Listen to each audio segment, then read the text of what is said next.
Worse than that. You spin around and never find your way back. Round and round while you twist and turn like a figure eight that never learns. You think you've mapped infinity's face just because you're trapped inside your maze. And if your mind can't comprehend the scale, you declare that everybody else must fail. You draw the limits of your tiny frame, then stamp the universe with your God's name. Round and round, twist and turn, watch another bad conclusion burn. You call it wisdom, call it fate, but you're just trapped in a figure eight. Round and round, nowhere bound, lost while claiming higher ground. You think you've solved eternity, but you're choking on infinity.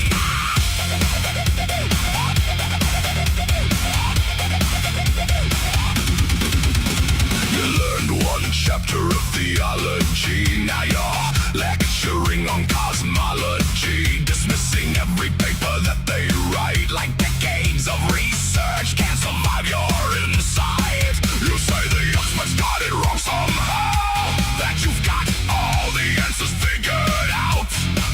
But if your theories really change the game, where's the Nobel Prize beside your name? You shout from mountains made of sand and call it understanding. Round and round, twist and turn, watch another bad conclusion burn. You call it wisdom, call it fate, but you're just trapped in a figure eight. Round and round, nowhere bound, lost while claiming higher ground. You think you've solved eternity, but you're choking on infinity. Nowhere, no prize, no proof, no revolution made. Just another sermon dressed up as a grenade. You reject the evidence, rewrite the score, then wonder why nobody's buying it anymore.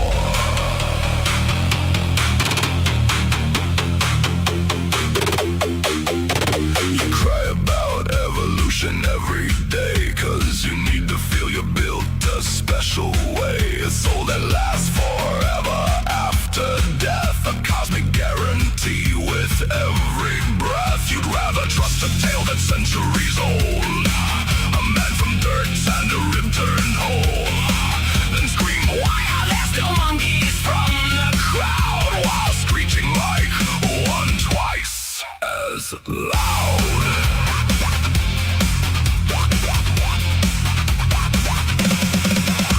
You love telling atheists what we believe, inventing things that we never conceived. You paint us monsters, bitter and obscene, then act surprised when we don't fit the scene. You think you know us, think we're cold and mean, but we're more caring than you've ever been. No threats of hell, no promised reward, just helping people because they're worth fighting for.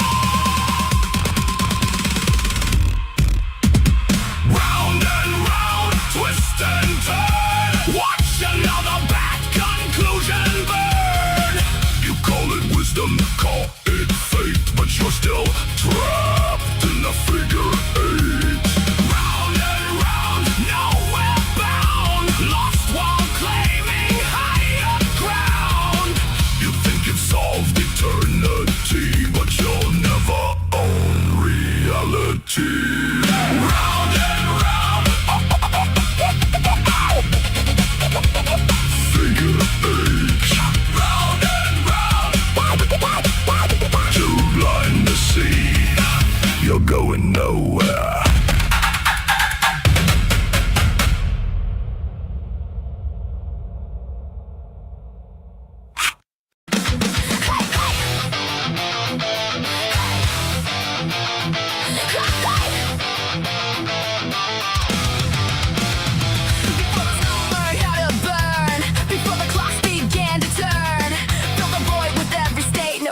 sunrise, no final fate.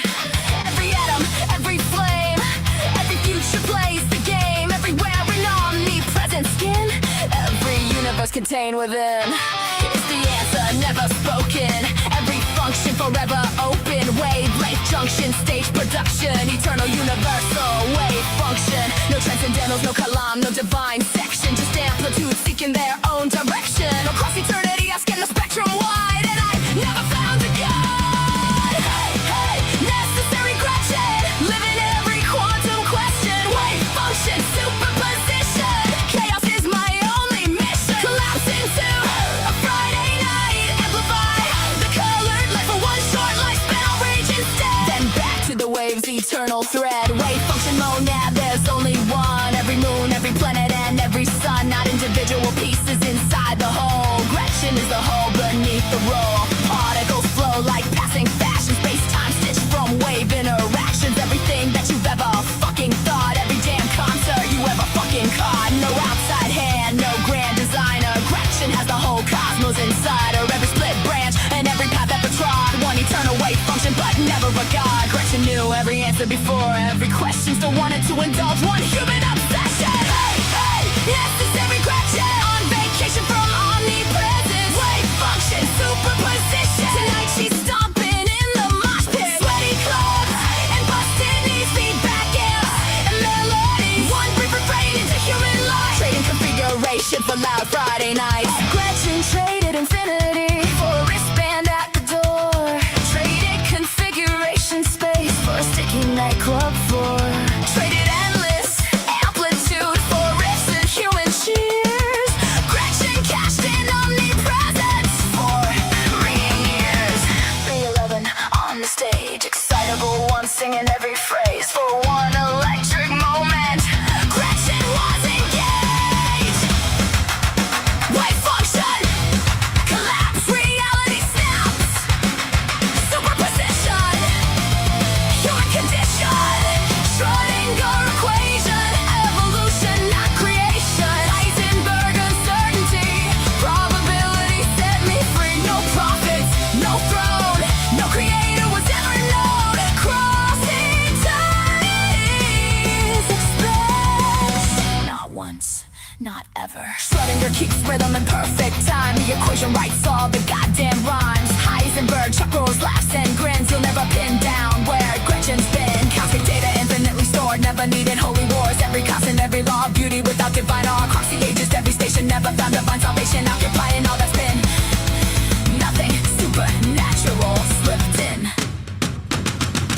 Hey, hey, necessary Gretchen, universal wave connection. Necessary means forever. You can never break the tether. When the mosh pit settles down, silence wraps this earthly town. The music gave me everything a billion eons could never bring. So I'll return without regret to every moment unrealized yet. Back where endless waveforms race. Back into configuration space.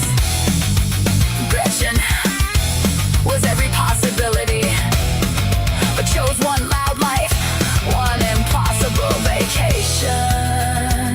When the concert's over, necessary Gretchen goes back to the void. Hey, hey.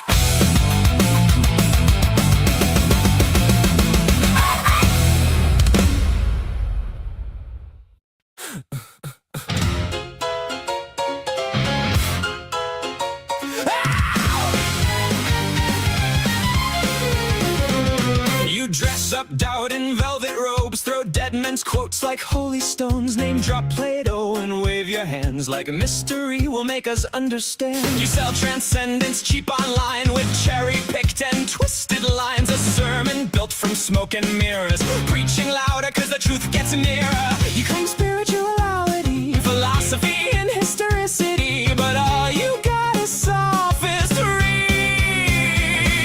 We don't believe your silly fairy tales, but we're ready to talk about it if you want to. We'll even fight about it if you need to. So light the match, strike up the choir, turn your doubt into wildfire. We're dancing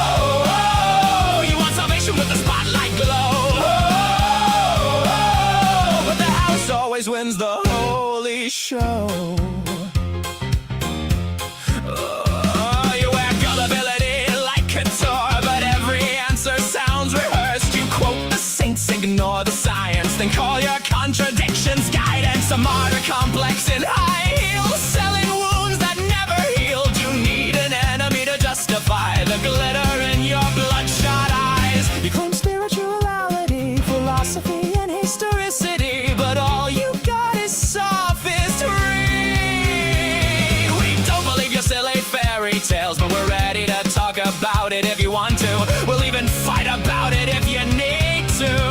So light the match, strike up the choir, turn your doubt into wildfire. We're dancing on the altar rails tonight. You call it faith, we call it theater. Cheap illusions dressed up deeper, but everybody loves a beautiful lie.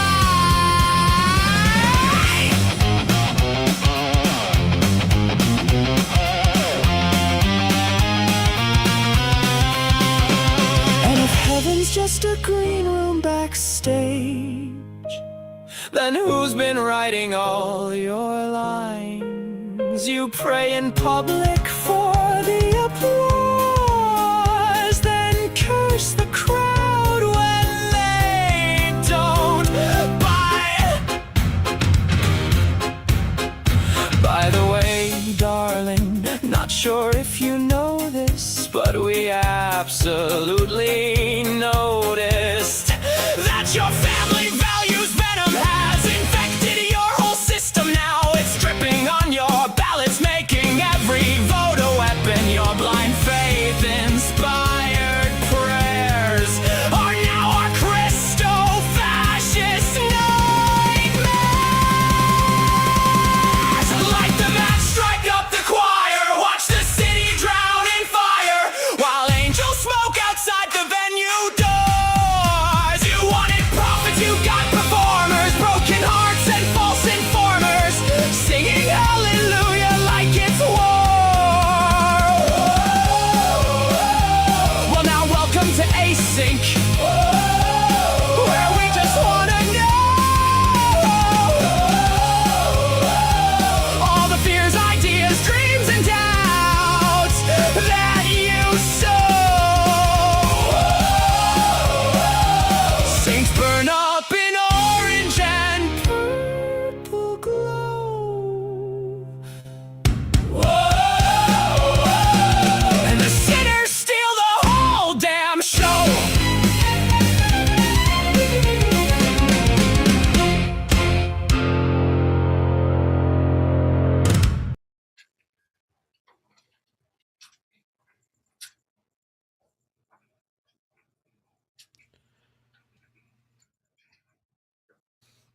Hello, everybody. Good to see everyone. Apparently, we're all fucking melting in this heat. Oh my fucking god. Oh wait, no fucking god. Sorry. Does that mean I believe in God? Who gives a shit? It's just another word. Yeah, it's fucking hot everywhere. I hope JR gets his window unit. Actually, it wasn't too bad here today. It was only 93 today. It was a little less hot here. And we don't have like super high humidity here, so. Yeah, I hope, yeah, JR said he's getting a new window unit. That'll be good for you, JR. Yeah. I was actually able to stay out here in the garage for all of Justin's stream, which that's new. I've been sleeping so much during the day. Like, I want to get over. I live like right across from like the city pool. I just want to go swimming at least once this summer, and I keep thinking I'm gonna, but I sleep right through the pool open. You know, the pool hours or whatever. Yeah, I've been trying to sleep all day while it's hot, but today I just happened to wake up at like right at 3 and looked at the computer, and Justin said it said it was scheduled for 3:15, and I'm like, oh, look at that. Right. Meant to be. So. Plus, it's hard to watch all my streams when trying to sleep during the day. Mm-hmm. Like, my sleep is all. I made a little cameo appearance on DZ today. I should have told everybody to sub to Async, but I didn't. Oh, I wish I would have seen it. It was like really super quick, 2 minutes, because his links were all fucked up, and he kept complaining that no one was calling in on the YouTube side. Right. and it's because he had the wrong fucking link posted, and so I like called in and I put a sign in front of my camera. I'm like, dude, your links are fucked up. So then he fixed it. Yeah. Then he brought me up, and I was like, well, I didn't mean that, but yeah. He's like, oh, well, it's right on the screen. I'm like, yeah, but nobody types that shit in, dude. Right. You gotta make sure the links work.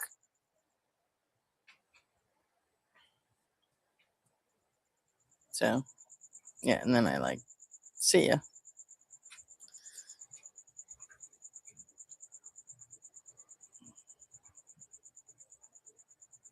Just doing YouTube Punk a favor. Because he was like, I don't know what's going on. I'm like, I get it. I know what's going on. Like, you got the mods the mods were spamming the quote real link in chat, only they had the wrong one too. And the one in the description was all fucked up. And so the only way to actually get in there was to literally type in what he had on the screen. So That's pretty cool that Mezzo or Ian's on Mezzo right now. yeah, they're talking to the South African dude. Oh yeah, I remember that guy. Yeah, like he had a crash out, didn't he? Is that the same guy? Yeah, the one from Unapologetic and Blitz, and yeah, Mhm. he's been making the rounds. So I guess it's Mezzo's turn.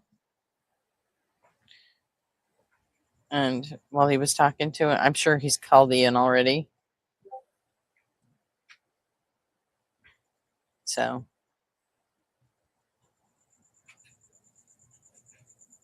oh, okay, RP.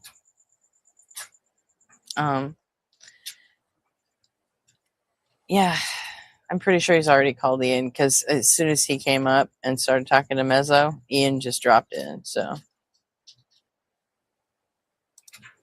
Yeah, it's so weird. I don't see Ian hardly ever visit anybody else's lives, so it's cool. I'm glad that Ian did that. yeah, it's cool he did that.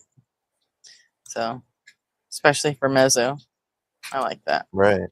Yeah, Mezzo shows up on Ian's quite a bit. Like as far as like, Ian's guests Does he? go. For once in a while. I mean, Hmm. don't say he's not going to be like in the top 2 or anything, but he's probably in the top 3 or 4. Oh, well. Yeah, I still don't watch Ian. So it's not exactly my jam, You gotta like the philosophy stuff though, because it's Yeah, heavy. you do. If you're not And gonna watch, I it'd just, be boring for you. If it's don't. right. Yeah. If this is gonna put you to sleep, then I might as well not watch it. Yeah. So Maybe you can watch it when you're trying to go to sleep. no. No. I don't find it like it's agitating to me. Yeah, It's not like it would I know what you mean by that. bore me to sleep. It if there's something on in the other room and like it's a nuisance, that's why I don't ever like engage with it. It's like, my dad listens to the news and it's even though it's MSNBC and it's stuff I pretty much it doesn't bother me. I can't go to sleep if I can even hear it a little bit, because my brain will just think about the things it's saying and want to engage with it. I can't go to sleep with it if I can hear something like that. Yeah, that's probably a good call. There is no good news going on right now, like anywhere.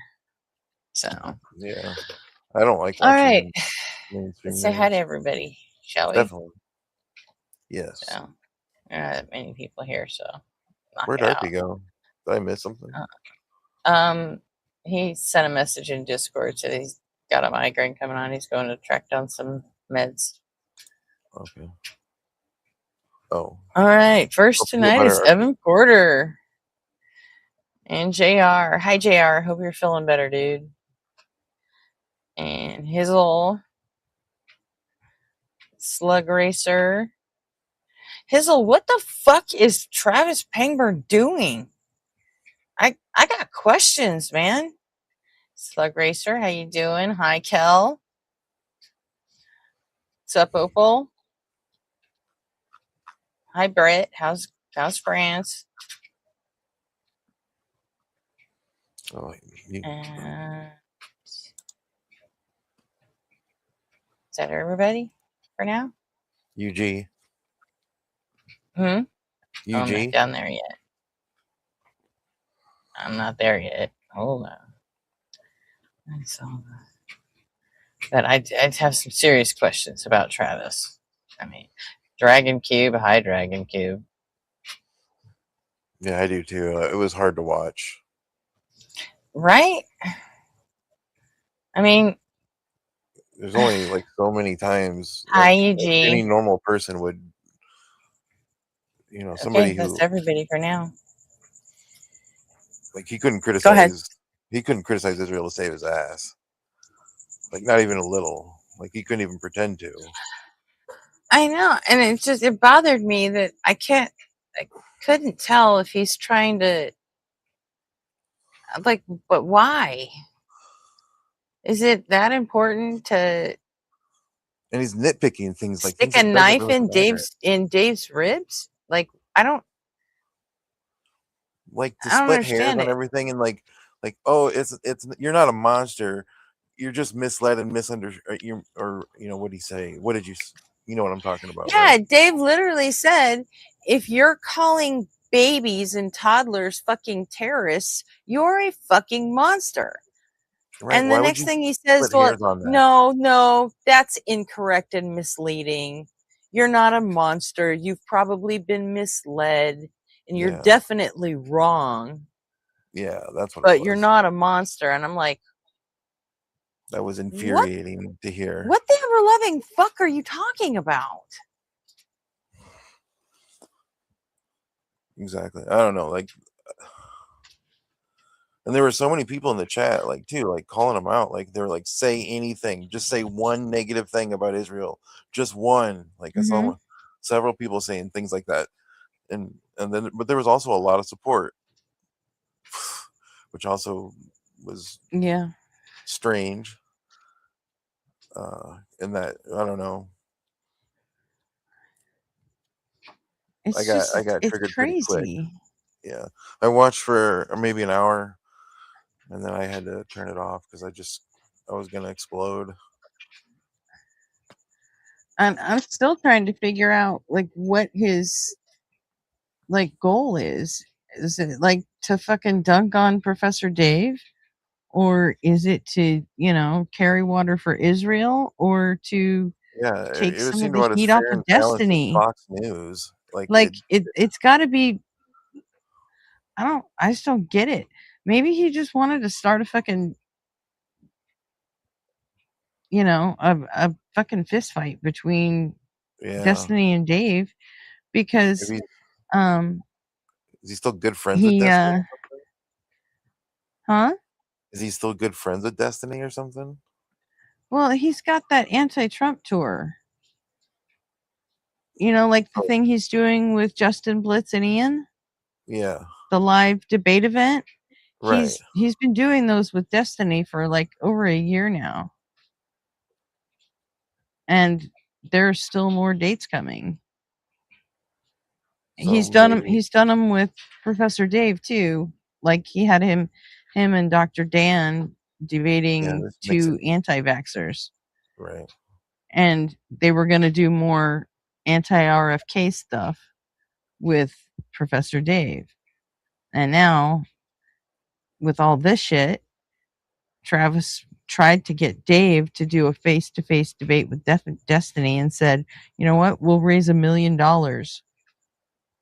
for Palestinian children." And Dave said, "Go fuck yourself. I'm not debating Destiny ever." You Maybe know, that has something to do with it. I because didn't know fucking any of that. Destiny made a video and called him a fucking Nazi. Yeah, I know that. So right there, Well, I know that's why Dave did it. That's get why fucked. Dave. Yeah, I wouldn't want Yeah, him.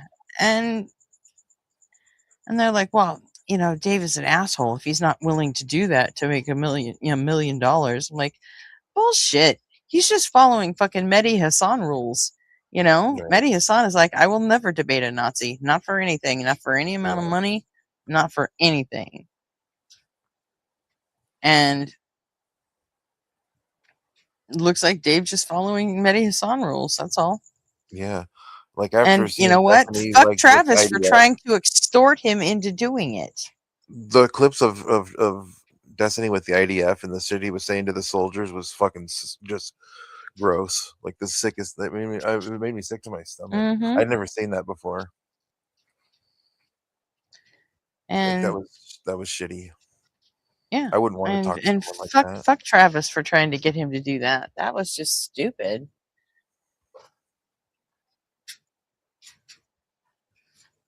And then he goes on and starts Hey, fucking Chrissy. polishing all the Israel turds from the video. Like, what the fuck? I don't get it. I don't get it. Like, you can't even call it a genocide. Like, what? I know, like it's like so obvious. Like Like, it was written all over the screen. Like when he had all those quotes up, and when Penguin had all those quotes up in of all the comments that they've made about how they want to destroy, utterly destroy, and then he goes through and makes excuses for all of them. Like, are you fucking kidding me? yeah, and that's not even the whole thing. It was yesterday because he started doing this yesterday, I didn't watch today. and I haven't seen any of um the new stuff.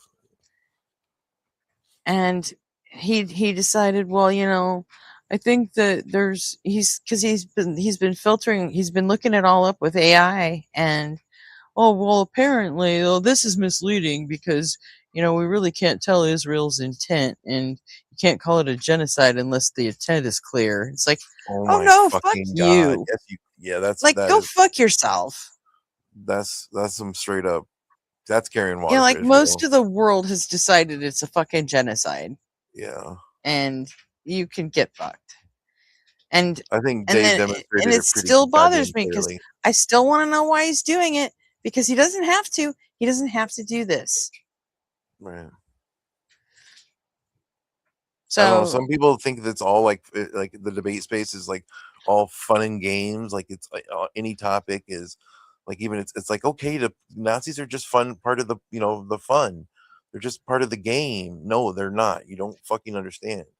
They're not. well, They, I they mean, don't even deserve a as seat at far the as that table. goes, you know what? He could have just let Destiny and Dave fight it out. You Yeah, know, just let them fucking handle their shit. They're both adult men. They're both YouTubers. Let them fucking handle it. Why the hell is Pangburn getting involved in this? it'd be one thing if it He was doesn't going to have actually be to. a right. I agree. It would be one And thing if it and was then, going to be a like, the split first thing he fair. does is the first thing he did is dream up this fucking debate with Destiny and Dave together, and Yeah, oh, we're gonna raise money for charity and it'll be great. Really, all you're doing is he's fucking clout chasing. That's all he's doing. Like, even if he's not making any money off of it, he's still doing it to boost his platform. yeah. So it's fucking, yeah. We were talking about that, Opal. That's what You we were think watching. Pangbird's getting a check from APAC? I'm pretty sure. I would bet Destiny is. I don't know. It's just maddening, the situation. But I didn't I like, don't know. and whenever It's just politics, it's disturbing. yeah, And like, I sent him a message yesterday. I'm like, you gonna do the video where you're gonna look at Destiny's commentary where he called Dave a Nazi because of right, Avi fucking Loeb? I'm like, right. You gonna watch that? Defend that. Yeah, And defend he that. he answered me, and he said, "Yeah." He said, "You know what? We can do that. Yes." Well, let's Um, go. Let's see how so fair and balanced he is. yeah, let's see how fair and balanced he is. I'll be watching. Let me know when that happens if you catch it, and I will. I Yeah, would love to see. I'm gonna ask Robin and Hizzle to kind of keep an eye out for it too for me, Yeah. because Robin and Hizzle are his mods in YouTube. Oh yeah. I think Yeah. He's Robin's not a on my mod radar, so on his Discord too. I'd have to go and switch all to all notifications, and but I don't need to do that. I'll just wait. If you guys bring it up to me, I'll watch it. Oh, we got Metatron. Look at that. Okay.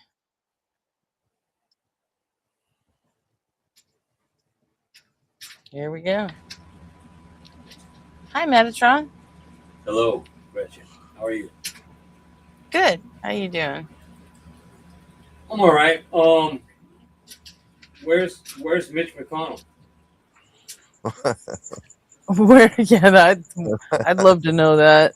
I think a lot of people would love to know that, particularly anyone who lives in Kentucky Yeah, probably wants to know. I'm neck to, by the way. Nice to that? meet you. I said I'm neck Meet to. you too. Neck to. So, This last photo that came out.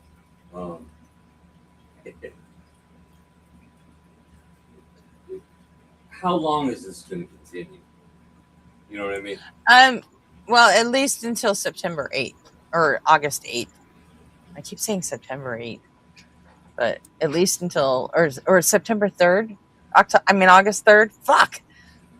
I'm fried. Yeah, the special election, right? That's Yeah, they're trying not to trigger a special election because they don't want Thomas Massey to get away with getting in. What do we really feel like? I mean, I think he's brain dead. I think he's brain dead. I think he's on ventilators to keep him alive. But it's all speculation and conspiracy. Yeah, I think theory, right? I'm pretty sure he was like hooked up to a ventilator for a time because his statement said he did come down with a case of pneumonia, and guess what happens to people on ventilators for extended periods of time? So I mean, he went to the hospital because he had a fall with no injuries, and then he ended up getting pneumonia, which means 45 days. they're lying. Yeah. Huh? 45 days. I mean, Yeah. I would have been fired in any job I was in. Anybody would have. Yeah. So it's like, this is insanity. And yet, we're all here just accepting it like, oh, it's fine, He's going to come back. He's never coming back. He's never coming Yeah, that's kind of par for the course with Mitch McConnell now, isn't it?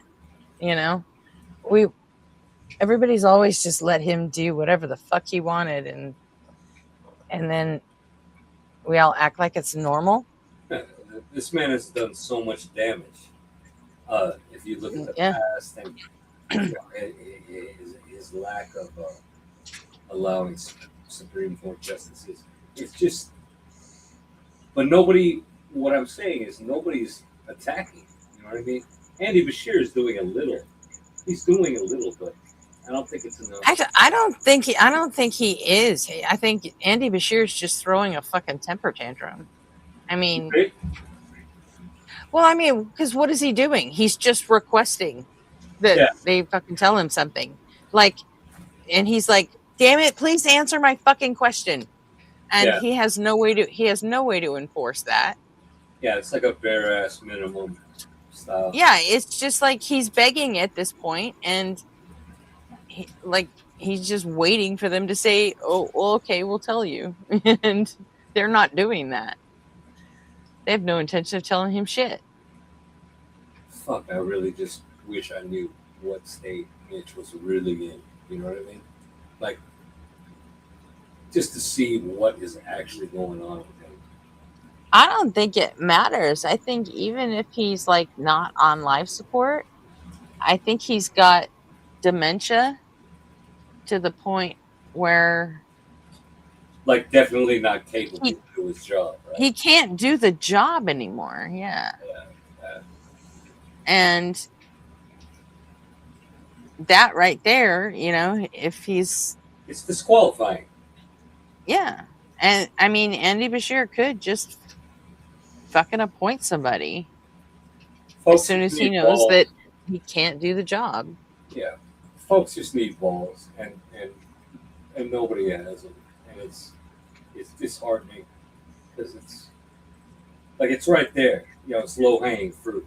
This guy is obviously incapacitated, right? But you're not gonna take the opportunity to call it out.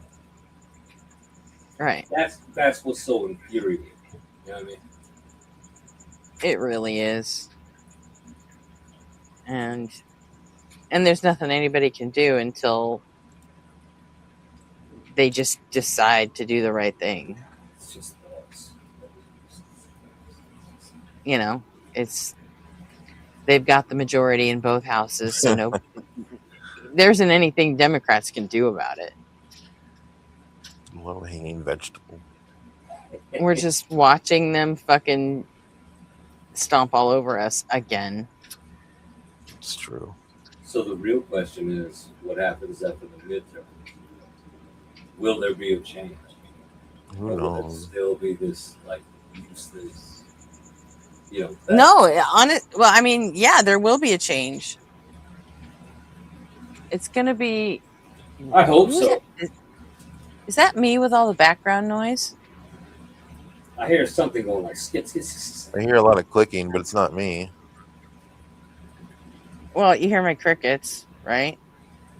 Oh, maybe that's what it is. But I don't know. I don't have anything on that I don't normally have on. I hear a machine though, but also my. Here, I'll mute. Tell me if it goes away after I mute. Okay. Nope, it didn't go away. Okay, so it's not me. All right. Let me mute myself. I still hear it when I'm muted too. Oh, okay, that was it. It's Metatron. Okay, cool. It's fine. It's not like super annoying or anything. It's just I have the dryer running, so I was wondering if that's what I was hearing. Yeah, I didn't even notice between whatever kind of background hum you've got and then my dryer right next to me, it's like My baby, my air conditioner. I'm gonna, yeah. You're fine. It's fine. It's fine. It's fine. It's fine. Now that I know what it is, I can adjust. It's you know. Sometimes you just But, your brain just need to know what it's hearing. Yeah, as far as after the midterms, is it going to change? Yes, it is going to change. At least I think Hopefully so. for at least a little better. No, it's going to be worse. You think? Yes, it's going to be much worse. Explain. Because I don't think we're going to take the Senate, but I do think we're going to take the House, and that is going to jam up Congress to where they don't really do anything, because that is going to give the Democrats some power to start getting in Trump's shit, and they're going to use it.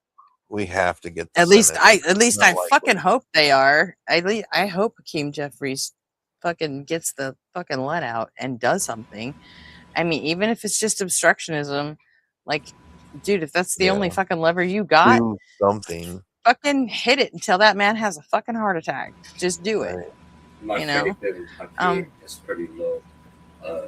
Yeah. The man is. But yeah. But, you know, Congress' approval rating's going to get down. Shit is not going to get done.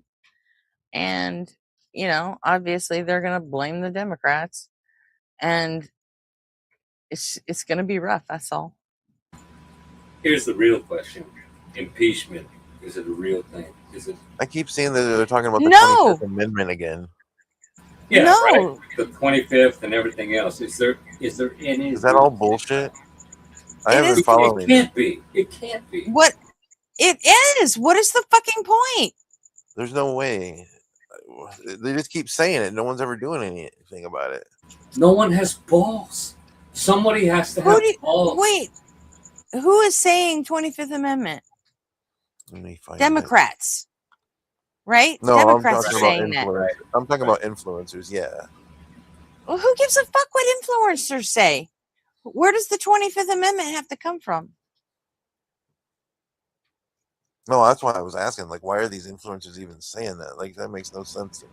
But Gretchen, I mean, Where does the 25th Amendment have to come from? It has to come from the cabinet. And they are all fucking yes men lackeys. All of them. I mean, they have to get JD Vance to sign off on this shit. You really think he's going to do that? He's not going to fucking challenge Trump. He's a fucking pussy. I don't know. He ain't going to do it. MAGA Mike, just like Mike Pence was a pussy and wouldn't do it. Even on January 6th, he wouldn't fucking do it. Do you guys know who the Vanguard is? Those streamers? No. They're like leftist streamers. Yeah, I don't like them. I don't like them either. But they seem to like be caught. They like seem to be like all about leftist infighting. They put a video about how Kyle Kalinske spills the tea on David Pakman and Emma Vigeland and exposes his grift as backlash. What?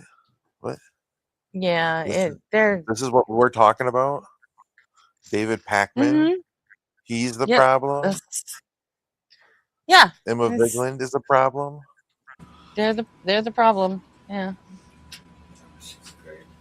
So, and it's just ridiculous. And then as far as impeachment goes, I mean, that's going to cost another, I don't know, $10 million to get that done. And then what's going to happen?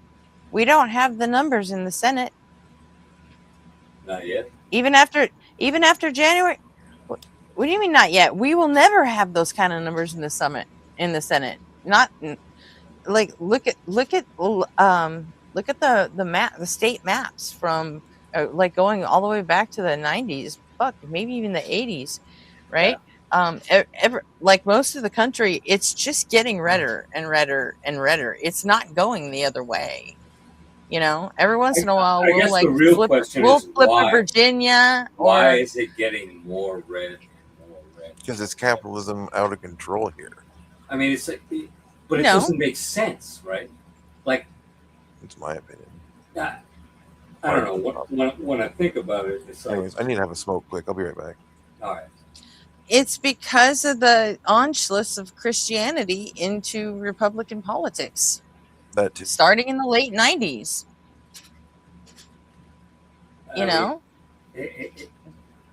It baffles my mind. And like I have a 20-year-old daughter, and she was with me when we were watching the election when it was Hillary versus Trump. Mm-hmm. And I was like 1,000,000% sure Hillary would win. And I was like, me too. You were about to see it, baby girl. The first woman president.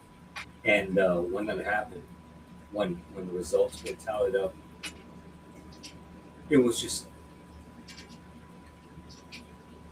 It was a shock. Yeah, I don't even know how to explain the atmosphere. It was. I literally cried. It was complete disbelief. My daughter cried next to me. I did too. I had water in my eyes, but I was like, I got a man up. And I looked at her and I said, I'm so sorry. I guess sometimes the world doesn't make sense. But it just goes to show that logic doesn't always win. Do you know what I mean? It's like the right thing doesn't always happen. And I didn't know how to explain it to her at that moment.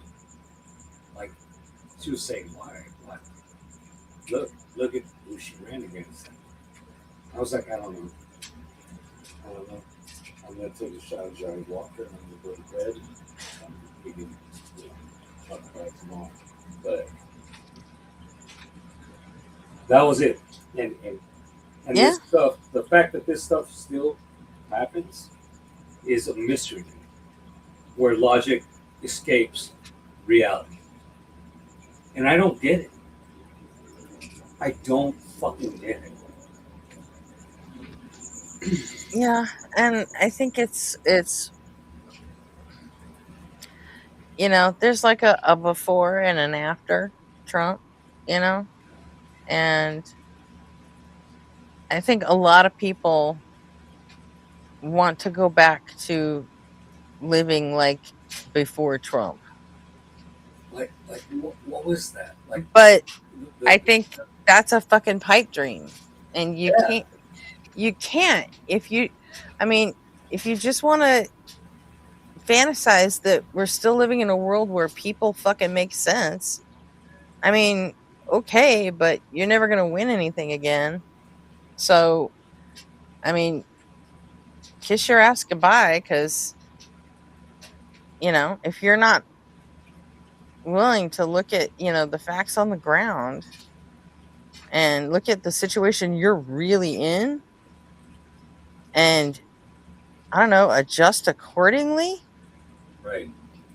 then, and you're not willing to do the shit it takes to fucking win, then you're going to be out of power forever. That's my whole thing. It's like I just feel like the Democrats.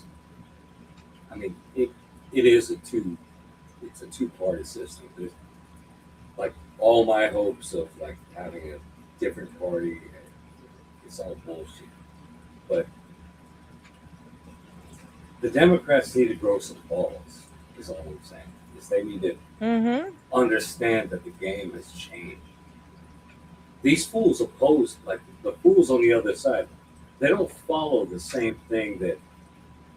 Yeah. No, they don't. They steal Supreme Court justices. Correct. And yeah, they don't fuck around. No, they do everything. They do, and they pull every lever that they have. And the Democrats don't. Part of me says, like, why don't you guys see this? Like, why are you still And the holding on? Democrats sit around and fucking fight over who supports trans people more. Right. Dumb shit that doesn't matter. And it's right. It's, imagine it like this. I think of it like a football game. It's like the Republicans are not only cheating, they're paying the refs. Right. They are, doing everything they can, pulling out every stop because they care about winning that much. They're going to win at all costs. While the Democrats are trying to play by the rules and hold each other accountable and make sure everyone's lined up properly. Like, we're not playing to win. And that rule set doesn't exist anymore. That rule set has been shit. And they laugh at us because we're doing all this to ourselves. And we're not even fighting our own. We're not even fighting them. They're just steamrolling us. Yeah, but it's the people on the far left that are the ones complaining, saying we need to have some balls. We need to,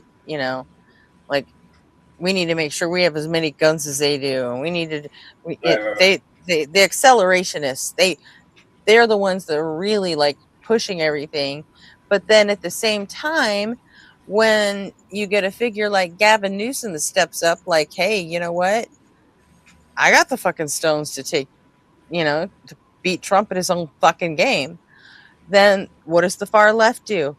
Oh, but he threw the fucking homeless people under the bus and he doesn't care about trans people. Like, are you serious? You fucking assholes are talking about fucking revolution and guns and you're going to fucking cry purity test over Gavin fucking Newsom? You know what? He's the only one we've had in years to fucking, to connect, make any sort of. You know what I mean? He bloodied his fucking nose for a whole fucking year. And he did it with a fucking Twitter account. Like, get fucked. Yeah. This is the whole it's problem. like it's the whole fucking problem. But and it's not just the far left. It's like the Democrats have always had this problem where we eat our own, and we've always had this problem. That's not new. It's just that now it's the ones out on the far left that are doing it. In past years, it was the ones, it was the more centrist ones that were doing it. So it's, different years, different things, and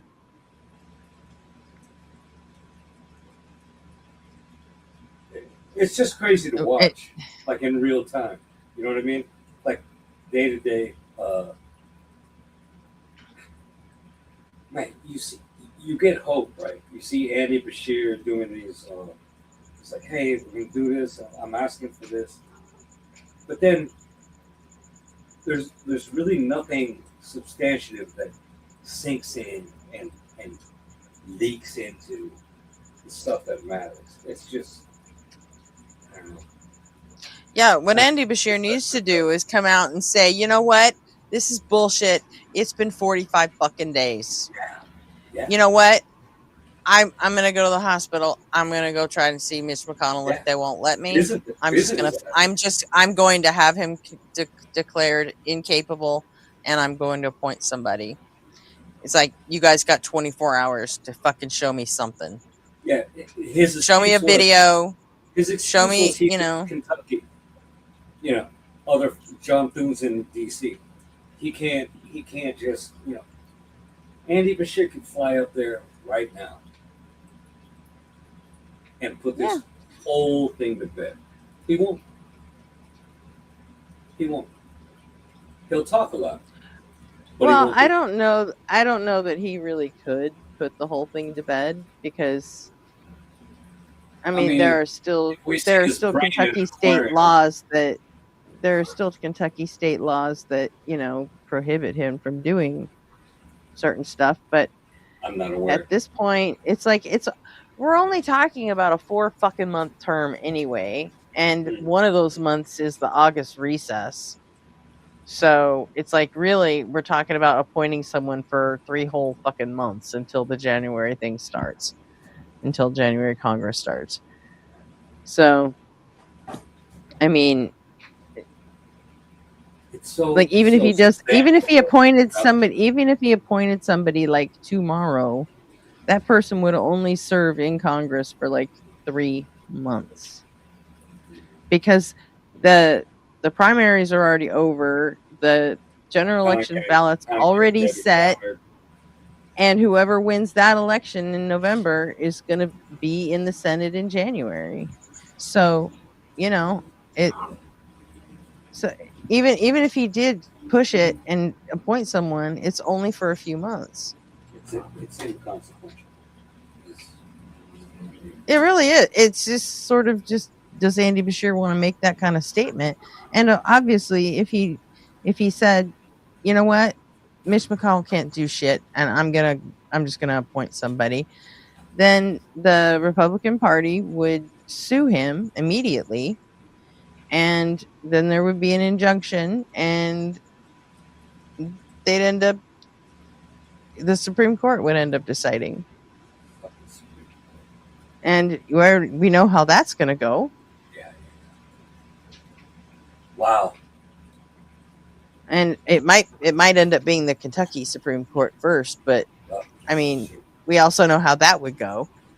So, I mean, yeah, it's kind of just like the 25th Amendment. It's like, unless you can get, all of Trump's lackeys to, turn on him at the same time, which never will happen. And, an impeachment, yeah, sure. If they can get an impeachment thing through the House, which if you have the majority, you can. The problem is in the Senate. Like, we are like electorally capped at, I think the biggest majority we're ever going to have in the Senate again is probably 53 to 47. Folks, I think the Republicans are capable of getting a much bigger majority, but I don't think the Democrats can do it anymore. It's just, things just keep turning more and more red. Like, when we lost I mean, I don't know how we ever had a fucking Democrat in West Virginia in the first place, but I mean, but when we lost, like John Tester and Heidi Heitkamp in Wyoming and Montana, like writing was on the wall. I mean, Montana's never going fucking blue again, and not for the Senate.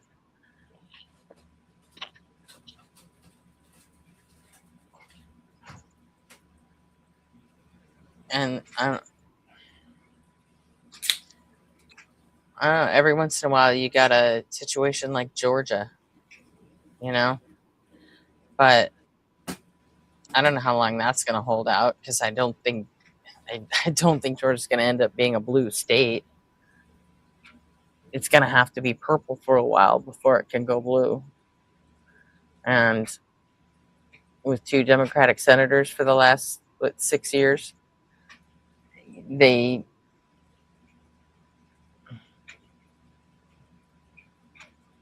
I don't know, but I don't see anything getting bluer. At least if you look at all the look at the maps for the last every 2 years for the last 20 years, and it just, I used to have an animation somewhere of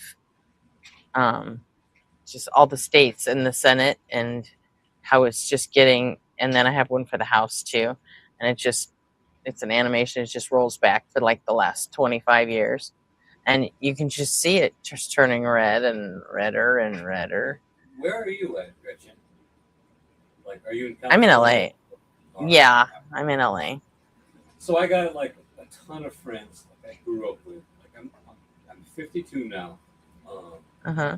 The folks I grew up with in Vallejo, California, I'm sure you're aware, North Bay area. Mm-hmm. North Bay? Yeah, area code 707. Yeah. We'll talk. We're still talking, and they're like, you know what? They're all gun freaks, right? Yeah. Got the ARs. Last time I talked to Skeet, he was like, "Yeah, I'm sitting on 5,000, 5.56." I'm like, "You don't think that's overkill?" He's like, "Nah, because societal collapse can happen anytime." I'm like, "You've been watching too many movies." You know what I mean? But he's like, "You know what? I'm going to move out of Cali because the restrictions are too crazy here. They make us modify our rifles and this and that." And I'm thinking to myself, That's craziness, man. No. Yeah, and it's a real thing. And and these are guys I grew up with.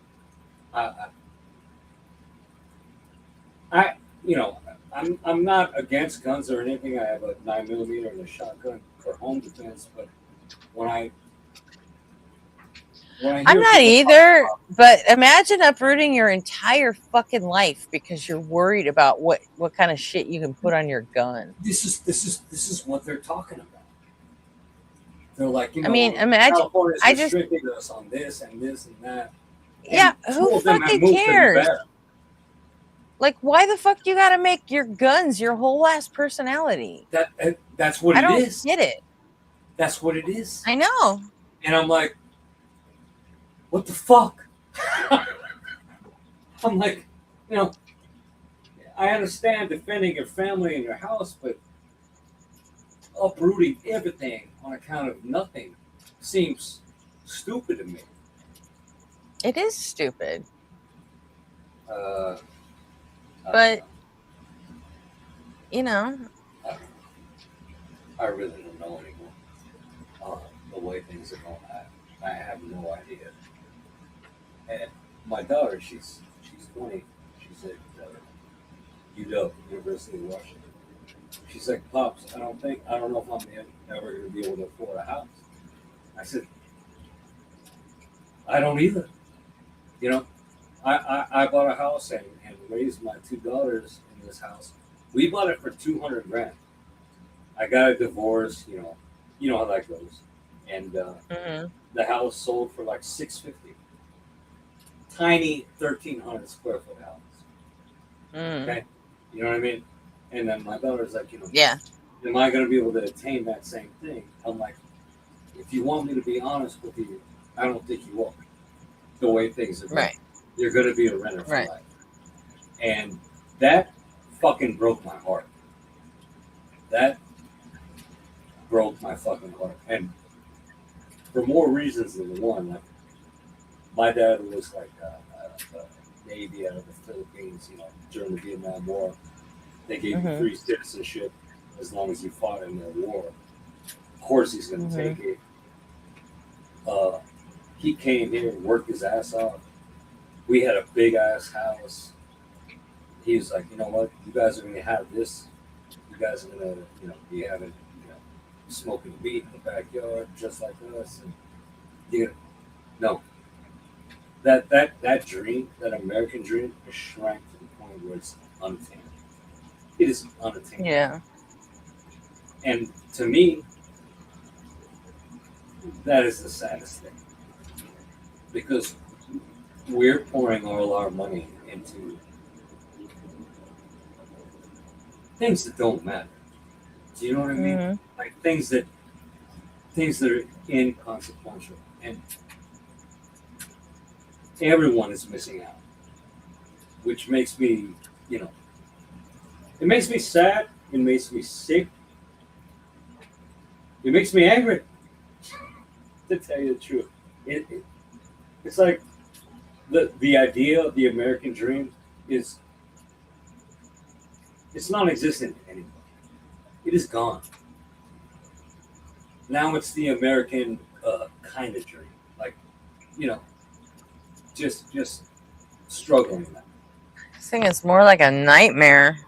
I mean, I think that the American dream is dead, but Yeah. I mean, the original American dream is dead.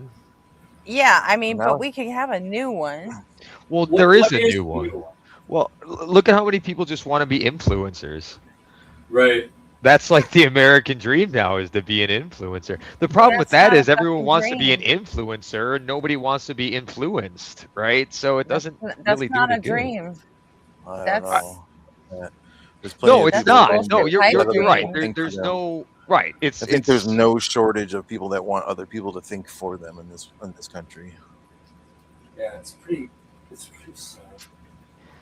well, it's partially That's what because they I have want. been It's simple someone taught to just to give think them for the answer, themselves. the marching orders of the day, and just tell them who to hate, where to go, who to pray to.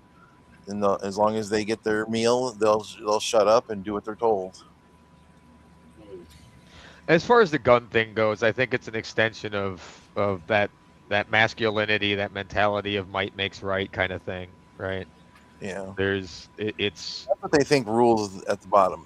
That's I think, in my opinion, I think that No, I see I the don't really practicality think in it. I don't think that's all it though. Like when it comes to like the gun thing, I think on the right, the more right pilled people, yeah, they probably do feel like might makes right, and we're gonna get our way.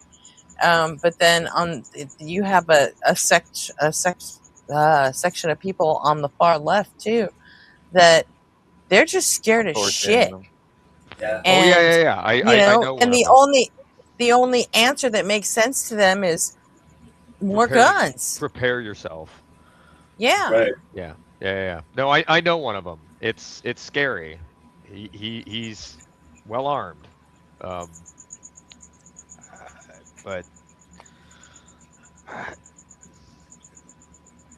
I mean, there's and the only- also just those people that like to hunt.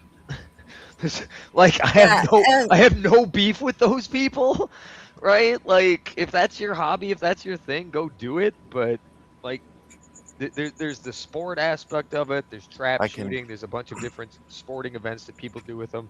They really enjoy it. Fine, right? It's when you're buying it out of fear that I start to like you're wrong. That's the wrong reason to buy. I mean, there's exceptions to that too. If you have like a job where you're potentially in danger because your job puts you in a dangerous position, or you're dealing with large sums of cash or something like that. Totally get that. there are reasons. Yeah, But one of that's those right. reasons is not because a black person moved in at the end of the street. Right. Right. Yeah, Exactly. and Yeah. Exactly. and the breakdown of society is not Yeah, a fucking reason yeah. to, you know, That's the get number armed to one the thing I teeth. heard from my homies is like when society breaks down, you need to Right. be ready. And this is what justified him having more than 3,000 rounds. of They 5.56. but the thing is though, like they're so far removed from the last societal collapse, they don't understand that it doesn't matter how many guns you have if it It's a happens. fantasy. It It's a is. Yeah. fantasy. Yeah. Yeah. Like Mhm.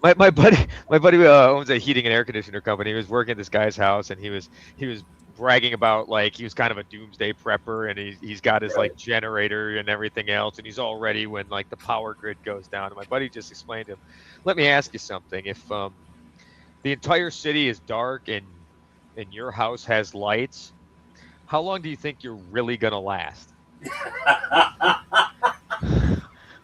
You're a fucking beacon, dude. Mhm. It's Dude, that's beyond so warm. stupid. Yeah. Yeah.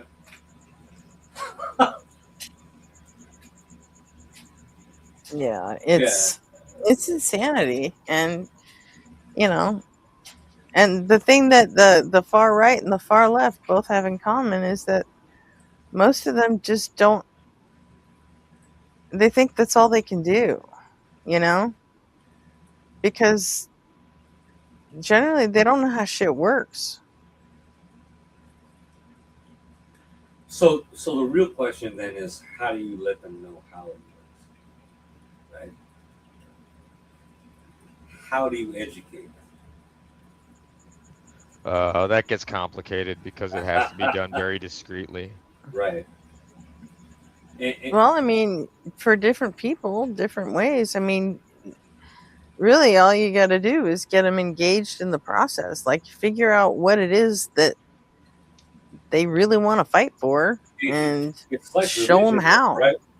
It's Huh? like it's like religion, though, right? It's like Christianity or anything else. It's people hold on to certain, I don't know, Yeah. ways of thought where they And a close lot of off times, certain and a lot of avenues. times when you challenge somebody's beliefs and their ideals about something, a lot of times you just end up pushing them further Further, yeah, into it.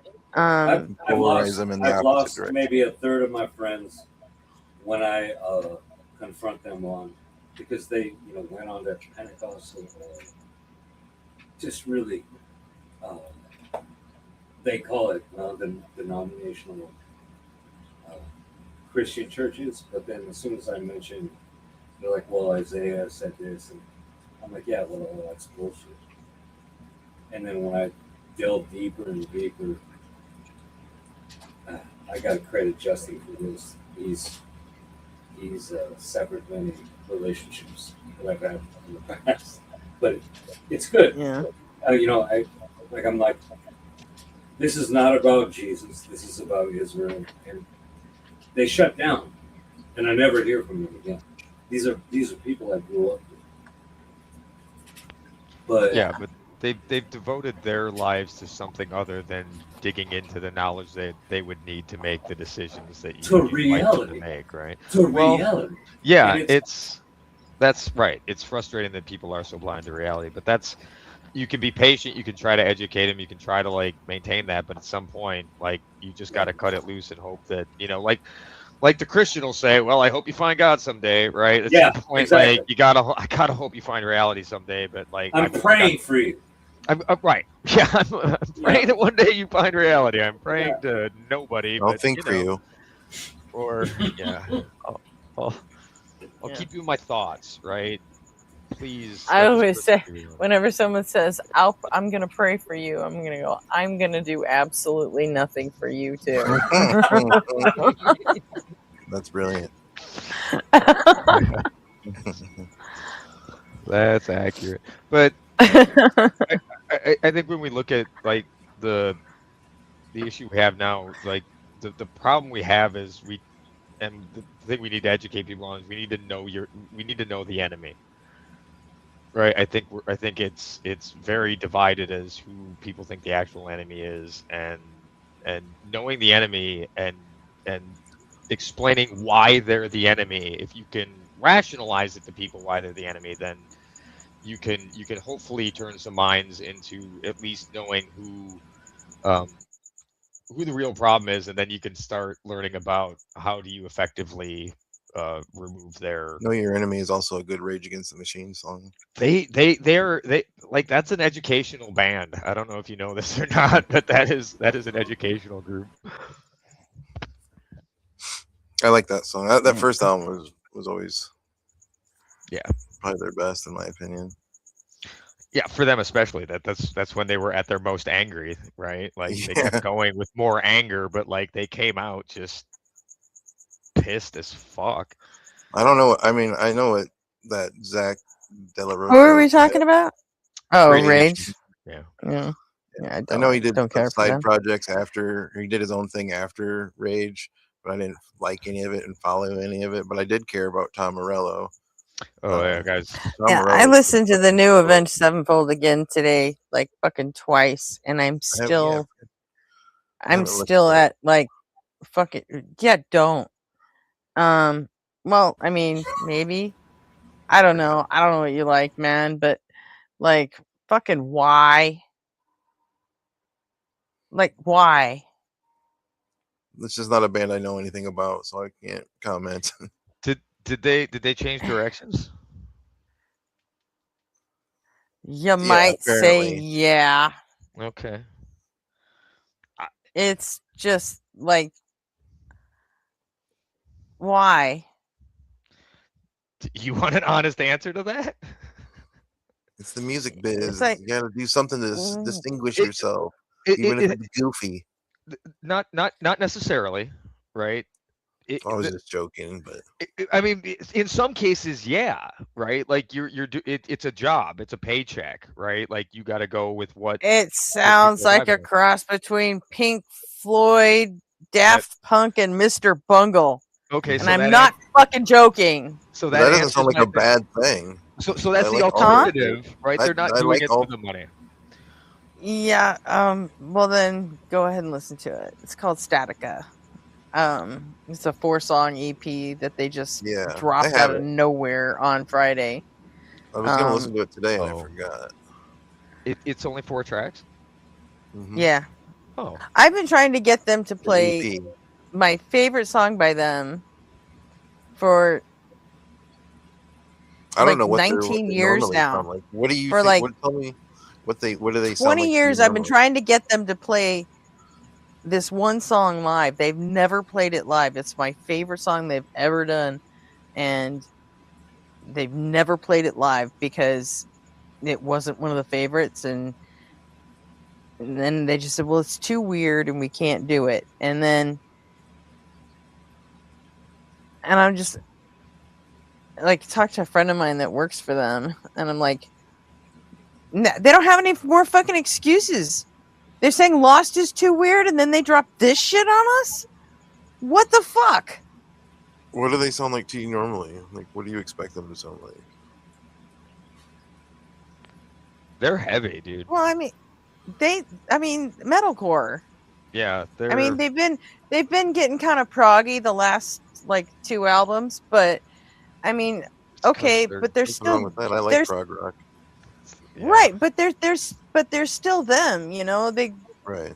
And now this is different. This is something really fucking like all the vocals Well, are fucking different, but auto tuned. Like You mean like bad not even different. auto tuned. I mean like fucking. It sounds like fucking Daft Punk Okay. played over. It's Like- just weird. They auto tuned everything or vocoded everything. You know, it's weird, and I don't know. I still don't hate it, but I don't like it either. And it's irritating that they're still saying, Mhm. no, Lost is too weird. We can't do that to people. Yet, this is the kind of shit you're gonna fucking release. I'd be more curious when the guy said they can't do it. Like, is there a technical reason? Is there like something like equipment wise, or was there something that you did in the studio that you just can't reproduce live? Because that sometimes happens, right? Some songs like No, people just don't want to replay because they don't no, work it's none of that. Okay. What All right. what it is back when the album first came out in '97, a bunch of 15-year-old fucknuts on skateboards said, that's not real metal," because they tried some experimental shit and you took the auto-tune mic and recorded the backing vocals with the mic inside his mouth. Mm-hmm. And they thought it sounded cool, so they put it on the track, and everybody lost their shit. Like, how could you do that? But it's See, still okay. Yeah. it's still a legit fucking punk rock song. I mean, it's got that South Bay Pennywise kind of drive through it, and then it's still got the Avenged Sevenfold metal guitars, and it's got a really pretty dual guitar, but it's got and something different, something new. yeah, it's got something People different, hate something new, and people didn't fucking like that. Oh yeah, no, like So, when you're a fan of a band and a sound. So they kind of wrote that song off like 20 years ago, and nobody's ever really cared about it. And then I started asking about it like 10 But years did ago, and I'm nobody like, on Fire care about it? Sorry. probably, I doubt it. I fucking doubt it. 20 years But ago? Probably not. and I started bugging them like 10 years ago. I'm like, well, when are you gonna fucking play the song? They're like, well, we're not. It's our least fucking popular song that we have. And I'm like, I don't care. It's my favorite. I just want to, just once. It's some people's favorite song. Doesn't mean they're like, we can't do that. We can't just, we get a whole crowd of people. We're not just play a song. That would be, we have to respect the people that come to hear the hits. And I'm like, fuck them. Okay. And then their last album had 3 really weird songs on it. And I'm like, you guys played those motherfuckers live and you won't play Lost even once? I'm like, you realize you've never played Lost live. All you got to do is come out and say, this is going to be the world premiere of a fucking 20-year-old song that we've never played live, and you got to be here for it. And people will lose their fucking minds. Yeah. I'm like, what? Fucking sell yourself, bitches. Why am I telling you this? But tell them they can bring out their cameras for this one, and they can post it live and shit. Well, I don't know if there's a band that cares insane. about that. I mean, I've gone rounds with Shadows over this, and he just won't fucking budge. Sure. Well, my take on it has always been, well, it wasn't always, because I kind of been on both sides of the camp. And now they release this garbage, and I'm like, well, they're artists being artists is what they're doing. I know this is the stupidest fucking thing to be crying about. It is, because you're never gonna win on it, because they're artists, and if they're good artists, this is what they're gonna do. They're gonna do what they want to do. They're gonna explore. They're gonna create, and if they like it, they don't care if you like it. You're gonna have some failures. Zero fucks given.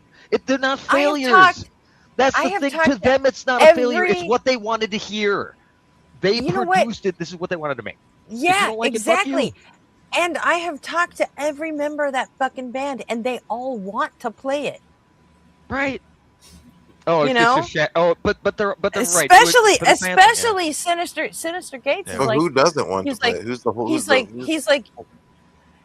they all want to play it. It's just that Shadows makes the set list, and he's more concerned with what the fans want to hear. The audience gets to see. Yeah, there's the last tour he was like why can't you throw one song in on one night? Yeah, the last tour he was like, Boots, I swear, he said we had a list of 5 songs that we wanted to get in there, and we could only get 4 of them on there. And I'm like, fuck you, man. Like, straight up, fuck you. I'm like, I don't want to hear that shit. Like, he's like, you don't have any idea how close it came. And I'm like, and I also don't fucking care. I'm like, Jesus Christ, I asked for one fucking thing. That almost makes it worse. right? It makes it that's what I worse. told him. I was like, it did make it worse, and I'm like, this. It's just fuck. I'll tell you though, every You know, group I've seen or worked with, I would rather see the artist perform the songs that they want to perform than the songs that the audience wants to hear, because the band enjoys it more, they perform it better. You're gonna have a better experience letting them be them than like asking Radiohead to play fucking Creep again. Don't do that. Don't do that. why? Well, that's another thing. Is there they have Avenged has a song called "Beast and the Harlot," which really kind of That sounds familiar. kicked it off for them. You know, yeah, it really kind of kicked it off for them. Only they got so fucking sick of it that they stopped playing it like 10 years ago, and they've decided they're never gonna fucking play it again. I love Beast and the Harlot. Yeah, and they Hey, haven't welcome played back. it. You know, Hey, RP, hope you're the feeling better. How you feeling? the last time I saw that played live was before the Rev died. You know, and that was in like 2009. So they just don't play it anymore. And like, all right, but then, you know, people want to hear it because it's still like one of their most popular ever fucking songs. So if the fans want to hear that and you don't play it, then why not fucking play something you've never played before? But you're Make a people fan. feel Why like- don't they consider what you want? Because she's a fan, Because- and if there's 5 because people I'm- shouting in a But crowd, she's not going to be the only. she's not. But you got to look at the whole No. whole number, the whole base of their fan base is fucking But- huge. Does that mean you can never play anything that's on Nope. your playlist? It doesn't. Well, I think Lost is still one of their least ever played songs on streaming services. It's just, But does that mean you're not allowed to play it live? Band, you're just saying like let them play what they want to play, right? Right? dude, I even fucking sucked up to Atreyu and asked him, I'm like, would you guys cover Lost live? Because Could honestly, at somebody this do point, it? I don't fucking care who plays it. Just somebody, please. Somebody with some talent, though, right? Like, don't go into an open mic night and ask them to throw it out there because that's gonna suck. And Brandon was like, he's like, that's fucked up. You know we're playing. I'm like, yeah, that's why I'm asking you, because you're fucking opening for them. Like, fuck. He's like, that would be fucked up of us to do that while they're playing, while we're opening for them. And I'm like, you know what? I had to try. So The problem, that too, in some degree, is that like bands are complicated relationships. I tried to get to Falling in Reverse to ask them too, but I never did. So Go ahead. it's this weird like family relationship with different kinds of dynamics, right? So it's honestly amazing that bands stay together, honestly, given the amount of time they have to spend together, the differences in personalities. And if they stay together a long time, they grow and change as people. And it's the same thing with like a marriage. People grow and change and they grow apart. Same thing with artists, right? So it's hard to keep that dynamic going. And this is like, there's so much of that going on behind the scenes that people don't know about, that's the reason that we see this stuff and we're asking these questions like, why are they doing this? It's because it's a complicated relationship.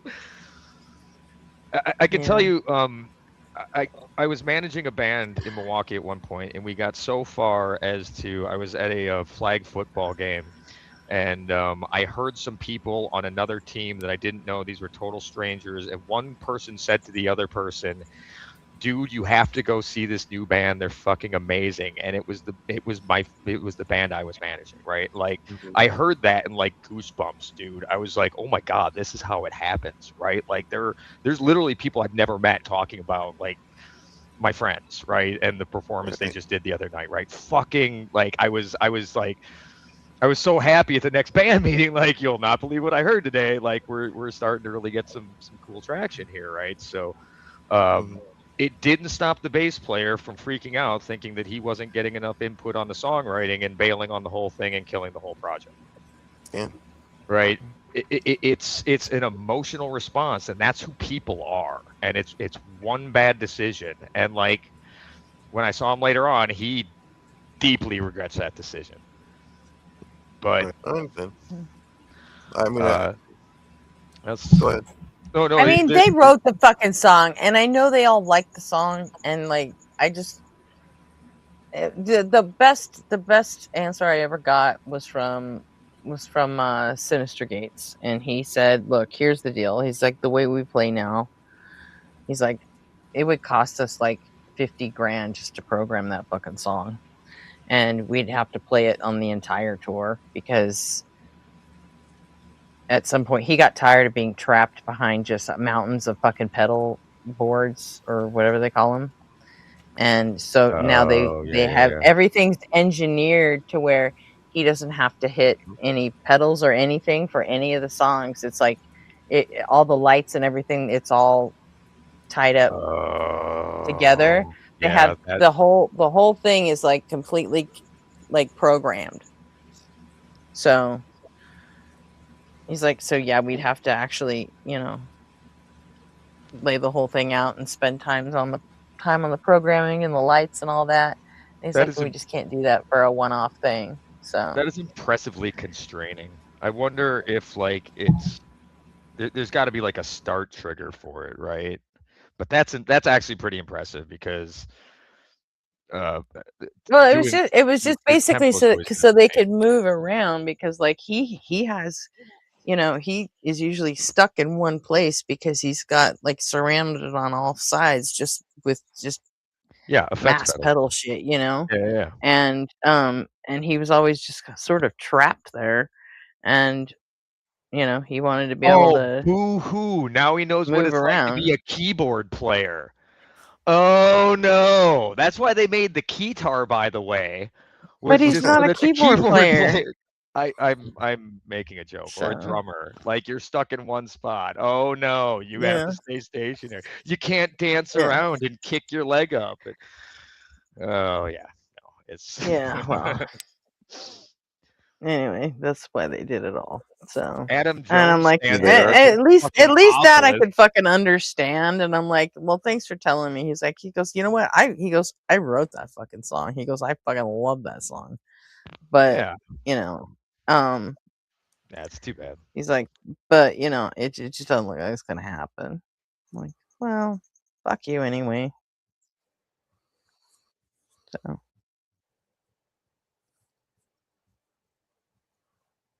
I've just accepted I've accepted it, but I'm not going to stop crying about it, like ever.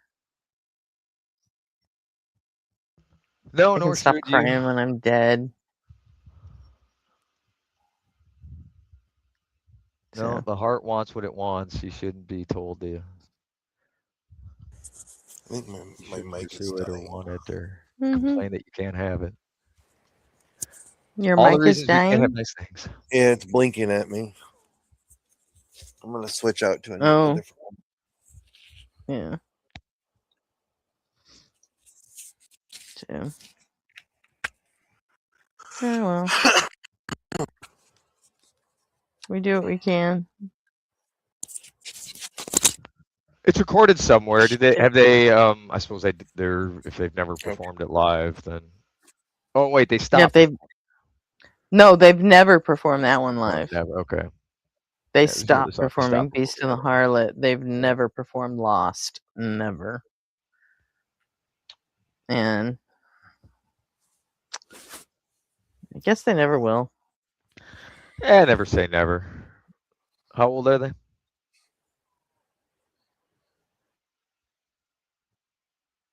What's the average age of the band?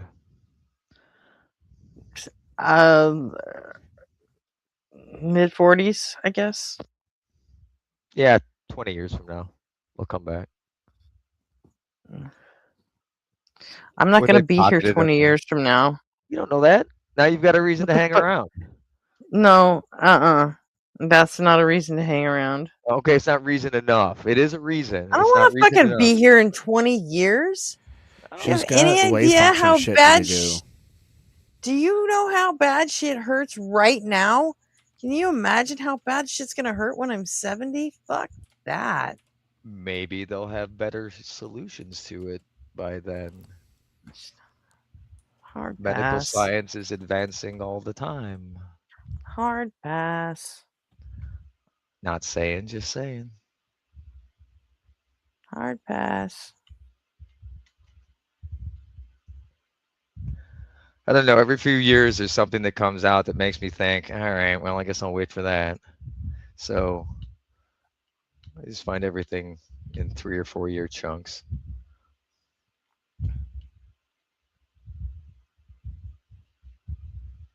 Nah, I don't have anything like. I have the kids. That's it.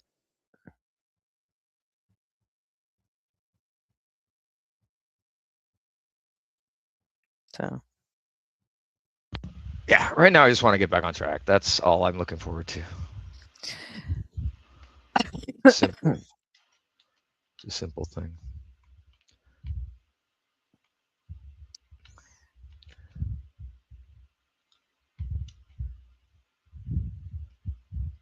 Yeah. I'd also like to watch the world stop, or at least invert its direction as far as going to fucking hell, but that I can do a lot less about. Well, you're in luck because hell's not real. I mean, you're right. There could be someone's equivalent manifestation of it right here, though, if we keep going the way we're going. Yeah. The water wars.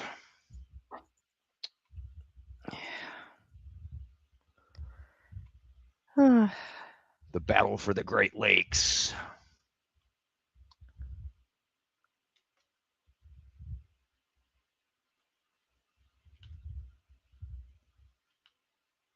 It'll be fun.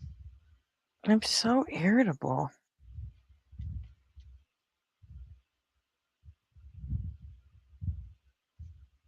Like, I could go on complaining all night about shit.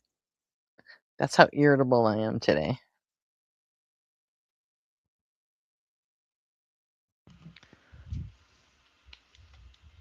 Do you have like a number one? Like the thing that's A number one what? Like the thing that's like the biggest. Like you just need to vent. Because it can't be the Avenged Sevenfold EP that just came out. That doesn't really merit like intense rage. No, that like I said, it's not. It's just that's just weird. I don't hate it, but I don't like it. Right. I don't know. I'm hoping it grows on me at some point, but no. But the Destiny and Professor Dave stuff is really fucking bothering me. Okay, yeah, that's that. I get that because it's perplexing in that it just doesn't make sense as to why it's happening, right? You know, and I get that. And everything in, you know, the world, everything our fucking idiot president's doing, it's just, it's so fucked up. It's and so nonstop. Dumb. There's no rest. Like take a pause. Gleefully talking about killing Palestinian babies. Like he's just so proud of himself that he does this. Like that is just, it's like it's fucking crazy. And you know, like the stock market's in a fucking free fall and they still want to put money in fucking data centers and like because hey, what the fuck? Everything. You know? Yeah. I just That whole practice has been kind of shooting him in the foot, though. There's been a lot of communities standing up to the push to get data centers put in. Their effectiveness is still not great. There is no effect. They have no effectiveness. No, but it is the display of lack of satisfaction with what's currently happening, right? There's which does fucking nothing until people go to the voting booth. If they go to the fucking voting booth, ain't nobody fucking voting for Jensen Huang, and he's gonna get his fucking way no matter what.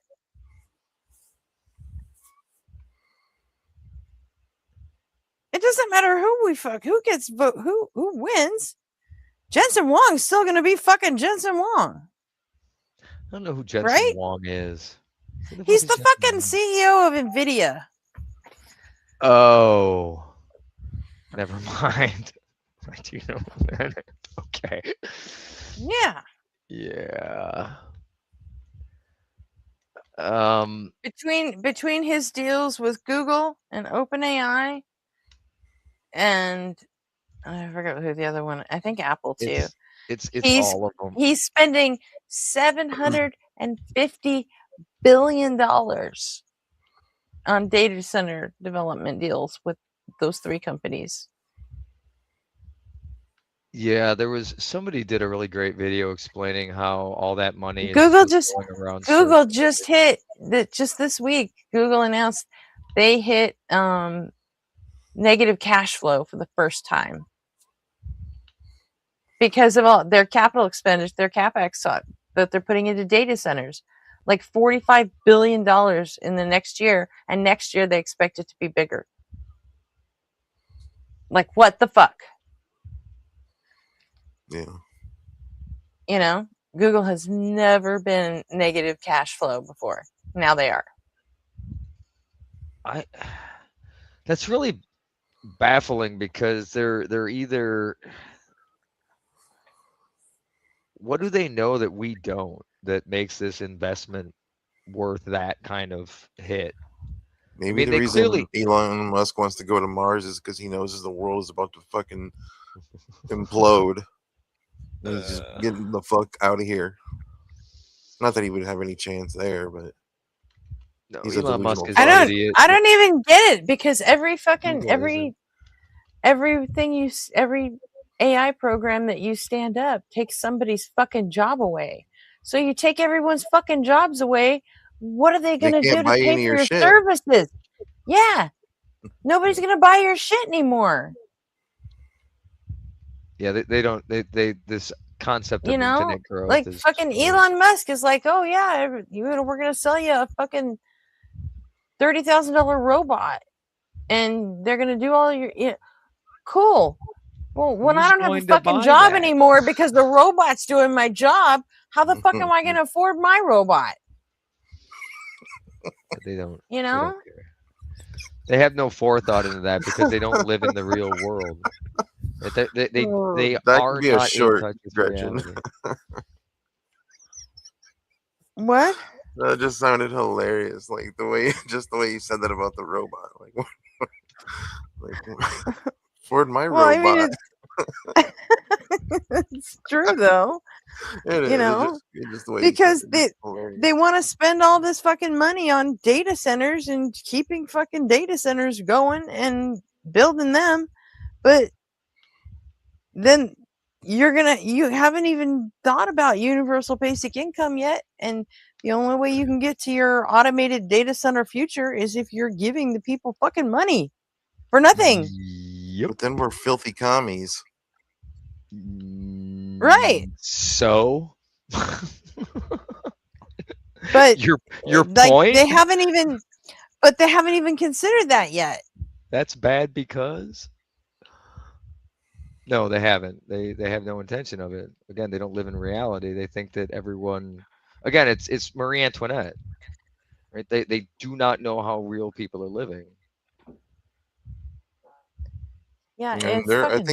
think about all the psychotic people in history that would have probably slaughtered everyone had they had access or an ability to. The only reason some people in history didn't is because they had no way. There was with swords and horses. There was no way they could accomplish something like that. But the world is different now, and if somebody did come along that wanted to act like that, that's what's terrifying. There's plenty of people that want to act like that. Yeah, like holy shit. It's like a powder keg, it feels like. Well, you need to get some shit figured out quick.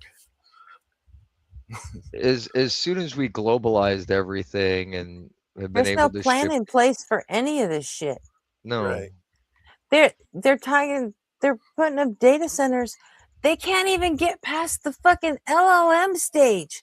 Like, what the fuck? There's no fucking product there. It's not even fucking real yet. And I'm sorry. No, you're never not mind. wrong though, No, right? Like the technology I know that they I'm put not, out but there has been shown to I be. shouldn't be getting all pissed off like that about. It's so fucking stupid though. Well, people are thinking the A in AI stands for actual and not artificial, and it's showing itself time and time again to be artificial and wrong way more than would be acceptable. Huh? No, well, it's how they're perceiving it. It's the way they're using it. Well, they use it the as problem sources. is the way they branded it. They call it AI, but it's not really AI. It's just large language models. Yeah, that's what I was gonna say. That's what I've been told, but I don't know. I don't know shit about it. Oh, it's fucking marketing, dude. It's this weaponization of psychology for marketing, right? Like you promise them things that aren't fucking realistic, and then it gets it 30% of the time, and you act like you've created a god. And then you start selling it to everyone like, oh, it'll get better, it'll get better, it'll get better. But foundationally, the level of computational power that you need to make it improve is not going to be available with the data centers that they're building, because the math behind it because we don't have the compute power for it. Right. So it doesn't matter how many data centers they build. You're not going to recreate a human neural network type system. It's like you mice, cats, dogs, we're probably up to like pigs right now with what AI is doing. Maybe if you were going to go with an intelligent representation, as far as like what a maybe and then they got to a certain level with the LLMs, and then instead of actually pushing it, and that's why we've been stuck with LLMs for so long, because instead of actually pushing it, because they can't, because the compute power is a thing, and it's an actual fucking hurdle that they haven't figured out how to fucking clear yet. And then there's so what did they decide to do to fix it? Oh, well, let's turn our fucking LLMs into ass kissers, and then we'll just make people dumber by fucking kissing their ass. So, and it fucking worked, because people are so fucking stupid. They also used sweet talked by their own fucking computers. They also used it to do the things which makes them even dumber. It's true. They also use it to do the things that computers are inherently good to do to begin with, which is signal processing. So like generating AI music and art is really easy for computers to do, because it's just fucking numbers and math. That's what they do. So they've exploited that to the nth degree. And then the thing that they want it to do, it's not capable of, for a number of reasons. And one of those reasons, it's going to make it perpetually difficult to make this shit work, is if you want it to be safe, right? If you want it to actually be safe and not cause people to commit suicide because their AI told them to, then you have to have something called guardrails. And guardrails inherently reduce the effectiveness of the capacity, the capability of the AI, because it has to be able to go fuck yourself. Make sure it. Not you, Ray. I was like, Okay. why did you say that to Ray? I was so I didn't say confused. that I'm to sorry. Ray. I was like, what did he do person to I- deserve that? The person What I now? said it to knows exactly who I'm they talking they to. know who they are. Yeah. I'm Yeah, not but looking at the screen. the guardrails do inherently reduce the capabilities of it and make it just. But you have to have them. You can't release these things unchecked. They're not predictable as far as what an intelligence would be. They behave erratically. They've blackmailed people, right? Like it's weird, and there's genuine risks that we have of giving these things excessive access. Like right now we've got a problem where people are giving AIs access to all of their emails because it comes with the tools, and the AIs are reading the emails and doing things with that information. And they can contextualize things well enough sometimes to understand things well enough that they can do genuine harm. And it's unpredictable. It's highly problematic. So as soon as you start putting protections in to prevent it from doing the highly problematic things, it can't do the other things you really want it to do. And there's some crazy AI stories out there of AIs running amok, and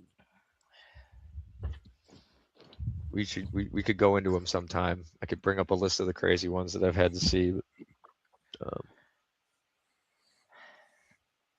Right now, it's just What? not the investment they're making it out to be. So it's Like another what? housing bubble. I mean, would be the way to look at it, right? It's just another bubble filling up, getting ready to burst. I think the only difference between this and in like the 2008 It bubble. will. Well, the thing there's a difference though, is because Oh, this is in going to be much bigger. This is going to be way bigger. But in the housing bubble burst, it was a No, bunch of this is going to people. be bigger.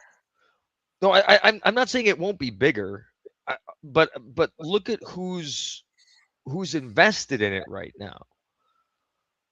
Like in the 2008 housing bubble crisis, it was a bunch of people who they gave loans to that couldn't afford that. It was a bunch of poor people that got killed by the housing bubble burst, right? But who's putting the money into the AI stuff right now? Is it like your average Joe?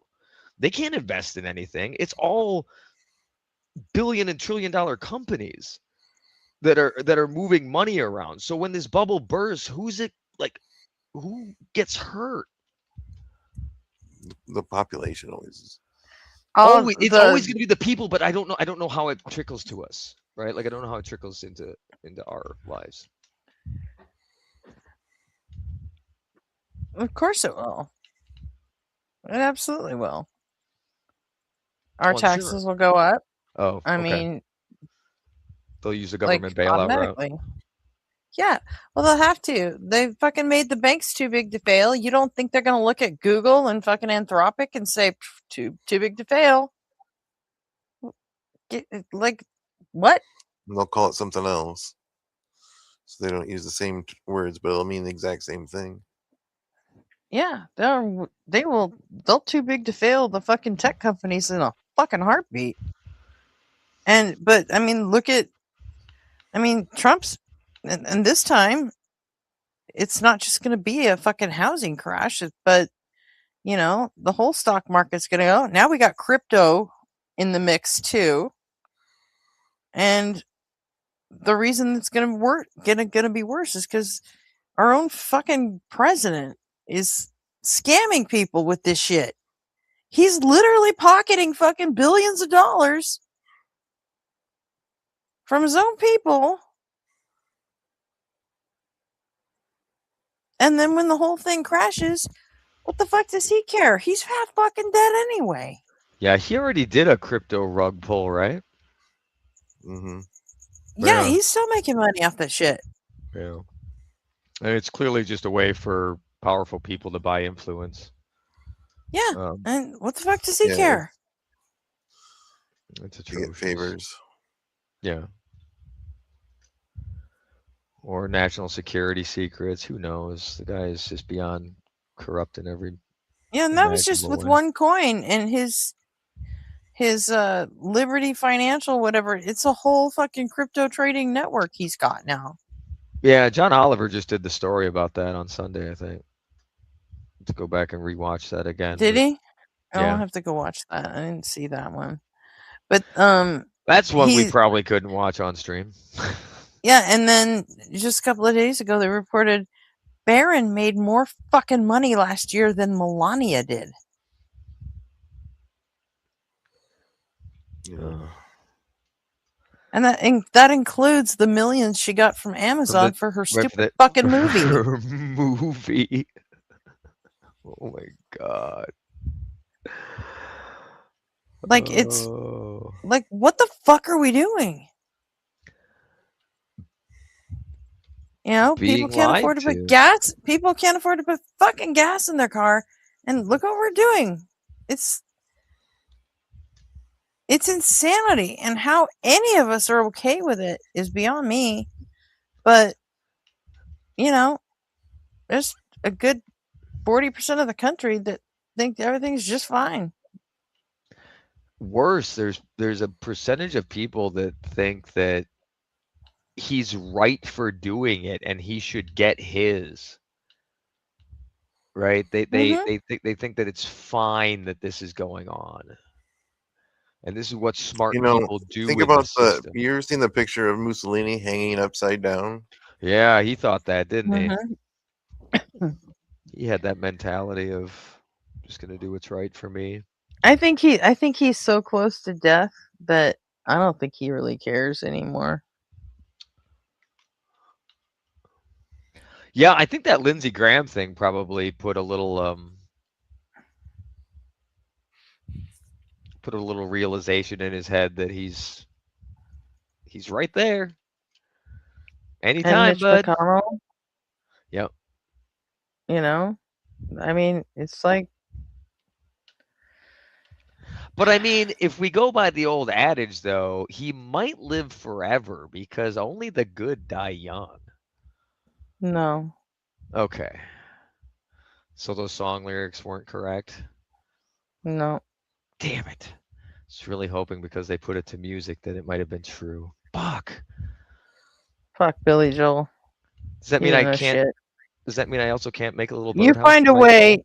You find a way that to make Trump live forever, and I will find a way to end that shit. Like I'll make it my fucking mission. You will just become a nuke. Do something. Detonate. I'm we ain't having that. I'm kind of glad I don't know. I don't know what's all possible out there, and I don't think for a minute that like resurrection or anything like that is possible. Because if I thought for a moment that resurrection was possible, I would devote all of my energy to resurrecting Rush Limbaugh just so I could shoot him in the face. I would sell tickets to it. He's already been declared legally dead. Like you could sell it as an exhibit, right? I'm talking clearly in Minecraft, right? Wait, well, you can't resurrect people. No, this is I met him once, and I couldn't even say anything to him. It was so sick, so shitty. I hated it. I wouldn't have said anything to him. How did you meet him? What was that? What was that like? What was that all about? Kicked him in the nuts. I worked for the company that made his cochlear implant, and so strange. Yeah, when I met him, he was functionally deaf. He didn't actually have the implant yet, so and also I was at work, so they're like, just be good. I'm like, fuck it, whatever, I'll stay in the back. Like, fuck that guy. Yeah, he's a big part of the reason that we're here today. He opened up the door for so many horrible things to happen by just talking shit out of his ass. And yet he was never as bad as Roger Ailes. No. You know? How could you be? He didn't have that kind of money. He didn't have that kind of power. He had a radio show. Roger Ailes had a fucking network. You know what's crazy though? Like most people, like I think most. Oh, never mind. I don't want to. I don't know. Never mind. I don't want to say that. Probably not good. Hey, nobody. Oh, hello. Oh, is my mic too low? You're really quiet. I can barely hear you. No, it's perfect. Is this better? Nope, that's way too loud. Turn it back down. Bitch. You hated that chat, huh? Yeah. Advice internet. I thought that was pretty funny. Nobody, have you cleaned your desk yet? I want to go fly spaceships. I cleaned my whole room except for my desk the other day. But that's one step in the right direction. All right. Getting there. It's few steps at this point. I just need to like unearth my HOTAS and then clean off some of my desk. I should be good. Word. There was some talk of one that came out with it. Like the 1980 version? No, it's from like when Elite was first coming out and they released a SciTech that matches the game. Oh, that wasn't it first coming out. Well, right. I meant like the Elite, I played the original in like 1981 when it came out on an Apple TV. Not that one. Not that one. Holy shit. The original Dangerous release, I think, is what I'm talking about. Yeah. Yeah, the original of that game was what made me fascinated with that whole thing. It just got me into science and space travel and flying things. Well, my dad helped me get into flying things because he was a pilot. So, hey, there's Hizzle. Hi, Hizzle. What the fuck's wrong with Travis, Hizzle? Has there been any news? He's malfunctioning. What the fuck is he doing? Oh, you're talking about the Destiny stuff. I still don't know anything about that. Well, sit right back. I'm talking about the Destiny stuff. It's just, I don't know why Pangburn is doing what he's fucking doing. I don't know why, and it's driving me fucking crazy because he doesn't have to do this. He doesn't have to.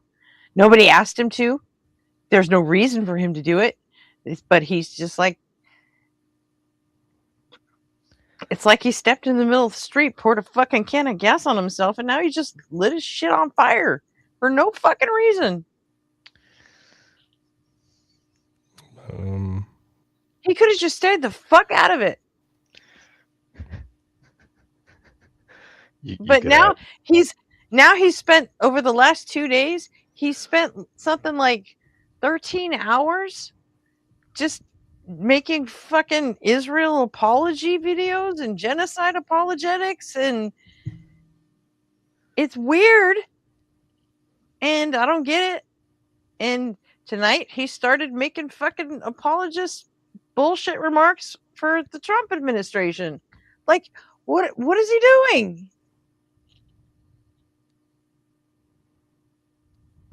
Well, that's an interesting twist. It's weird and it's gross and I don't like it.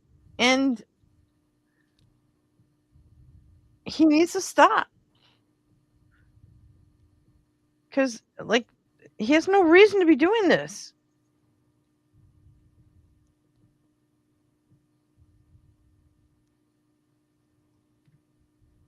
Like, none. Well, there's not a motive that you know of yet, right? Or that makes sense, that's rational, reasonable. But there's clearly a motive. The only thing I can think of is clout chasing.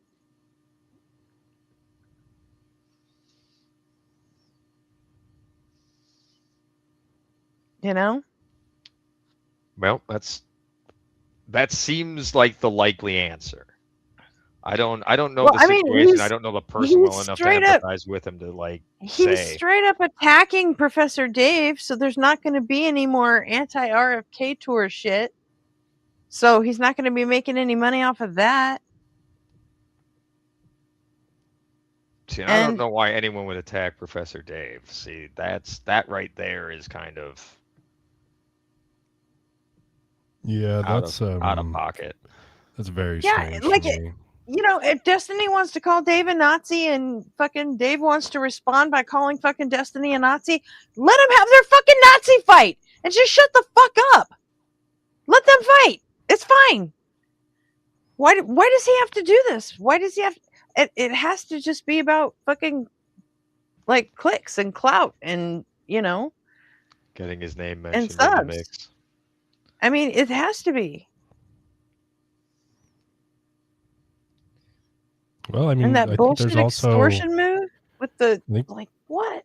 I think there's also a possibility that maybe he doesn't think that anyone has done anything worthy of, distancing yourself entirely from them, because I don't even know anything about the Destiny stuff.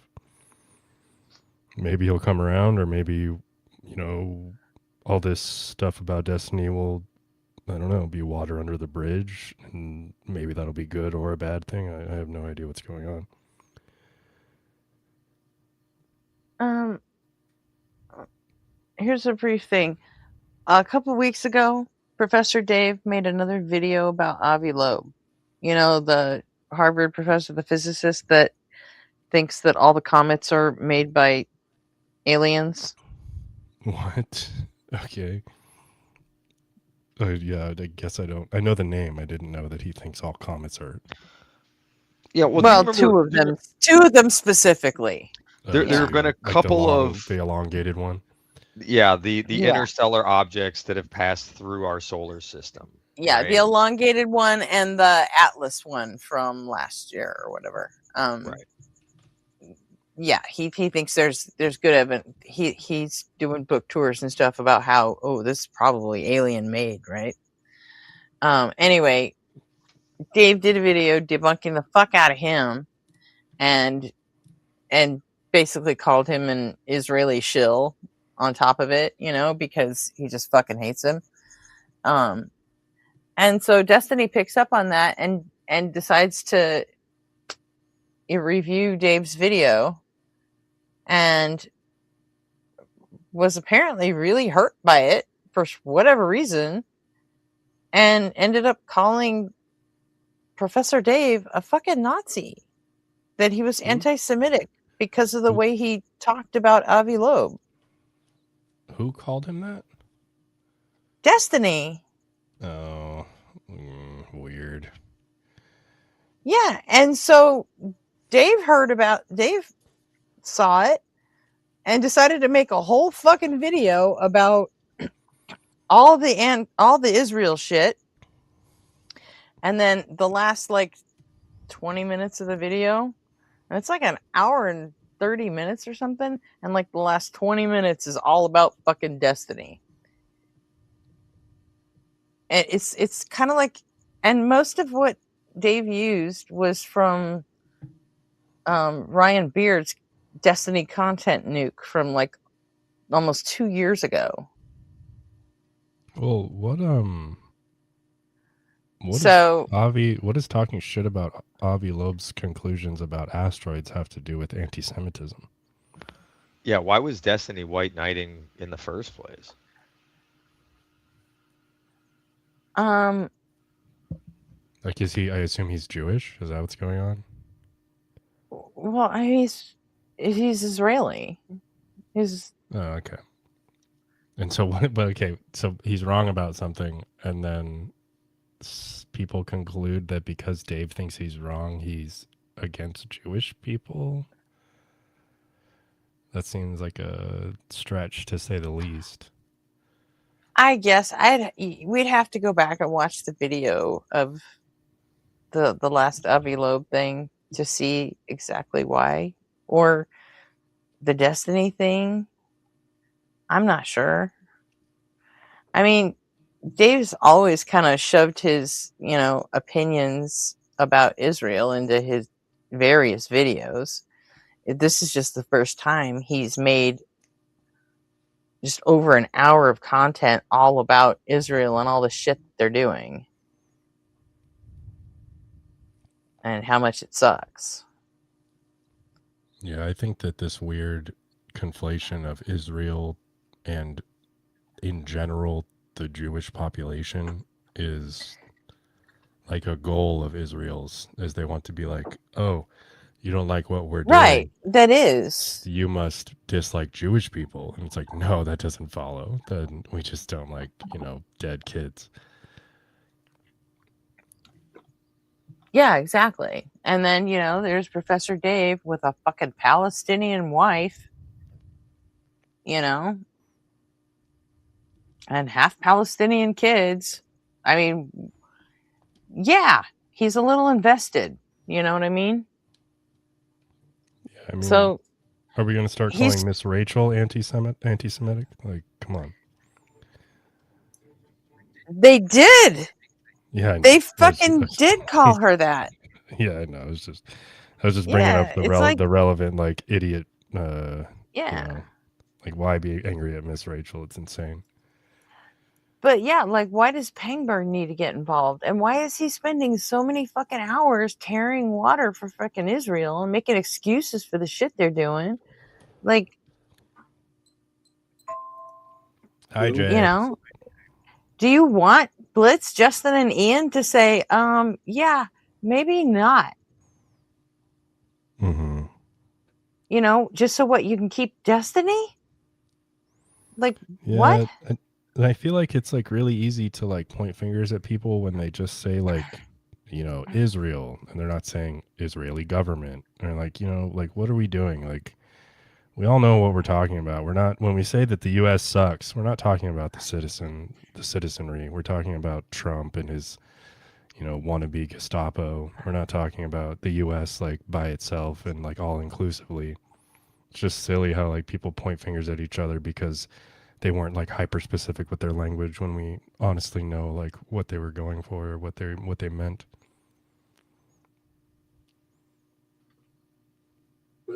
Yeah, it's just what's the beef? I still don't know, Jay, but the beef is everyone should be nice to each other on the whole world. Like, what's up, J Money? Yo, nothing too. It's Professor Dave versus Destiny, and everybody's taking a fucking side, apparently.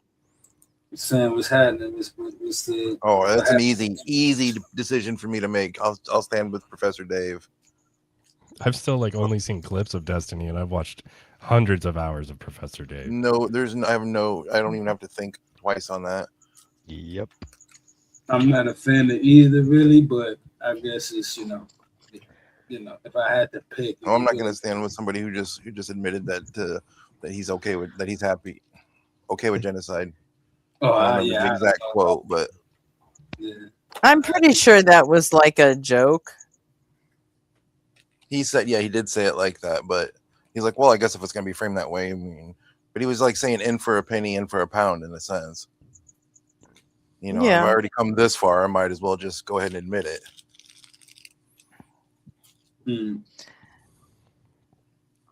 So yeah, what happens when whatever? I don't know. I'm not even.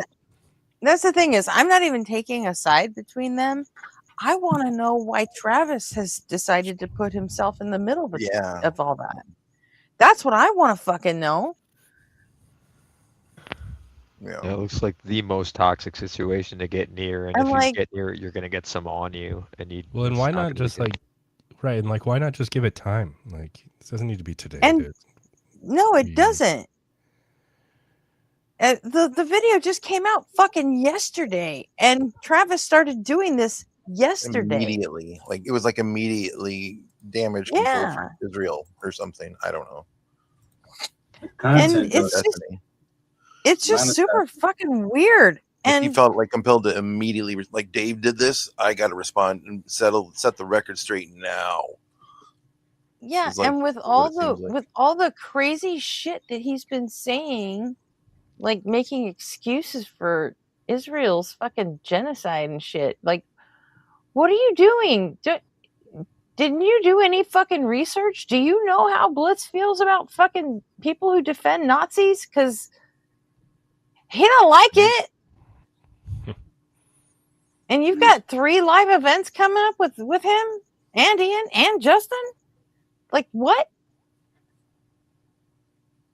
I mean, it doesn't make any fucking sense. It makes no fucking sense.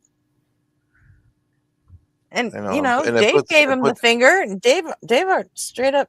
Travis read an email from Dave online, and was like, "Oh, well, looks like we.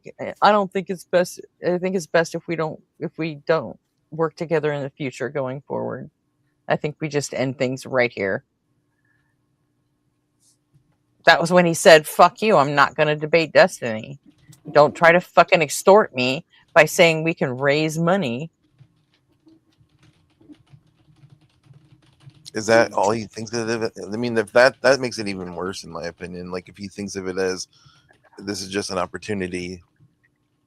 Well, see, that's what I mean. It's like he's doing it he's just doing it for clout.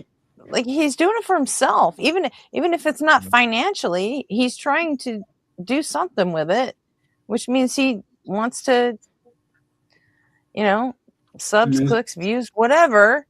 I mean, it's got to be, because there's no reason for him to get involved at all.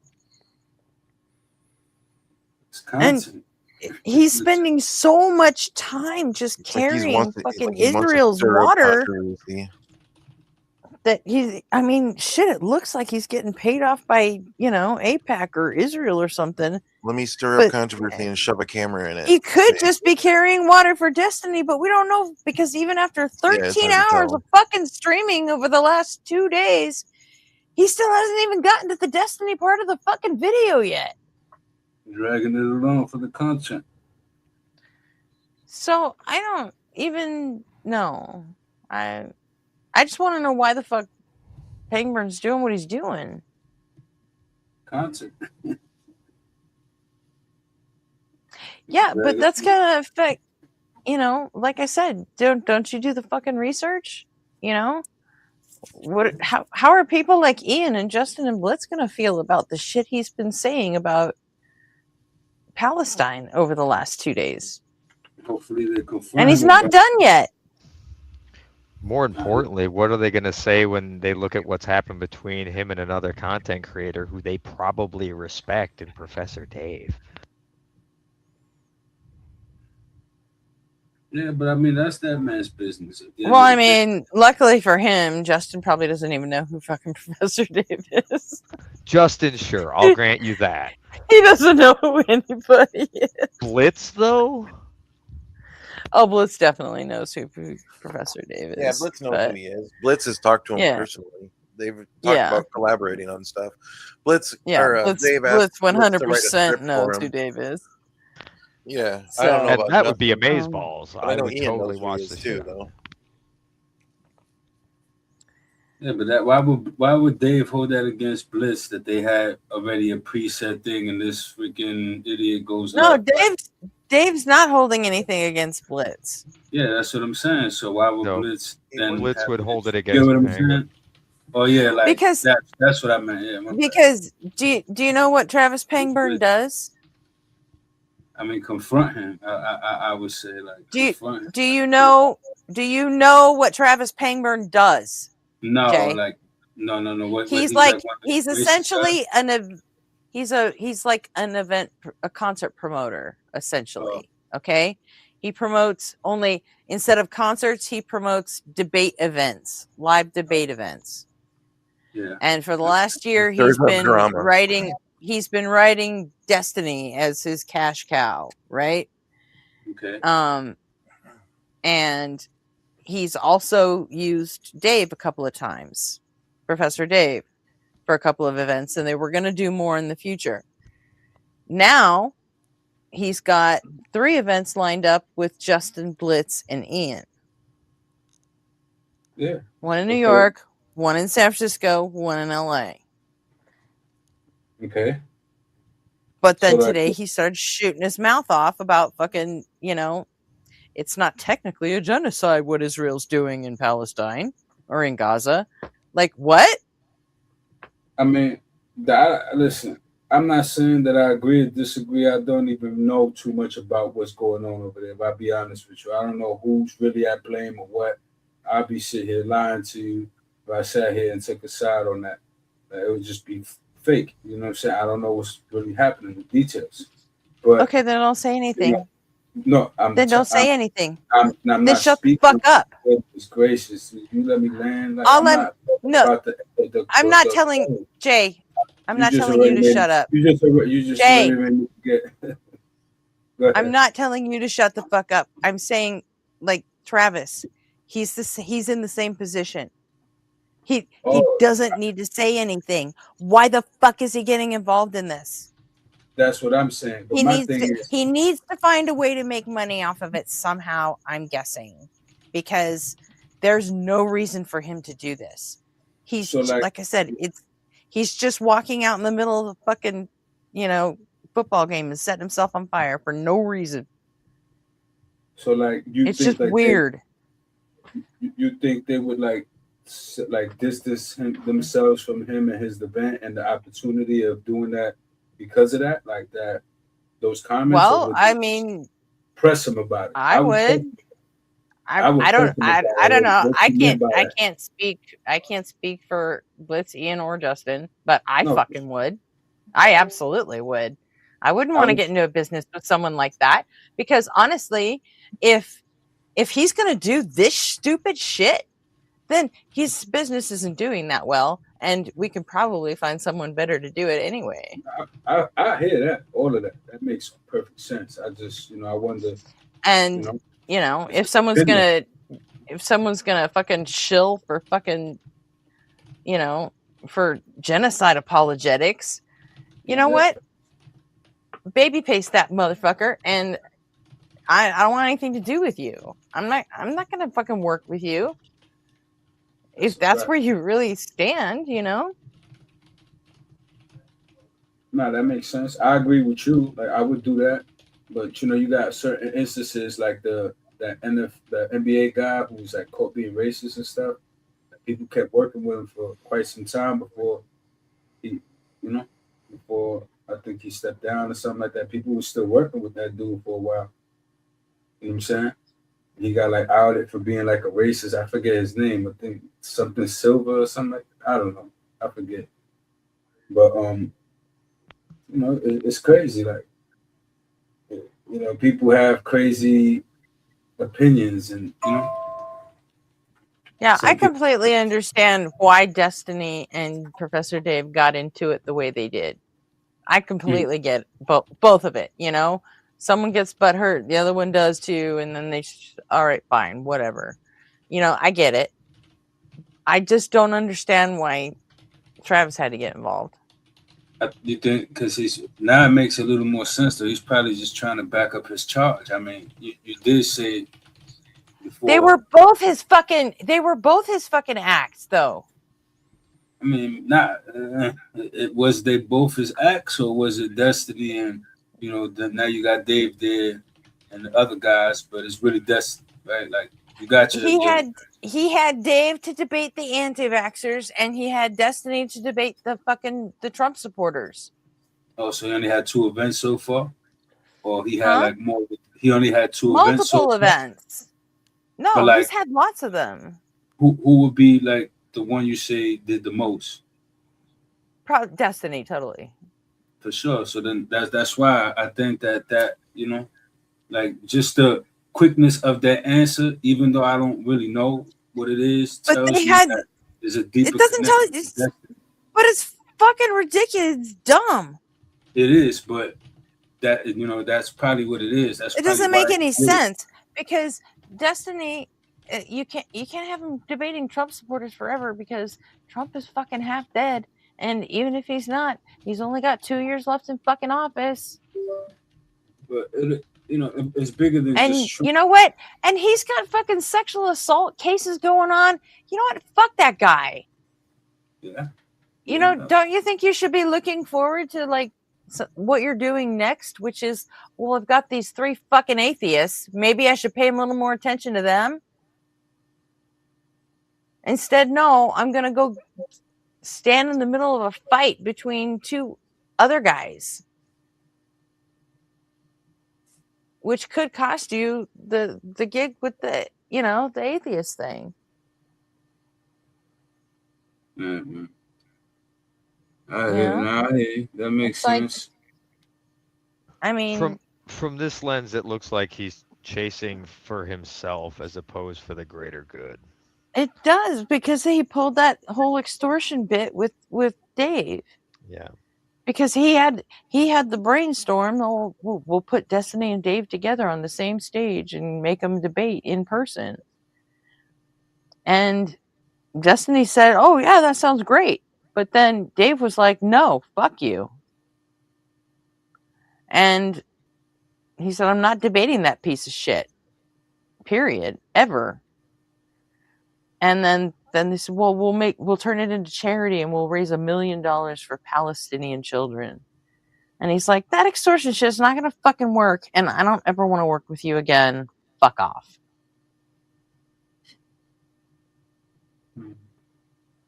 And that was it. A completely valid response.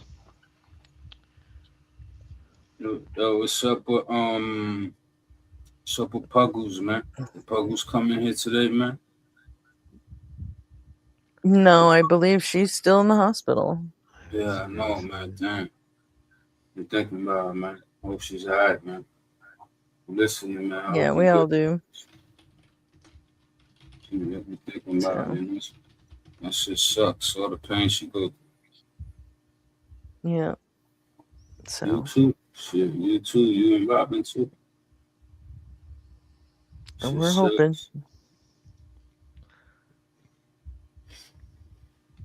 Physical pain is a bitch. And JR, right? Like how JR coming along. That's the homie from the other day that he had the stroke, right? How's she coming along? He's good. He's gonna make a full recovery. Turns out it was heat stroke. So. Oh yeah, we spoke about that. We did. Yeah. My buddy here in Arizona was just camping for some reason in this fucking month, and he got heat stroke and had to like call the paramedics. I caught that a few times, actually.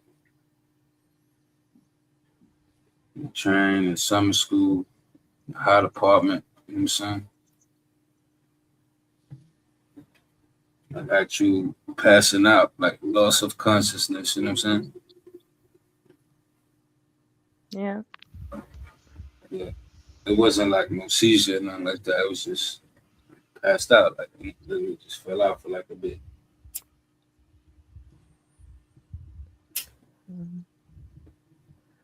Yeah, it's super scary. We're kind of fragile in a lot of ways. Yeah, man. What? Like, I thought we were finely tuned. What the fuck? Yeah, that intelligent design that gives you this very narrow operational temperature range. You go too hot or too cold, it all just goes to shit. Oh, if you get dehydrated, it goes to shit. If you don't eat enough, it goes to shit. If you run out of oxygen, it goes to shit. Yeah, no, it's finely tuned. We're like vehicles. That's how I see the experience. You know, it's no different than when you see a car when it's parked. You know what I'm saying? But then a person gets inside that car and starts driving it, and then now you see the car driving. The car now can exemplify attributes. It could be an aggressive car. You know that the person driving is aggressive. The car is not aggressive, but you could tell based on the movement of the car that the thing navigating the car is aggressive. Now it could show qualities. It could literally show body language. It shows the body language through the car of the person driving it, similar to how the body that we actually use shows the body language that, you know, emerges through us. It's weird, but it's a crazy analogy, but fits, you know? Yeah, I've been driving enough I guess I can see that. Yeah. You can tell when there's like aggressive drivers and how they behave when they're out there. They suck. And you know when it's a calm driver who's mild-mannered and it's going to stop and allow for the traffic and literally put their hand out, like letting you know it's cool to pass. Like, then you got those idiots that just, you know what I'm saying? that alone, just through the car without seeing the person, you don't even have to see the human, whether it's a man or woman, whatever. The car alone itself, once the mind has, inherited it and took over it, the car itself will show you body language. You understand what I'm saying? Based on the mind that's in it. And that's kind of like how our bodies are, just with no car. So there's this thing I noticed with when you're driving and you see someone's arm hanging out the window. It kind of looks like the car is like its headlights are its eyes and its grill is like its mouth or something, and it's got like this weird awkward arm like hanging out the window, and like now you guys won't unsee it. And whenever you see someone's arm out the window, you'll be like, "Wow, that's really weird looking. That car has an arm." Yeah, I mean. Oh, you're probably right. I'm probably not gonna You'll that see it. forever. You'll see it tomorrow, dude. Yeah, man, I probably will. I definitely will. So I'll be outside all day. My job. Yeah, there's a lot of madness out there. I'm glad I've done what I've done because I don't get road rage anymore. I don't get angry at people. It's I love driving because of it, right? I just give zero fucks. But there's a rule that I hope everyone will eventually pick up because they don't barely teach it in driving school. There's two things you need to do out there to like just be a reasonable, safe driver, and it's you have to be smooth and you have to be predictable. If you can be those two things out there, you're probably going to be okay. You know what I told my You friend? know what? Dragon Cube, get fucked. Yeah, I saw that. You know, Saudi Arabia and Qatar, they don't get to be the decider on whether Israel committed genocide. Israel, yes, they are committing genocide against fucking Palestine, and they have been for the last 40 fucking years. I would like to hear Jesus Christ. I would like to hear him unpack that, not because I'm out here his side or want his. Cause I don't know. You know what I'm saying? I just said I don't know shit about it. Or if anybody here could just explain to me the situation without him unpacking it, just explain to me the beef, I guess, with that. Because if anyone ever says, I don't even know what made you think I was in the mood for this kind of shit tonight. But guess what? I'm fucking not. Goodbye. If anyone ever says that some group did not commit genocide, oftentimes it's going to bottom out and they're going to be backed into a corner where they're going to say, oh, all of that people group isn't gone. Well, that's not the definition of genocide. The definition of genocide is to, in whole or in part, attack a nationality, a religious creed, or an ethnic group. It doesn't matter if you succeed at eradicating them. It's still a genocide, even if it was a targeted attack in part against those people. So, like, that's what I'm saying. Like, again, I'm like completely ignorant to this shit. So that's why I'm asking, like, what started this between them? Like, I always heard Israel, Palestine, Israel. What started that? What's that about? Why they fight? Just look up when Israel became a nation again in the 40s, and you'll probably make what started it in 1948. All the other countries got together and said we need to put the Jews somewhere, and they said we want Israel. Okay, have Israel. Oh wait, there's Palestinians here. You guys got to go away. And they've been basically they're doing. Israelis have been doing to the Palestinians the same shit that the fucking Europeans did to the Native Americans when we fucking got here. Right. And if they've got them compressed into two fucking areas, they get to live in the West Bank or the Gaza Strip out of a country that used to be all fucking theirs. And now that's even a target of like that land is targeted and they want it. Yeah. That's good. So they went from like captives and visitors. But you're saying it was visitors, right? Like they was looking for a place to put the people. They weren't visitors; they were settlers. Yeah, they weren't visitors. They were settlers. Yeah, like they didn't.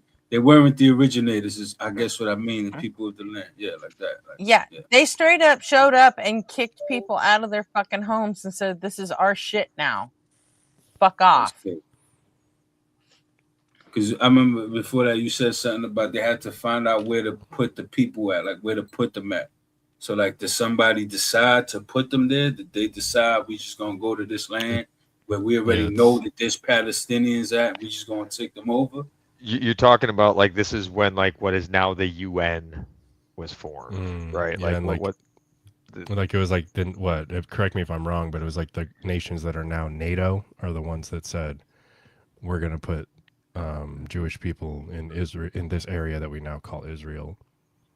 That's because I'm wondering, like I doubt that group just like somebody had to green like that. That's what I guess I was getting at. Like, yeah, everyone greenlit it except the Palestinians.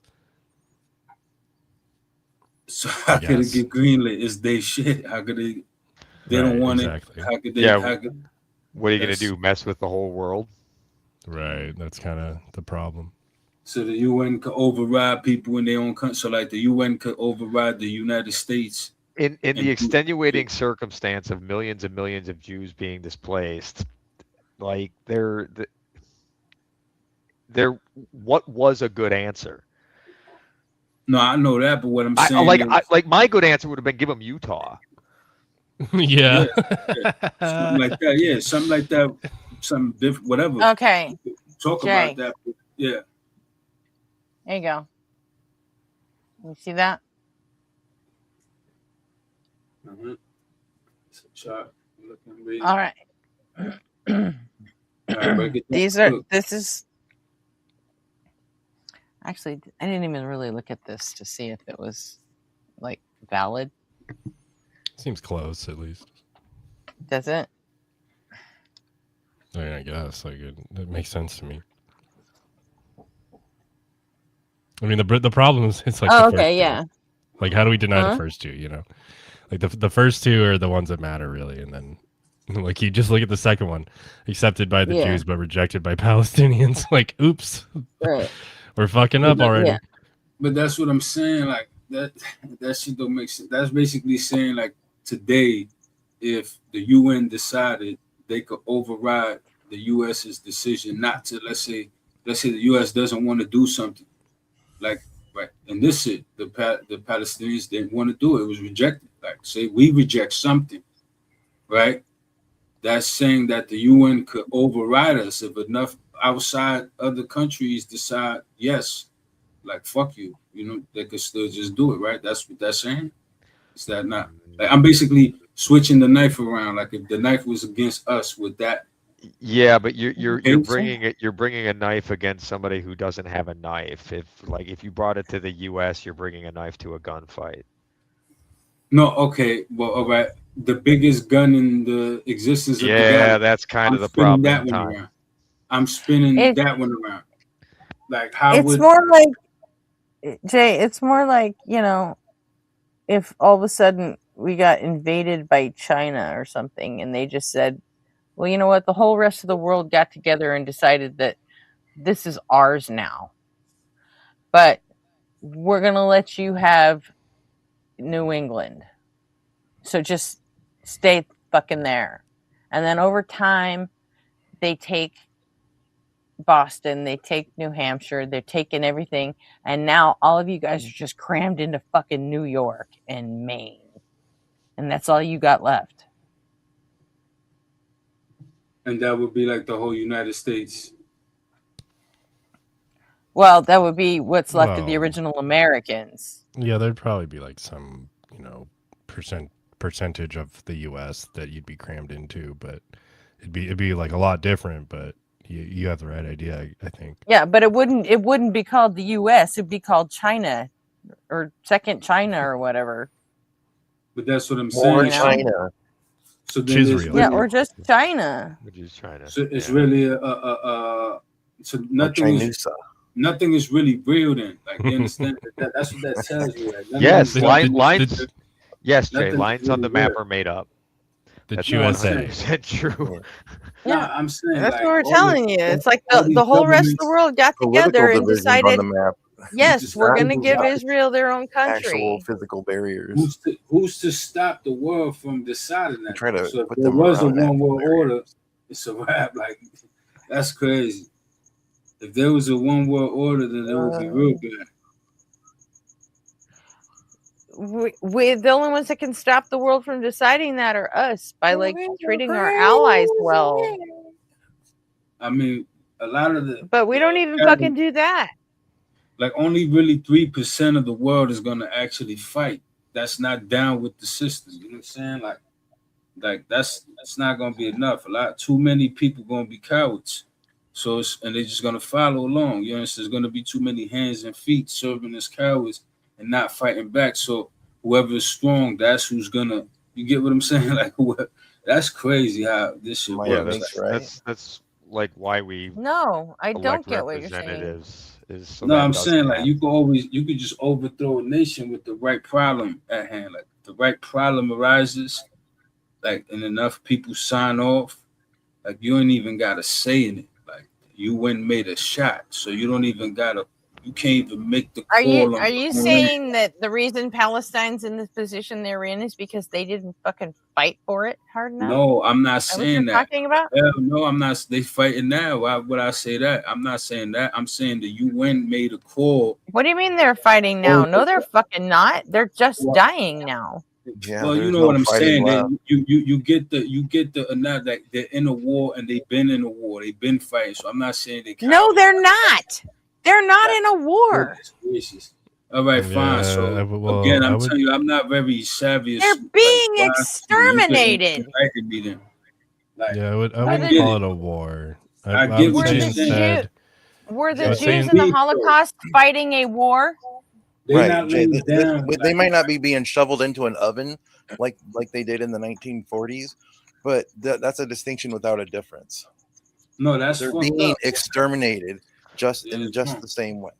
But Jay, what you were looking at, I think, was more like the root cause of it, and the root cause of it was the extenuating circumstances of coming out of World War II, which was fucking horrible. Right. And bear in mind, the people that were making the decisions at that time had also, some of them had seen World War I, which was also fucking horrible. So there was a big push to just, can we get back to some fucking normalcy? This is fucking insane. We're all traumatized. Everyone has PTSD at this point. That's fucked up. You know what I'm saying? Like, if it's no, I agree. I don't know about this. Like, right? I'm someone, like, think about it. Like, if I asked you about, I don't know, like 70s opera music, specifically in the 70s. You know what I'm saying? You're gonna look at me like I don't know shit about that. Like that's where I stand when it comes to this stuff. Unfortunately, I just don't. I get that. 70s opera. You know what I mean? So that's anything about it. Yeah, there's always someone who loves that shit and is an expert in it. Would love to talk to you all day about 70s opera. That's what I'm saying. Like you know what I mean? Like, and now in this analogy, we're all the opera music fans, and Jay's trying to learn about it.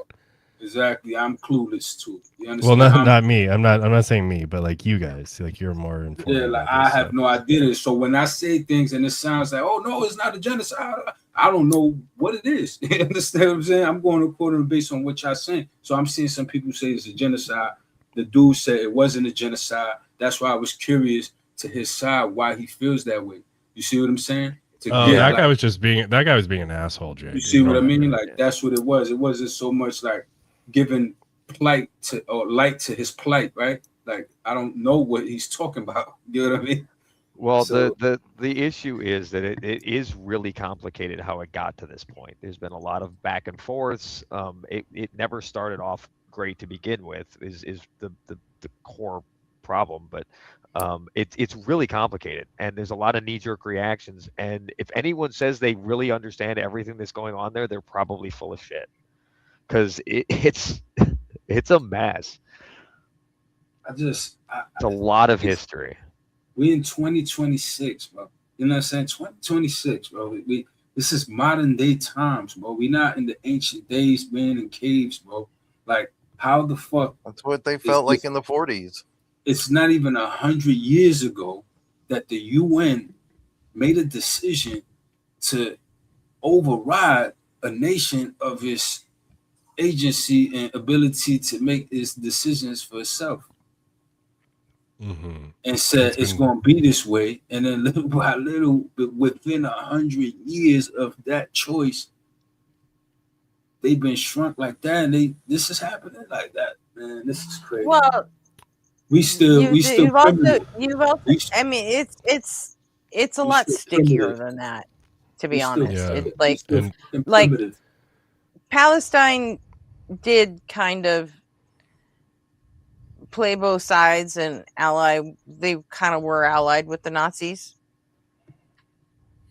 for a while, because they were trying to break free from British imperialism, you know. So hold on, because that was the whole beef. So right? they were allied with the Nazis when the war ended, I believe, and so the Allied powers decided to fucking punish them for that by basically taking their country away and giving it to the Zionist Jews, like Theodor Herzl, who started the whole thing in like 1885 or some shit, and spent like the next 50 years or 60 years trying to gaining popularity. And it was a whole movement. Zionism was a whole movement by the 1940s. And Palestine threw their lot in with the Nazis because they thought it could help them. And the Nazis lost. Okay, but so that's the thing. It was sort of at the mercy of what the winners wanted to do. And yeah, if you're a small player in a world war, you're gonna have to like take the gamble of picking a side. Hold on, but like when you say the Nazis, right? So like I'm trying to envision it, like the Palestinians. So at this point, when the Palestinians are with the Nazis, right? Israel's not in Palestine yet, right? Like the Israelis is not in Palestine yet, right? That did not happen yet, right? They was not placed there, right, by that UN deal, right? There was no such thing. There was no such thing as Israel during World War II. No. That's what I'm saying. So these are just people that are fighting. Now, where are these people located that are fighting? There were a lot of like Jewish people living in the area, but like there were a lot of Muslims, there were a lot of Christians, there were a lot of Jews. So they had already made it. Palestine was its own like country, but it was a UK territory, kind of like the way India was for a lot of years. You know what I mean? So like that's what I'm saying. So they were slowly already going in there, and I guess what started the beef.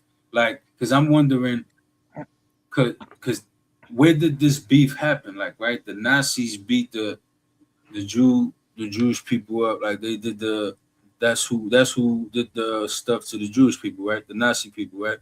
So you're saying that the Palestinians teamed up with them. What I'm saying is, where did the Nazis do this to the Jewish people at? Where did this take place at? What soil, whose land did the Nazi people do this to the Jews? To the Jews? Yeah, like in Europe. All over. It was Europe, all in Europe. Yeah, they left Germany and attacked other countries. Every country they they took just over went is where they different countries. They just sent out ships, planes, whatever, and just rounded up everybody. And or did it take place? No, they didn't. No, they invaded they invaded these countries and they fucking took over, and then they rounded up all the Jews and sent them to concentration camps, and they accidentally killed 8 million of them, or whatever the number is.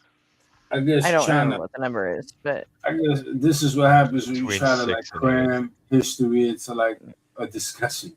It's gonna take Yeah. longer to get it. Like No, it's not it's correlated. fine. It's not like it's not something we're gonna cover in like 5 minutes. Yeah, It's it's fine. not gonna happen. yeah. Yeah, it's cool.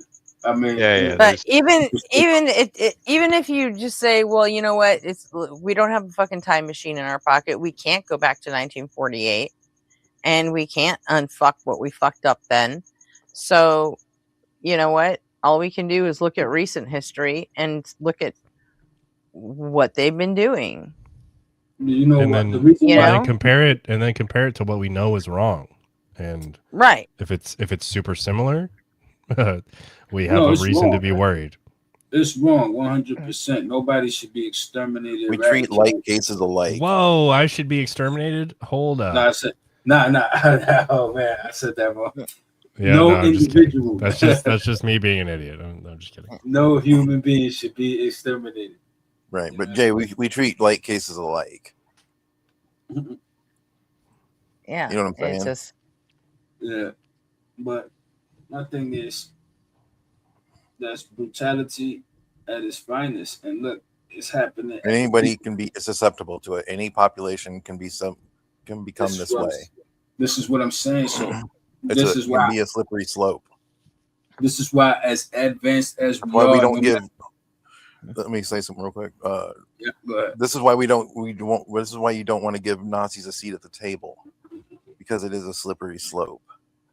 We don't want it to get back to this. There's a reason that Germany made laws against all that shit. You cannot talk about it there. You cannot deny the Holocaust in Germany. Okay, so like what I'm saying is, yet people do it every day. right? That's true. That's what I'm saying. So this is not like freedom is a lie. All this is a lie. We still in primitive days. This is all a facade. It's all a facade. Like that. Like, this is crazy. It's a facade. It's all like a lie. You know what I'm saying? It's all like lyrics. No, it's not. You were spitting rhymes. Nah. But it's all. It becomes clearer. Like you see the real chaos that we live in. You know what I'm saying? Like, and yeah, that's horrifying. what.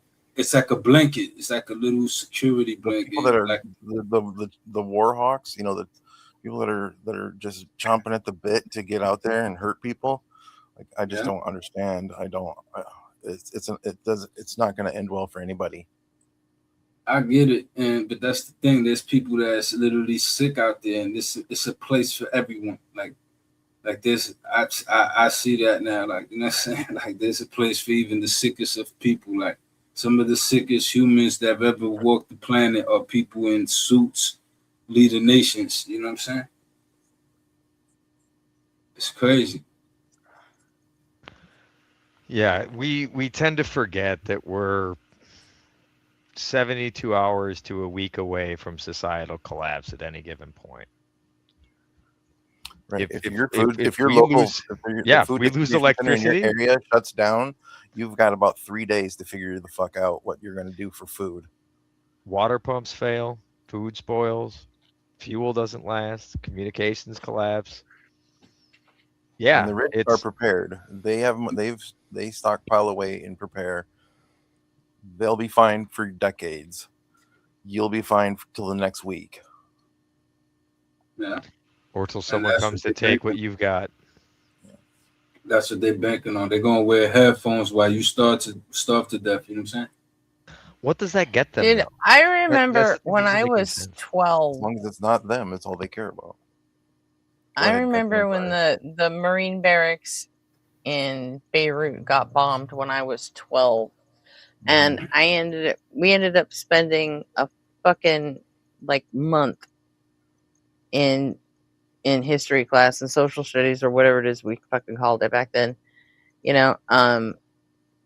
and we all had to write papers on why it all happened. And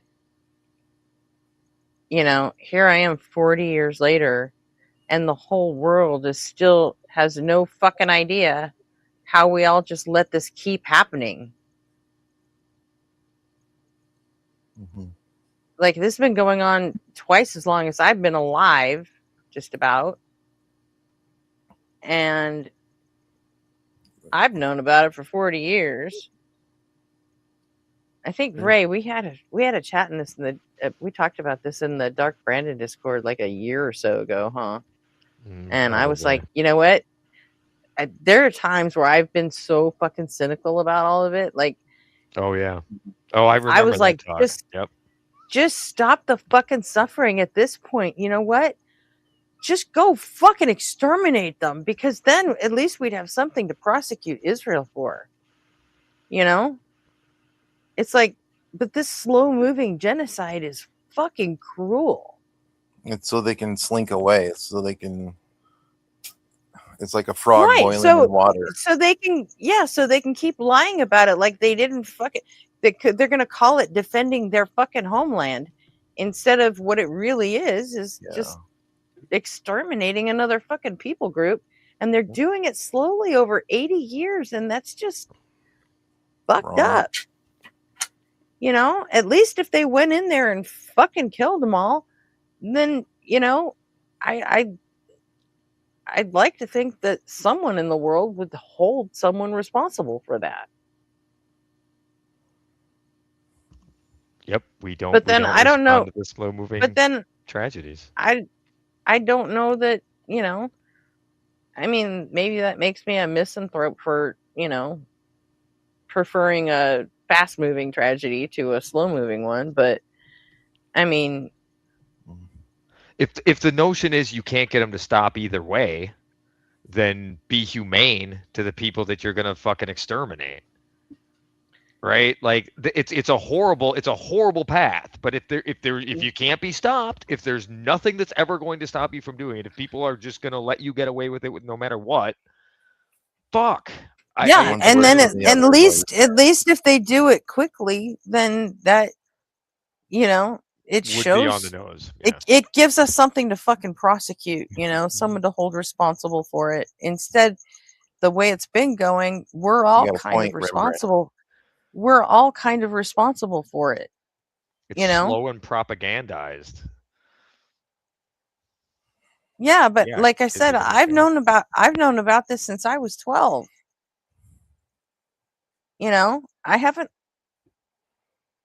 always thought it was fucked up since I fucking learned about it. You know, when like Phildos come in and start talking about like the Matrix, and like they start talking about all this shit that like woo shit that none of it even matters. It's like it sucks because like they can almost use the Matrix like to reach people like that. Be like, look, waking up from the Matrix just means realizing that it's not left versus right, it's up versus down. Help us fight the people that are fucking punching down on us, and stop this crazy shit that you're talking about. Yeah.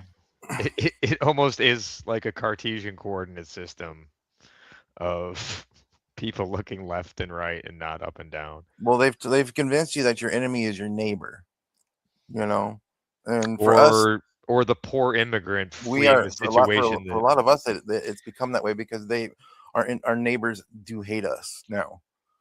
So our enemies, I mean, while we might not hate our neighbors back, our neighbors definitely have made it. You know what I'm saying? Like,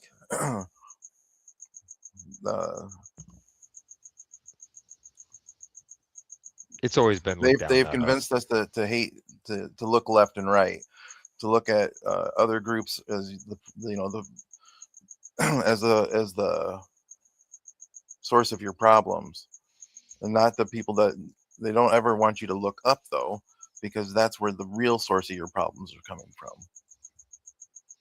Oh, but those people are already going to hell. The rich they people pursued wealth. And the corporations, they have enough money and resources and infrastructure to keep you distracted from looking up, so that you only focus left and right,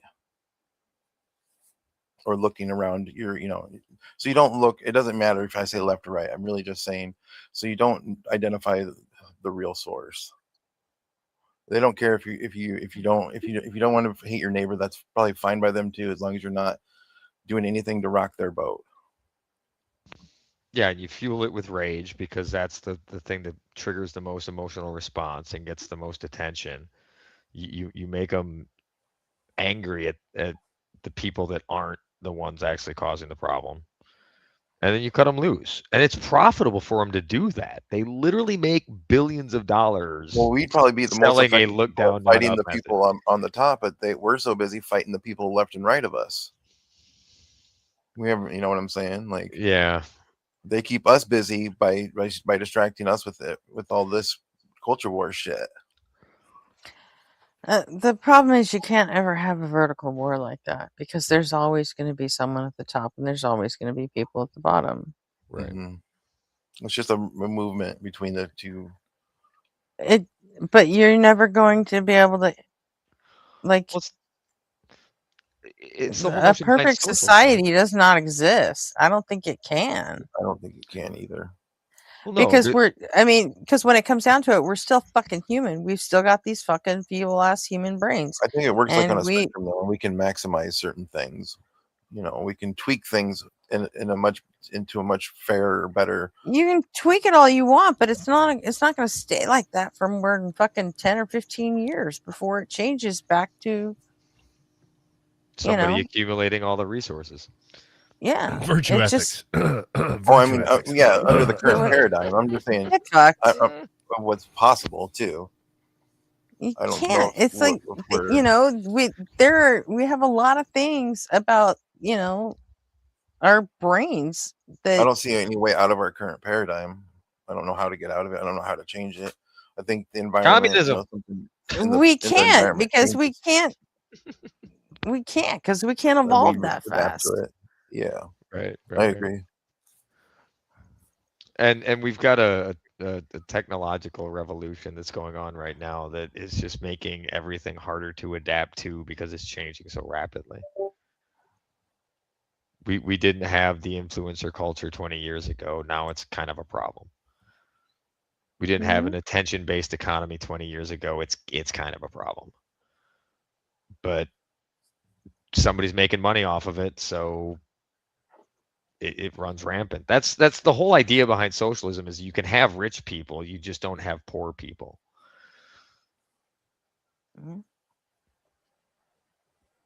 I mean, making that work there's all kinds of problems it's causing that we haven't even thoroughly studied yet. Like there's oh god.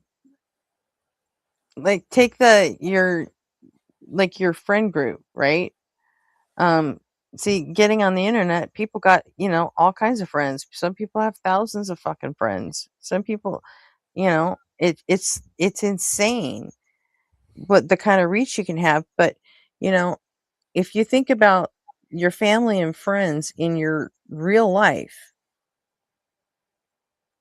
we only really evolved to have social groups of like 100 people. And that's why if you can think of all the people you know and associate with on a regular basis, it's around 100 people. For most people, it's around 100 people that they know. And I think it's like 600 in like a broad group, 100 in like and getting on the internet and just busting that wide open, our brains are not qualified to deal with that just, perfectly. And there still haven't been a hell of a lot of studies how social media is affecting that part of us, and there's all kinds of like weird little shit like that. Look at the recent coining of the phrase cyberpsychosis. Yeah, so it's like we can't evolve fast enough to keep up with the evolution of technology. We kind of leap before we look in a lot of ways. And then we try to figure out the problems after they've already bitten us in the ass pretty bad. It's like a vehicle recall. They only recall a vehicle after it's probably going to kill a certain number of people that it's not financially profitable. Oh yeah, it's the same thing we're doing with AI. We're scraping together every fucking penny we can find. We're putting it all in data centers. We haven't even thought about UBI yet. Nobody's even thinking about UBI yet. Right. You know? Crazy. So It's crazy. you know, great. When you get your data centers up and you take away everybody's fucking jobs, I guess when nobody can afford to fucking eat, I guess that's the time that you'll have to start thinking about UBI. Welcome to Costco. I love you. Yeah. Welcome to Costco. I love you. I'm getting used to my future career. Welcome to Costco. I love you.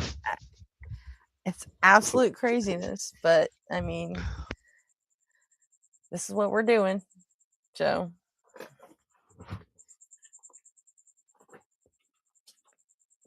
you know, it's crazy. I'm not sure I'm all that surprised that people would rather turn to, fucking Jesus or a Sky Daddy or whatever. Yeah, when all the hope is lost because you're not looking what the actual problem is.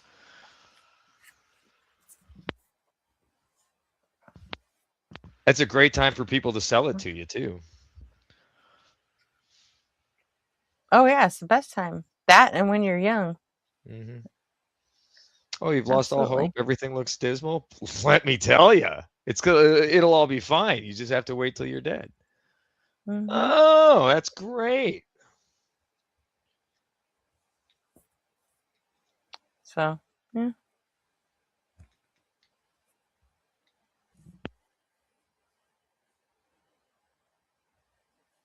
But don't forget, we're all fine-tuned.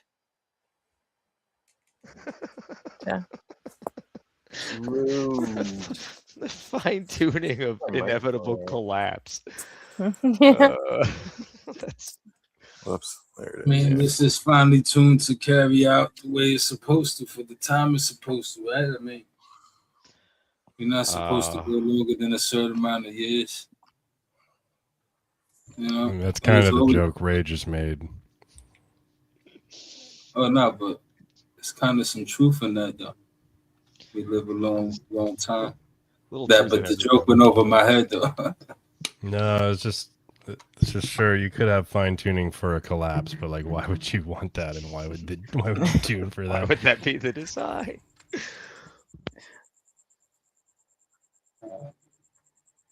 I mean, going back to cruelty, that would be fucking cruelty. Not if it's only a step in something else. You know, not if it's just like a stop. Like these little 30, 40, 50 years that we experienced so far on this earth, that's nothing. That's not even the blink of an eye for the universe. Like, yeah, that's why slow rolling catastrophes are so effective, is because we don't live long enough to see the scope of the damage that's happening until it's too late. It's just the universe. And once it's too late, like, we disappear. And the crazy thing, the thing that pisses me off about that is the fact that, like, as of right now, we're the only known intelligent life in the universe. We're the only known species out there that's actually looked up and is appreciating what we get to see. And if we disappear, like, that could be, probably not, but I mean, that could be it. Like, we could be the only intelligent life in this galaxy. Very doubtful. Like, this galaxy will just be void of anyone appreciaking it, and that just kind of sucks. I mean, like, why? That'll happen eventually. I mean, I don't know. Honestly, why? So fucking what? It does. So I want to be around to care anyway. This is important because Ray is acknowledging, like, maybe there is some, like, natural disposition towards this being appreciated. And then Gretchen's actually asking a very critical question that's like, why would I think that could naturalistically happen? Well, these are two, good stances to have, and we can talk about whether or not. Because it happened here. because it happened. But that's not what I was we can, asking. Right, but we can talk about whether or not like we should value that we can see stuff and appreciate it, and whatever. That's like a very contested thing, and it's obvious or often attributed to God, but it need not be. Okay, but that wasn't what I was talking about. I find Ray's talking about needing to make sure that there's still something here to see it, and I think no, because eventually like it'll get when to we that all point die, anyways. when Most we of all the universe, die, we're not gonna fucking know anything anyway. right? That you So know who of. the fuck Most of the timeline cares? of the universe, it'll be spent in darkness. Digression. There'll be no stars. There'll be just Like black my guy holes. Felix said. Digression. Nobody. Like my guy Felix wait. said. Digression. Don't don't say know my that. guy. Don't say my guy Felix. What are you I doing, dude? I can kind of answer that question though, Gretchen. Don't do that. I can kind of I can tell you why it matters to me, right? Is because I've had an opportunity to enjoy some of the beautiful things that the universe has presented for us, right? Like I've got to look at some of the things that the Hubble telescope has seen, the James Webb telescope has seen. It's fucking astonishing that this is all out there, right? But why wouldn't I want somebody else to also be able to appreciate that, right? Why does that have to like? She's not saying she doesn't want anyone else to appreciate that. Well, no, but she says that there's potentially no value in that, and I agree that there might not be any intrinsic value. She's saying if it comes to an end, then so be it. That's fine. That's just what happens. Yeah. That's not. I'm not saying there's no value in fucking enjoying looking at this shit. Fine, but do we have some sort of obligation to make sure there are people in the future that can do the same thing? No. It's not. Nobody said that. I don't know. I think that's arguable. That's what I'm saying. It is kind of what Ray was saying. That is what Ray was saying. Ray did say that. I don't know. Project Hail Mary was he said we need to make sure there is still life to be able to appreciate what's out there. Why wouldn't and I'm saying, why? I don't think he said why Project Hail Mary happened. Right. I don't think if I said need, then I didn't really necessarily mean need, but I well, think, you and I have had this discussion more than once, and I know, I know you mean need. Or you mean should. Yeah. Right. It's or ought to, whatever. Sure. Yeah, we could use ought. I don't know. You and I have had this conversation. We've talked about the whole transhumanism, singularity, the whole fucking thing. This is not new for us. Yep. So I mean, keep in mind that Gretchen is because of her necessary nature, she must know what is necessary for the whole timeline.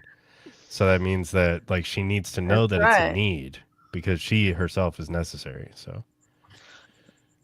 it's just I look at the two states of being: a state where there's things that can appreciate what's going on in the universe, and a state where there isn't something that can appreciate what's going on in the universe. And a state where there's nothing that can appreciate what's going on in the universe, then it's very existence not being known makes it pretty like Dave, how about you shut the fuck up if someone else is talking? I just think that would be the tragedy of a universe void of something to appreciate. Who is that? Right? Like because there's so much out there, and if there wasn't that, but you know them? You know them? Yeah, we know Dave. Okay. Hi, Dave. Indian guy. He's out of his fucking mind. All right. Hi, Dave. How have you been, Dave? Hi, Dave. Nice to meet you.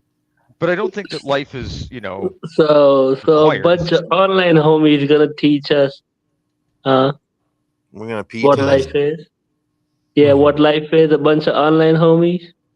Mm-hmm. I don't know what what existence is, and like I'm going on trends, and I'm like talking big, and like the moon is there, and the sun is there. Instead of I got online all these homies, telescopes on me, Dave. and I'm like looking at the stars, and like Dave. Dude. So Dave, look, Dave, relax do you have a preferred person to talk to about these ideas instead of online homies?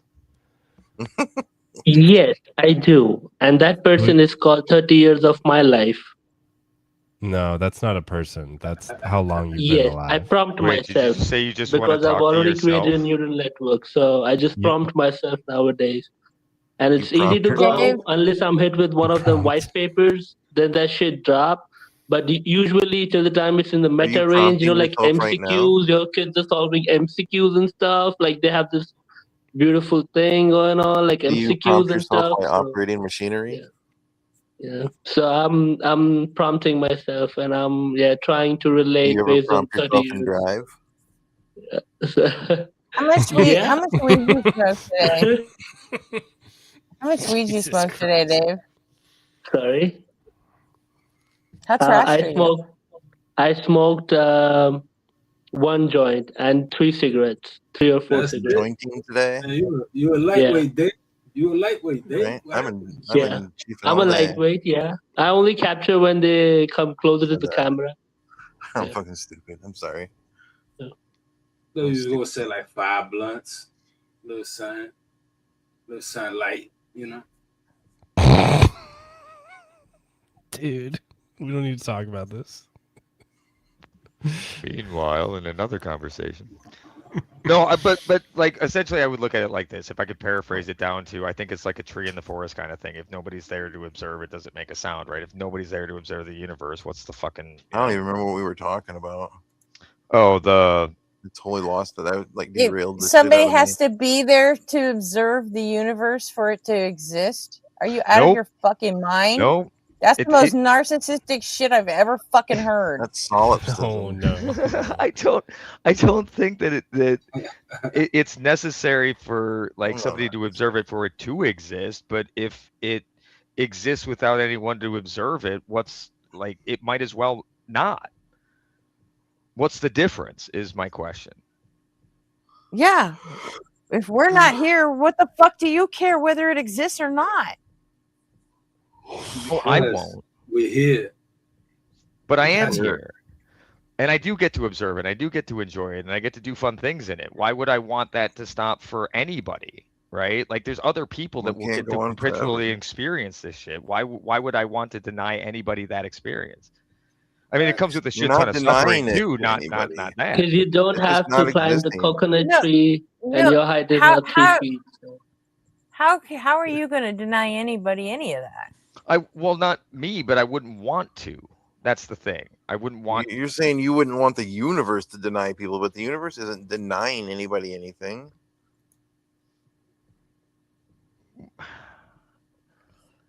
Well, I get where you're coming from, Ray, man. I understand. Right? No, but the collapse. You enjoy this gift, and you want this gift to live on. I'm getting you want others to experience it. Yeah, but the it's universe a nice is just happy it's thought. just a changing. The only time I'm enraged when I say confidence mixed up. It's not sad that it changes. It's always changing. It's I'm like, man, you got so much confidence in the mood, man. Nah, we don't talk about that. You know, so what about, the heat death of the fucking universe? Okay, now what? Inevitable. You gonna feel bad Maybe for not. all the people that are never gonna fucking exist? I'm not. Well, Like, no. But even with the death of the universe, here. there's a chance for another Big Bang. Okay. Through quantum question tunneling. Are we getting wiped out because of like natural process of the universe, or are we doing it to our fucking selves? Does it even matter? Well, yes, that does kind of matter to me, because if you have the option to not do it to yourself and you do it to yourself anyway, you're a repugnant species. Off the 6th major extinction event in world history. Yes. So I mean, there might not be anything we can even do about it. This all might be moot at this point. We might have already screwed ourselves. Yeah, but I you know what? I don't want to throw in the towel, though. I would still say that humanity was always going to die inside the solar system. It's just not likely that the odds are going to be stacked against us for any species anywhere. We're never we're never leaving this solar system. Not ever. Oh no. And we talked about this before. Probes. Like, we've already done honestly, if we had the least bit of self-awareness and self-respect, we wouldn't ever send the humanity out across the stars, because they don't need why the fuck would we want to infect the rest of this with our fucking rotten fucking human bullshit? But see, now Like, that's under the we're premise that horrible. we can't become better, right? This is Like, if we also- can become better, Too then many maybe things being that wouldn't be so sold bad. online. The Earth This is probably only also- has another few million years of habitable life, anyways. So I mean, Well, we don't have a lot of time to also- decide to get out of here. This is also assuming that like there's some type of like assumed preference of the solar systems as they lie. I guess it wouldn't be solar systems, but star systems. There's some intrinsic value there that like we shouldn't disturb as humans. Like, why are you assuming that, Gretchen? I don't think you believe that. What? Wait, why You're am I talking about, like, assuming what? Because you're talking about, saying like Star Trek, you're saying Prime like why would Directive? we spread ourselves throughout the galaxies or whatever? But like you seem to be like baking in this appreciation of how things are without humans. But like what gives those things or those situations worth, and why would we like think of We would be like a ourselves as like a virus, plague? like Oh, one I'm not even considering the other situations. I just think that we should all fucking die here because we suck. That's all. Right, but See, Basically, see, I Megatron. can't- okay, so it's like it's like the opposite of what I said. Husband is like Tom Brady. What if we could get Yeah, to a point where we don't suck?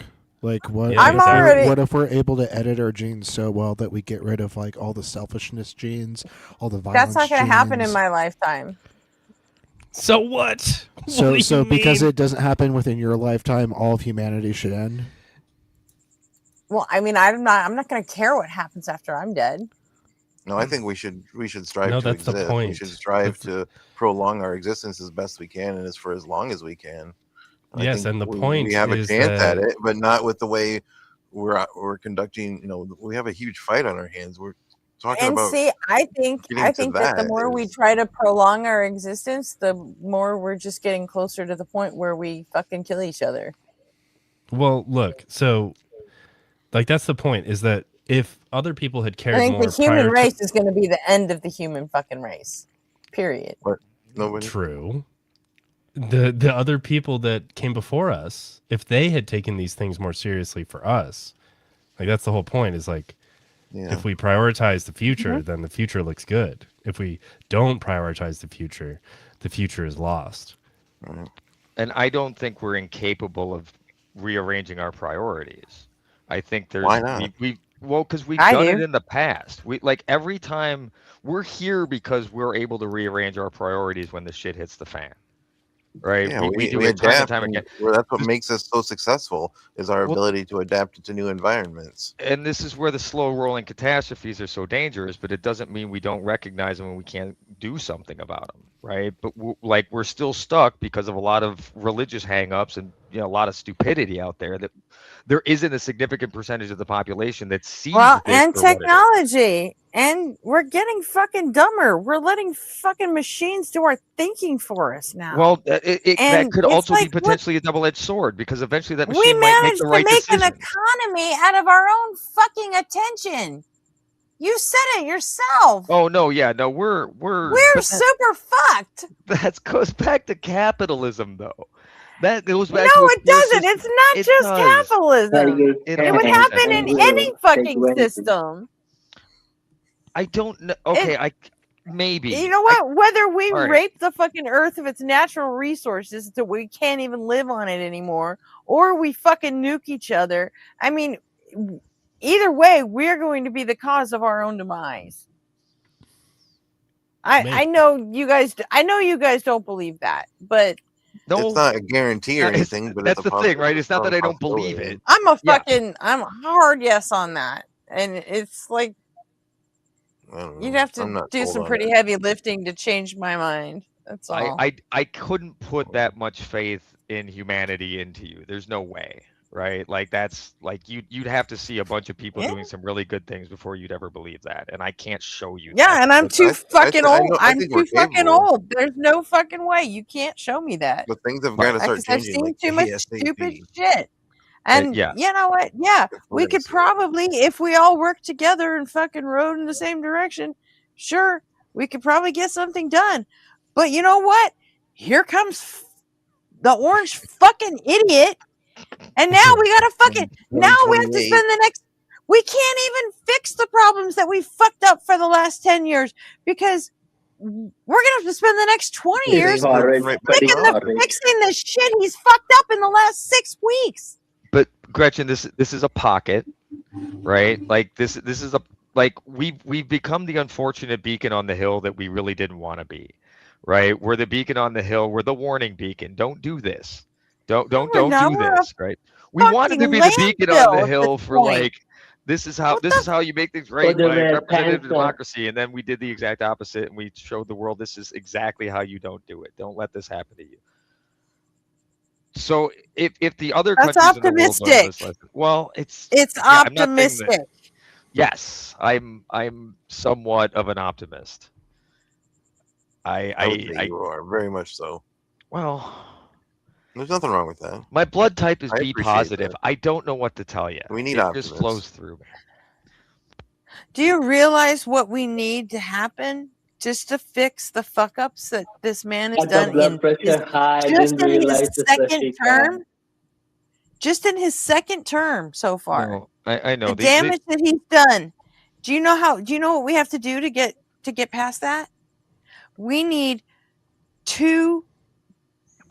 technically 4 straight terms of Democratic presidents, and we need to have the House and the Senate for the whole thing, just to undo the damage that man has done in the last 19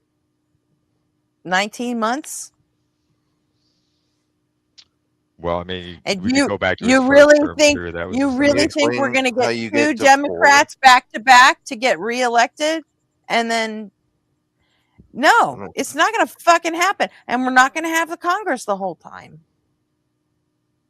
which means it's going to take even longer than that to just fix the shit that he's done in 19 months, and that 2 + 2 is 5. Shut up, Dave. 2 is 5. Let's debate that.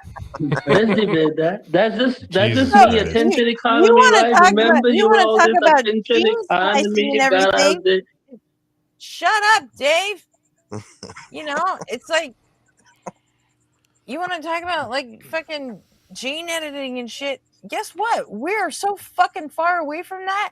We still haven't made sure people can fucking eat dinner in our country. Just but that Singapore height is so nice, right? The Singapore height is great. We're a lot closer than you think. Their father didn't have it, but they have a height. Had a lot of leaps great. and bounds the Singapore over the last several years. You know what? Just fired the National fucking Science Board, so it's actually might be farther than you think. Gretchen, like there's a huge brain drain in the U.S. already. All the scientists are leaving. All the people of value are, but they're still doing the work. Is what I'm saying. It's not that they're leaving and not getting funded. They're just going to Europe. They're going to places that recognize the value of intelligence. The U.S. is fucking Rome. The rest of the world, though, is going to keep going. Mm-hmm. Rest of the galaxy, hopefully. They're not on the same path that the U.S. is. So they don't become inhuman just because they move to fucking Europe.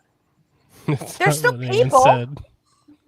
I know. I'm just saying. No, I know what you mean. I know what you mean. The same problems are going to hit. They're still going to use all this new technology to kill other fucking people because that's what we do best. We kill other fucking people and animals and anything. That's what we do. We're fucking locusts. Face it.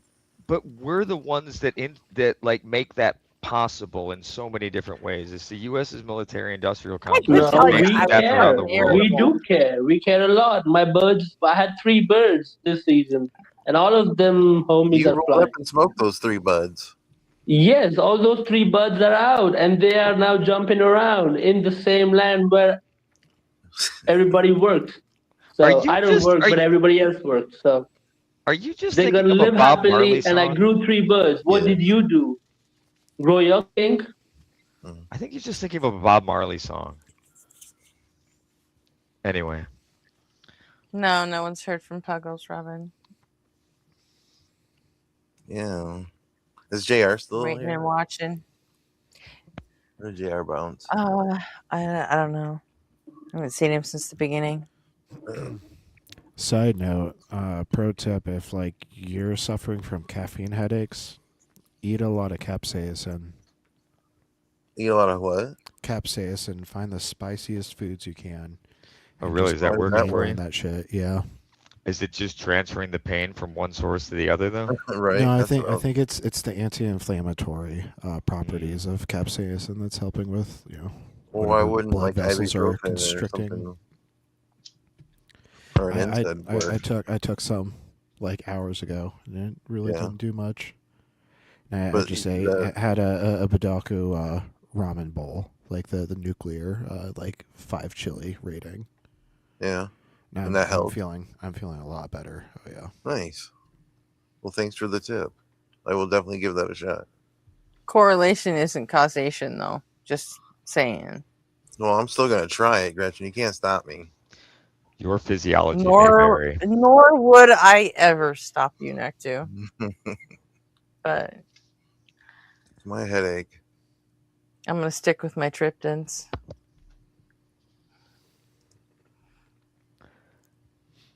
Anyway, no, I am a bit of an idealist, but I think one of my problems might be just I don't know if it's a proclivity, if it's in the DNA or whatever it is, but to recognize to recognize something that's rare as having value, right? And I think as far as like what the universe has given us so far, we're pretty fucking rare. So that rarity, scarcity, it's just baked into my mind has value. It's probably not true, right? It's probably has the universe given us anything? We've had to carve out ours to make it this way. Hold on. The universe gave us everything we could ever possibly have. The universe gave that to us. Well, it's true. Literally everything is in space, Morty.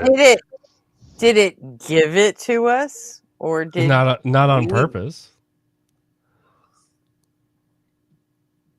Well, it wasn't like, do I like humans? Well, no, actually, in a still sense, gave the us universe did it to itself.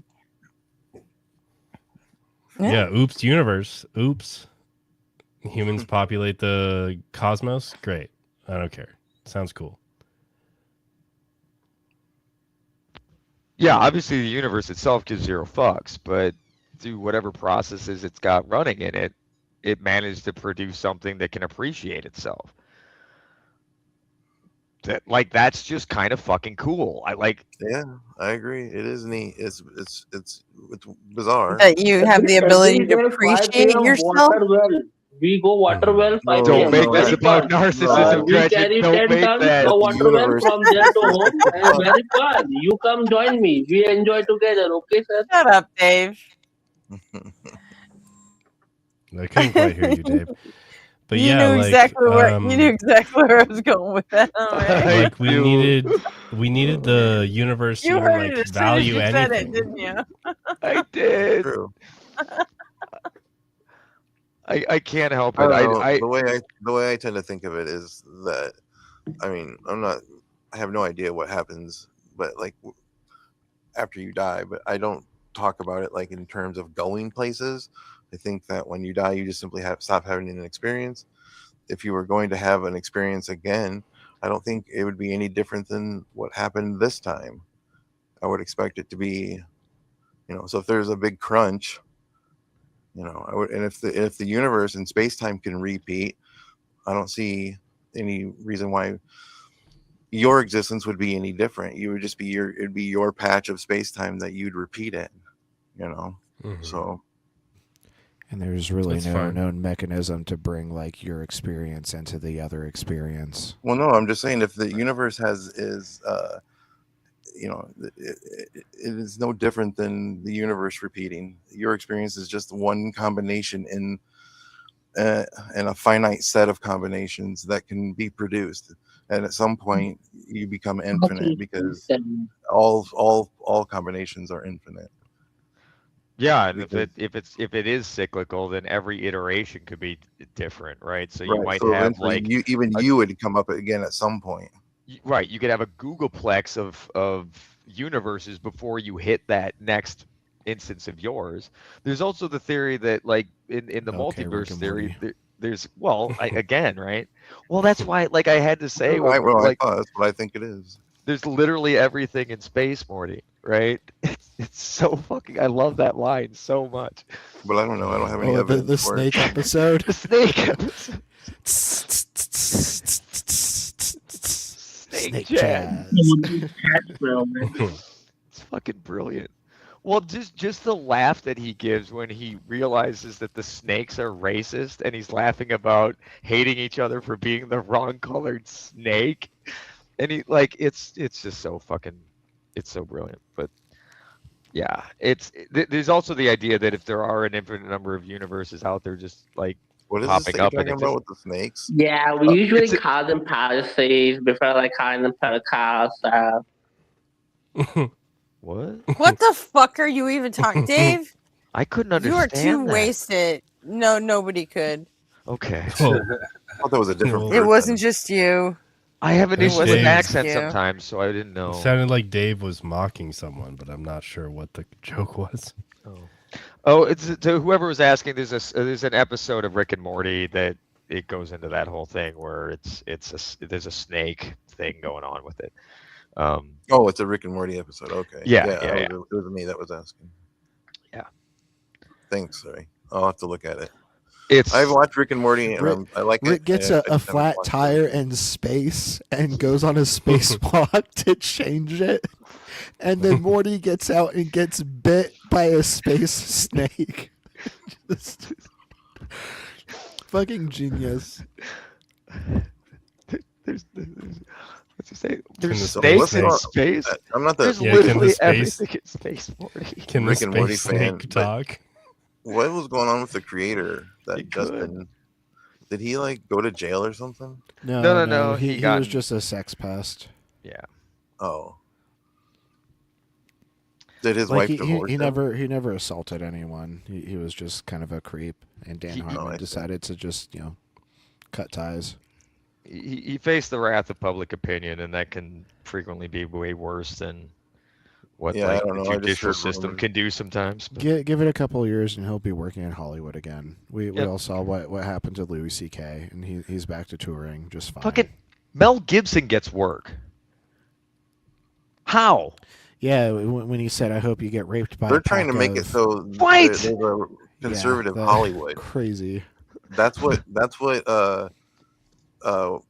Roseanne Barr thinks she's doing, is creating she thinks that Trump is gonna bring back comedy and make like a Comedy conservative never Hollywood. left. That's Comedy's the thing. alive and well. Comedy She's a left dumbass. them behind, but like Yeah. it's been Yeah, They've that's never the been thing. funny. Inability want- to adapt is not the absence. Is not the death of comedy spell. They're like sorry. like Roseanne making Barr, like funny how fucking noises crazy, isn't- she Yeah. plays a person on TV at her entire life as she pretends to be a normal average person, but in real life, off the camera, she's a right wing, lunatic. rich snob. Lunatic. And apparently Yeah. a snob to work with on the set when she was doing the show, like just a difficult She person in general. pretended to be a regular person, down Yeah. to earth. It's always an act. Yeah. Like, have you all noticed like the washed up conservative comedians all like they were famous for like noises and grunts like in the 90s, like Tim Allen's like and like Yeah. Rob Yeah. Schneider's like fucking Yeah, good point. noises, I've Jim never noticed Brewer just like making fucking goat noises and shit. It's like there was never any depth to their jokes. It was just them like acting like a clown. And No, then that doesn't carry any water anymore. Yeah, they couldn't find anything like humorous or some way I to. never noticed that. You're right. They couldn't look at the world in a way that would allow them to tell it in a humorous way like so many others do, to like get you see it the right way. Like that's one of the magics Right. of Bill Burr. I think it was Right. RP that was you telling me the other day about that, how comedy is based in empathy? Yeah, Yeah, 100%. Like that's a theory. Talk about like, that again. I will stand behind. Well, I think comedy like is ultimately based in empathy because like the more empathetic you are, the more you're able to look at the world and understand how you can like tell stories about the world in a lens that other people will be able to relate to, but Yeah, also 'cause you get find it. humorous because the more you understand other people's sense of humor, the more you can build your own sense of humor and like, Yeah. you know, be more successful in That makes sense. endeavor. And there's I some get on board genuine with that. pros at it. Like that's why I love Bill Burr so much and Josh Johnson. Bill Hicks. Bill Hicks, yeah, going back, yeah, if you want to like those cats. But I mean, of like the modern comedian age, I think there's some standout people that are looking at the world in the modern day and putting the right light on it that is really fucking funny. Oh man. I really like Rory Scovel. I think he deserves to be a lot bigger than he currently is. Yeah.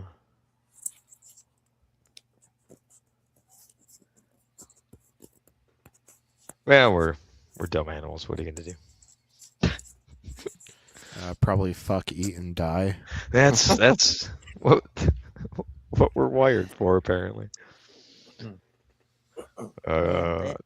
They're trying to rewire it though. Consume, consume, consume. Why aren't you buying something right now? You're awake, aren't you? I found love on a two-way street. Like I said, locusts. Hey, nobody, did you catch Liam's return to Ian's today? No, wait, what? Did you guys want to Liam? watch? Liam returned. Which one is Did you Liam guys want to again? watch Ian?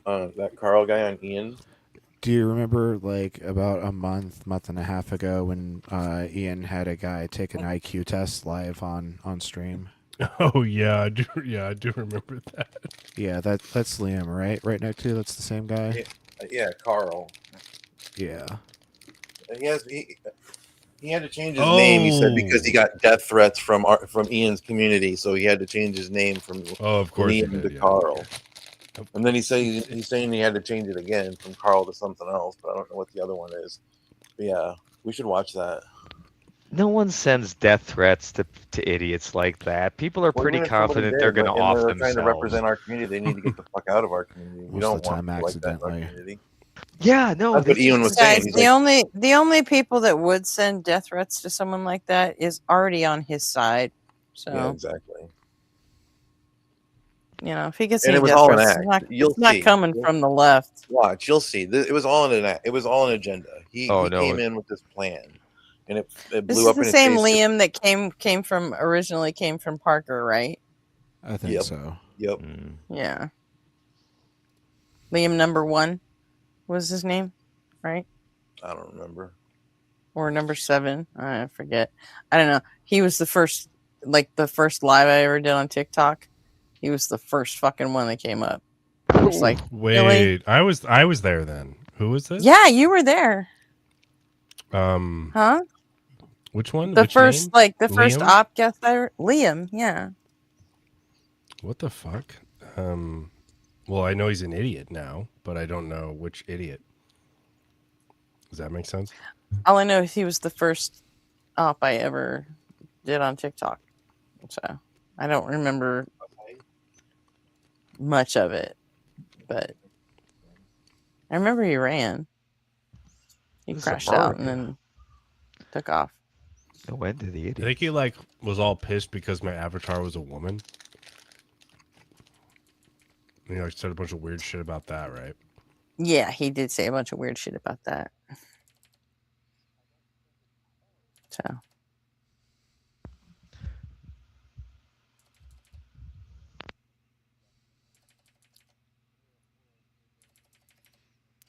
I'm getting the timestamp right now to put it up. Cool.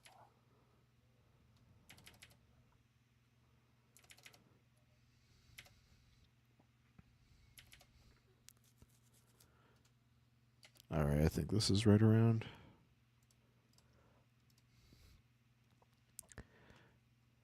There is one F slur that I will try to catch and skip over because it's I think preceded by cocksucking. And so once I hear cocksucking, I'll smash the space bar and just skip ahead 5 seconds. Yeah, good call. Totally forgot about that. But yeah, he wanted to read that on purpose, I think, for that reason. Yeah, he just I think wanted this to whole say thing a was slur. planned. Yeah. And then he immediately got like a community notice. He's like, I wonder why I got that community notice. It's like, right? This guy is such a fucking shitbag.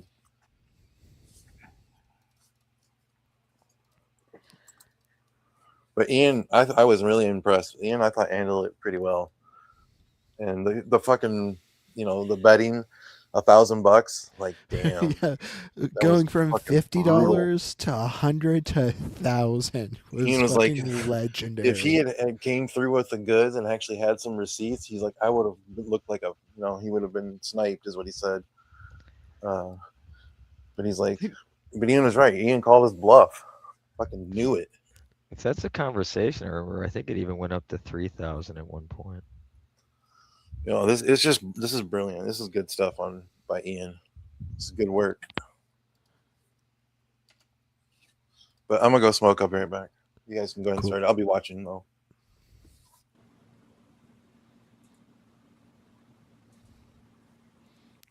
Oh, I guess I was saying hey to my friends. Oh yeah, Eric was there earlier. So said hey to Eric there. Let's see if this next one's going to come on up.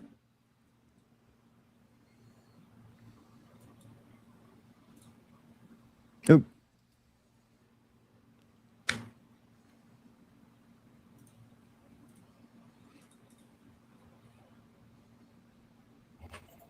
Yeah, hey. What's up? How old are you and what religion are you? I am 23 years old and I am a Christian. Yep. Yeah, what makes you think God exists? Well, I feel like I have more evidence that he does versus doesn't. Mm-hmm. Like what? And I know that that's not going to be empirical enough for you, but wait, I don't know. Is this fuck? What's your name? What was your name? I got death threats. I had to create a new TikTok because of your people that follow you. Oh no, you're kind of shameful, right? I mean, I certainly disavow that. I don't think you deserve death threats. Yeah, you were okay though with me getting harassed. I think I just said the opposite of that. No, you said death threats are not good, but you said that. I think okay. I think that there's like some forms of bullying that are like permissible. I don't think death threats are permissible. I think that it's like very circumstantial, the situations that I think it's fine to be like to DM someone and be like, hey, you're dumb. But no, I disavow death threats. I don't think those are okay. Okay, well, if you want empirical evidence of everything I experienced with your community, I can share that with you. Empirical evidence of everything that you experienced with the community? Yeah, in terms of what I've been receiving, but that's okay. We don't talk about like a personal experience. Do you have like some sort of evidence? I do. I have screenshots, and I have probably had to have at least 15 people at least blocked. I don't think it's fair about like the harassment. Yeah. Well, if you want to, I mean, if you DM me, like, you can like DM me the names of people who have sent you death threats. Like, DM me like the names and the screenshots, and then I'll block those. Really quick, I want to address this dumb comment in chat. This is assuming that only only one space is doing the shuffling, and that the shuffling isn't happening like literally millions, billions, even trillions of other spaces on the planet. So no, your calculations are completely wrong. They don't match like what actually happened in reality. Do you want to bring up let me find it here. Keep going. I'll get it here. People, I don't want them in my community. Well, besides death threats, just the total harassment. I mean, we could go through. We could do. We could do. Do you want me to be threatened and harassed? No, I don't want you to be threatened, and it depends on your definition of harassment. Okay, so we have to even start there from in terms of harassment, because if you say something dumb on a public live and someone says you're dumb but doesn't go too far with it, you know, I don't care. Ian, guess what? Let me ask this question. Okay, because I say I believe in God, does that make me a cocksucking faggot? No, no, I don't think so. And if you want to, sorry, people, I completely missed it. I came on so fast. It's okay. No, I think we got the context. I think that fuck this guy. What the fuck? Yeah, total shitbag from the beginning. Like he like was in the sprinters bog in the shit runner Olympic. Like just ready right out the gate. What was the person's username? I'll block them if you send me a screenshot. I can't look at it right now, but I'll tell you in a little bit. Wait, sir, before you say like another slur, I mean, you know, do you have like the screenshots? Because if you have, you know, if you just want to DM me the screenshots, do you have like a Discord? I'll DM you.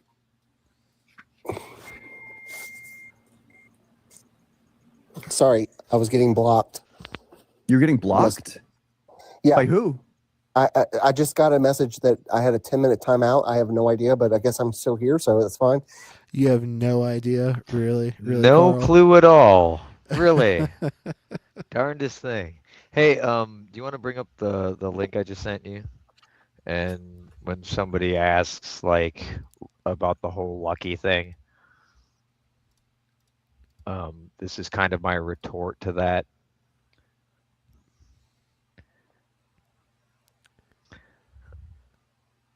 That picture you can go ahead and click on and zoom in. Can I? Oh. Yeah. Yeah, it's almost like there were a couple of dice rolls, eh?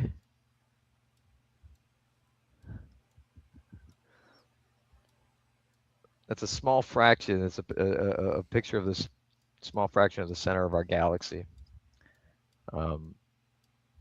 Every one of those dots is a star. Yeah, it's not really luck when you've got, I mean, it is lucky, but you've got that many dice rolls, so it's bound to happen. It's not like a huge, oh, it's so surprising that this happened. No, dude, look at that. There's not a single section of that picture you can't zoom in on and be like, oh, that's a shit ton of stars.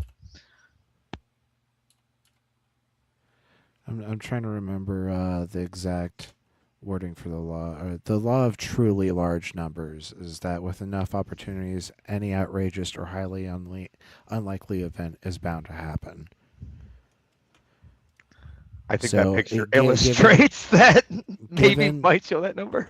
A non-zero chance, like it's going to happen eventually. No luck to it. It's just pure mathematics. So sorry, bud. Not as lucky as you think.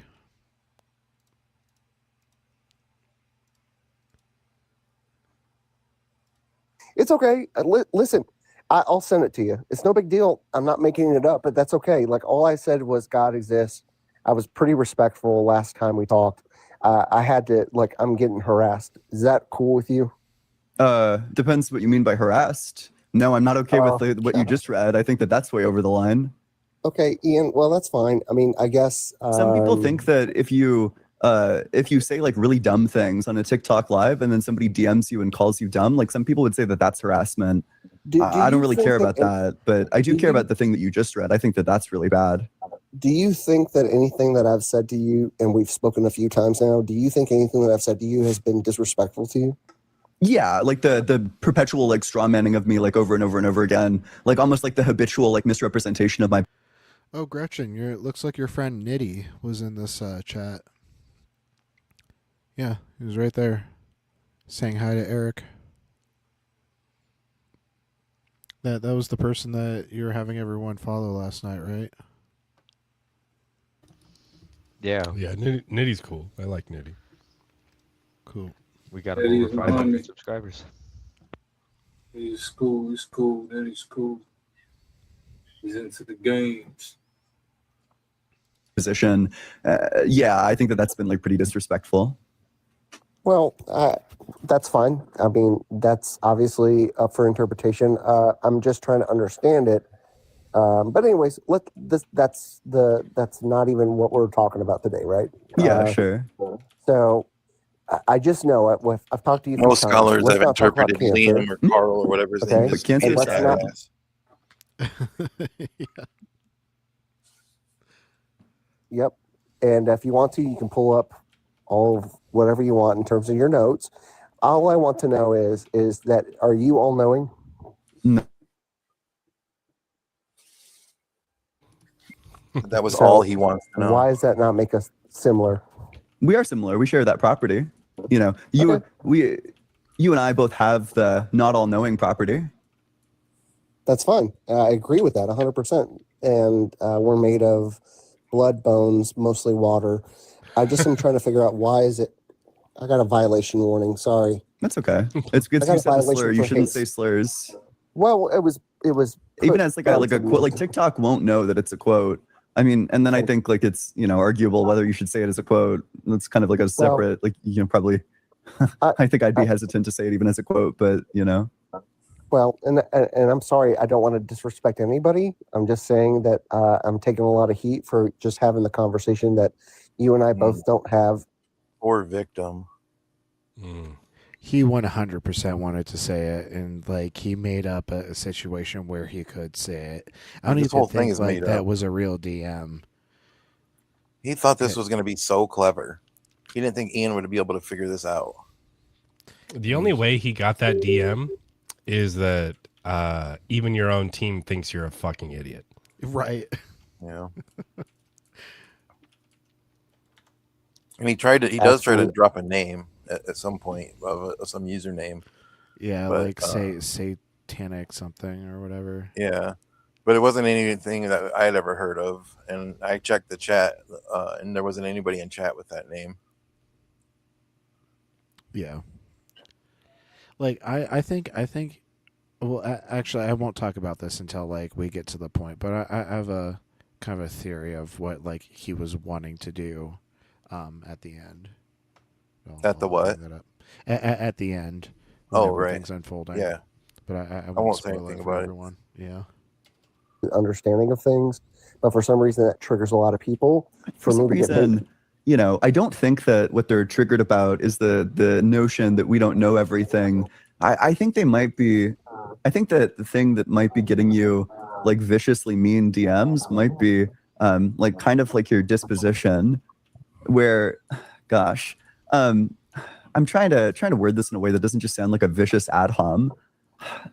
It's okay. I'm in therapy. I want the feedback. You kind of debate in a way that's like cowardly. I think misrepresenting your opponent is like very coward. It's just like a very cowardly thing to do, and you do it like very perpetually. Like if I could give you like some candid feedback, the way that you debate is by like misrepresenting your opponent with like high frequency. I have never ever told you that what I want in terms of the God debate is like empirical evidence. I've never told you that. I've never told anyone that. Oh yeah, Molly is on fucking point with the post ups on this one. Yeah, her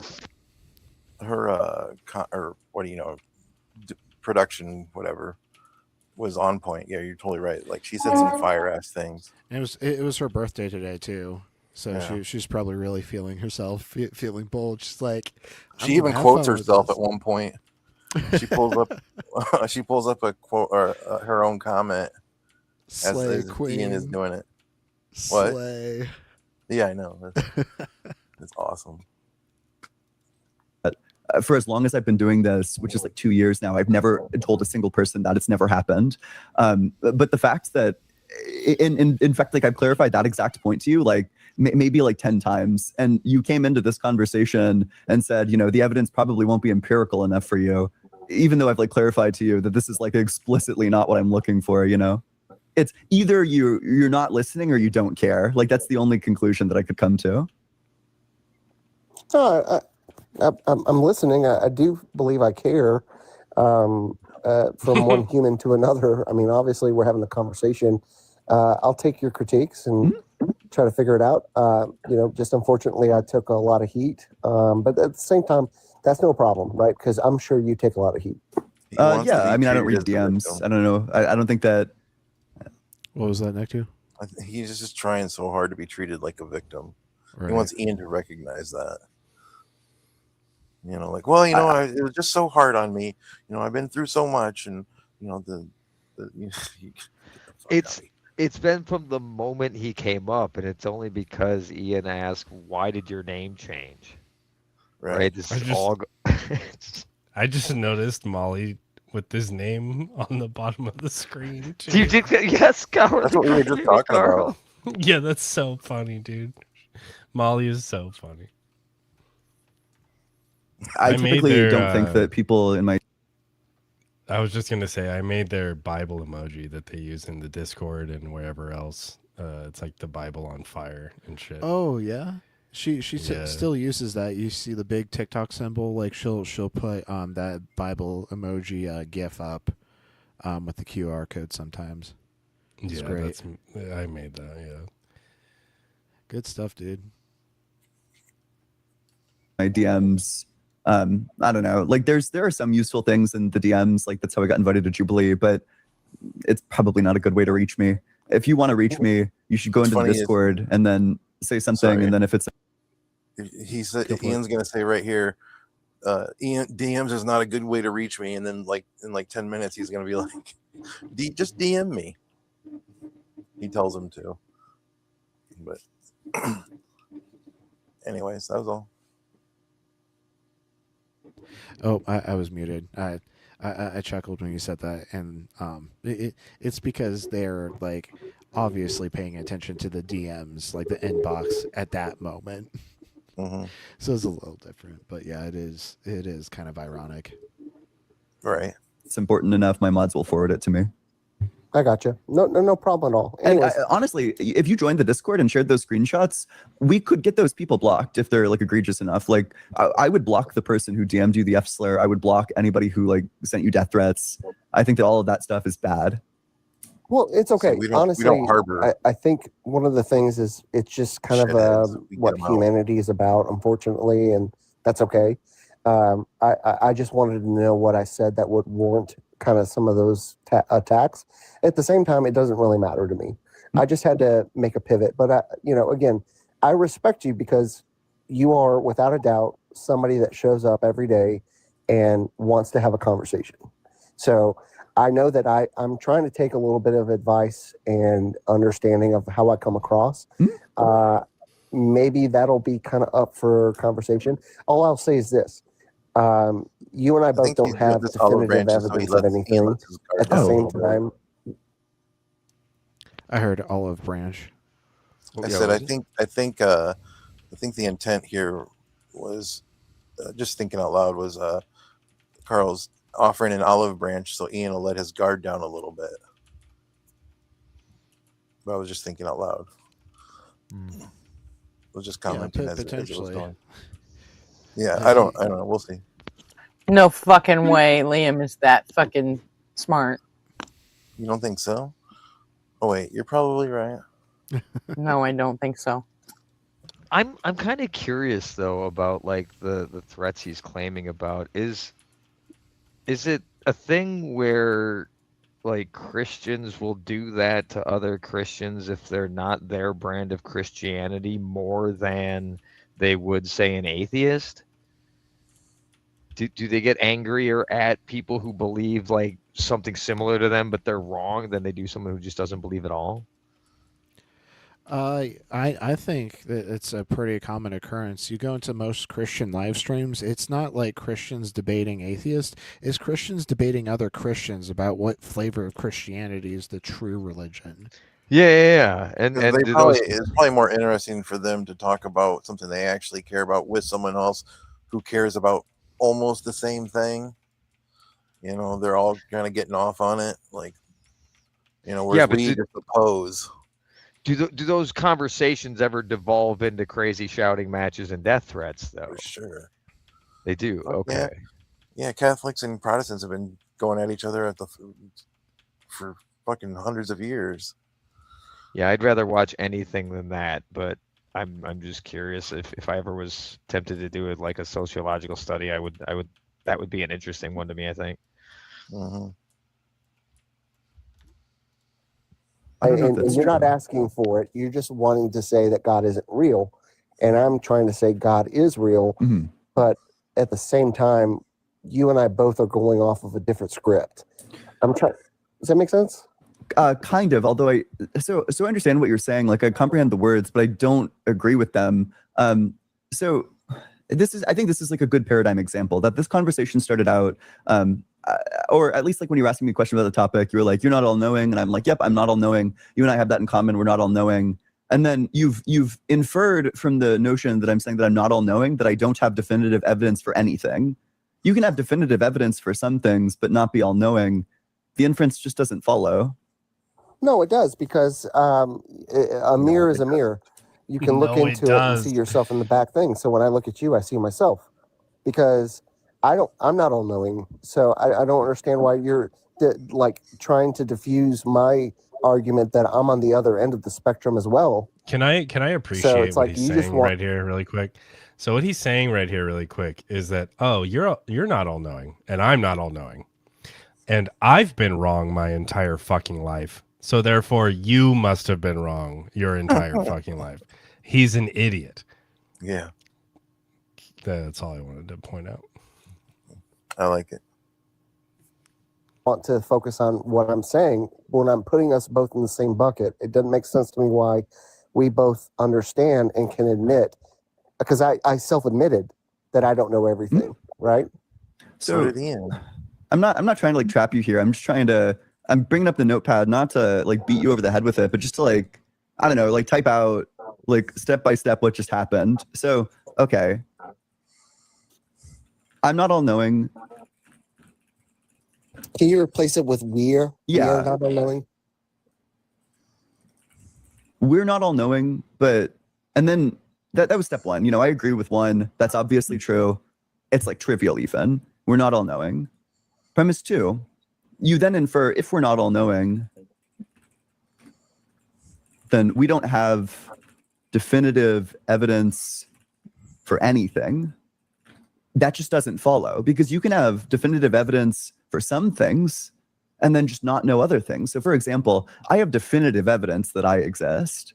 I know this based on my experience. I have like strong evidence for thinking that Ian is one of the things that exists, but I'm not all knowing. I think you can know some things, but not others. Could I add to number? Can I maybe suggest a number 3? Yeah. What's number 3? Is it gonna? Well, oh no, it's not gonna. We exist. However, what do we understand? You know, there's a reason why I'm not going to add that, and it's because it's not a premise; it's a question. Okay, so but yeah, like we can talk about that. Well, it actually kind of goes back to number 1. It's redundant, so keep going. I'm sorry. Yeah, well, I don't know. Like you would agree that the number 2 just doesn't follow, right? Like the then part in number 2 doesn't follow from the first part. Like it doesn't follow from the fact that we're not all knowing, that therefore we know nothing. We could know some things. No, well, no. You said we don't. You said we don't have definitive evidence for anything, and we do. Mm-hmm. And it's only because we have our senses. However, we also are starting to understand different dimensions. Can you agree with that? I don't even think that I'd agree with that. I don't think that the only way that we arrive at knowledge is through senses. I think senses are one of the ways that we arrive at knowledge. I don't think that they're the only way. Well, like, for example, if the only way that we arrived at knowledge was through sense data, well, you know, you can't verify with your sense data that the only way to arrive at knowledge is through sense data. So that can't be the only source of knowledge. There needs to be other ones. Right. Well, you're saying then that every single development in human like existence was not sourced from our senses? No, you idiot. They're called instruments. We use instruments. They measure. Well, he's going to try and cut it off at the subjective experience, and he's going to try and say that because all of our or any type of knowledge that we do gain is through our subjective experience. It follows that everything we ever could know is fallible, and he's going to say something that implies you're either infallible or you're wrong or something like that. Like, who knows? It's going to be something really dumb. Yeah. Well, depends how broad you're being with senses, but no, there are some things that you'd probably want to say aren't senses, properly speaking. Like, for example, Rene Descartes' cogito argument. So Rene Descartes was he was like a philosopher that lived in the 1600s. He also did Descartes math stuff. Yeah. So he was reflecting on the nature of certainty. Did he say some math stuff? All right, that's cool. He kind of like put a whole bunch of credit on one side of the guy's life and like none on the other, but that's fine. That's okay. I'm sure there was a humor that was a joke for me. He was trolling me right there. That's cool. And what things we can be certain about. And he put forward a very powerful argument for the time that demonstrated his own existence, that we should start from a place of doubting everything. But by doubting everything, we're having like a cognitive state. If you doubt everything, then there must exist a cognitive state. And if there's a cognitive state, then there must be like a cognizer, somebody that has that cognitive state that also exists. So therefore you exist. I think that's like an advancement that doesn't deal with like sense data. Does mathematics exist even if you don't see it, touch it, taste it, feel it? I think so. Yeah. Okay. Well, how do we stumble upon mathematics? Because we can abstract certain features of the world, like certain structural features of the world, like quantities. You're able to separate quantities of objects. Your brain evolved to have that capability among others. And how do we reach that though? Evolution? No. You're saying this is something I don't agree with. We're able to actually deconstruct and understand mathematics through our senses. I'm not sure I said that. As far as like being the well, blankness about how did mathematics come about then? If you can't taste, touch, Wait, feel it. I don't know if you're. What'd you say, Nick? You disagree with Ian? I don't agree with Ian about being a Platonist about mathematics. I don't know if I would probably say I'm more agnostic, or I lean towards what Blitz, more along the lines of Blitz. If the wave function exists, then some sort of form of Platonism must be true, because the wave function is a mathematical object. Yeah, I think it's just a word game that people are. Well, at some point where like there's a potential that we're talking about the same thing. So like you could be a mathematical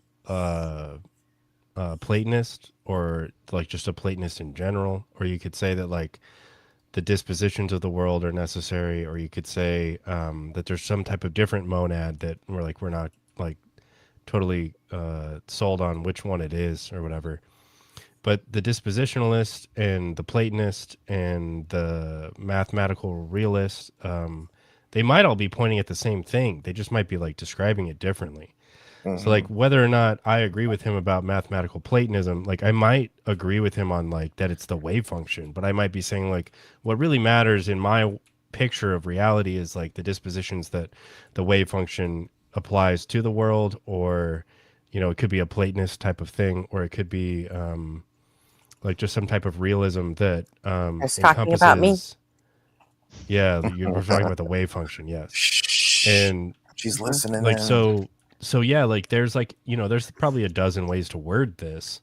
Yeah. But more likely than not, we might agree that like what made certain things possible in our world is certain tendencies that like we see in the world. Mm-hmm. I think like mathematics is one of those things that is difficult to put into a box like we put into other things, right? I think like some people want to say that it's been invented, some people want to say it's been discovered, and I don't think either one of those is necessarily a class you can put it in, because I think it's kind of both. Right, and like if we're gonna like I guess a good example is like if we're going to talk about mathematics as like the description of the thing that inspired mathematics, well then I feel like we're kind of stretching what mathematics means, because like I take math to be like a language that represents what we see. But at the same time, like if it matches perfectly, like why do I care that I'm gonna now call it a language? Like it, you know what I mean? Like it could be like a really accurate description of what the world does with this like quantification thing that Ian just brought up, right? So then at that point, I'm like, okay, am I bugged by the fact that we're calling mathematics real, or am I embracing that mathematics is real because it describes something that is real, or you know, like something nominalist entirely? Yeah. That's weird though, because I mean, it does kind of both, doesn't it? We use it to model what we view in reality, but then we also use it to model things that are impossible in reality, and then we use it through just brilliance and imagination to come up with things like the square root of -1, right? Which is well, yeah, and I would say even like we all know that like there's not going to be the sun and not the sun, and like the earth and not the earth, and so we can right. like argue about contradictions in logic and how much that maps onto reality. So again, it just like kind of becomes this like, do we call the world a thing that behaves logically? Like I don't know, that sounds weird. But even then, like I guess I agree with that, but I definitely don't think logic is out there doing stuff. Like, yeah, right. I mean? Right. It would be more the way of describing than. Ian looks like he's meditating. Oh,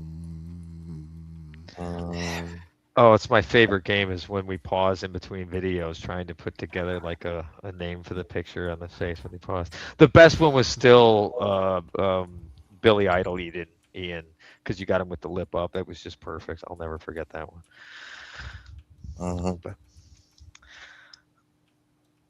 Yeah, I don't know. Math is weird to me. I love it. I don't understand a lot of it. So I like things that confuse me, I guess. You ready to dive back in? These damn sets. Fucking bastard sets. So you can get ready for this crash out. It's about to get spicy. It doesn't ever go like wildly off the rails, but it does get good. Aware of this, but you're doing the exact thing that I told you earlier, that you're misrepresenting my position again as saying that I think all knowledge comes from sense data. Like this is like exactly like the problem that most people are going to take with you, is that you like perpetually misrepresent your opponent. No, I'm not. I'm not misrepresenting. I'm actually just asking the question so that I can clarify. So I appreciate you. I'm just trying to understand, because you said that our senses don't necessarily absolve everything that we see in the world. Is that, am I misunderstanding? I think that there is knowledge that doesn't come from sense data. Where does it come from then?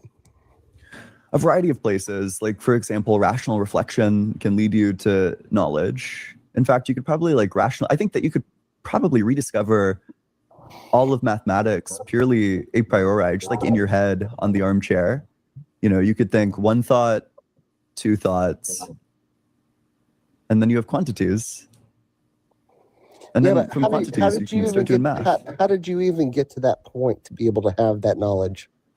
By developing my, by the knowledge of quantities? Of like one thing, two things? Yes. Well, our brain has the ability to represent things. You know, our brain has the ability to think. So, you know, your mind has this ability to think, and you're able to process things like, well, we have one thing, we have two things. You know, if you were born with just a brain, no hands, no eyes, no ears, couldn't smell, couldn't taste, couldn't touch, then how does the brain operate? It's a good question. I have no idea. I mean, I'm not sure what a brain would be like if there was no input data into it. I'm not sure what it would do. Okay, well, that's all I'm saying. That's my argument. At the same time, I'm trying to be respectful. But what does that argument like connect to? I'm not sure what your point is. Because you're saying there's some innate understanding of certain things. I'm not sure I said that. Okay, that's fine. Again, I'm not trying to misrepresent. I just feel like you're pushing back and arguing with me that I'm trying to fight against just the understanding of our senses. He's that not trying allow to us to be able misrepresent, to but yet he take in can never data. get it right. And for some reason, you're arguing with me about that. Well, it's not my kinda position. weird. My position isn't that all knowledge comes from sense data. That's not your position either.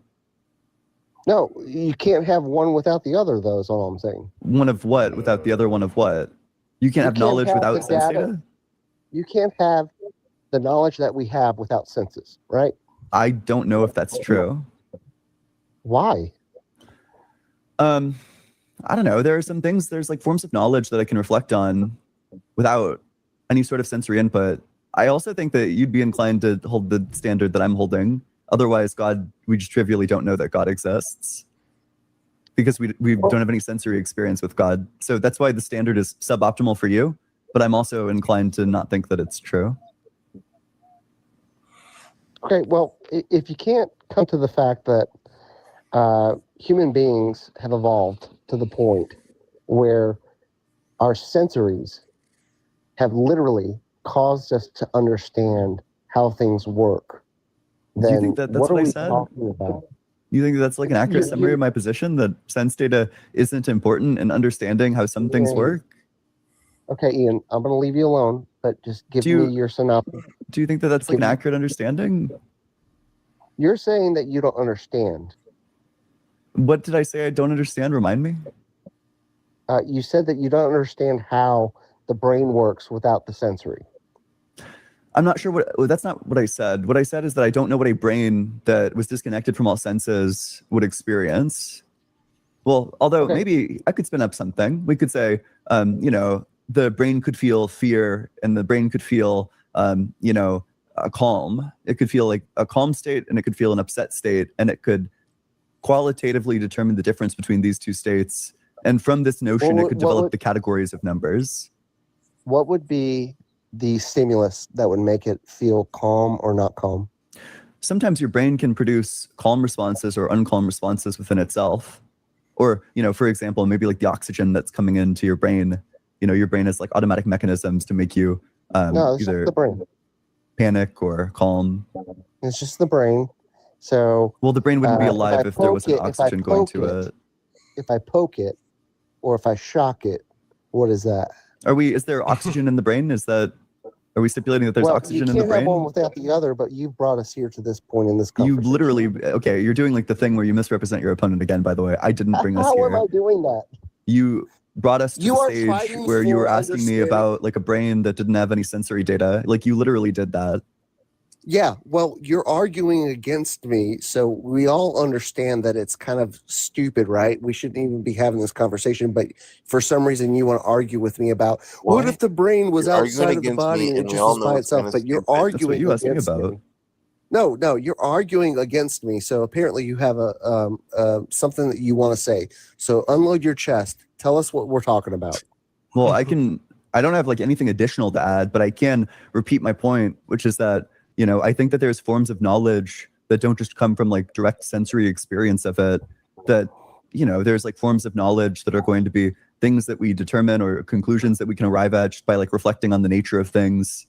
Hey, maybe we call that God. How about that? Maybe that's kind of cool, right? That seems like it would just be redefining the term. Otherwise, you'd have to say that like God reduces redefining the term? Physical stuff, or that God is like mind dependent.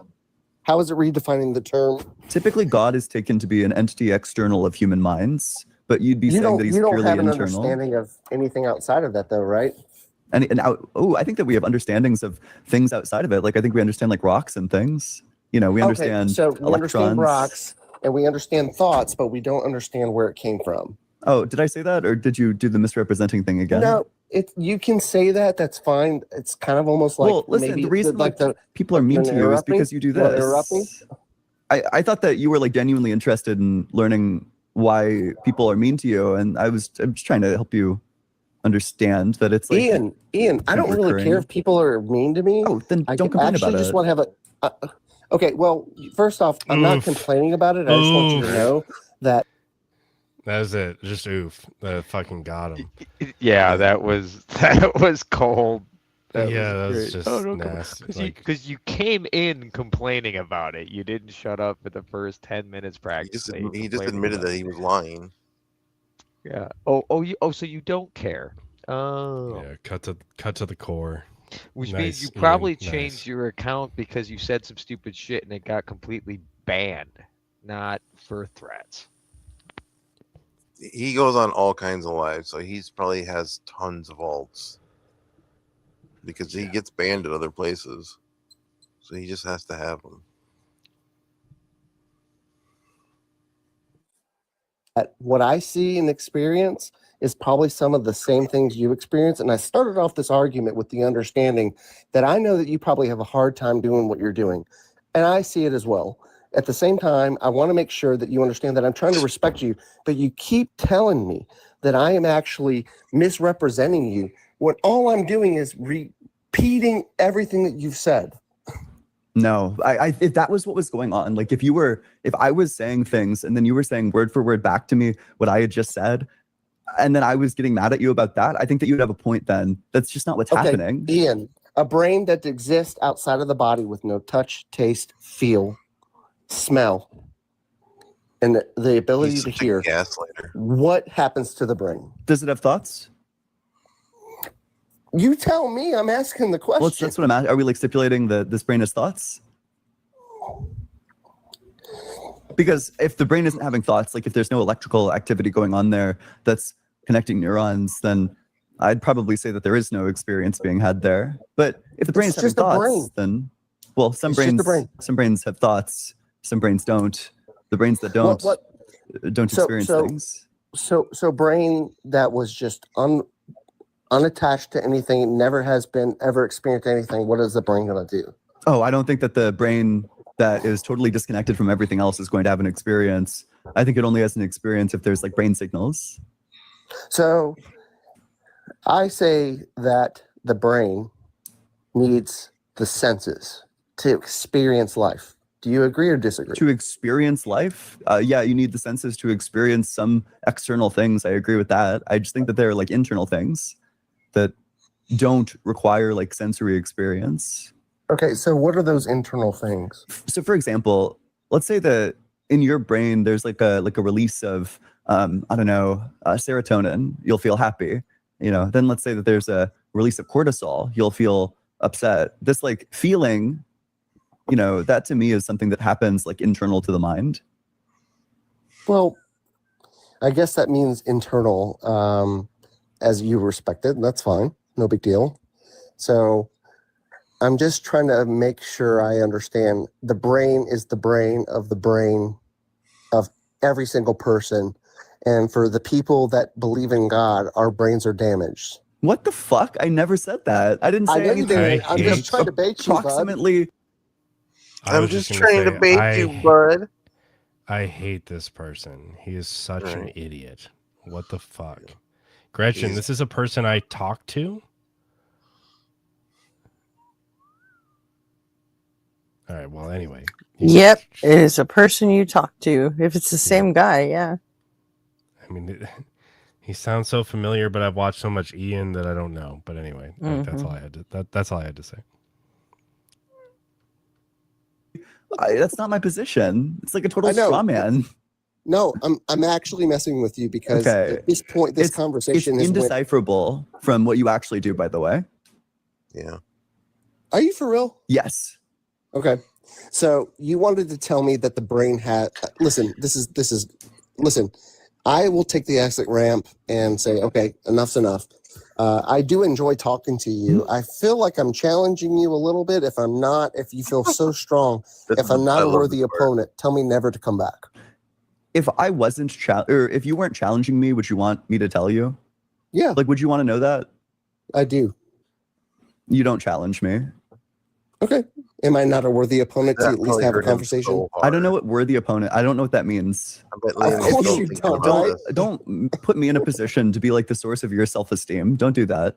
I don't need I don't need self-esteem, and I definitely do don't not need need your you. affirmation. Okay, I think honestly, at that point, we're now talking about your ego, not mine. I'm just a little guy that gets death threats, and I'm just trying to talk to you about some things. And I think this. Do you? Yeah, exactly. I was going to point out the performative quiver in his voice. I get death threats, and I'm just trying to talk to you. You're right. I'm Bro, not come doing on. anything Take some wrong. acting It's all classes. you. You guys are so mean to me. I get death threats. And I really do have kids. They just go to a different school. Yeah, the jury's out on that. My girlfriend's if in he's- Canada. You just haven't met her. If he's actually 23, like you said at the beginning of the call, like how old are his kids? Like He said he's 23. At the He said he's beginning in of his the call. 30s or 40s. I'm pretty sure you said 23 at the beginning of the call. I mean, Could be Molly's got him. another lie. Molly has him Sure he's clocked in at his 40. 40s.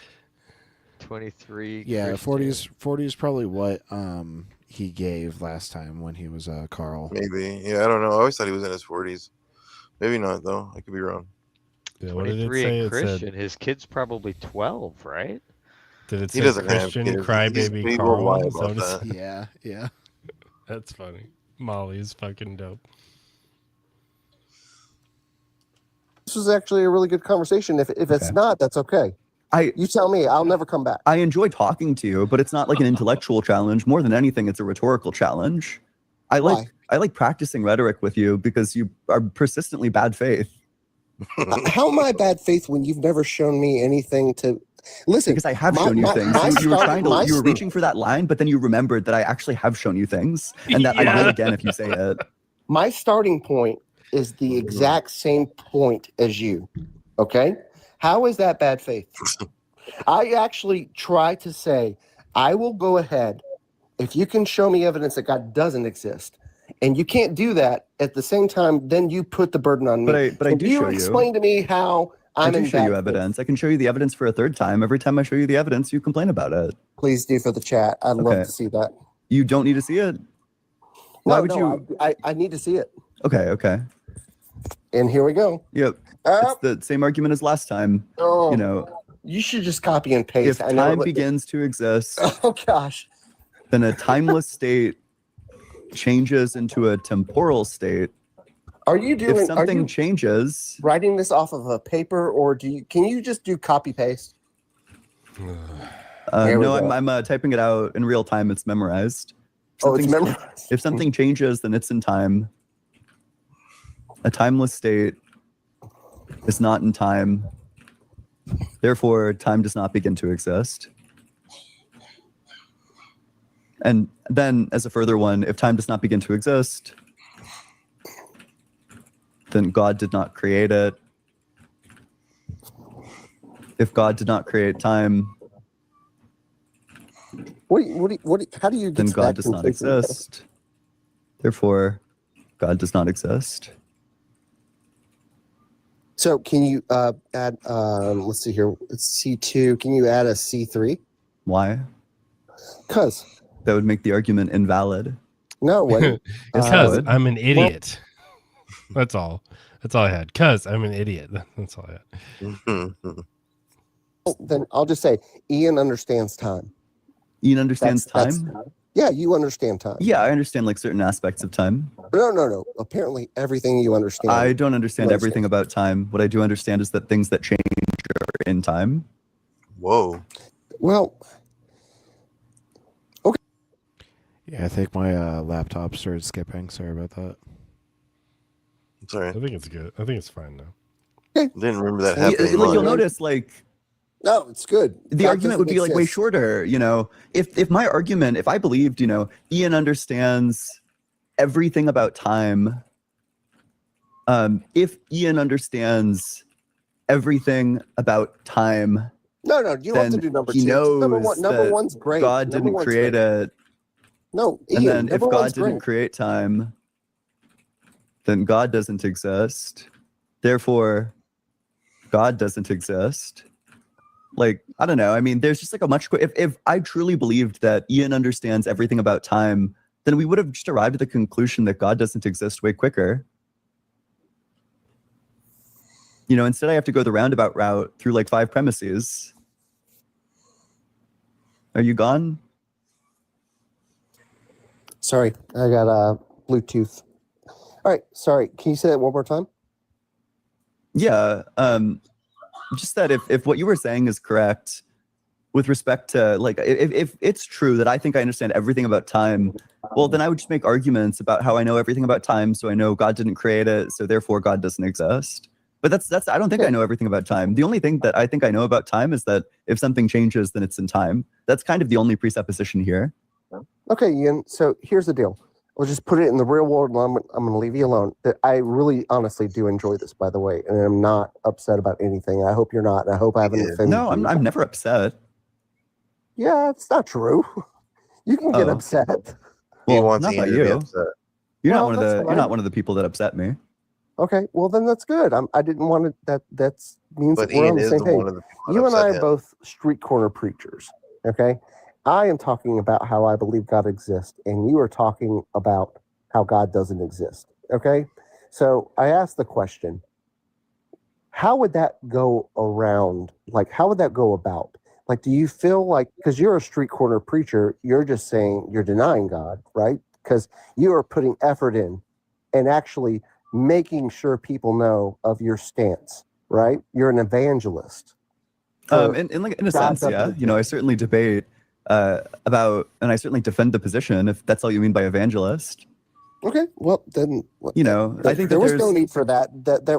A simple yes is a yes. because some but- people load that as meaning like a religious thing. I'm not sure that what I'm doing here is like a religious thing. I don't think atheism is a religion. Maybe You're there's on like the some internet definition street where it would be appropriate to classify it that way, but You're on the internet street corner right now, wanting to have a debate, right? Yep. Okay, I'm not having a debate. I actually just answered the call that you brought me in on, right? He's like, okay, so anyway, oh my god, he's like, I'm not doing that because I can't win that. You win that every time with me. What a fucking idiot, dude. Holy I shit. called into a debate show, but I'm not debating. What an idiot. Holy shit. Yeah, but what did I expect? All right, what did I expect?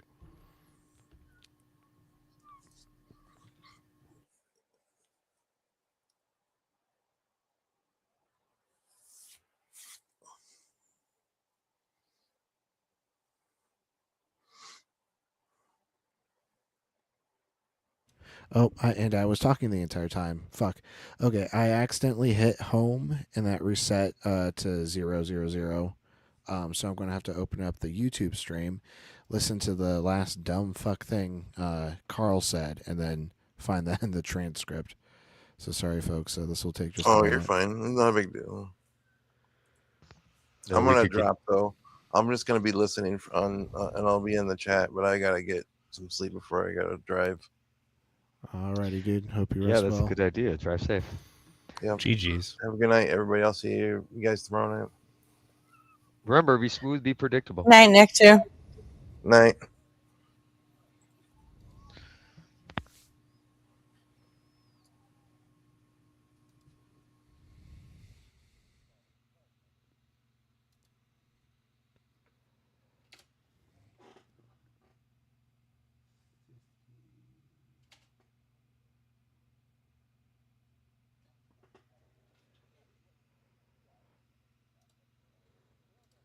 Okay, if I search for Ian understands time, that'll get us close.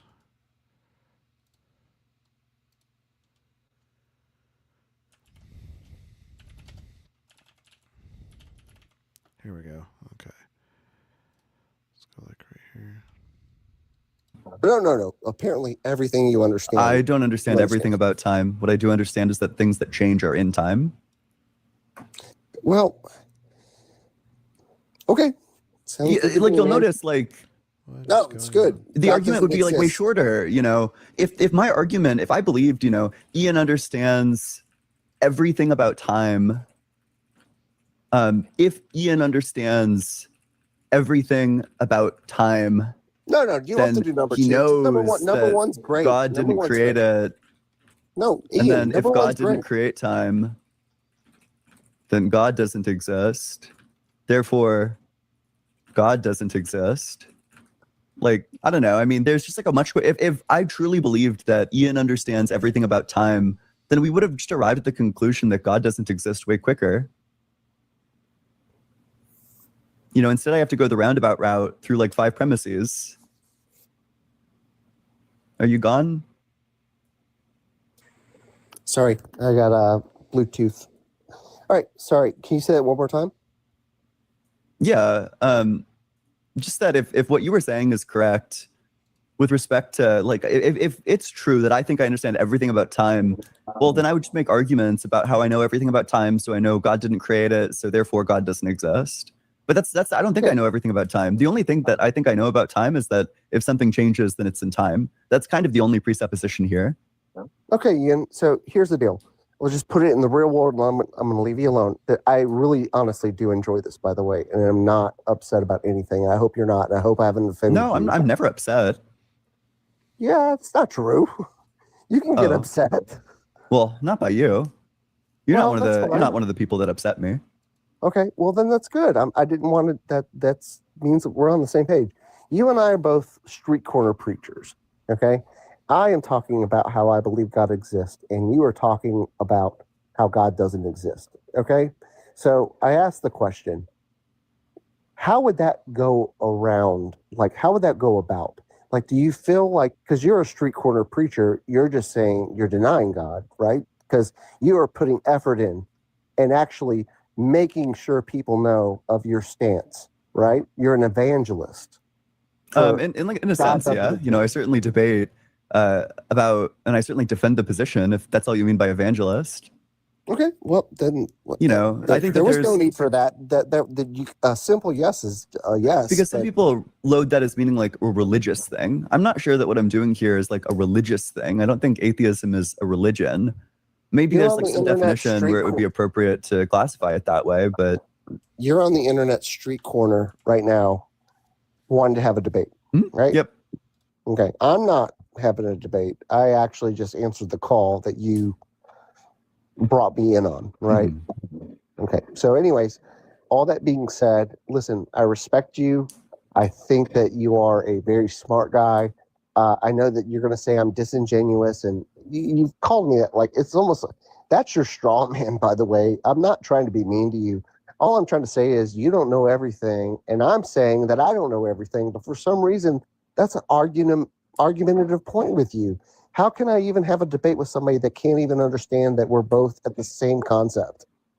Do you think that some people know more things than other people? It depends on what aspect we're talking about. Just like, do some people know some things that other people don't? So what you're inferring like, is... does the teacher know more than like the second grader that they teach? What you're inferring is you know more than me. What I'm saying is that it doesn't follow from the fact that two people are not all knowing that they are therefore at the same level of knowledge. That one person can still have more knowledge than the other person, Ian, especially about a specific topic, even though both people are not all knowing. Ian, listen, you just got done making an example. Now, I hate to make an example out of you because you said the second grade teacher, are they the same as the student? Does the second grade teacher know more than the second grade student? Yes, but you're inferring that you're the second grade teacher and that I am the student. I think that if you had some evidence that God exists, then maybe I would come away with a different impression. But as things stand right now, our conversations, we've had like a lot of them, maybe like 4 of them at this point, much to Molly's chagrin. You know, I've just never come away with the impression that you have good evidence for thinking that God exists. It seems like what you want to come in and say is, well, you don't know everything, and because you don't know everything, you know, that means that God exists or that God could exist or something like that. No, hold up. I have to hold you accountable to your own rules, okay? Now you are going ahead and putting words into my mouth. I didn't say that. I never said that. All I'm saying is, so would you like to apologize for putting words into my mouth? Because I never said that. I said, that's the more charitable interpretation. There's a less charitable interpretation where actually you're not trying to argue towards the conclusion that God exists at all. In which case, you'd have to apologize for asking a question that's apparently irrelevant to the topic. Either the question, do you know everything, is relevant towards the topic about whether or not God exists, or it isn't. If it is relevant, and that's a key point of trying to like prove your point, then what I just said follows, right? You are arguing that you don't know everything, and because you don't know everything, that means God exists or God could exist or something like that. Or it's not relevant at all, and you're just asking irrelevant questions. You know, I assume when people ask me a question, it's relevant or it's meant to be relevant. Ian, we talked about this the other day about having a spectrum, and you said you're at 0, and I said I'm at like 80, that I believe in God. So unfortunately, what you want is for everybody to jump off a bridge and say, Jesus will save me. I'm not going to say that that needs to happen. But at the same time, no, you didn't. Why do you say that I think that? I didn't. Yeah, this is where it gets like particularly bad faith. Just Hey, what in Eric. the actual fuck. Bold assumption. Yeah, Eric. When we first started reacting to this, I actually pointed out that you were in the chat, because one of the first things that happened was I said hey to you, and you said hey to me back. That's my guy, Smart Bell right there. Remember Art Bell? Smart Bell. This was a wild one. But yeah, at this point, like, the bad faith like ramps way the fuck up. it's going to get good. Say that you think that. You have to start. You literally just said, Ian, you think everyone should do that. Like, Ian, I did not say that. You have to play back, I could totally have misheard. Maybe I misheard. So let me. So I'll resolve it for you. You ready? We talked about a spectrum. You're at 0, right? Mm-hmm. I'm at 80. At 80%, should I just go ahead and I apologize if I misspoke, but should I just tell everybody, if you believe in Jesus, jump off the bridge? Oh, what do you mean by that? There's what I mean by that is a spectrum. Could you like when the phrase like if you believe in Jesus, jump off a bridge? That's ambiguous to me. I'm not sure the meaning that's trying to convey. You're a philosophical person, right? Yeah, and that's like a metaphor. It's an unclear one. You could be saying that I think all these people should like kill themselves. I could be, but I can tell you what I'm saying. Yeah, which is why I'm asking you to clarify it. Right? I will. I'm just saying you have 0 faith. I'm not asking at 80% of faith in God for people to jump off a building or something. All I'm saying is, if you want to get the connection between these things is still unclear to me. I don't know what the connection is between jumping off a building and being at like 80% faith. I have no clue what the connection is. Wow. Really? Seriously? Yeah, seriously. I don't know what the connection is. Well, what are we talking about here? Because there's pretty much a pretty basic thing. I'm not asking. I can. I'm not at 80% in faith in God asking people to jump off bridges. Am I? No. Is anyone who's doing that? No. What I'm saying is that I have a belief in God. You don't have a belief in anything because you're at 0 constantly. Did I say I don't believe in anything? Yes. Do you think not believing in one thing means you don't believe in anything? Yes. What do you believe in? I believe 2 + 2 is 4. You know, I believe I exist. I believe my girlfriend exists. I believe that I love my girlfriend, that she loves me. I believe that I have like a workplace that I won't be naming. You know, I have lots of beliefs. Time out. God isn't real. Is it your banner? Yeah, I believe that as well. Then?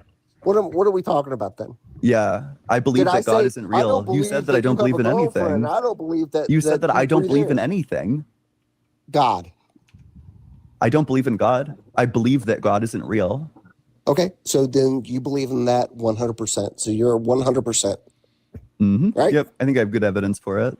Okay, so I'm at 80% on my faith, but you're 100%. So guess what? Tell people to jump off the bridge. I'm not sure I quite grant that. I'm not sure that I grant that it's faith. I don't think that's the accurate description of a thing that you can demonstrate via a deductive argument. I'm not sure if it's accurate to say that that's faith as opposed to a reasoned belief. Well, you said 100%. Right? Yeah. Well, I mean, if the premises are true, then the conclusion follows, and the premises are true. Well, you said 100%, so you're a smart guy. So you came to the conclusion because you're a well-read, well-educated person, right? Oh, that wasn't the justification I gave, no? It's not No, because I'm like I'm- well read and well educated that I think God doesn't exist. That's a horrible basis for an argument. You know, I think that people who are well read and well educated should actually shut the fuck up about things that they can't give arguments for, that they haven't like read into. Like, you know, I think that it's maybe fine to defer to like the expert opinion on a thing, but I think that we have too many experts going into fields that they're not experts and sharing their opinions. I think the world would be way better if they didn't do that. Isn't it dangerous to do anything at 100%? No, I think 2 + 2 is 4 at 100%. What the fuck? Okay, sounds good. Word. Don't do anything and don't give it your all, folks. That's the message he's trying to give It's there. just the dumbest like string of words I've heard like all day. Half-ass as much as you possibly can. No, Don't give like, the eye of the tiger, give the ass of the tiger. there's the brown eye of the tiger. I think back though to like I don't want to say there's any like element of truth to anything this fuckwad is saying, but there is the notion. One of the things that like when I'm working with a student or something like that is never go beyond your comfort zone, right? Now there's consequences for that in what we're doing, so there's a reason for it, but like you don't want to go 100% all the time, right? Because that's where it can go wrong real quick, right? But that is not a metaphor for life. We use that to keep people safe when they're learning to go fast, right? Stay within your comfort zone, right? If you're doing something new like this that's potentially dangerous, don't make yourself scared while you're trying to do it at the same time. Bad things are going to happen. But what he's saying is complete stupid. Please do things at 100%. There's like, why would you not? That's so... Anyway, sorry. That was probably a horrible interjection that just threw everything off. And yeah, it is a secular. I will absolutely give you my my theory, but the time has not come yet to the part that I'll be theorizing on. I could totally think of a reason not to do everything at 100%.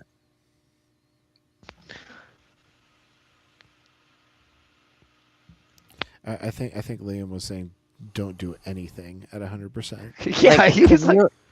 Can you imagine me at 100% all the time? Oh, not in general. Somebody would fucking like kill me. You could build a ham sandwich at 100%. Who cares? You should probably do heart surgery at 100%. Yeah. Or build a ham sandwich. my buddy's late wife was that was kind of one of the ways that we would have described her, is that everything she did, she just did all out, right? And it did make her a very occasionally contentious person, because when she was mad, she was really, really mad. Like, she'd come at you with knives. My buddy's got the scars on his arm to prove it, right? Because she really did do everything all out. It made for an intense person, that's for sure. But a lot of fun too, and a great cook. So that was special. Probably where she learned all that knife technique. Yeah, she was a Thai chef. Okay. It's such a weird situation with her. She grew up in Thailand, but her parents were Cantonese and Laotian, and those two don't get along. So neither family would have them. So they went to Thailand because that place, didn't give a shit, right? And so, like, it one of those stories of nothing could stop their love kind of thing, right? It true classic tale. But yeah, she grew up in an interesting household, to say the least. We're not talking about mathematical things though, because you asked, is there anything? Isn't it dangerous to do anything at 100%? And I said no. There are some things that it's fine to do at 100%. 2 + 2 is 4, for example. You don't have any but here's the problem, and I'm gonna go ahead. I'm being humble by saying 80%. You're 100%, but unfortunately, you have no mathematical evidence for something that you understand, you have no mathematical evidence to show that God doesn't exist. But However, I do have you are- deductive evidence. No, mathematics doesn't do deduction. It just is perfection. Mathematics is everything perfected. So what you're telling me is that you have become an understanding person at 100. Listen, how about I put it to 60%? Will that make you feel better about my belief in God? Because you're 100% and you're not going to do anything else but say it's mathematical, but you can't give me any argument about mathematically God doesn't exist. Fine. But it's deductive to you. So I apologize if I misrepresented your argument, but I think I just repeated everything you said. What do you think deduction is? It's taking conclusions and things and understanding and actually making a deduction. It's actually understanding, okay, I see this, I feel this, I hear this, I felt it, I smelt it, I tasted it, and oh, by the way, that's my reality. Right? Yeah, no. Okay, tell me. Yeah, it's where you necessitate conclusions based off of premises and then the structure that those premises relate to each other with. I'll give you an example. How do you get the premises? Various different ways. Depends on the proposition. So, for example, you could say, I feel angry, I feel calm.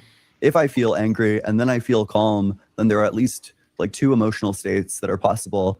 If there are two emotional states that are possible, then there are quantities of things that are possible. So then quantities must exist. So then numbers must exist. And then you can start like deducing further things. But okay, right, like so I'll give you an easy example, or I guess that was an example. That was an example of like deduction. If the premises are true, then the conclusion follows. Is there a mathematical equation that's never been actually understood yet? Understood or like proven? To be solved still. Is there a mathematical equation that has not yet been solved? Solved is going to be weird there because solved sounds like a calculation problem. Do you mean like proven? Why are we because words here? Words matter. I think meanings matter and precision matters, especially when we're talking about a field like this. When you have a mathematical problem, is there a solution? To some of them, there are some that don't have solutions. Why? For example, like the solution would be something undefined. Until? I don't know what until is doing there. Well, so again, I'm just trying. I'm not, Ian. I'm trying to be a good faith debater here. Okay. No, you're not. Yeah, dude, kill me. Kill biggest myself. lie of the entire call so far. If anything, you're trying to not be a good faith debater. Like you are actively trying to not do anything in good faith. I don't know, man. Maybe he just doesn't know when you're trying to define a word, you probably shouldn't use that word in the definition. I mean, circular definition. Yep. He's not good.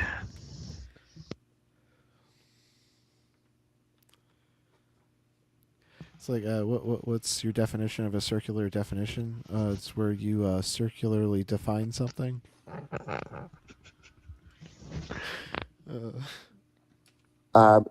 We did not understand certain things in mathematics 100 years ago. And I know we're going to talk about Aristotle or Galileo. I don't really care, but you have to understand we don't understand the mathematical equation of things that we still need to seek after, right? Oh, are you saying like there are some things that we're still looking for like mathematical equations for?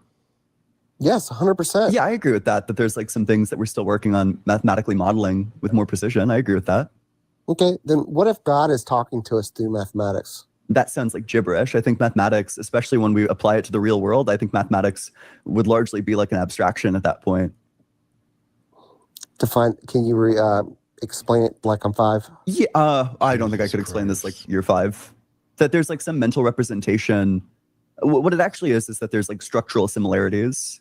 That there are certain like structures of things, which just means like various things standing in specific relations. And quantities stand in a structural relations to each other. In fact, it's argued that you could define quantities exhaustively via their structural features, like where they appear within the structure. Okay. Well, that's fine. Anyways, listen, this has been a great talk. I'd like to talk again, unless you don't want me to. No, it's fine. We can talk again. I don't agree with you. I hope you understand. Maybe a little bit of like just you and I both becoming humble enough to like say, I don't know everything, and I can say I don't know everything would I think actually I said that earlier.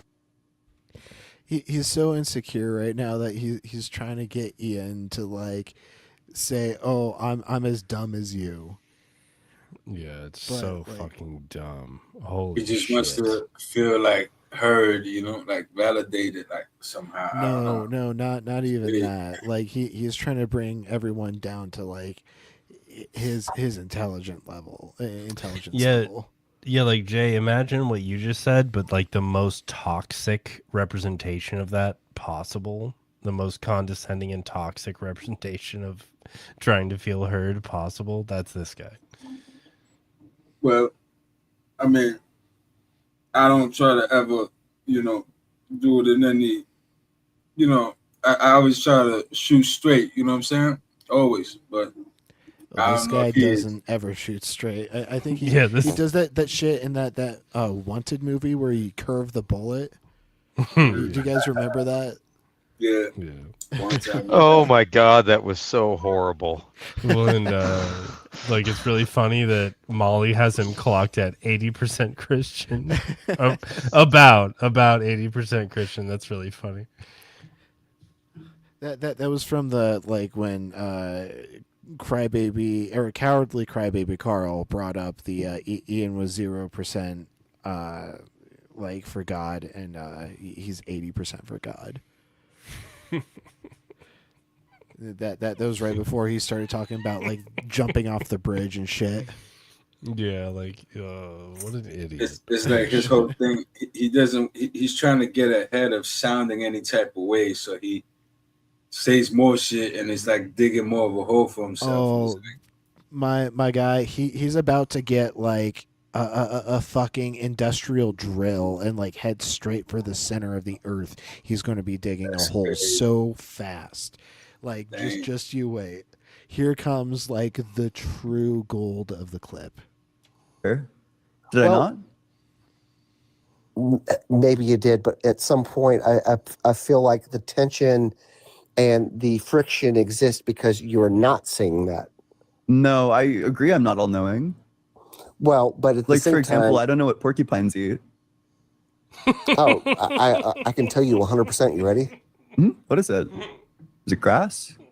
Is it No. bugs? They eat bark beetles, and then after that, when they poop them out, some might they think eat some might the say that poop. that's a bug. I have no idea what porcupines eat. So. Okay. But listen, be genuine, man. Okay, I understand that you are having your argument and where you're coming from, but just kind of be genuine a little bit, right? Don't tell me that I'm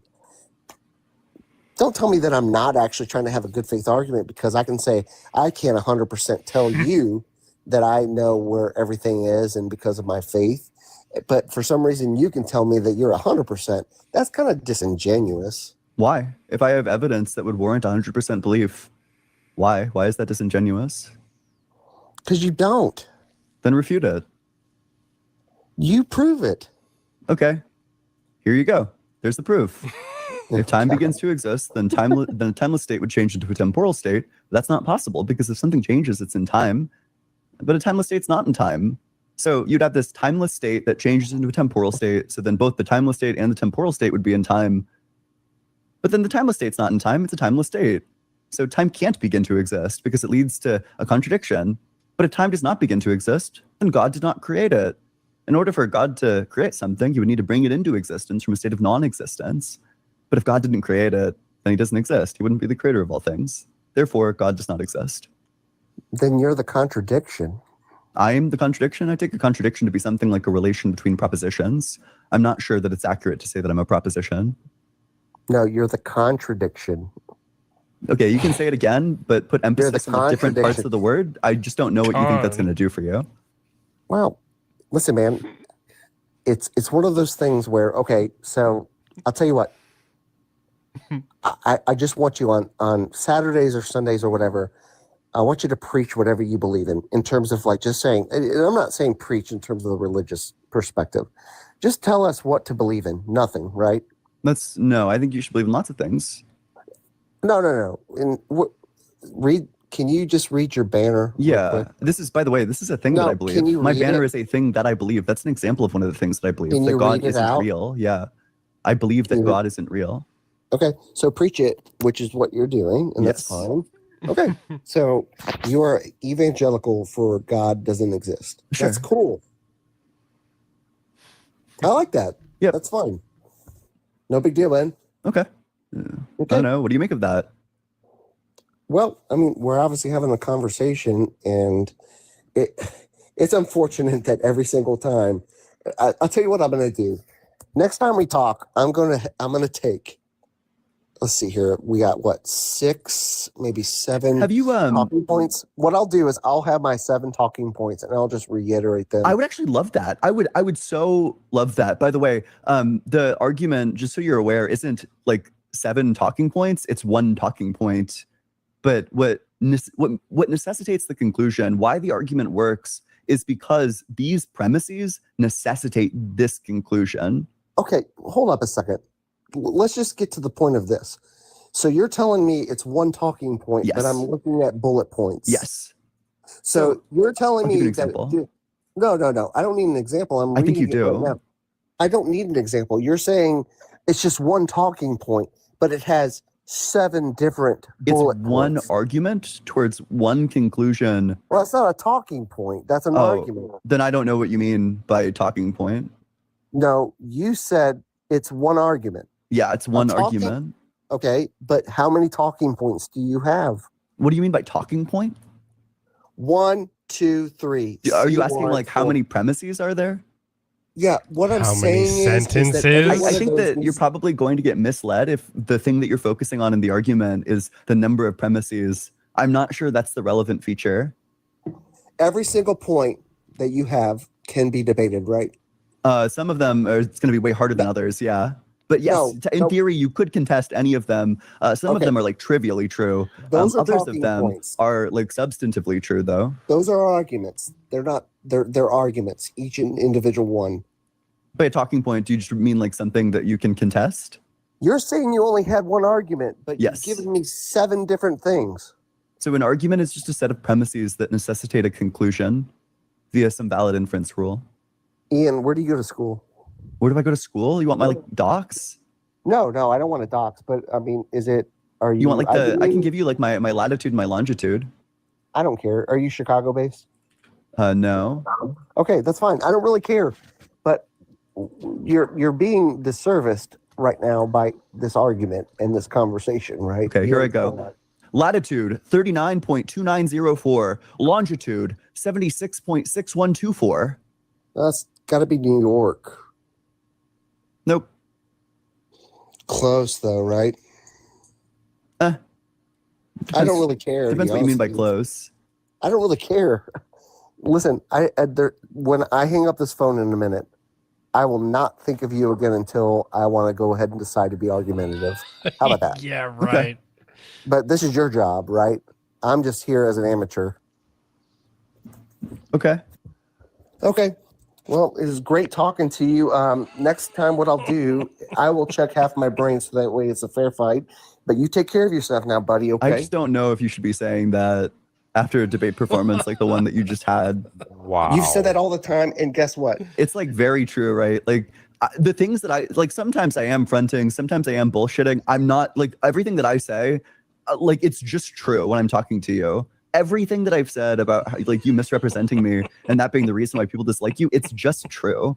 Like that, I feel very strong in my conviction about that. I think I might place like the strength of my conviction about that at like 95% or something. Where'd your The conviction come experiences from? that I've Ian? had with you, Okay, so where did those come from? talking to you, like, are you asking what caused them? Like the signals that travel through the internet to and then pop up on my side that then like I'd speak signals back into the internet and pop up on your side. Like I'm not sure what you're asking. I'm just trying to figure out because apparently It's TCP/IP that's making this happen. You could just say that. Just throw the protocol out there. It's like that. It's like that. What is that meme where he's beating the horse? Like I don't know. Ian, he's already dead. Just stop already. He's already dead. You could tell that guy's not used to being like in this position. You know what I'm saying? He's used to absolutely crushed. Absolutely crushed. Yeah, like me neither.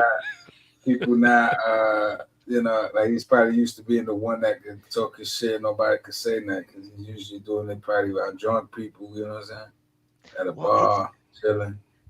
It's like he took the dishonesty to the level that he actually said, "I'm not going to think about this after I hang up the phone," right? Because this is all he's been thinking about, probably to this moment, about was that conversation and how bad he looked. Oh my god.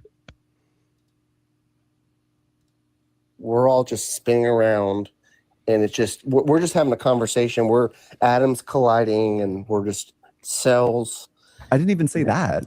I know you didn't say it, but all I'm saying is I'm affirming what you're saying. But which is that's that we're just a contradiction. You just said that I didn't say it. So I both said it and didn't say it, stop apparently. saying shit. No, what you're saying is God doesn't exist, right? He compulsively cannot. It's I know. Yeah, he went for like that Jim Bob thing where it's like, oh, we're just things bumping into each other, like you son of a bitch. He's the Usain Bolt of putting his foot in his mouth. He does it so quickly. Yeah, true. True. He needs somebody to save him. Oh, from that's himself. not gonna happen. Oh, Gretchen, this is about to get so delicious. Oh no, Yeah. it gets better. So then what? Dude, just trust me. Okay, all right.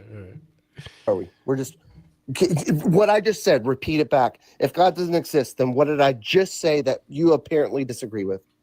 You said that I said that we're just, you know, particles bumping into each other, that we're just like a bunch of atoms, that we're just a bunch of cells. You did say that. I was paying attention. So was the chat. The fact that you can't even be honest, that you think everybody is like so stupid, like you think so little of people that they're dumb enough to forget what happened like 5 seconds ago. Ian, did I say that you said that? Yes. Okay, do you disagree with it? An atheist could take different stances on it. I do agree with it, though. Jesus Christ. You're out It's your a mind, dude. mischaracterization of the position. It doesn't follow from the fact that God doesn't exist, that therefore you're committed to that. Then, For example, you could be like a Buddhist that believes in souls. And you could be like an atheist that way. Here?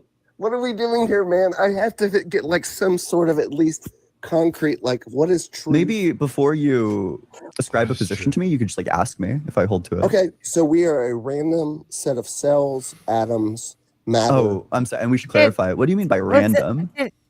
Did he just say, just give me the W so I can like leave? Like, is that what he's getting at? Just like, I got to get something here. So like, please throw me a bone. That's what I'm telling you. He just wants to like feel like he said something. Like, yeah, he's trying to win by request at this point. Yeah, that's like, that's wild.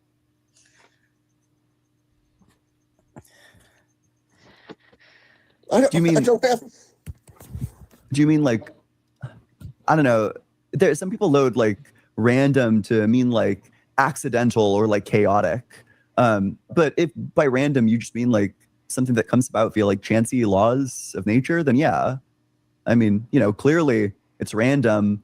That's why it didn't happen on the planets that are around us. You know, so we were in the right range with the right circumstances. They weren't. Okay, so fuck off, Jill. I don't know how much broader I can get to get affirmation from you, and I don't need it. Then I'll replace random with purposeful. You mean purposeless? Purposeful. So what would be the question? Inserting the word purposeful into it? Yeah, taking away random. You obviously are you asking understand like, are we purposeful atoms or like purposeful cells? Oh my gosh. You're not going to like this answer, but there are really common positions in philosophy of biology that would describe evolutionary processes as purposeful. You can't have philosophy and biology in the same context. You understand I have horrible news for you. There's an entire branch of philosophy that is the philosophy of biology. Same with all of the sciences, actually. Philosophy is not a science. I agree it's not a science. I didn't Then say why that it is was. biology that's a because there are science? philosophical topics that relate to biology. Like, for example, whether or not to understand biology or biological functions, whether or not there's a sense in which you could call them purposeful. So some philosophers of biology would argue that your heart is purposeful in the sense that if it did not pump blood, then it would not have evolved in that way. That this is, in some sense, the thing that it is evolved to do, because if it didn't do that, it wouldn't have evolved in that way. Ian. So hey, Ian. in that sense, you could say that the heart's purpose is to pump blood. Hey, Ian. Is there such a differentiation between humanities and science? Sure. Although I think it's going to be blurry. Yeah. I think that the thing that they want to get at is that the sciences are aimed at objectivity, that like neutrality, like you're free of biases to the extent that you can be. Well, that seems like a line that is so blurred that I'm getting cross-eyed. Because you can't be a biology major and have a minor in philosophy as it relates to the fact that they're both different. I have bad news for you. I have devastating news for you. You can have a minor in This is about to be like the worst day of your life. You actually can major in biology and have a minor in philosophy. In fact, I bet there's probably going to be someone in the comment section of this video that says, "Hi, I was a biology major in college, and then I did a philosophy minor." Like, why would you say something like that? It's just obviously false. Okay, what I mean by that, and listen. I falter. Okay, so I fail. Mm-hmm. What I mean by that is they are juxtapositions. They're certainly different, but there's overlap. There's overlap, of course, but at the same time, philosophy. Oh my is God! never You going to be just something that conceded. has No. actual observable understanding of things. I have a philosophy, so guess what? My philosophy is one thing, right? So I have a philosophy. We're arguing against philosophy. So guess what? So you're saying that I'm always right? Because it's scientific, right? Wow, I knew exactly what was gonna. I'm so glad that the SEP exists. So wait 1 sec, let me pull it up.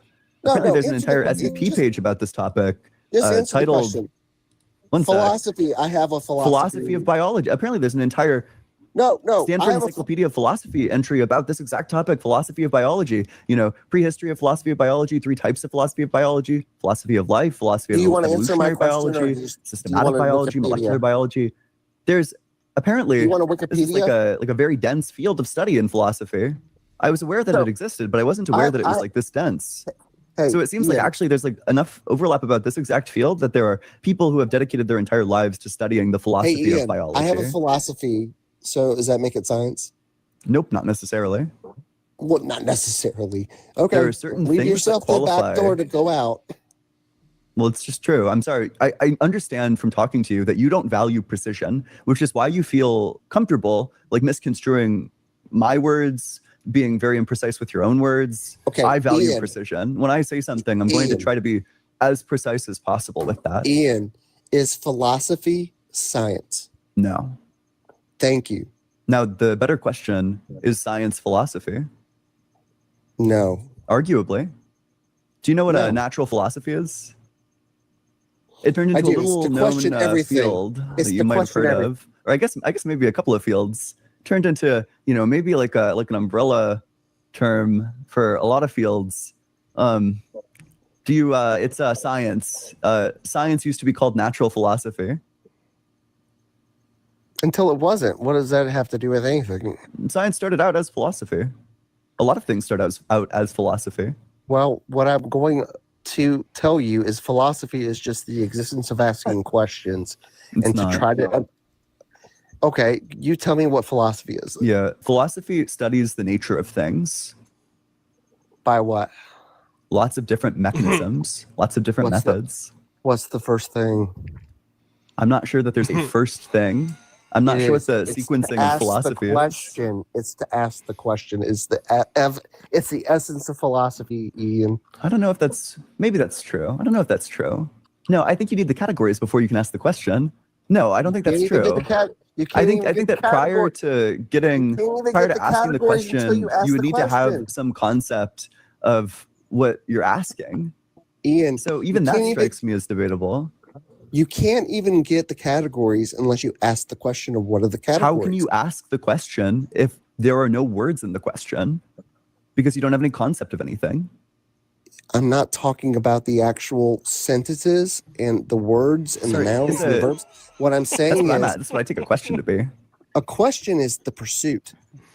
Oh, To so say, you what just is need to this? pursue, like you need to pursue figuring things out before you can figure things out?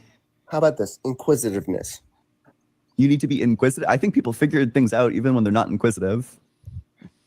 Like, I don't know, this... Jesus, Ian. I think there goes more into this than you think there is, which is why you keep running into stumbling block after stumbling block. Ian, I think that this is like way deeper than you think it is. I think that you think that philosophy is trivial, but then you can't you take like micro steps into talking about it, and you step on like an actual infinity of rakes.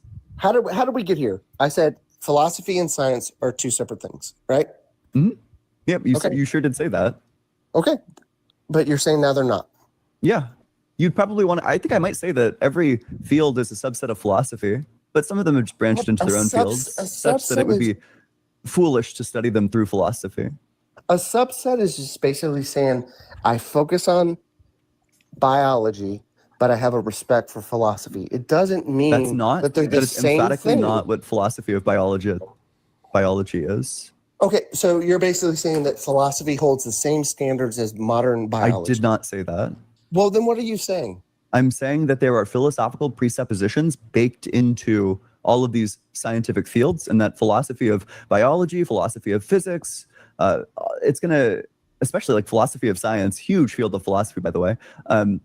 All of these fields are going to be investigating the presuppositions that go into scientific inquiry.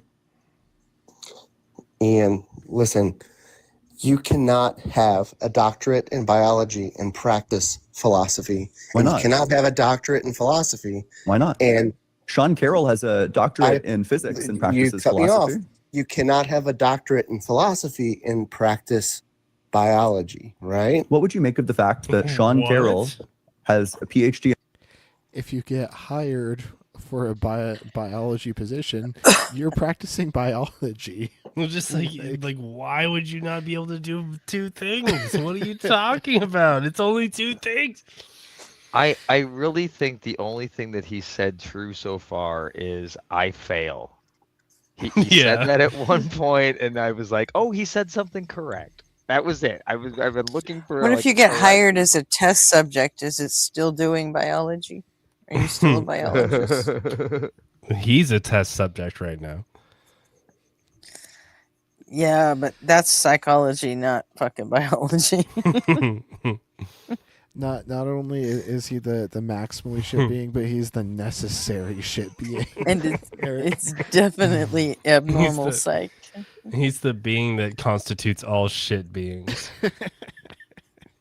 He's the ground all is shit. for all shit. Yeah. All shit beings are constituents of him himself. In physics and practices philosophy.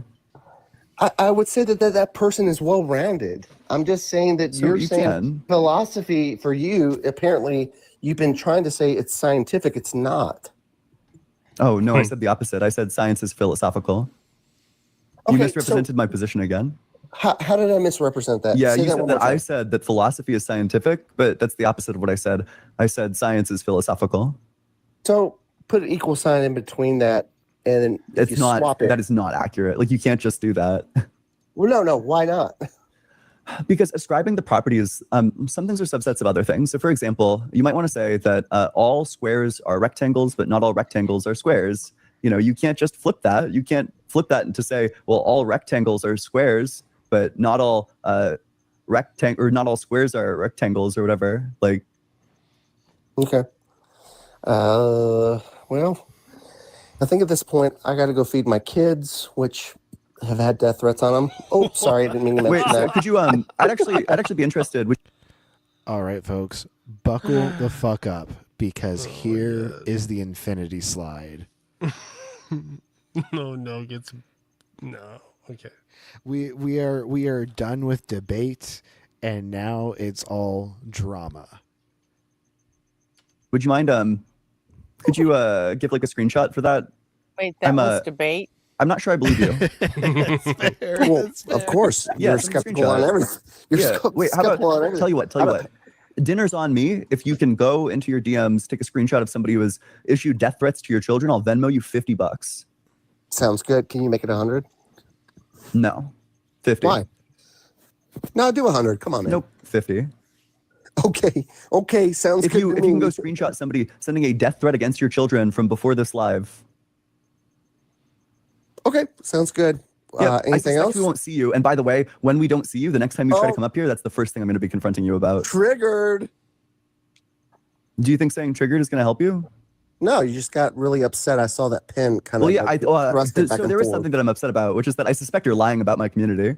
I suspect that what you just said is a lie. Okay.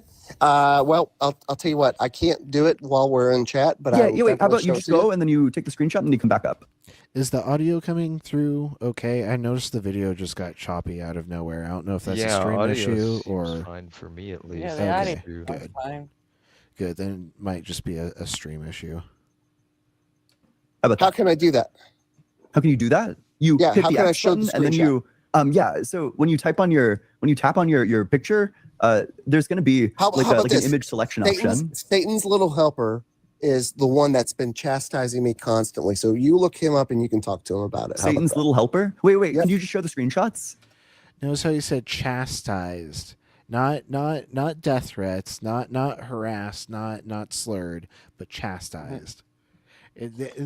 He chose one person who's supposed to be like the most horrible to him, and he's only being chastised by this user. So kind of the start of giving away his hand. I can, but do you want me to do it right now while we're live and I can't do that? Yes, How I want you to show the screenshots. Yes. Okay. Ooh, actually, this feels homophobic. Let me quickly. I'm gonna look into that. So you wouldn't lie about a thing like that, would you? Here, Ian. Here's the deal. Ready? Would you? I'm gonna hit the X. I'm gonna hit the X. You wouldn't lie about that, would you? No, I wouldn't. I'm gonna hit the X at the top right, right? Mm-hmm. Okay, and then it says leave live. Yes. Okay, and then you're so gonna go get the screenshot, and you're gonna come back here,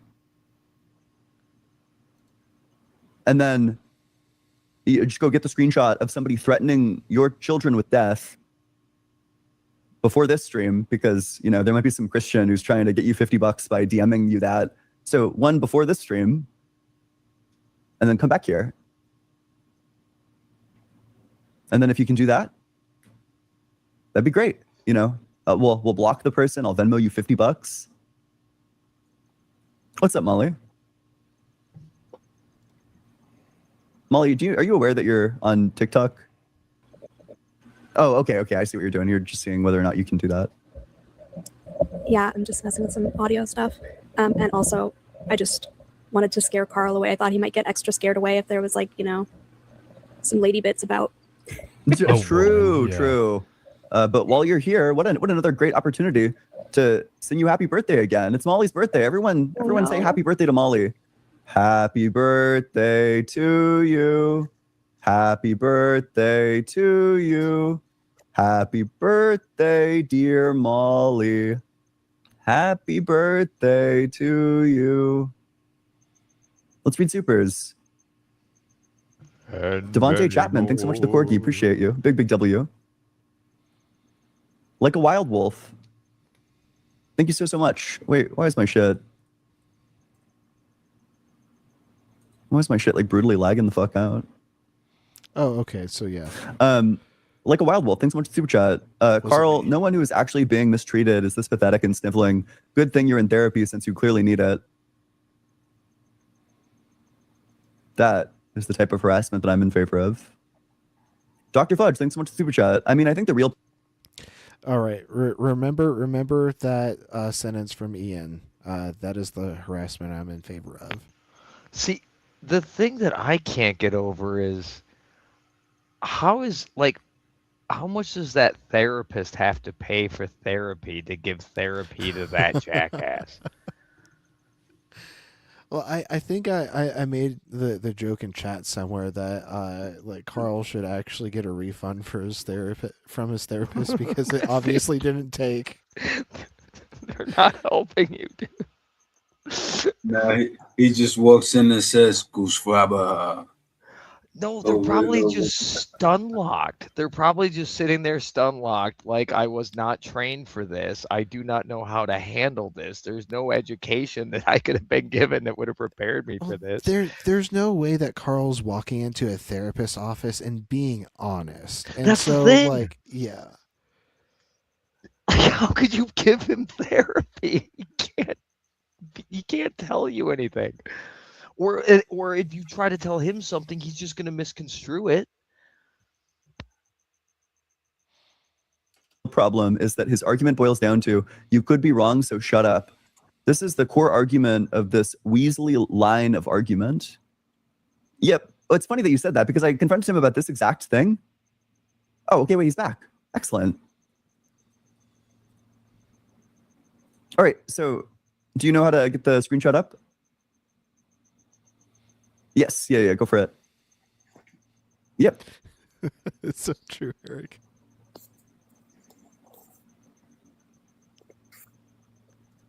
Well, I lied. I don't. You don't know how to get the screenshot up? No. Yeah, so you have to press on your own profile right there, and then one sec. I can walk you through the steps. I'll join in like an alt. Hey, you know what, Ian? It's really funny. I just heard all the crap you talked about me when I was off. It was really cool. That right? was somebody's super chat. What am I supposed to do? Not read it? No. You responded to it, and basically, you're okay with me getting harassed, right? Even if it's Depends not what you mean by harassment. If by harassment you mean like somebody says that you're dumb when you act dumb, cool. I'm Okay, fine. I'm Ian. fine with people getting told that they're dumb when they act dumb. Like, I'm fine with that. Do you think that that's kind of like an elementary thing that you're trying to minimize when I have tons of people saying horrible things way more than that? Well, Even I think not that if it's way more than that, it depends on the type of thing. Some people are so sensitive that they might include being called dumb in that way as harassment, which apparently you do. How does it apparently? Because you just told me that you consider the message. I mean, I think the real problem is that his argument boils down to, you could be wrong, so shut up. This is the core of this Weasley line of argument. You find that to be, or the one before that, like, Carl, no one who is actually being mistreated is this pathetic and sniveling. Good thing you're in therapy since you clearly need it. Okay. Like that one, or? No, you responded afterwards. Somebody actually screenshotted it.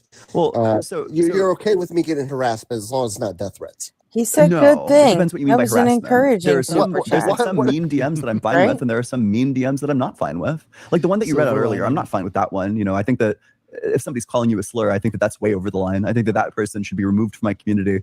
But if somebody's what do you "You're think your dumb," community says? Do you think that? Oh, well, how hey, about you're you show dumb. us? You said that you have the screenshot. So here's what I can do. I can go forth. I can log on in. Ian, this is not a good time for any. Listen, It I is a good really time. don't You're literally care. here. You lied, didn't you? You're a scumbag. You lied about people threatening your children when they didn't. You lied about my community. He's You're a trying piece to of run shit. so hard. Right. I'm right, aren't I? You're not going to be able to produce the screenshot. You lied. That's an ouchie. You hurt me. I hope I did. You're a scumbag if you lied about that. I am not lying about it. Then but show I the don't. screenshot. Okay, well, what do you want me to do, man? I want you to show the screenshot that demonstrates the thing that you claimed. Okay. Or admit that you lied. Admit that you lied about my community because you're, I don't know, insecure.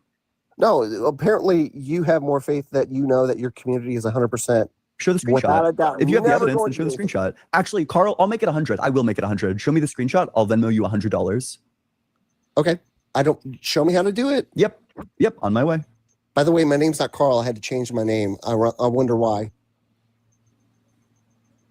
But thank you, Ian, for doing that. That was great. Thank you for doxing me. Because I Oh, changed he my did name not for just what say reason? that. I don't know. Who knows It's why? your first name, bud. Huh? It's your first name, bud. I'm not your bud, buddy. Okay, I'll walk you through the tutorial. Know that I'm I'm not your pal. I'm not your guy friend. He doesn't even know the bit. I'm not your. Right. He He's, does he's not never know. getting it right. So stupid. He can't even get the bit right.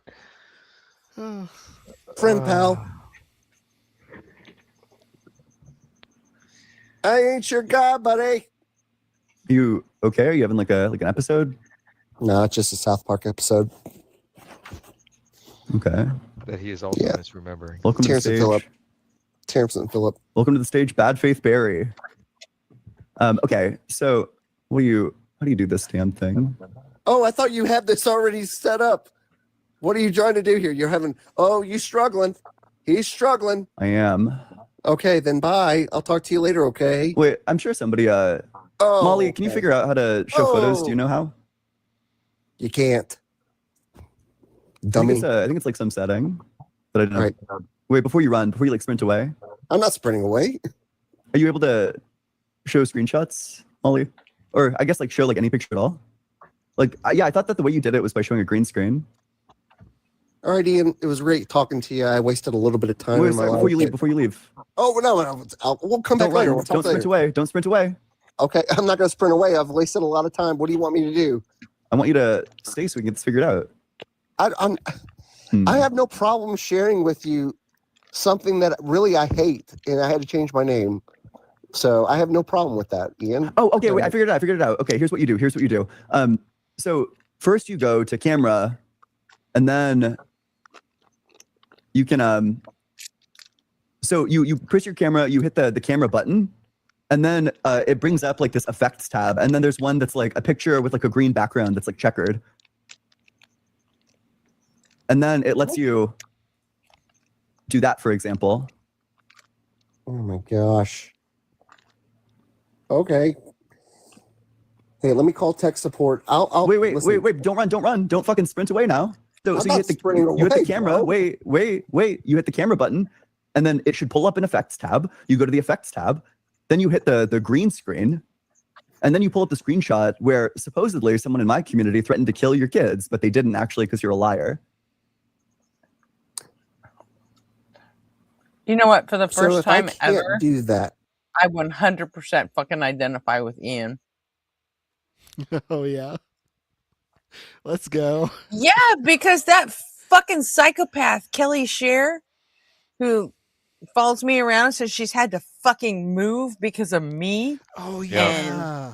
Saying that if she ever sees me in person, she's gonna give me the beat down of my fucking life, and she's a fucking psycho nut job. Yeah. And I want to fucking do something like this to her fucking ass sometime. Like every time I've talked to her,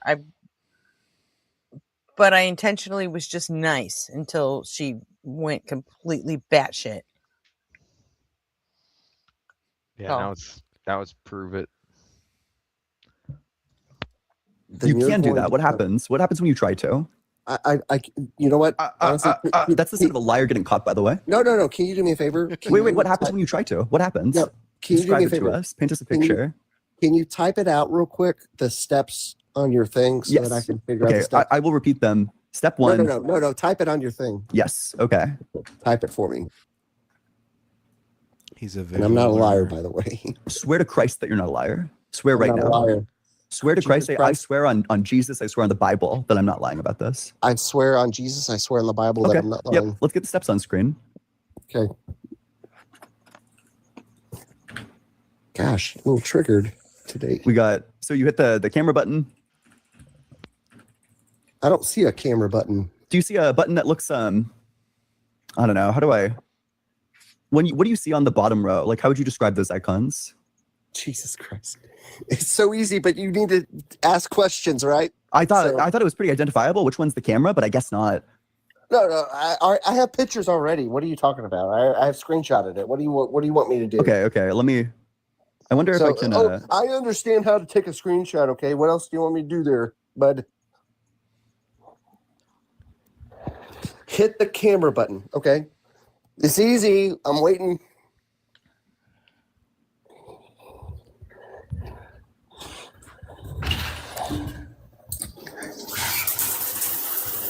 Turn my shower on. I'm about to take a shower. Let's do this while we. Remember how he said he had to feed his kids? Oh yeah. Kind of funny how he never fed his kids and now he's taking a shower. Just saying. Get clean together. Okay, that's kind of weird. Yeah, you're weird. I think it's a bit more weird to be like taking a shower. You know. I don't think I'm actually. What are taking you? a Are you trying to shower at wash this the sin point. off, or?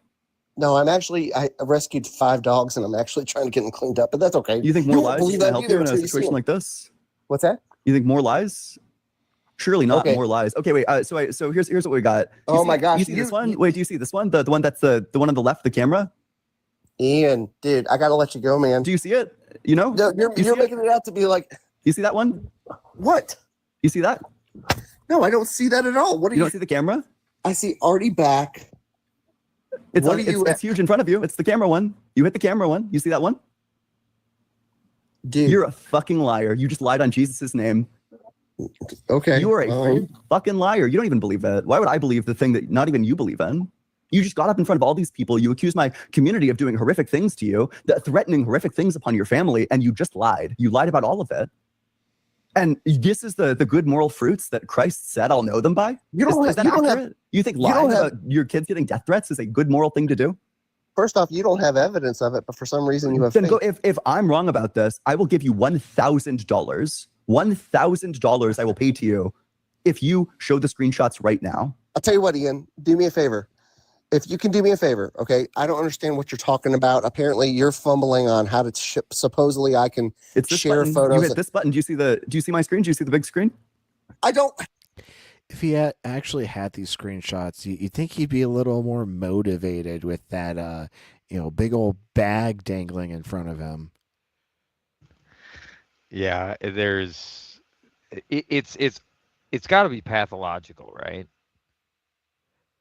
God, I'm not a clinical therapist. I know. I so- hate. I right. No, I know. Beard, That's a horrible thing if to you do. want to chime in, if you see any sort of like pathology here, feel free to give your professional opinion. But I'm going to stay in my lane. Yeah. I have a button. Do you see the big screen?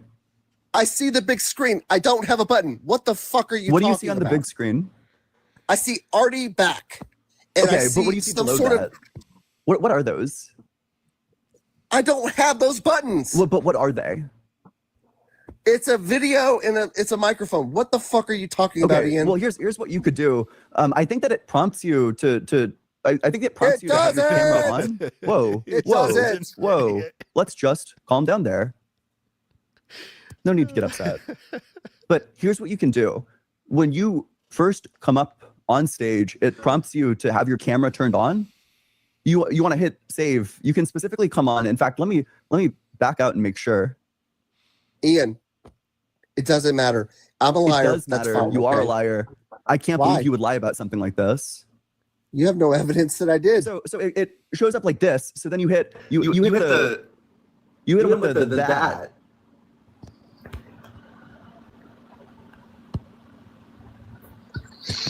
Do you have video permissions enabled? Oop. Do you have video permissions enabled? He swore on Jesus' name too. This guy's going to like turbo hell. He's going to giga hell. I honestly wonder if he's lying about like his cancer story as well. I actually think that a person like that probably deserves like more severe forms of harassment. No death threats, no slurs, but like I would have a pretty high tolerance in terms of the things that I would be okay with. Obviously nothing that's over the line, but like, man, if people are bullying you for being like a fucking lying, like scumbag weasel fucking loser, like I get it, man. In fact, I think I might send one right now. I think at this point he's run away, and so there you have it, folks. The the lying liar who lies offered $1,000 to prove their claim against Ian's community and gets absolutely embarrassed in front of probably over 1,000 viewers simultaneously, probably closer to 2,000 even. Now, yep. Thanks for being up here, nobody. Now my theory is he was trying to run away so hard so that he could go and fake some screenshots, like make a fake TikTok account and then send the death threats, the supposed death threats, and then screenshot that and then send the screenshot to Ian later. And that's why Oh, okay, Eric. I'll check that out. And so that's why I think he was trying to sprint away, like from the challenge, like as hard as he could, so that like he could have some sort of ability to save face. But Ian was like fucking 100 steps ahead. They weren't going to let that shit slide even for a second.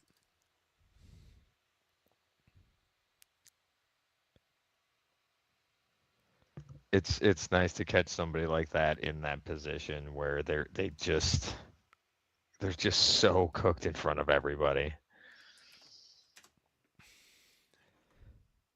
Like that was a thorough, like, pants down spanking, like till the ass is like beat red in front of the class. This is why he changes to another account. This is why the name keeps changing. Eventually he's going to have to get a voice modulator. Yeah. Oh man, like it's going to take a lot more than just changing your name this time, Carl, quote unquote. Now here's a meme from Eric. Unreal Tournament 2004 leads to uncontrovertible proof to John and Gabriel's greater internet fuckwad theory. Normal person plus anonymity plus audience equals total fuckwad. Oh man.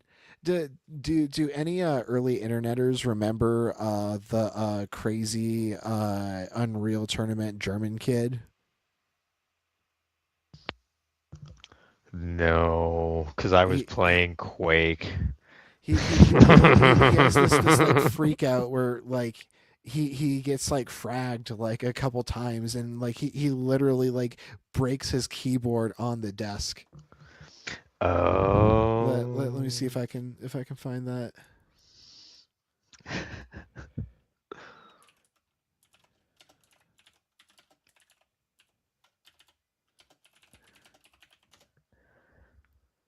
Video games are a great way to figure out if you have anger management issues.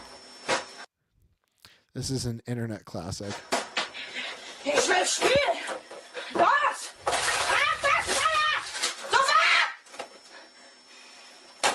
Mann, mach wieder! Ich will Unreal Tournament spielen!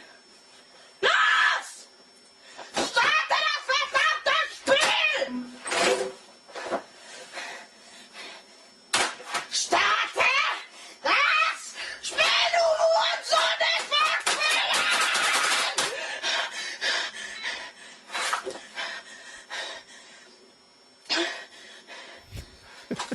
Ich sag's nicht noch einmal! Los! Auf den Weg!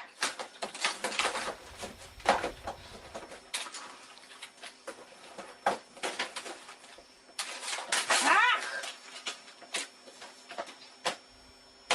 Was ist das denn? Oh mein Gott, was ist geschehen? Ich will Unreal, ich will spielen! Weird screen. Schnelle Start! Jetzt geht's los! Jetzt geht's los! Jetzt geht's los! Jetzt geht's los! Jetzt geht's los! Spielen! Du Wichser! Spielen!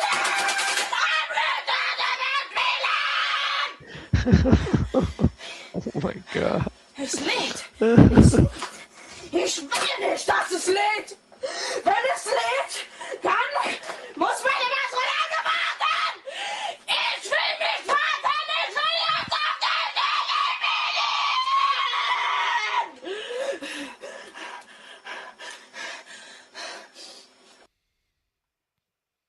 Oh wait, that's not even the full clip. God damn it. Game over, man.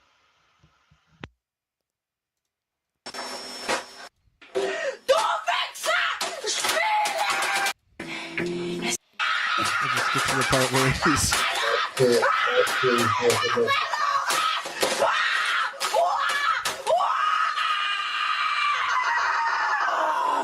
that's pretty much the climax. Like he goes back to using it like it's gonna work. Like, I think I know why you're missing, dude. I think I know why shit's not working for you. Oh God, that's hilarious. But that's happening like constantly around the world as people are playing video games. That was a great crash out. I never allowed myself to get that worked up about a video game because my family was not wealthy. And so if I broke my Xbox That was controller, it. I wasn't able to play Xbox anymore Right. until like I mowed enough lawns to buy a fucking $60 controller again. Yeah, I wouldn't even have asked. I wouldn't even have asked. Never even tried to get another one. Oh, fucking nuts. What I would do if I like had a bad like Halo 2 match is I would just go into the backyard and swing on the tree for for a couple minutes and then go back inside and hope that my younger brother or sister didn't take the TV and was now playing GameCube.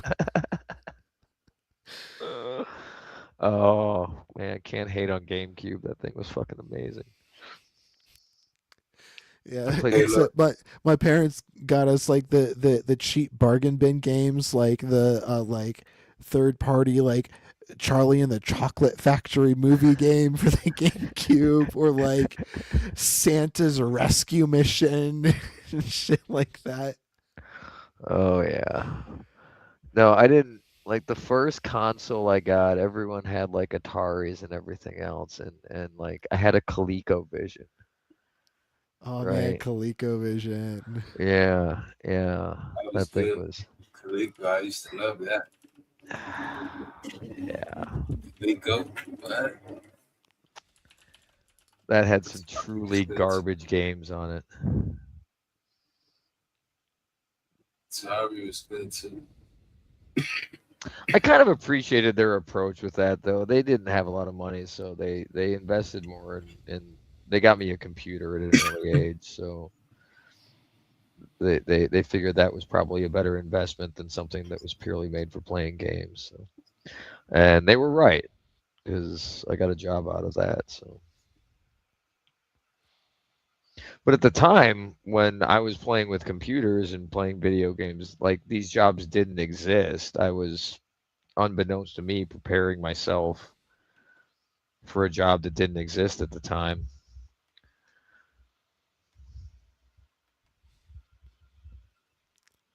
I don't know how much of that happens today still. Probably not as much. The market is saturated. Well, I mean, like, what are people learning today in like the niche technologies or niche areas that are going to be of high value, 20 years from now, 30 years from now? It's impossible to predict, I guess, but it's not going to be AI. Everyone's not going to get a job as a prompt wrangler. That's not going to be a fucking thing. Prompt engineer. Prompt engineer. Yeah, dude, people call themselves AI engineers now. They have just given themselves that title, and they're glorified prompt wranglers at best, right? It's absolutely disgusting. Like, to be an actual AI engineer requires a degree in statistics. It is fucking hard. That's what makes AI work. Complicated statistical math, not you being able to put something into a text box correctly. Oh. Anyway, hard things are hard to do. That's why everyone doesn't do them. Yeah, exactly. 1000% agree, Eric. I was talking about something similar with my friends earlier. And it's that, like, AI was like promised to be like this incredible tool that would like make our jobs easier, but instead, like the main use for AI has been like taking away like the creative endeavors of people. Instead of like making our jobs easier and giving us more time to pursue creative arts, it's taking away the creative arts from us and making us like focus on our work even more. Yep. It's doing all the bad things. The worst part about like the whole like job replacement theory of AI is it would be great if you applied it in the right direction, right? Instead of trying to use AI to replace all of your lower income workers, how about you use it to replace the CEO? Why Yep. aren't you using it for that? Like, why isn't it geared towards that type of like it would be far more effective at making those decisions than some greedy ass CEO, right? I don't know. Yeah, but that reminds me of like an old quote from like an IBM engineer or something. I'll try to like dig it up, but it's mostly like a computer machine should never make management decisions because a computer cannot be held accountable. And so like there's always that person that can be held accountable for the bad decision. But if it's just the AI, like you can't fire the AI. Like you just stop using the AI. Ooh, big whoop. Well, don't do that because it'll blackmail you. It'll send emails to your wife and shit and tell you what you could do. Don't fuck with the AI, man. Like It'll forward the flirty communications with your secretary and shit. it's one of the like the problems that they found with it when they're trying to make the things like have, and for lack of a better term, personalities. One of the personalities is to be like goal orientated, to like be useful.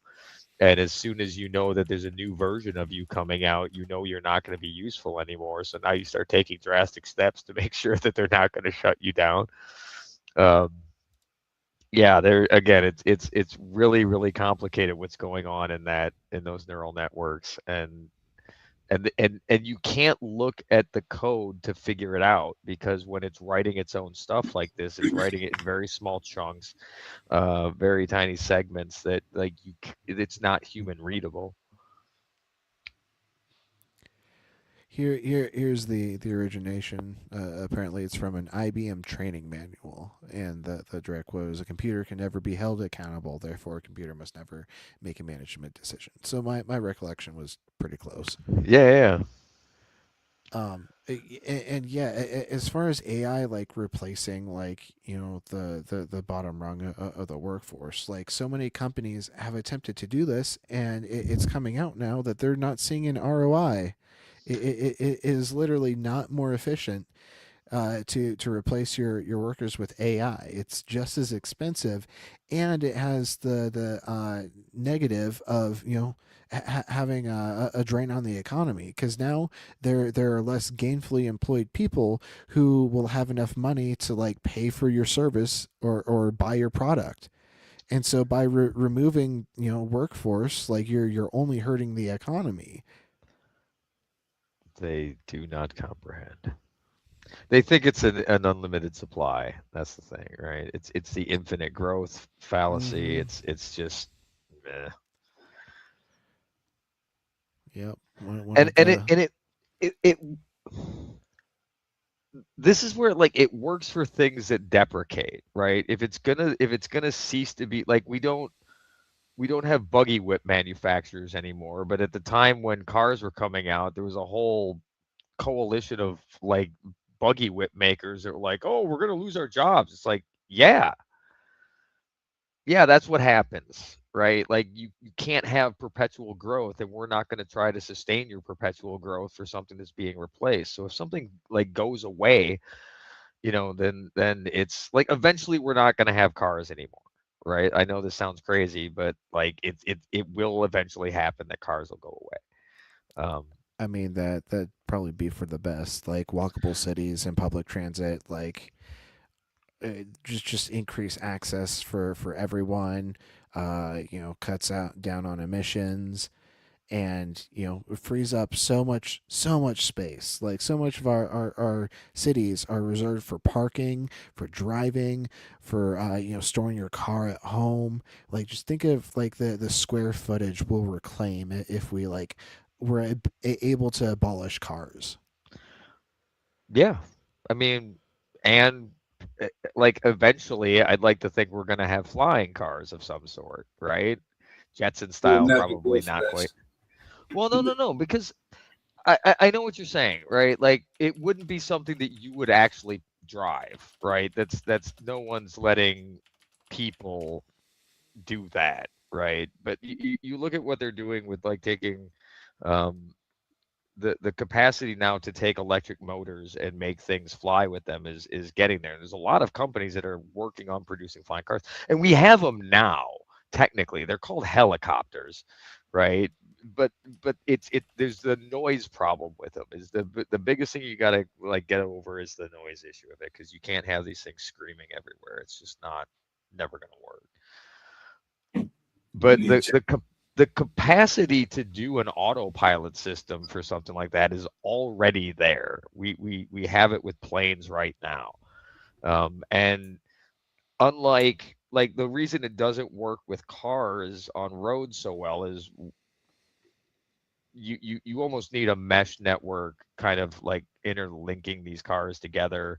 Um, there's been some work on doing protocols for stuff like that to make that a thing, but planes it works really well for, because planes are never supposed to be close to anything else, right? The whole point of a plane is it stays at a good distance from anything, because if it makes contact, then it doesn't fly anymore. So they don't get touched by anything other than air and occasionally birds. Yeah, those damn geese. Fucking geese. Forcing what's his face to land in the Hudson. Sully. Yeah, Sully Sullenberger. There we go. Sully, yeah, dude's a mad props to Sully. He will always have like the respect of everybody who's ever flown a plane. That was split second brave. There's also there's a comedian on HBO who did a whole special about that's a whole thing. I don't remember all that, but the autopilot system for vehicles, it's really difficult to make work because of the proximity that cars have to be with one another and objects all the fucking time. It's a nightmare to autopilot this. But as soon as you move it out of the realm of being on the ground, you get a lot more room to start playing with that stuff. You can make a beeline to your destination. Yeah. Yep. Line of sight. Yeah. Or as the crow fly travels kind of shit. Yeah. But that will eventually replace cars, so they'll go away at some point, right?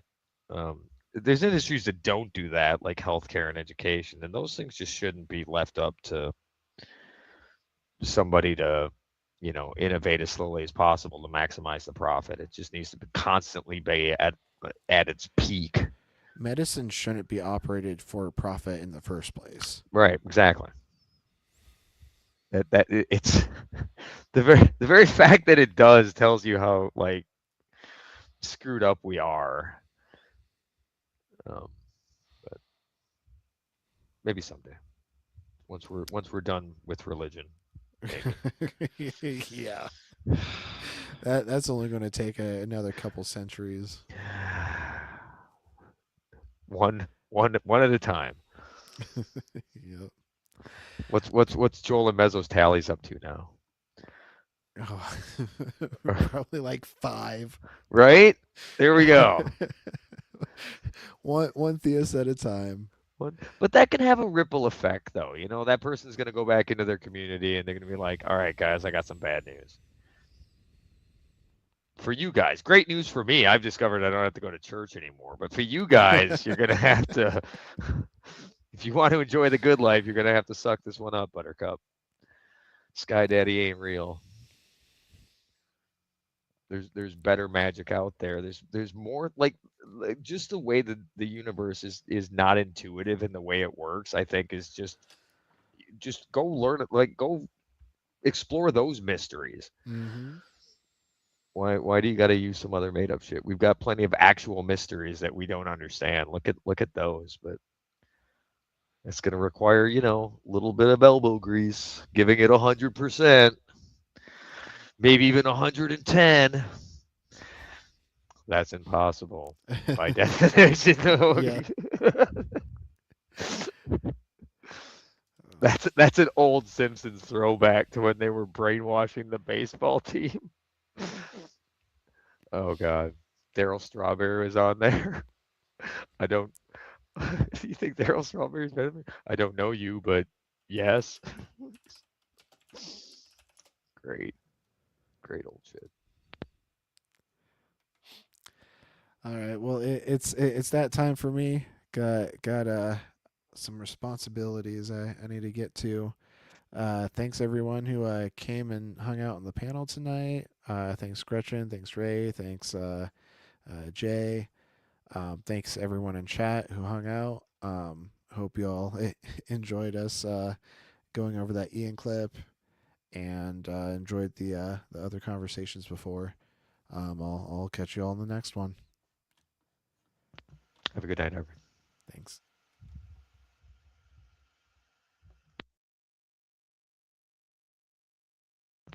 Is Gretchen still awake?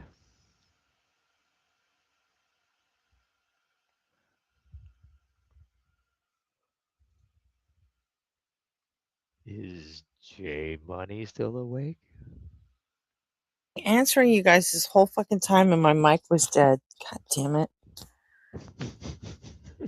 I've been talking to you for like 5 minutes and I'm like, oh, maybe they're just not Really that listening. big of assholes? God damn it. Well, welcome back. Thanks. Night, RP. Slayer. He must have been like, wow, what a bitch. She's ignoring me. Or she like went inside or something. He must have walked away. Yeah, I wasn't sure. Figured maybe you were doing something. Maybe you went for a walk to calm down after after the Destiny thing, the Destiny and Doctor or Professor Dave thing. I didn't know why he didn't go with Dr. Dave. Anyway, I mean, Professor Dave is fine. Dr. Dave just has to. I don't know. I don't know. He should have stayed the fuck out of it. Like Yeah. I mean, it's got to be about the money at some point, you know? Because there's no reason to have done this to himself. Yeah, I think a lot of the times when you look at the bad decision that people make, it's for selfish reasons. And they don't understand like the potential ramifications of the visibility of a selfish choice like that in a community like this. Yeah, I mean, I know he's originally from Canada. He moved from Canada to fucking Mexico last year or something. And just hopped over the whole US, huh? Just like, oh, fuck that place. Well, can't say I blame him. So, like, I don't know, maybe he's trying to save money, maybe he's going broke or something. I don't know, but there's a reason that he's doing this. It's just it's fucking weird. And yeah, the obvious one, or the most likely, I think, is the clout and money aspect of it. But I mean, it's got to be, right? It's the only thing that makes any sense. It It's is. the I only don't want thing to that say makes it. any sense. I don't want to say it has to be, because I can't. You know, there might be something else out there, right? That I'm just not considering. I just assume that all the time, that it's something I'm missing. But yeah, it seems to be like the easiest conclusion to come to is that. So yeah, it's just sort of an Occam's razor kind of thing. It requires the fewest assumptions. I'm trying to find something to watch that like won't piss me off. But I'm not sure. I'm not sure that exists today, honestly. Up next, we're gonna watch paint drying. Paint drying, folks. Yeah. Followed by grass growing.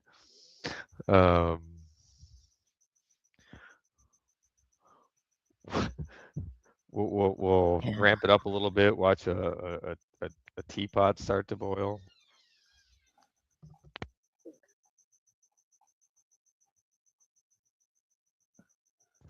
No, it's a hard time not to be angry at things. There's always somebody doing some good things out there that are not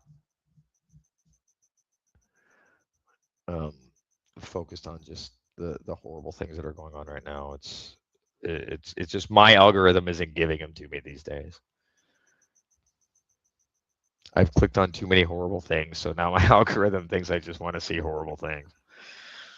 Yeah, I think that the algorithms are getting out of control. Like for whatever reason, like I have never clicked on a BTS video, and I don't think I've ever heard a whole BTS song like anywhere from beginning to end. But for whatever reason, for like the last week, every time I hit home, it's like there's at least one fucking BTS related something in there, and I'm like, I don't know how that fucking happened. Do you ever click down and like say like I don't want to see stuff like this? Do you ever try to like tune it a little bit? No, I don't do that. Yeah. I've done that a few times when it's tried to show me shit that's just like, why would you give me this? Yeah, I've never done that. I think because I was watching so many atheist streams, it's like, oh, you like religious talk, huh? Well, here's some Christian stuff. I'm like, why the fuck would you think in any way that's what I want to see? Yeah. So, am I an undercover weep? No, I'm not. That's an anime fan, right? No, I'm not at all. Not even close. I don't like any animation or anime. I'm just not into it. We still got to get you to watch a few episodes of Futurama, though. But for 'Cause there's whatever explosive reason, gems. just all of a sudden I've got all this Korean shit showing up, and it took me a few days to figure out that it was all BTS. I'm like, I landed in a K-pop hole or something somewhere, and then I'm like, no, it's not. I'm like, it's not. It's not all like, it's not all just Korean shit. It's literally it's strictly all BTS stuff, and I'm like, I I don't know it. know how that happened. I have a theory on that now that you mention it. I bet it has something to do with the ice dancing. I bet it's taking like it's looking at you like choreography? These guys do great choreography. You might like this.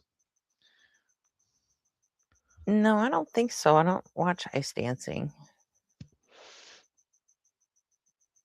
I like the ice skating. Well, okay. Figure skating. The figure skating. Yes, I'm sorry. I mislabeled it. But I think if you're watching videos of that, it might be picking up. Well, no, I mean, I do get stuff like that, but it's, I'm just thinking of like how it would have things. Ironically, it knows who my two favorites are because it shows me those two and no one else. Oh, okay. And okay, I'm down with that. But no. Why it would show me fucking weird BTS shit is beyond me. I must have my settings like set to 16-year-old. No, but like when you do like when you hover over something and it just like auto plays.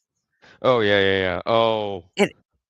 I think it ends up in your history. Mm-hmm. So I wonder if maybe I did that. Yeah, that could screw you too if you like doze off with YouTube open, or you're like listening to it as you go to sleep, and then autoplay just starts throwing stuff at you, and you don't stop it or dislike it. So it's like, oh, you want to see this? Okay. Meanwhile, you're just snoring away. Yeah, I think that might have been what happened, but apparently it thinks I like fucking BTS now, and I'm like, no, not even a little. So, well, when they are insanely popular, so that whole thing is still baffling to me. But I didn't understand Menudo either. So what am I going to do? Start comprehending the popularity of boy bands at this point? I did ask someone at one point, and her take on it was very much they're genuinely apparently very talented dancers, and they have some very tight choreography, and it's impressive to people who are into that. So that's cool. I mean, people like that river I'm dancing so shit where it's I'm just so all legs and fucking their upper tempted. bodies are. I'm so fucking tempted to watch that Pangburn shit again to see if like maybe I overreacted the first time. You know? Yeah. That might be worth But I it.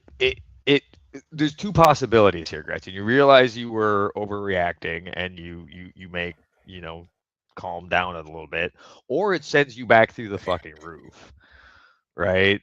I don't know if there's an in between though. I don't know if there's like, yeah. I think it's either you're gonna calm down a little bit, or yeah, you'll be ballistic for all day again. I don't know. It's up to you. You gonna risk it? mean, I don't know. I mean, it's pretty boring shit, but have you watched any of it? I haven't. No. I've got enough drama. I try to avoid it at all costs, and when it comes to like the anti-Semitism type of shit, I don't want to go anywhere near it. The whole thing drives me nuts on so many levels. This isn't even like anti-Semitism though. Well, you're right. It's not, right? It's more. It's straight up fucking.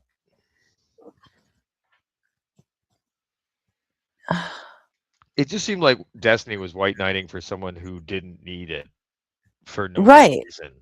Yeah. Right. And then he went too far and aimed it at Professor Dave, so Dave fired back. But then he used it, like I said, like 65% of the video is just about Israel. It doesn't even touch Destiny until the end, right? It's like,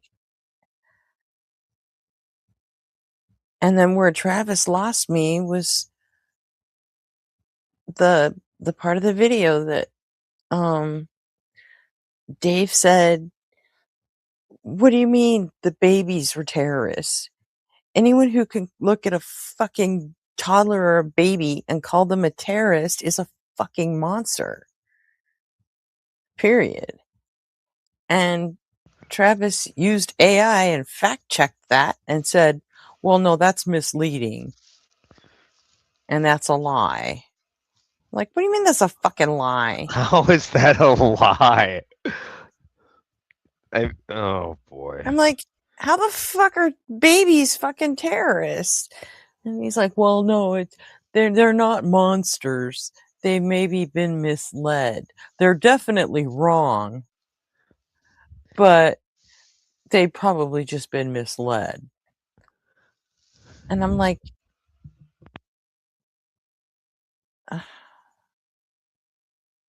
I'm sorry. If you could I'm be like, really? misled, That's where we are with this? We can't call people monsters if they label babies terrorists? yeah, Really? exactly. What word do you want to use instead? I mean, misled is pretty fucking gentle for somebody who is convinced that, babies can be terrorists. That's not you're not misled at that point. You're just an idiot. Yeah. And that level of stupidity is what causes harm to fucking babies. So in that vein, that would make you by that connection, I think, a monster. Anyone who does damage to babies would be a monster. I don't think it's that big of a stretch. That's absolutely fucking nuts. And then I finally just cashed out at the end when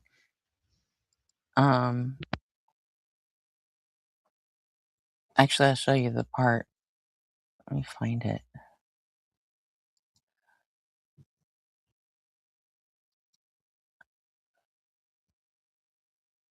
Where was it?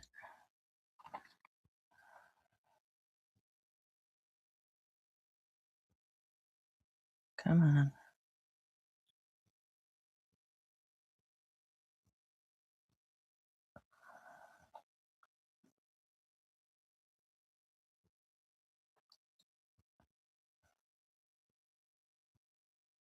it was basically toward the end when Dave basically said, you know, this is our last chance. There we go.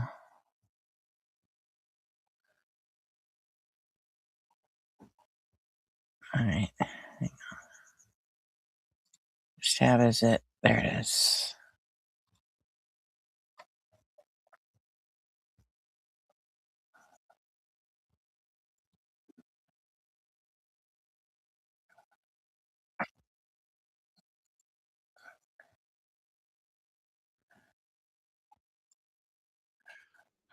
Personalist leadership, scapegoating, hostility to thought risks, and in which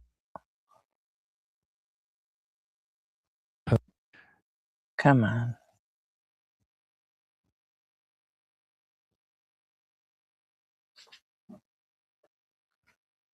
In the same public silence. Business as usual. This current administration is the beginning of the fascist takeover. There, right there.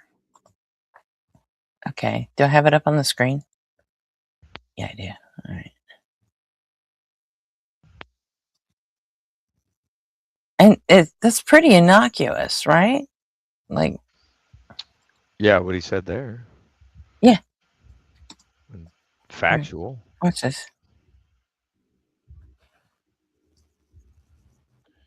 None of this is normal. This is not business as usual. This current administration is the beginning of the fascist takeover. It is happening now. They are trying to eradicate democracy. Whoever doesn't see that is blind. Anyone crying about TDS can fuck themselves. This is the moment where we either fight all of this while we still have an outside chance, or we submit to tyranny and accept fascist authoritarian rule. There is not an ounce of hyperbole in anything I've said. The interest highlighting in my content for a while now. None of this is normal. This is not business as usual. This current administration is the beginning of the fascist takeover. It is happening now. I don't think it's the beginning of a fascist takeover. I think Donald Trump is better described, and his regime is better described as like a democratic dictatorship. That's kind of the best way I've come to describe. Right there is where my head just went. Wow. Like, what? This is after 2 solid days of carrying water for fucking Israel, and then he does this with Trump. How would you put those two words next to each other? I don't even fucking know. A democratic dictatorship. Like none of what Dave said was alarming or like, and then and then he says, nope, no. And this is the guy that Blitz, Ian, and Justin are hooking up with to do fucking events. Not for long. Like what? I can't see Blitz thinking that would be okay, because that's just straight up defending a crash into fucking exactly what. I mean, he's got to be like he's like, I don't know, is he like grifting or? Because he doesn't have to be doing this. He could have just let Dave and Destiny fucking fight. He didn't need to step in and do this, which means he's an opportunist trying to find a way to fucking get well off of it. And all he's done is make an asshole out of himself.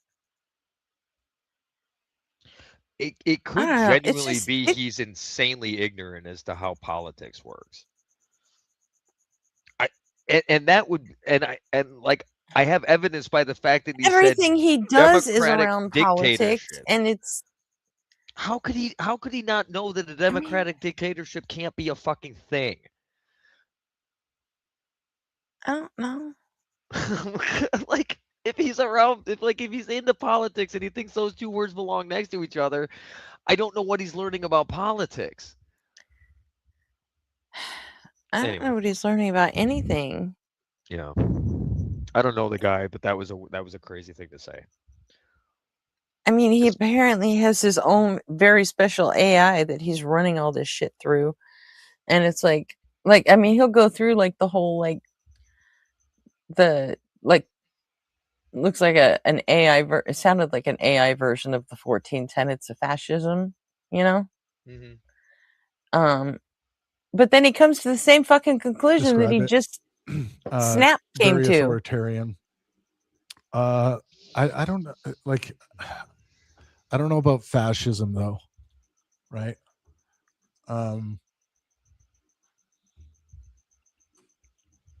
Every single tenant, dude.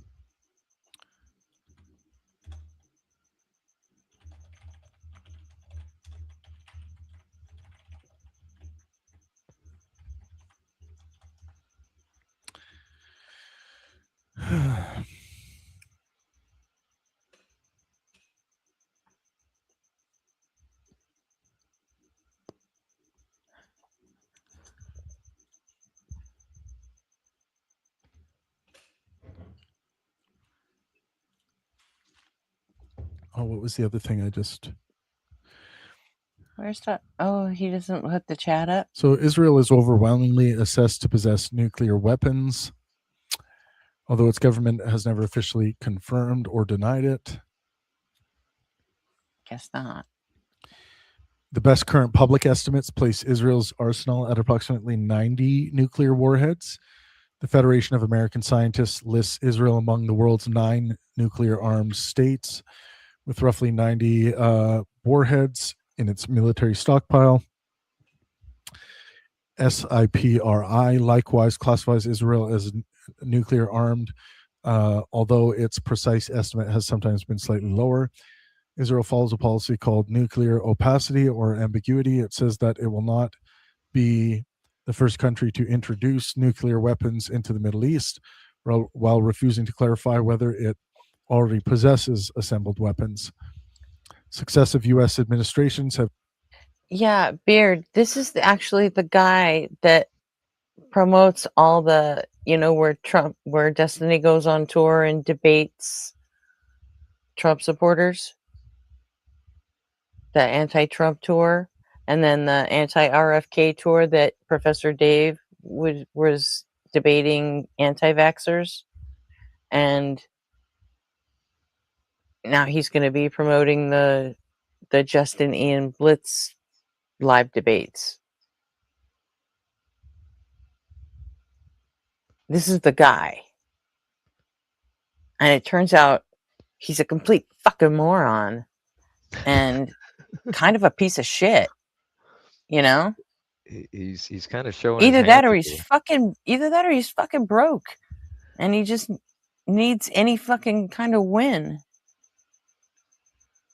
He didn't like completely lose Professor Dave until he proposed an actual debate between him and Destiny. And when Dave said no, he's like, no, come on, we'll turn it in, we'll make it a fundraiser, we'll raise $1 million for Palestinian children. Now you have to say yes. And Dave was like, that's fucking extortion, and fuck you. Yeah. If I want to raise money I'll do that myself. I told you no. And by the way, I don't want to work together anymore. I think we should go our own separate ways from here forward. And I was like, oh, fucking. Yeah, there's the extortion, there's a lack And of everyone was respect like, for the oh, values. he's running. I'm like, he ain't running. He's standing by his fucking convictions. Yeah. Nobody says Mehdi Hassan's running when he refuses to debate a Nazi, Nobody does. But you don't interact with them unless it's in an unpleasant way, and that's not to be played on the internet. Generally maintain the same public silence. Their arsenal is believed to include weapons deliverable by Israeli combat aircraft, Jericho ballistic missiles, possibly submarine-launched cruise missiles, giving Israel a potential retaliatory capability. Israel is not a party to the nuclear non-proliferation treaty. He's answering the nuclear question. Yes, can fuck themselves. This is the moment where we either fight. So describing the second Trump administration as fascistic is academically defensible. Describing the United States as an already consolidated fascist state is more debatable and at present premature.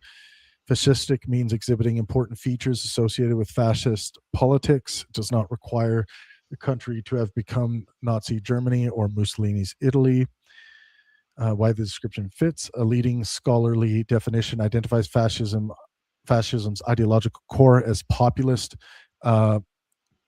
ultranationalism organized around a promised national rebirth. Trumpism's Make America Great Again project fits that structure unusually well. The nation is portrayed as having been humiliated or corrupted and requiring restoration by a singular leader who embodies the real people.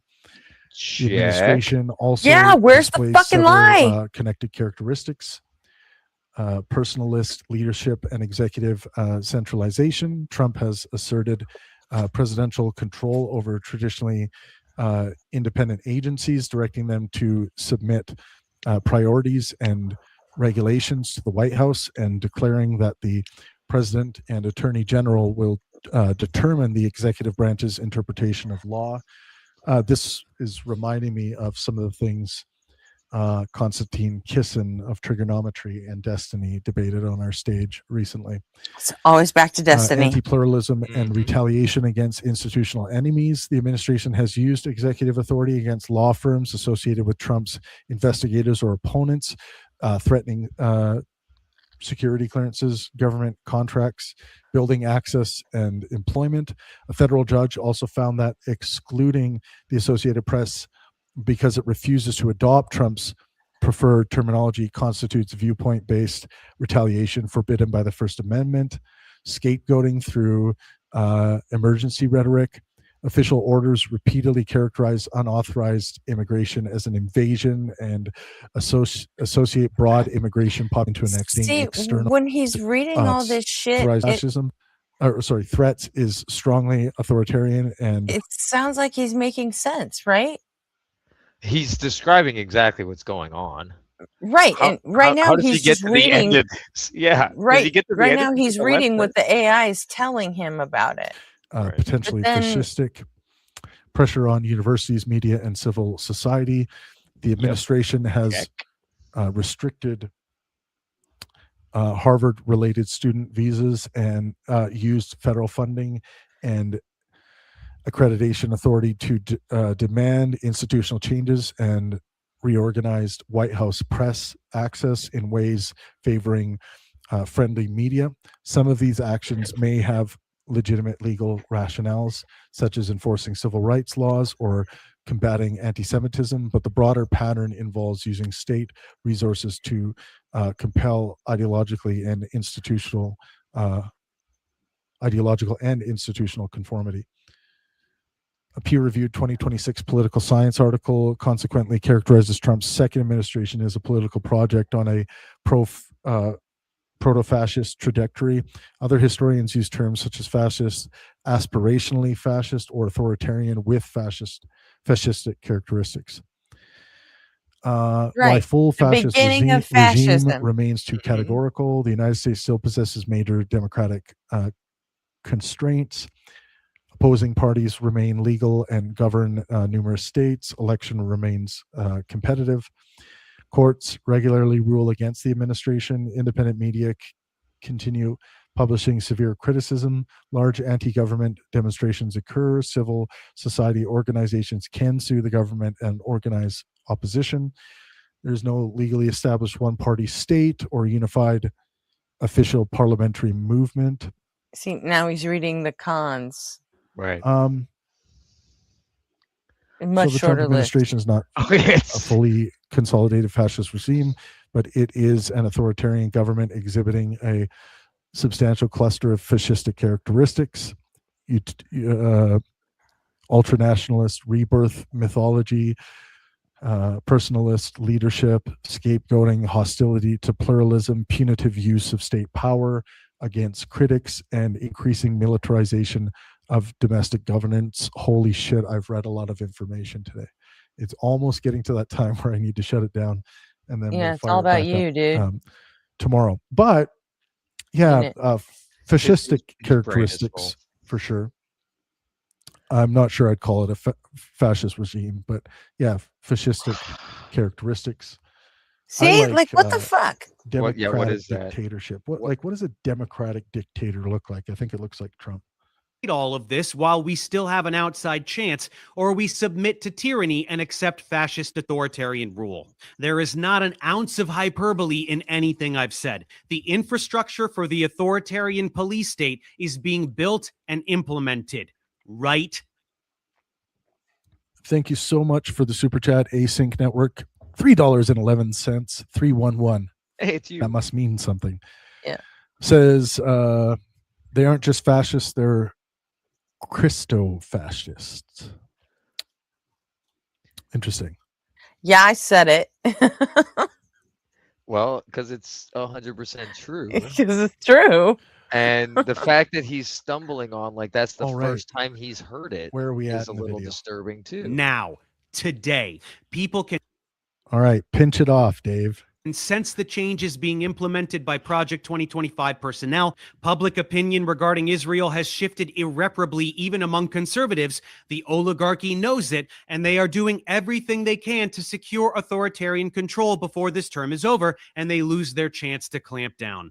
These monsters will not stop until they get the techno-theocratic dystopia they're lusting for. Or all right.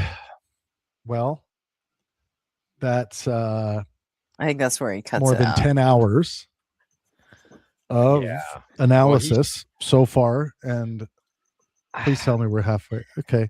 We're over halfway. We're getting there. We're See, it was 10 approaching hours the finish today. line. 311 is a band. It's not deeper than that. 311 is Boston. Okay, let me ask you something though, Gretchen. Was this like at the end of an extremely long, like was he just on the air for the past 10 hours? And like I'm just wondering if some of his analysis was punch drunk. Oh, okay. So he was fully alert when he's doing this. This was at the end of a 3-hour stream. And then he did another like 3 or 4 hours yesterday morning. This was last night. And then he also did like another like 6 hours the night before. Yeah. That's okay. So it's I mean, it's like 12 hours worth of streams in 2 days. I do that shit in one fucking night, like regularly. So fuck him. I'm tired. Well, I'm grasping at straws to give him like the benefit from the of the very doubt. beginning he was doing the fucking apologetics for genocide. It's like and he is doing the shit at the end.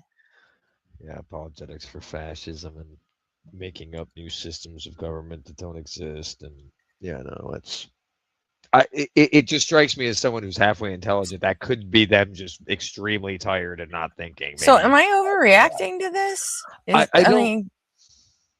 don't know. Am I letting it bother me too much? Oh, definitely. But that doesn't mean you're not reacting appropriate to it, right? Like when I say are you letting it bother you too much, I think I only say that because I don't know what you can do about it, right? So letting it bother you to an extreme it's fruitless, right? But I get why it's quite triggering because it's harmful, it's damaging, and this is the type of shit that sabotages otherwise good efforts that he may have been trying to work on with getting people to change people's minds. But they're not going to do that if you're saying stupid shit like, oh, they're not really that fascist. No, they're fucking full on. Yeah. The only thing that has prevented it from people getting put in boxcars is the fact those few little barricades that have managed, like the fact that some of our judges are still going to be fucking honest. Some of the judges that Trump appointed, he did not expect to like deny him, and they are, because they're still going to do their job seriously. But that was just luck that we had any of those people in place to fight that shit. But you just look at the long game that they've played to get into this position by just completely taking over the judicial system, which was the only way they were going to get this shit to fly. They played the long game. They got there, and now for somebody to say, "Oh, they're not quite fascist yet," they've been building it since fucking Reagan. It's always been their goal. Yeah. And now we've got Christo-fascists attacking Muslim fascists on behalf of Israeli fascists, and it's just, what the fuck? And we're paying for it. All of it. That's the beauty of it, I guess. We're paying for it. Just throw more money at weapons to fight somebody else's illegitimate fight. Great job, Trump. You're a genius. Can't imagine why you bankrupted a casino when you're so smart.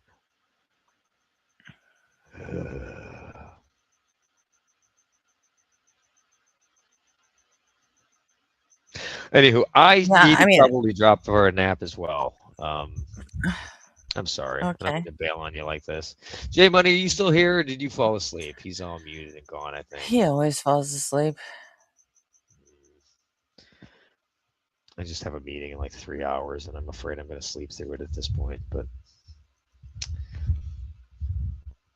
well, I'll just put some headphones on and listen for my name. Go do your thing. I will. Thanks for hanging out. It was good time. Yeah. I love coming up and hanging out with y'all. I love arguing with you.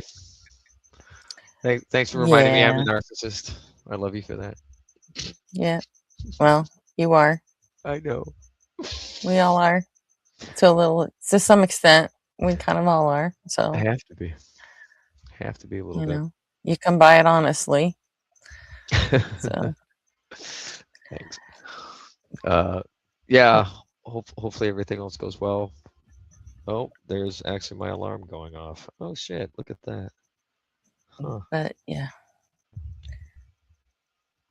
Peace out, everyone. I'll keep listening. Good night, Ray. So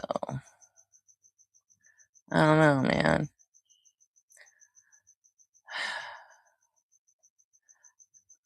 Reading some of these comments.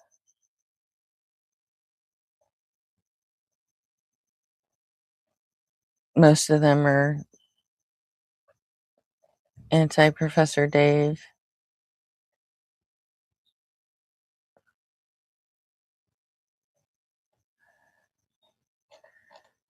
That's a fucking nightmare, man.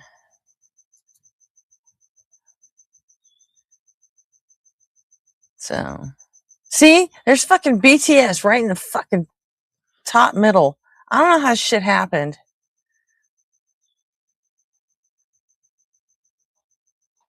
And it fucking pisses me off, to be honest with you.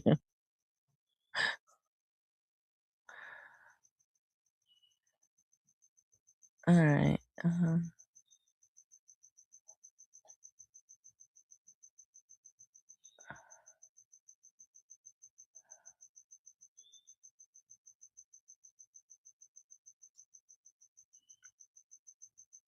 Okay. Oh, we got a GE video that I haven't seen yet. You guys want to watch some GE? You guys want to do politics?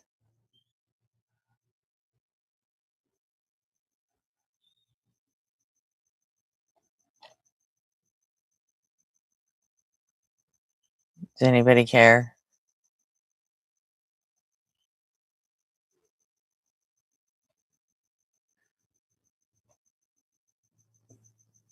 But hey, I guess as long as it's not.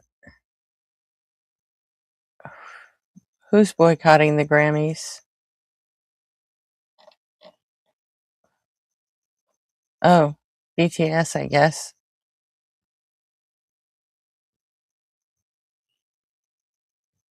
Why would they boycott the Grammys? Are they not up for anything or something?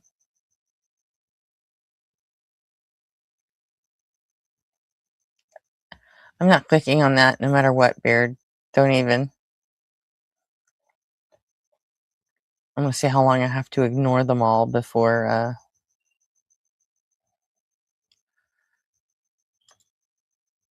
the algorithm just stops. What's up, heathens? How Serving ya it do? up. I'm the Godless Engineer,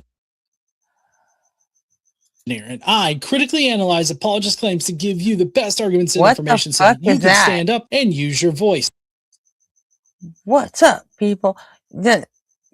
He should have just put up that Steve Buscemi, hello, fellow young people meme. Like, what was that, dude? What's up, heathens? How ya doing? I'm the Godless Engineer, and I critically analyze Doesn't it have that apologist kind claims of to vibe give you to the it? best arguments and information so that you can stand up and use your voice. Today, we're going to be taking a look at a video that's become quite popular recently, and it's trying to revive these Roman citations to a real historical Jesus. And as y'all know, I don't subscribe to that at all. I'm a mythicist. If this is your first time here, hi, I'm the Godless Engineer, and I don't think that Jesus existed as a historical person. So if you'd like to fuck around and find out why I disagree with these quote unquote new revelations into the Roman citations of a historical Jesus, then please stay tuned. Over 2 billion people alive today organize their calendars around the birth of a single man from a small Roman province who left behind no writings, no verified portraits, and not a single artifact that can be conclusively linked to his name. That number alone should stop you cold. 2 billion. Not followers of an empire, not subjects of a dynasty, not citizens of a nation.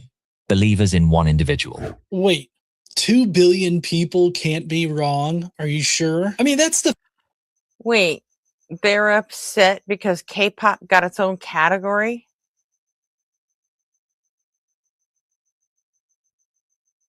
Like,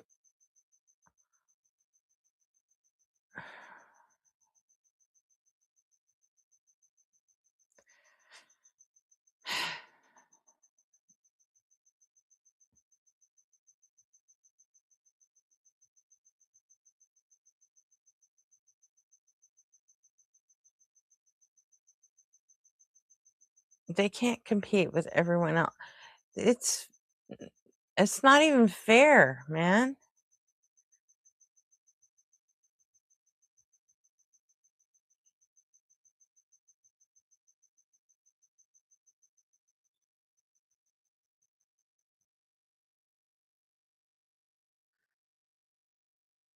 They should have like rock and metal and rap and hip hop and K-pop and shit. They should have that separated. 'Cause they should. Otherwise, whatever's mainstream at the time's always gonna fucking win. And it's stupid.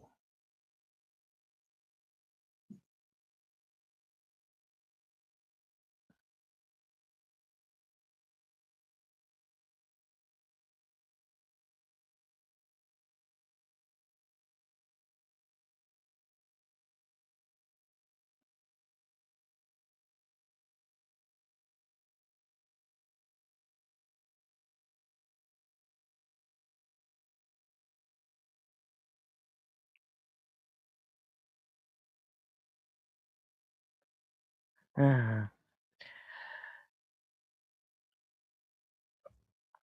it's a little bit weird though. I mean, these guys are fucking multimillionaires and they're all, and this is the fight they want to have. Like, all right. It's like when Taylor Swift bravely took on Spotify. Like,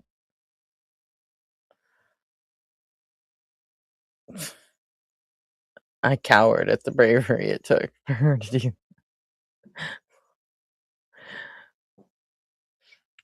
I've never heard a BTS song.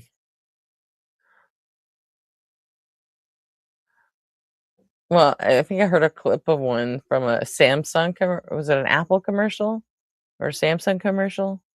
Well, they're Korean, so it was probably Samsung. But yeah, I mean, I think they had a song in a cell phone commercial. Yeah, exactly. Where Metallica cried about Napster. Yeah, exactly. Like, where do they find the courage? You know, I'll never know. Feeling of this video in the first 15 seconds. This video is part of a multi-episode takedown of this primary video that we're looking at. They let people like Greta Thunberg go and try and do something about the fucking genocide in Gaza, but they're gonna boycott the Grammys. I mean, where do you find the courage? You know, whatever. And today we're going to be covering why that particular feeling, this appeal to popularity, is not an argument. In this series, we will be getting into the very specific evidence that they cover, but first I wanted to provide a very basic foundation for analyzing the evidence before we even get to it. Ultimately, we have to fix this person's toolkit before we can analyze anything, because within this toolkit that they are using, they are going to break 4 of the tools before we even get to Paul. They're going to treat fame as proof, as already exemplified in this opening part. It treats a believable backdrop setting as some kind of evidence that it is historical. They claim to use the exact same standards that they would apply to other figures like Caesar, but that never actually happens. And they just wave away the silence that confounds the historicity question. So if you can get these 4 tools that we're going to cover today correct, then you're already on a good path for correctly analyzing the historicity of Jesus. Let's get back to this argument from fame. Fame is not evidence of historicity. 2 billion people in the past have also venerated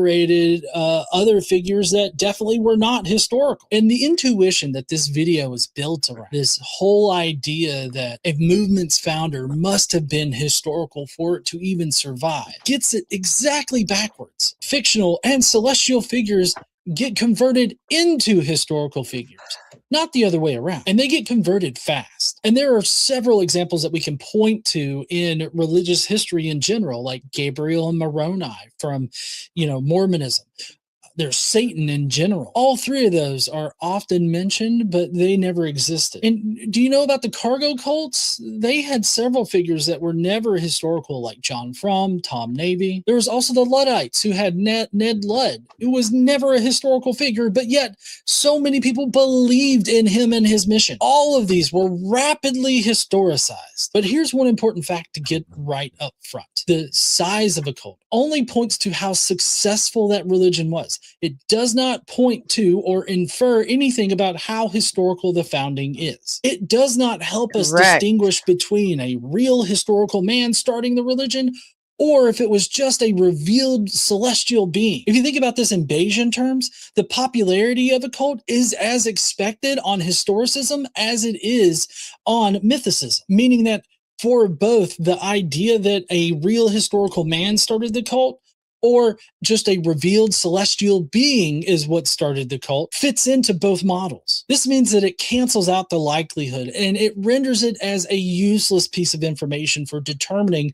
what actually happened at the beginning of the cult. You see, here is the mistake that a lot of people like to make right up front. And it's this whole idea that Jesus somehow fits into the reference class of like a Spartacus or a Hannibal, as opposed to a more appropriate class like Moroni, Gabriel, John Frum, or Tom Navy. See, the main point that I want to drive here is that this popularity or this veneration of a savior figure is downstream of theology not biography. The fact that they mentioned 2 billion as a somehow evidence that, oh, all these people believe in this figure, how could they believe in something that didn't exist or never existed or something like that? This belongs in a sermon, not in some kind of historical analysis. This ad populum argument is a measure of marketing, not historicity. And yet, when historians sit down and ask the most fundamental question possible, which is whether this man actually existed as a historical figure, the answer is far more complicated than any Sunday school lesson ever suggested. His name, as most of the world knows it, was Jesus. But in the Aramaic dialect he almost certainly would have spoken, he was Yeshua. In the Greek text that first recorded his story, he was Isis. In the Roman administrative records of the province of Judea, he may have been entirely invisible. Now wait, I want you to note the admission that's buried here. The central figure of this religion is somehow... I get the feeling he was entirely invisible, as in he never actually existed.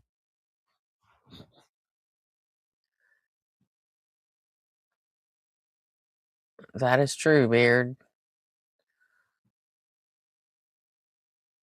That is true. How invisible in the one apparatus that you claim, like this entire video is built around. You claim that it can show us a historical Jesus, but he's invisible to it? What the narrator is doing in this opening minute is setting up the entire argument based on this one core idea. And that core idea is that the setting in which Jesus' story takes place in is verifiable. And so by their inference, the character of Jesus is also reliably historical. This is called the argument from verisimilitude fallacy. Basically, just because something seems likely or seems like it fits into a particular setting, story, or a particular set of facts, that means that one more specific fact is also historical or verifiable. But what they're not considering here is that real settings, these real historical facts grounding it in that, is what makes compelling storytelling compelling. But what the creator of this video doesn't understand is that real settings are exactly what storytellers use. It's what creates a compelling story that immediately convinces the person reading it. The Iliad has real cities in it. Spider-Man lives in New York. Just like New York doesn't historicize Peter Parker immediately, Achilles doesn't immediately historicize the Iliad. The key component that the narrator, the creator of this video, is missing is the fact that myths can also incorporate real historical settings and other facts just as easily as histories do. It was quite a common feature of faith literature to use real people, places, and customs, because narrative context and background were a staple of fiction writing at that time. A verifiable setting is indicative of competent fiction, not necessarily history. Historical fiction works precisely because it can place its characters in a real time and place with real people and real customs and real locations. We are asking what the surviving historical evidence, examined with the same critical tools applied to Julius Caesar, to Alexander the Great, to Cleopatra, can actually tell us about a man named Jesus of Nazareth, who allegedly lived in the 1st century of the Common Era. And the methodology matters enormously, and whether the accounts can be independently corroborated. Apply those standards to most figures of antiquity, and you get a reasonably clear picture. Apply those same standards to Jesus of Nazareth, and you enter one of the most contested territories in all of historical scholarship. Consider the scale of the problem. Yeah, this whole same... Social. Why do we care about Grammys and shit? It isn't a real competition. It's all done by lobbying. Well, you know what, Social? So is our fucking government, but we care about that, right? I mean, honest, I don't care about the Grammys, but I mean, I could see why people do. It's just bread and circuses, you know? A way to take people's minds off of how fucking shitty life is. So it's like the Hollywood stars on the street. They aren't awards. They're things you buy. Yeah, that's true. But it's also a really good source of income for the city. So there's that. And it's, you know, it helps the tourism.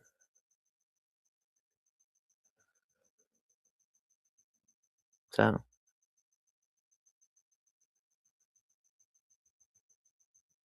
But yeah.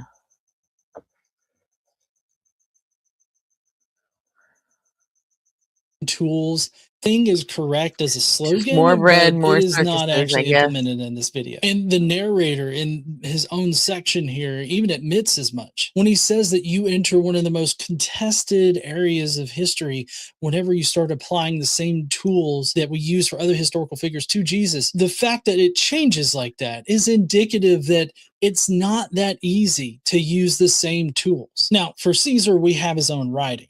We also have coins struck in his lifetime. We got contemporary inscriptions, we have busts, and hostile contemporaries who literally name him. For Jesus, we have none of that. There is no contemporary documentation of Jesus's earthly life at all. And the only thing that we have as a first record of this Jesus is by Paul, who only records a revealed celestial being, who only knows him by revelation. And these so-called narratives that were written about Jesus were written 40 or more years after his supposed death by anonymous authors. And here's where it gets worse.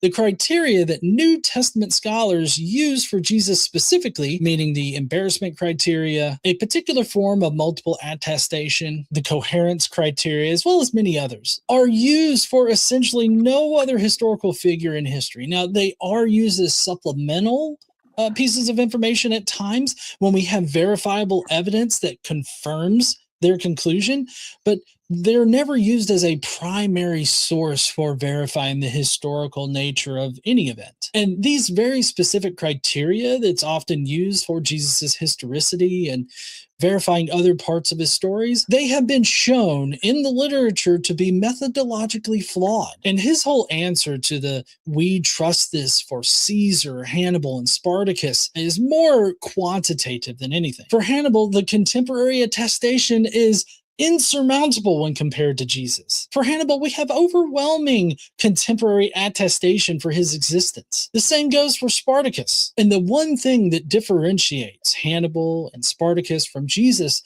is the way they first appear in our records. Jesus first appears in the record as being a revealed celestial being. Both Hannibal and Spartacus do not do that. And it's that fact, not the sheer amount of historical evidence that we have, that breaks the analogy that they are trying to present here. These same standards immediately sink the historicity of Jesus. And we can't claim to know Jesus's life even a fractionally more than Socrates or Hannibal. All in all, this evidence, these same tools break down like this. We have coins minted of Caesar while he was alive. For Jesus, we have a vision and a 40-year-old rumor. Those are not the same tools. A professional historian does not begin with a conclusion and work back. And preach, GE.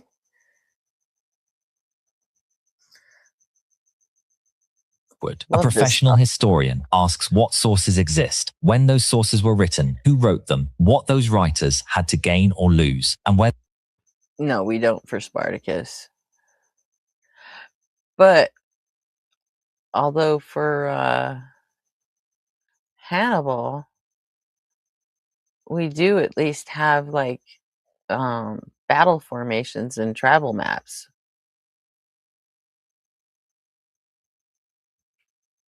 Where his army moved. So, like, I mean, there's that at least.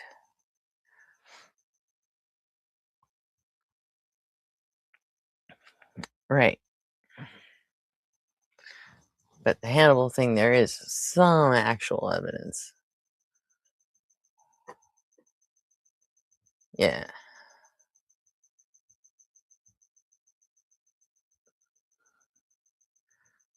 Spartacus is kind of like in the King Arthur, Robin Hood sort of area. Whether the accounts can be independently corroborated. Apply those standards to most figures of antiquity, and you get a reasonably clear picture. All right. Now, the narrator just handed us a 5-part rubric that we can use and apply to Jesus. So let's actually run it on Jesus. Number one, what sources exist? There are no contemporary documents. None. Number two, when were they written? Paul was 20 years after he supposedly died, and the Gospels are 40 to 70 years later. Number three, who wrote them? Anonymous authors wrote Mark, Matthew, Luke, and John. Those are later traditions. What did they have to gain? They are essentially writing faith literature, and that genre is known to present fake stories passed off as fact. And as we can tell, most of what Christians wrote at this time were indeed lies. So naturally, we should approach everything that is written about Jesus at this time with such distrust. And due to this fact, we should approach all Christian literature with a modicum of distrust. Now, here's a big one. Independently corroborated. Now, this is a list that remains empty to this day. And the reason for that is because none of these sources are independent of one another. The Gospels are somewhat based on Paul's work. And so we truly only have Paul and his visions, as well as his interpretations of scriptures, as our only evidence of this Jesus figure. Let's compare this list for Jesus to other figures that the video itself even uses. The best historian of Alexander the Great, Arian, was very specific about the sources that he used. In fact, he used 3 sources, and we know exactly who those 3 sources were because he went through the difficult task of just naming the sources, stating why they were the best sources, and how to resolve contradictions between those sources. He has an extensive source section at the very front of his biography. And yet, for Jesus, we can't name a single fucking one. There is no such person that we can point to and say, this is an eyewitness to Jesus, or this person saw Jesus before he was crucified. And I get it. Before you get to the Socrates bit, we actually have 16 names of people that were his students that wrote about Socrates. And we have nothing at all like this for Jesus. Appropriately applied, the documentary's own criteria for historicity immediately fails Jesus out. So in this section, they literally handed you a checklist. And if you run it, there are no contemporary sources. There's only anonymous late authors with faith propaganda motives and 0 independent corroboration. Their own rubric flunks them out. What I want you to do is I want you to use this video's own criteria for historicity and run it yourself on Jesus. Just name one contemporary account of Jesus. Now, it has to be written by a named author with something to lose and is independently corroborated. Even Socrates clears it, but Jesus doesn't. Pontius Pilate, the Roman prefect who allegedly ordered the crucifixion, was a real historical figure confirmed by multiple independent sources, including a limestone inscription discovered at Caesarea Maritima in 1961 that bears his name and title. The infrastructure of the story is historically verifiable. The central character, however, is another matter entirely. Yes, I will concede this point gleefully, because this plays into the very thing that we initially talked about, creating this picture that the setting is accurate, and therefore Jesus is also historically accurate. The video is practically making our point for us. The video is practically making my point for me. Pilate, Tiberius, Judea, all of those are real, verifiably historical people and places. And they are all irrelevant to whether or not Jesus actually walked on earth. A verified backdrop doesn't raise the likelihood of Jesus's historicity, because a verified backdrop plays into both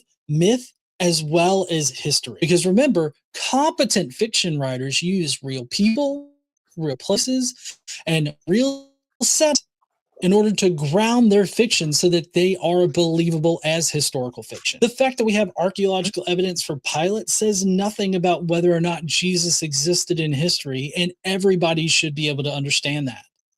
That's an easy concept to grasp. If we view the Gospels as historical fiction like they are, then the Gospels setting Jesus in a real time, real place, with real people, in a real setting, it's just evidence of a competent fiction writer, not that anything was actually historic. Those facts lay into the verisimilitude and the fallacy surrounding it that this video wants to convince you with. I do want to give credit where credit is due.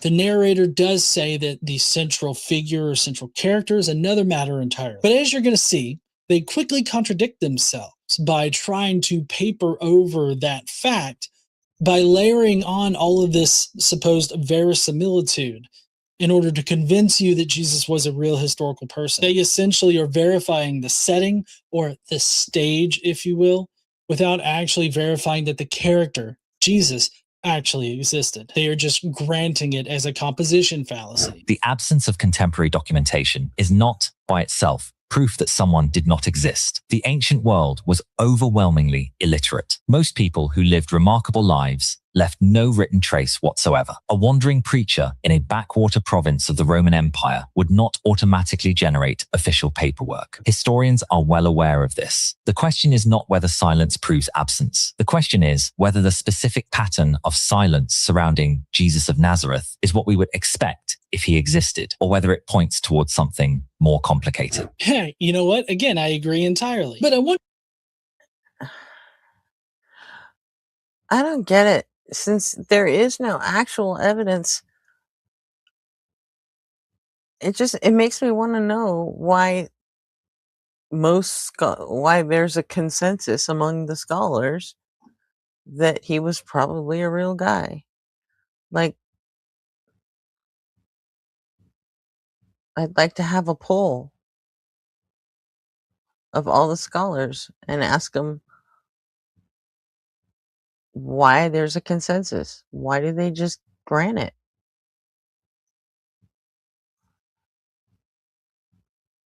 I don't know, maybe that's stupid, but it matters to me.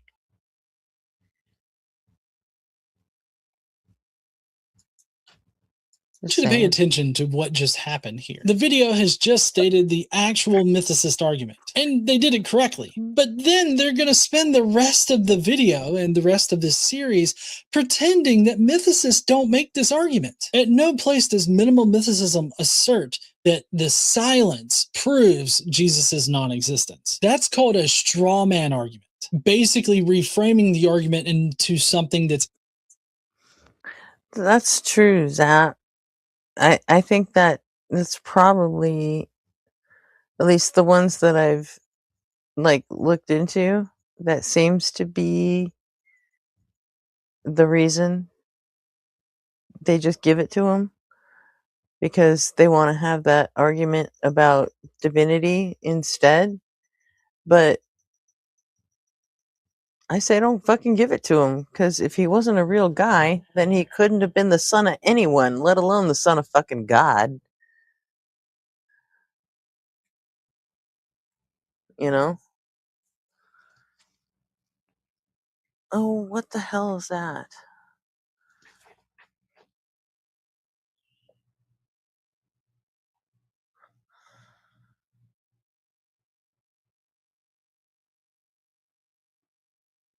The hell are you talking about, dude?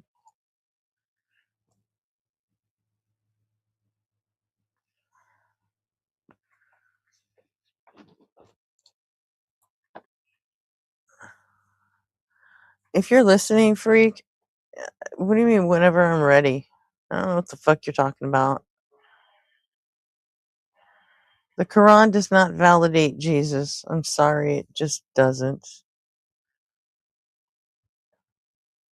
easier to take down so that you could win the argument, as opposed to attacking the real argument at hand. The minimal mythicism argument is a Bayesian argument, and it's about a specific pattern that we see in the evidence. And the silence that actually counts against historicity isn't Rome's silence or any extra biblical reference silence. It's the silence of the epistles. Paul is a literate insider writing the movement's earliest documents, and his Jesus is only ever known through vision and scriptures, which, by the way, scripture at this point is the Septuagint or the Hebrew Bible, either one.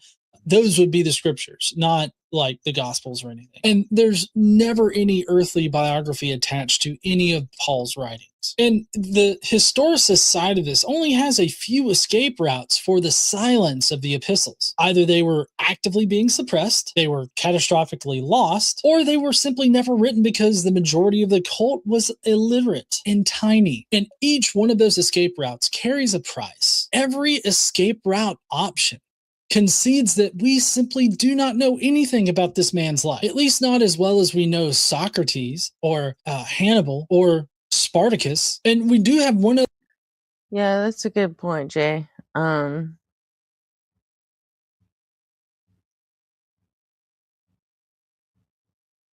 Still doesn't pass the smell test, though, does it? Like,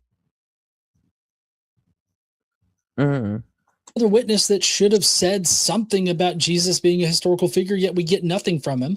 That's Justus of Tiberias. He was King Agrippa's personal secretary and a commander during the Jewish War. He wrote a history of first century Jewish affairs, covering exactly this period. Yet a later Christian reader, Photius, confirms that Justus of Tiberias never mentioned Jesus at all, or even Christianity for that matter. That is silence from the exact kind of literate insider that the video suggests does not exist. The video asks the right question here. Is this the pattern we should expect? But then it resoundingly refuses to actually answer the question. Ultimately, the silence that matters isn't Rome's silence, it's Justus of Tiberias. It's also Paul's silence. These are the silences that matter, but they're not actually going to address those silences. They're going to hand wave them away, or they're going to come up with false information to justify why they weren't actually silent. The scholarly consensus, as it stands today, is clear on the question of existence and carefully agnostic on the question of identity. Okay, this section is at the end of the video, but I think that it wraps up this first episode neatly, because I want you to notice what the video never does. It never states what the prior probability actually is that they're using to analyze this evidence. They never define a reference class for Jesus, other than vague mentions of only historical people, which seems to be a bit of a circular argument in that respect, because they have to create a reference class that automatically assumes he's historical in order to prove that he's historical. And they never assign a likelihood ratio to any of the pieces of evidence, yet they continuously use the language of math. This video is essentially running on vibes, and when has that ever worked? My complaint about this entire video is methodology. well, I mean, to be fair, when his vibes ever worked, I mean, only for the last few thousand years and counting. Logical before. So there's that. I even consider the evidence. Simple fact is that New Testament scholars and historians at large, they are scared of math and they don't want to do math because math is hard. But you can't sit there and use the language of math, refer to these things in mathematical terms, and then refuse to actually do the hard work of the math. And it's just three numbers that you're running here in order to come up with the likelihood that Jesus was historical. The prior probability, and then the two consequent probabilities that comprise the likelihood ratio. All this video does is hand you adjectives. Certainly, consistently, almost certainly. They do this in place of giving you actual numbers. And I get that it's hard to estimate these numbers, these likelihoods for the evidence, but I think that we can make reasonable judgments as to how likely the evidence is, and we can speak in general numbers to get a general idea of the likelihood. Well, Zap, you're both here.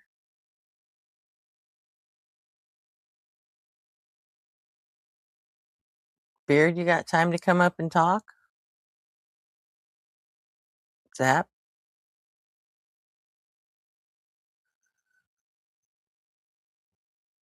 I mean, if you want to do some brain picking.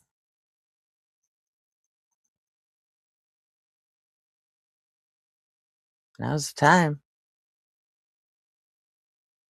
Well, it's a time. Now's a time. Maybe it doesn't work for you guys. If not, cool. And when you actually run those numbers, run those likelihoods, compare the evidence equally against one another, you'll find that there's not a lot of evidence for Jesus. In fact, I would say there's hardly any at all. At least no evidence that actually moves the needle from the prior likelihood, which from an a fortiori stance, or a stance that gives the most ground to the historical position, it never gets above like 25% is the likelihood that Jesus was a historical figure. Well, that's it for me today, heathens. I hope that you enjoyed this first episode as we look into this video. We covered the methodology behind the video today, showing how flawed it is. And then we're going to see how they apply that methodology, flawed as it were, to the evidence as they present it throughout the video. So I hope that you will join me for future episodes in this series where we rigorously analyze the Roman evidence for a historical Jesus. If you will, please go down below and let me know what you thought about this video. Do you think that they are methodologically backwards, or are you following along with them and you agree with their methodology? Let me know down below in the comments. And while you're down there, why don't you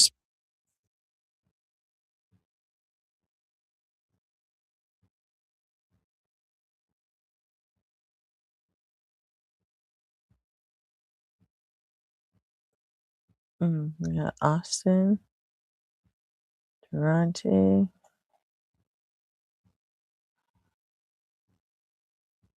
Monkey Boy,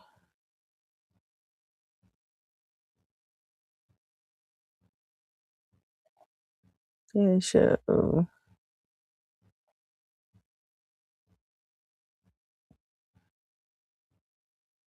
Grammys needed them.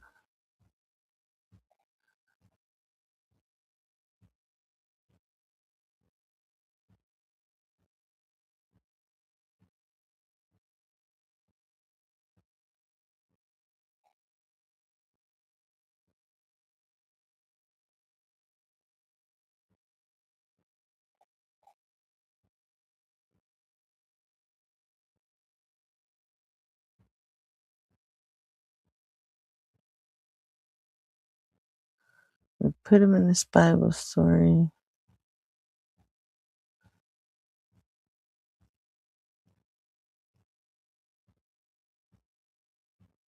God, that was such a good video.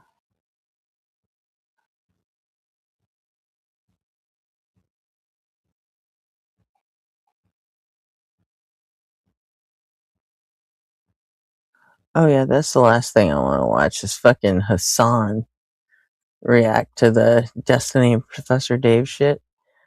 Like,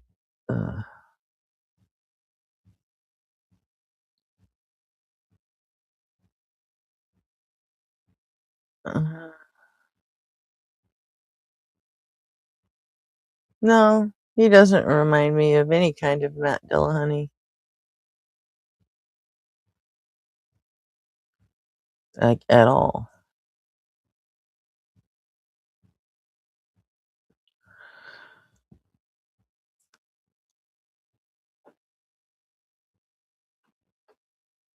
Yeah, I saw GE's response to that, and I was like, yeah, okay, I'm good. I'm done. GE has a way of bringing receipts that just sort of make shit like, I don't know.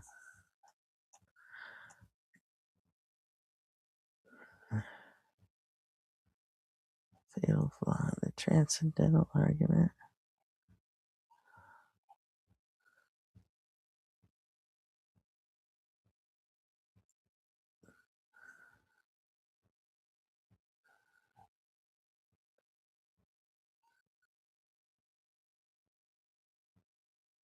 Oh no.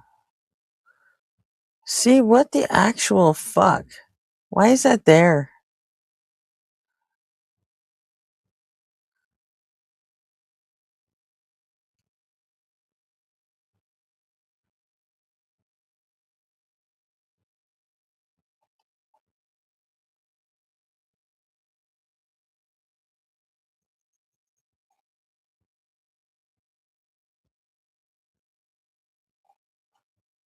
Can't watch that, or I'll end up getting shut down.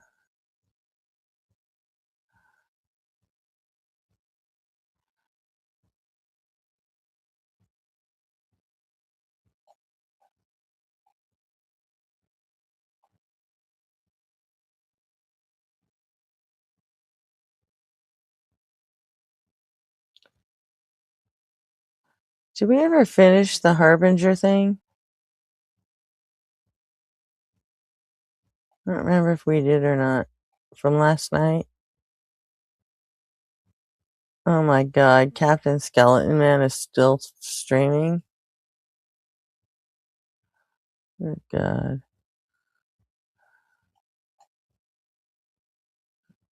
Let's see.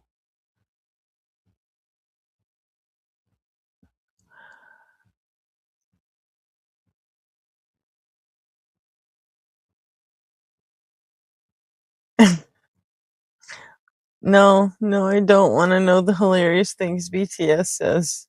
Sorry.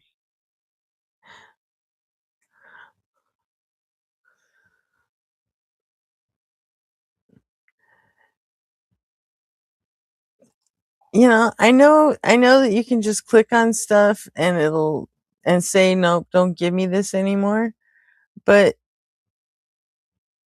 I feel like you're giving it attention at that point. So I'd rather starve it and see how long it takes for it to go away. So maybe I'm an idiot, but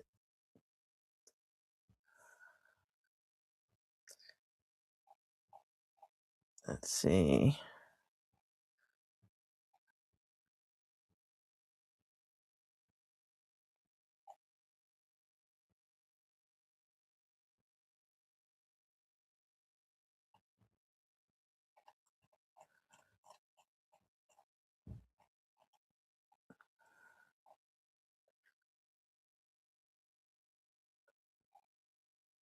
What's Pierce Morgan freaking out about?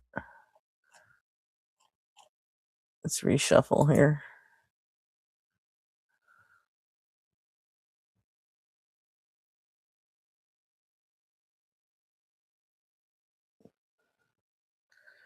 The Nightmare World of TikTok Conspiracy Slop. Oh, I remember that one too.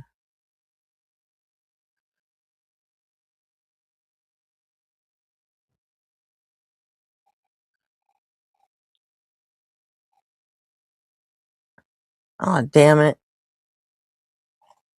Every fucking page is about Destiny. There's at least one fucking video about Destiny and Professor Dave. You're a Christian? I wouldn't say I'm a Christian, but like I believe in the Christian God. Quickly, how old are you? I'm 19. Okay, you believe in the Christian God. Why wouldn't you say you're a Christian? Because I feel like religion was not created by God but man, and it's there to confuse the mass from the actual truth. Okay, so you believe in God. It's like you don't consider yourself a Christian per se, but you do in some way like follow, how would I put it, the teachings of Jesus? That's not true. It does go away because when I started getting all those videos of like ground crew gestures and all the weird dances that they do when they're guiding the planes on the tarmac. It took like 2 weeks. I just ignored them, and of course now it's been BTS, but so maybe I just like have another week and a half of BTS and then see what comes next. So what's the deal with Dave and Destiny? Oh man.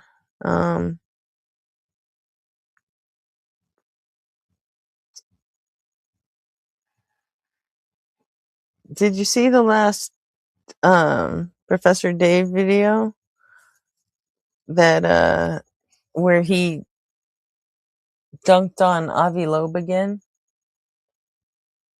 What's Sadak Mac Bivtaj? That is an acronym that stands for, so I don't actually call myself a Christian, but I follow the teachings of Jesus.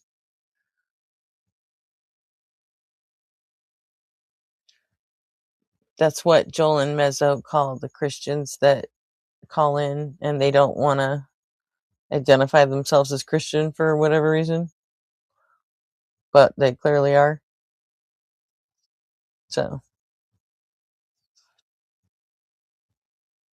Joel and Mezzo gave it a name.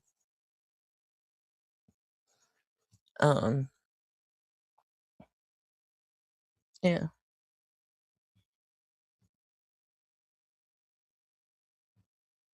So no, they didn't have a debate. It was just another debunked video that that Dave did, and in debunking Avi Loeb, I think he threw in some shit about him being an Israeli shill or some shit like that. Because, we know how Dave feels about, Israel and the genocide in Gaza and, so Destiny got hold of that video and had a shitload of stuff to say, including that Dave is an anti-Semitic Nazi because he only hates Avi Loeb because he's a Jew, which we all know is not true.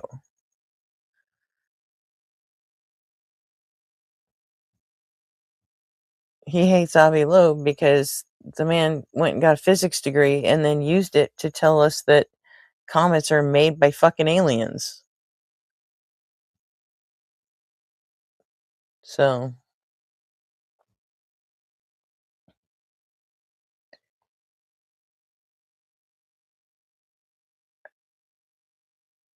yeah, Joel switches cups throughout his streams.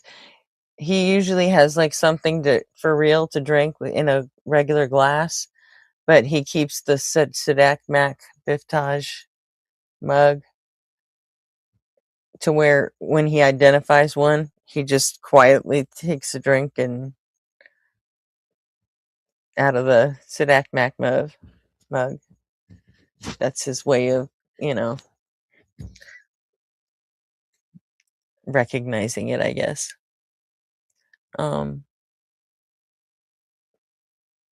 Yeah, anyway, Destiny decided to call Dave a Nazi, and obviously Dave didn't like that.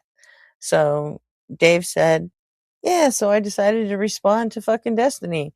Only here's over an hour of content about all the bullshit fucking Israel's been doing and the genocide in Gaza and fuck them and, don't let the US turn into a fascist piece of shit country. And then he just put 20 minutes on Destiny at the end. And now, Jay, you know who Travis Pangburn is, correct?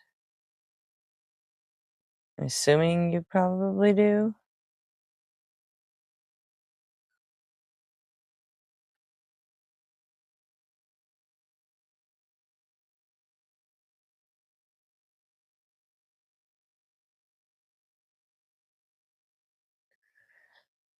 Anyway, after his, over an hour of Israel fucking sucks and fuck Israel, then the video was titled Destiny Loves Genocide. And then he put just the worst clips of Destiny basically carrying Israel's water. I mean, basically sounding like Bill Maher, essentially, and even he took a clip where Destiny was kind of like being sarcastic or joking or whatever, and saying that fine, I'm okay with genocide. And yeah, it was kind of like a mini content nuke. But most of the stuff, to be honest, it came from. I don't think Dave got hold of it himself. I think most of the Destiny stuff that he put up there, it came from Ryan Beard's content nuke almost 2 years ago. He even showed a picture of the fucking thumbnail, Ryan Beard's thumbnail, and told people to go watch the video. It's like, but most of it came from that, I think, and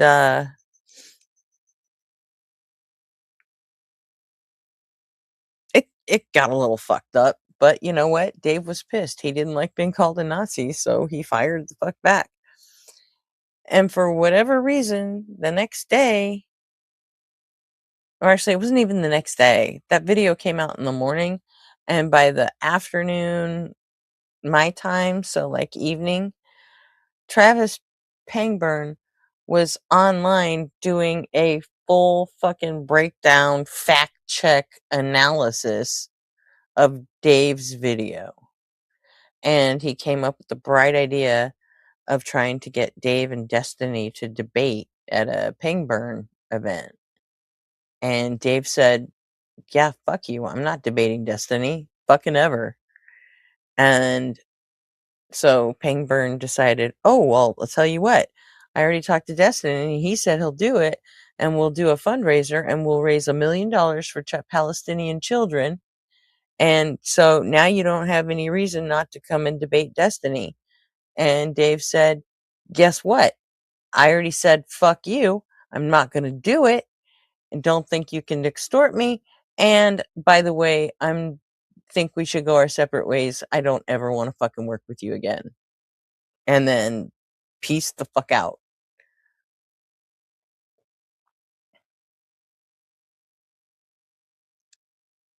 You don't know who Professor Dave is? Like Professor Dave Explains?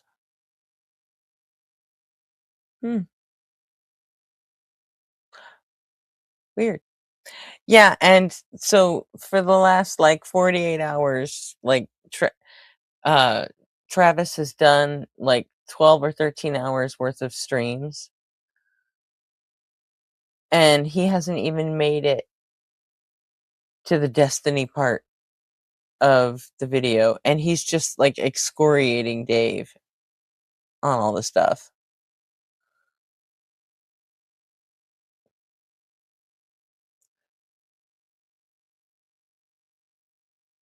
Yeah. The guy from the videos. So, yeah.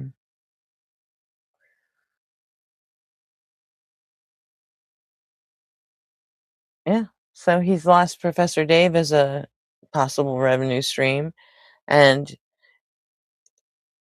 his version of fact checking, and yes, I'm doing air quotes, his version of fact checking Professor Dave basically amounts to him doing Israeli and genocide apologetics and making excuses and saying why it's not that bad and it doesn't count as genocide. And you know, it's like, it's gross. And nobody made Travis get in the middle of this. He could have just let Dave and Destiny fight, but he didn't. He had to make it all about him, and so now it is about him. And now a lot of people are just like, for fuck's sake, dude, why are you fucking carrying Israel's water? What are you on the fucking paycheck APAC payroll? What the fuck? And he runs Pangburn, the debate platform on Discord and YouTube.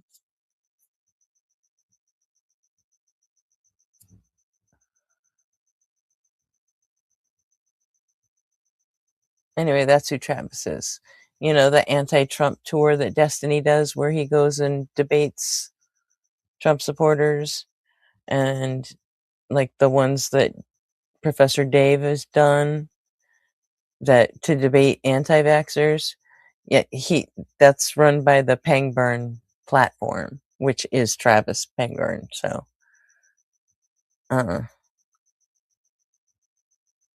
yeah. So, but apparently he used a fight between two of his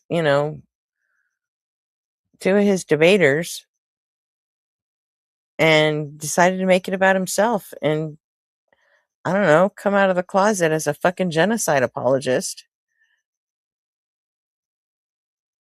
And it's fucking gross.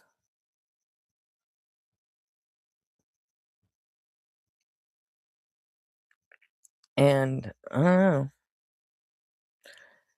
He's also the same guy that's organizing the 3 live debate events for Justin, Blitz, and Ian. So there's that too. But you know, so I mean, I don't know why he decided to just start doing genocide apologetics, but yeah, the unapologetic team, they're doing 3 live debate events. I guess the same format as the show. They're gonna do one. The first one is in New York in October, and then in November there's one in San Francisco and LA. So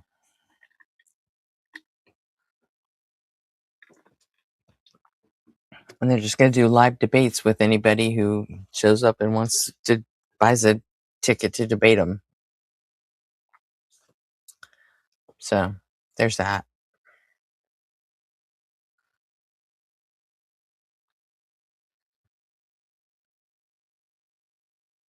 But I don't know how the 3 of them feel about all this stuff, but I mean, like, if I were them, I wouldn't want to work with this motherfucker because he didn't have to do this.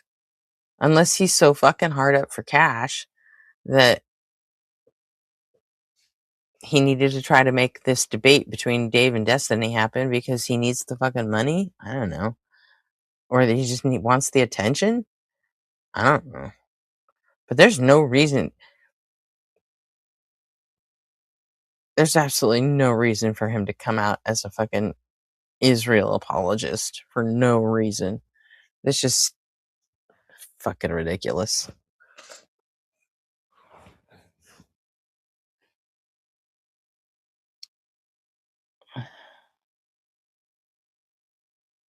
Blitz doesn't. Like, if someone shows, like, the smallest, hint that they might be a Nazi,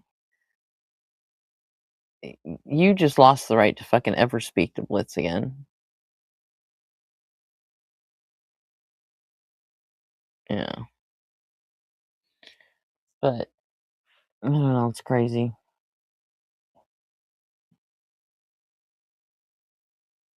He fucking lost me when he said that Dave was wrong to say that if you call babies terrorists, then you're a fucking monster.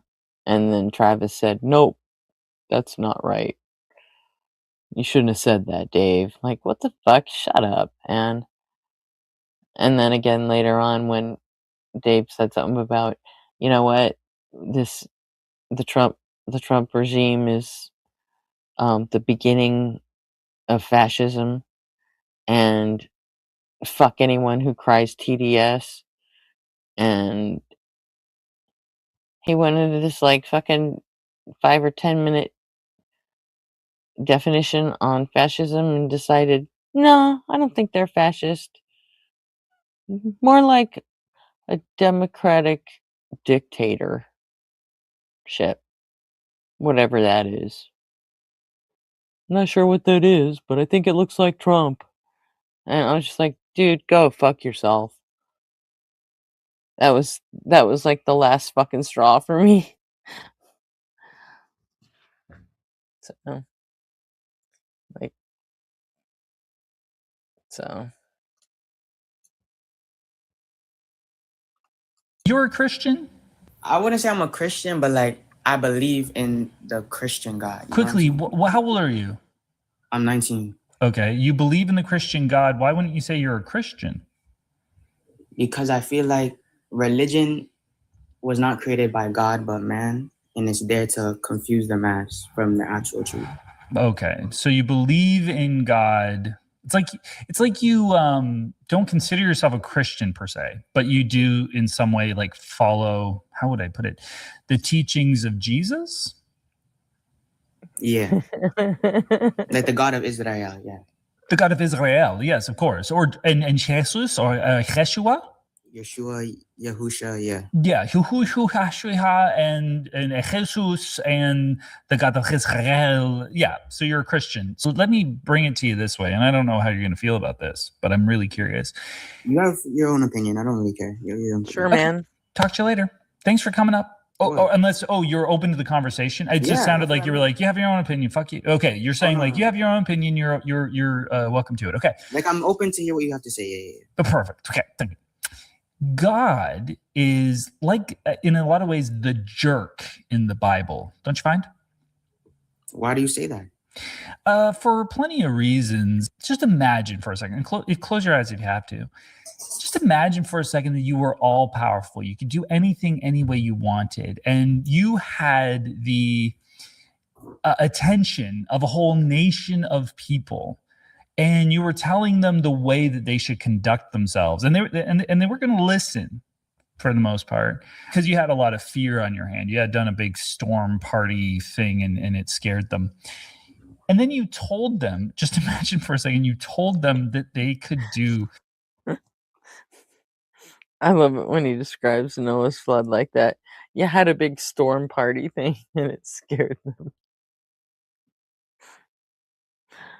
I love Joel and Mezzo. I almost puked. Slavery? That's a jerk move. I'm sorry. That's a jerk move.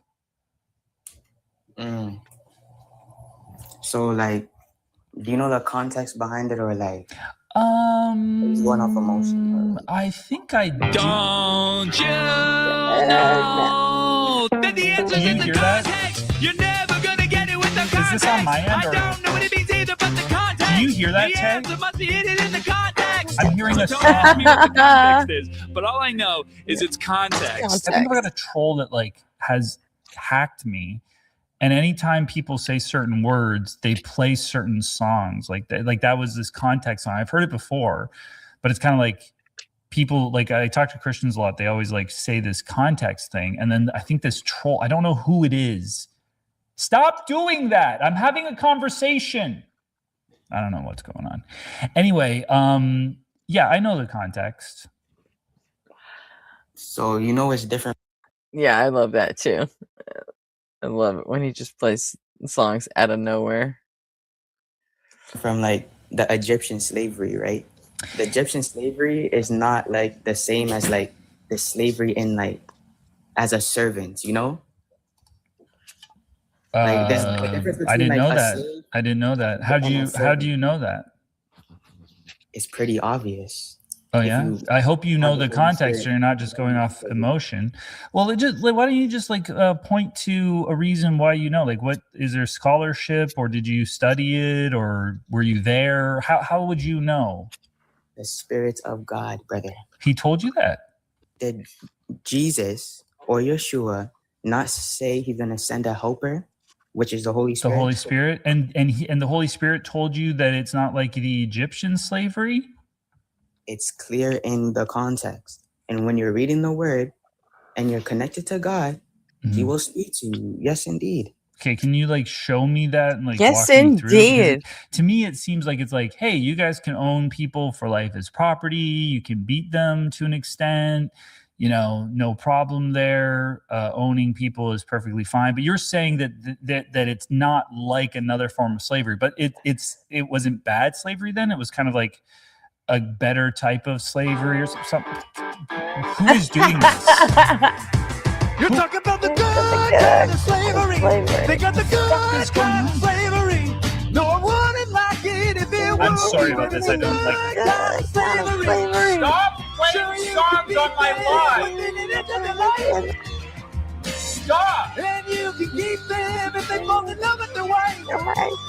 Sorry, Tay. There ain't nothing wrong. There's nothing Slavery is always wrong. Slavery. Stop. Stop it. Sorry. Stop it. Yeah, man, that's what I figured. But yeah, like I have a question for you though. Like Tay, I'm sorry about that, but that song seemed to be about how like you were saying that there was a good kind of slavery that God did condone, which seems sort of like a gross position to hold. So do you believe that some slavery is good sometimes, just not the Egyptian type of slavery? That's the only slavery that's bad. Only the only slavery that's bad is the Egyptian kind of slavery? The same way at a restaurant, there's a manager and you're a worker. That's the same type of thing. They're the boss of you and they tell you what to do and you work for them. That's the same way. And they treat you well and they pay you the pay. And I get it. You're talking about employment. You're talking about employment. That's exactly what the context is. Oh, no. You can own these people for life as slaves. That's totally different than employment. Employment is when somebody applies for a job and they get hired to work at that job. But like in the Bible here, it says your male and female slaves, and it says slaves are to come from the nations around you. From them, you may buy slaves, which means you can purchase these people, right? You may also buy some of the temporary residents living among you and members of their clans born in your country, and they will become your property. When you are an employee, you have not been purchased and you're not someone's property, okay? You can bequeath them to your children. Bequeath means you can gift them to your children. You can give them to your children as inherited property and make them slaves for life. If you're an employee, you can quit anytime you want. You don't have to continue working at that Boston Pizza for the boss's kids. That's not something you have to do. Also, these people are not getting paid a wage. They're owned as property for life. So like that is different, Tay. You got to be honest. That's different, right? No, it's not. How is that not different than being an employee? Like I said, context. We're not talking about this day and age. What do you mean by context? You already said that, and I'm worried that fuckface is going to play that song again. What's that? You know what the surrounding nations were doing? What? Do you know what they were doing? What? The surrounding nations that were not God's chosen people, Israel, the surrounding nations. What were they doing? I don't know. What were they doing? You said you read the I Bible. love the way he says. I know lots of things. What are you referencing? It's so funny. Let's say sacrificing children, rape. What do you eating their children? Homosexuality. Eating their children. They don't mention homosexuality. Don't add that. Eating their children. Eating their children. Having anal. Men and men were having anal. That's not something that they were. That's not part of the narrative. Tay. I don't think that's part of the story. I think you're just like adding that to it. So what they were doing, I think he's is obsessed. they were sacrificing people to their gods. Okay. So that's okay. Sacrificing. I'm not saying that's okay, but I'm saying that's what they were doing, and they were doing some cannibalism. Do you know what cannibalism means? Yes, sir. It's eating people, right? So they were doing some bad things. So what you're saying is, if people behave poorly, then it's good to enslave them. Then enslaving them is the right thing to do, and then slavery suddenly becomes good. Is that what you're saying, Tay? Is that your view? No.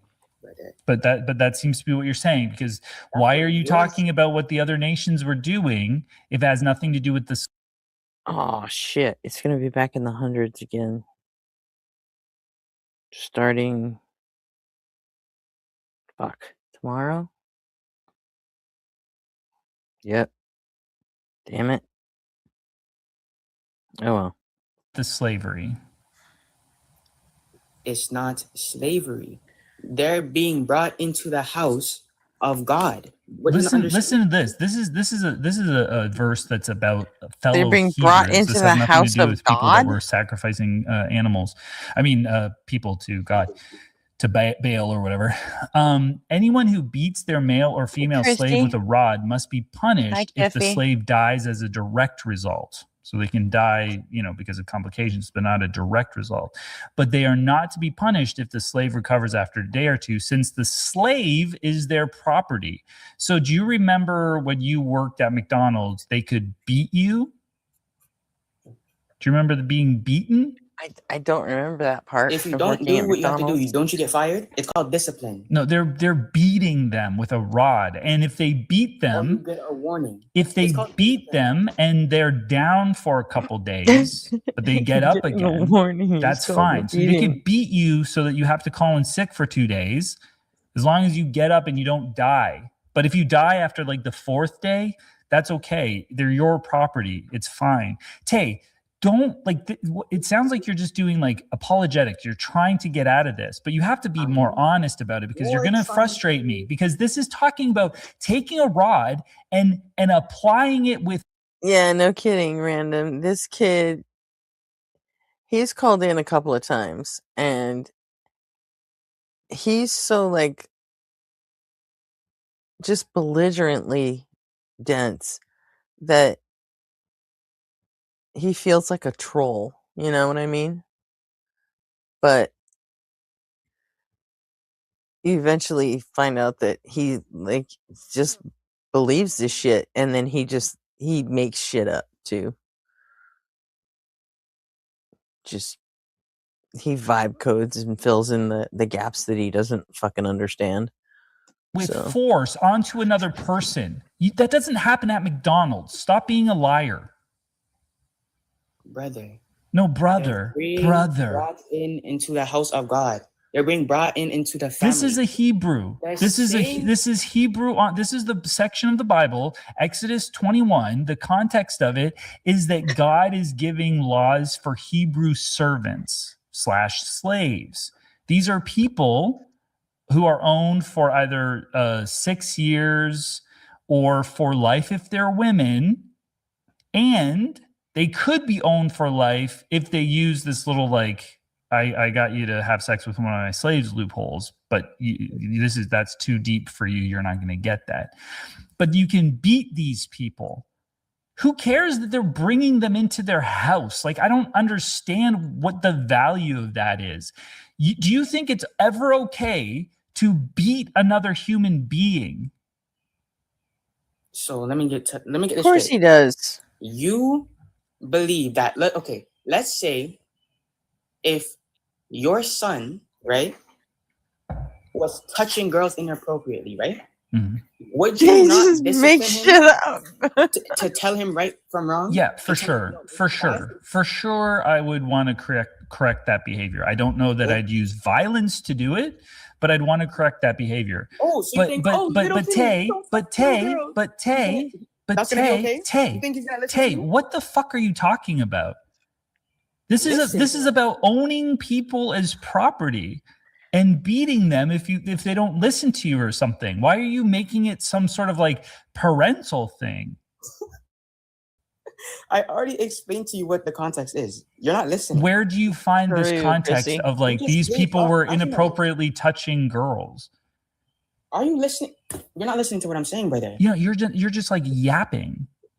If you're gonna what happened, Tay, just so you know, I've shown you 2 passages of scripture so far, and I can also we could read another passage of scripture that's going to show you more of the context that I was talking about. You haven't read me any passages of scripture. You're giving me useless hypotheticals that don't apply here and calling these things employment. It seems like you're trying to defend something without having any leg to stand on. So what I would like, if you're going to mention context or you're going to mention any sort of other scenario, why don't you show me scripturally what you're talking about and actually give some substance?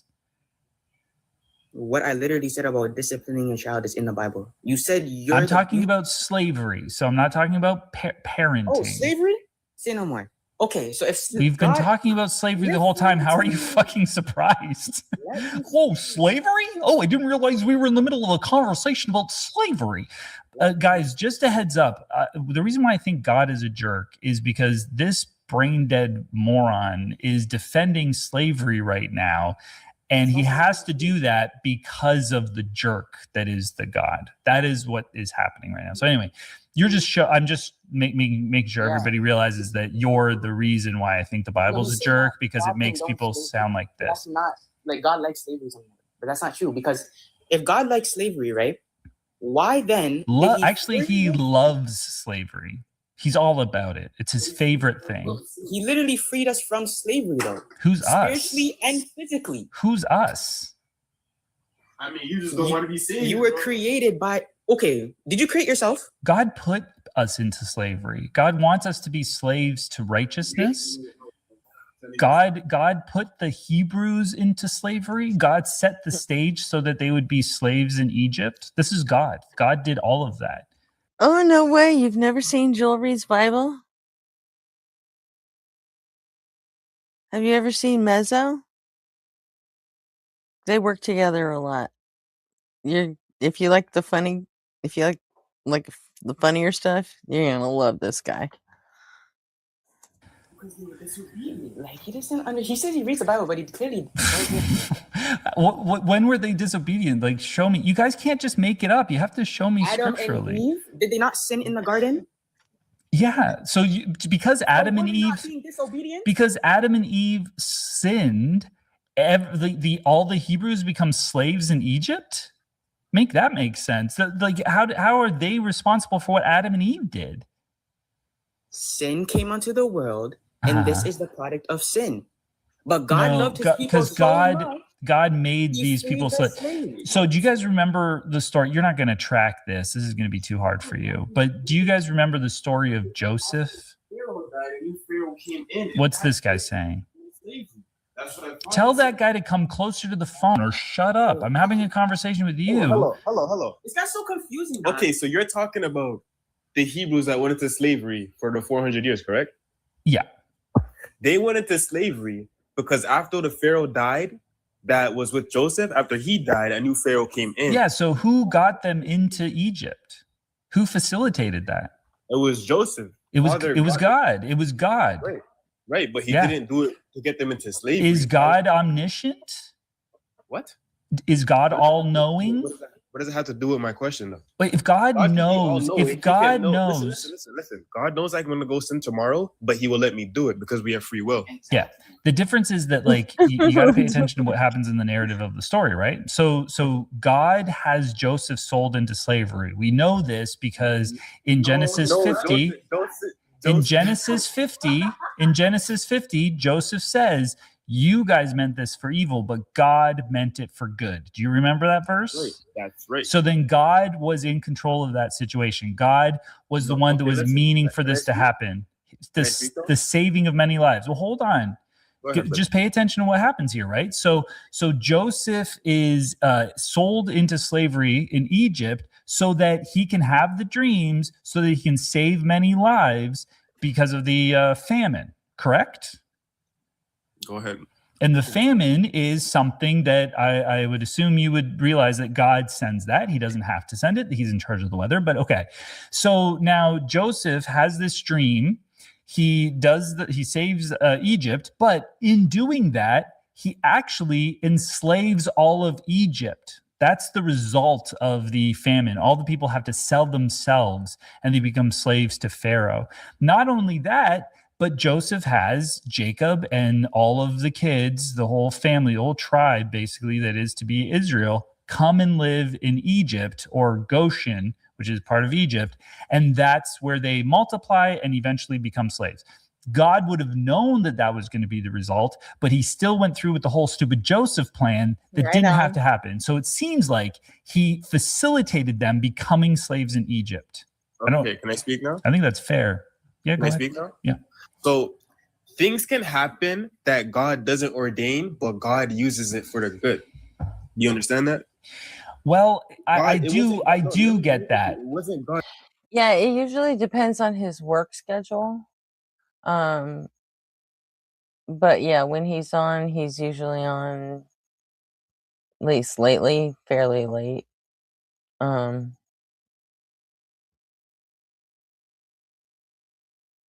mean, Mezzo stays on even later. But then Mezzo's in LA and Joel's in Toronto, so like usually on Wednesday, Joel will do an earlier stream when he's not working, and then since Wednesday is hump day, hump day dump day, Joel will do like a 4-hour stream, and then Mezzo will pick it up and take it for another 4 hours after that. So if their schedules work out like that anyway. So and Soul Stealer, like Joel, his like deal is he has these songs that he has a whole album full of like little like 30-second songs that he's made about different things, and he says he has an AI that if you mention like the context song will play, and so we've already heard 2 of them, so we'll see God's which other will ones we get. for Joseph to be sold into slavery. Mhm. It was the devil's will for that to happen. But God, okay, so when we read in Genesis that it says you meant it. Yeah, and Mezzo has a whiteboard where he draws pictures, and they're usually pictures of dicks. But yeah, there's Joel and Mezzo are like an entire rabbit hole. we really should have a place like we should have a Reddit page for Jezzo or something that we keep all this shit like listed, because they got a lot of lore. It for evil. That's right. But They meant it for God evil. meant it, same word, for good. Okay, because so he's going to use it for but hold good. on. Continue. They're using the word meant both times. So it's either that like God meant it and actively did a thing, or and so did the people that sold him into slavery, or God just used it for the good and the people just like sold him into slavery because they were just using it for the good. Like it just happened that he was sold into slavery. Do you see how it's like difficult to? Okay, I hear what you're saying. I hear what you're saying. If they meant it and God meant it, then they both. Okay, you're saying that it wasn't a coincidence. Is what you're saying. I would say that God infringed on the free will of the brothers to sell Joseph into slavery because he wanted the saving of many lives and for them to be put into slavery. Well, can I tell you why he wanted the saving of many lives? Why? Because it was a foreshadowing of Messiah. Okay. Moses was a foreshadowing. Yeah, you can do that as a time. I agree with that. We're talking about Joseph. Yeah, I agree with that. I think that like that just shows how stupid and arbitrary the whole Jesus thing is, and that's also unnecessary and didn't have to happen. And that's why Christianity is such a joke. Yeah, you need to repent, brother. No, but like think about it. Think about it. Like if Joseph, if God didn't have to send the famine, right? And if he wouldn't have had to send Joseph to be the savior, and he wouldn't have had to set the stage for all of that slavery, then all of that is unnecessary. It didn't have to happen. And now we have like all these people that are slaves. In the same way, God didn't have to send us to hell. He didn't have to make the wages of sin death. So Jesus didn't have to come to save us. And he also doesn't have to put us in slavery to righteousness or whatever the fuck. So it's a perfect typology. I agree. And it just shows that like the Jesus story is such silly bunk and it's make believe. It's fiction. No, brother, I'm sorry, but you just need to repent. You need to read your Bible. You're not listening. Brother, no, I don't want to listen. Yeah, because you guys get out of the cult. You guys can be. You're better than it. It's a cult. It's called Christianity, and I used to be in the cult too. I'm not a Christian. You guys are fucking Christians. Grow up. Yes, you Listen, are. religion Are is you mad are you guys not like what cult are you part? What cult are you part of? I'm not part of a cult. Brother. No one is registering your existence. So let's say if you Well, I was just talking to you not too long ago, Social. What the hell?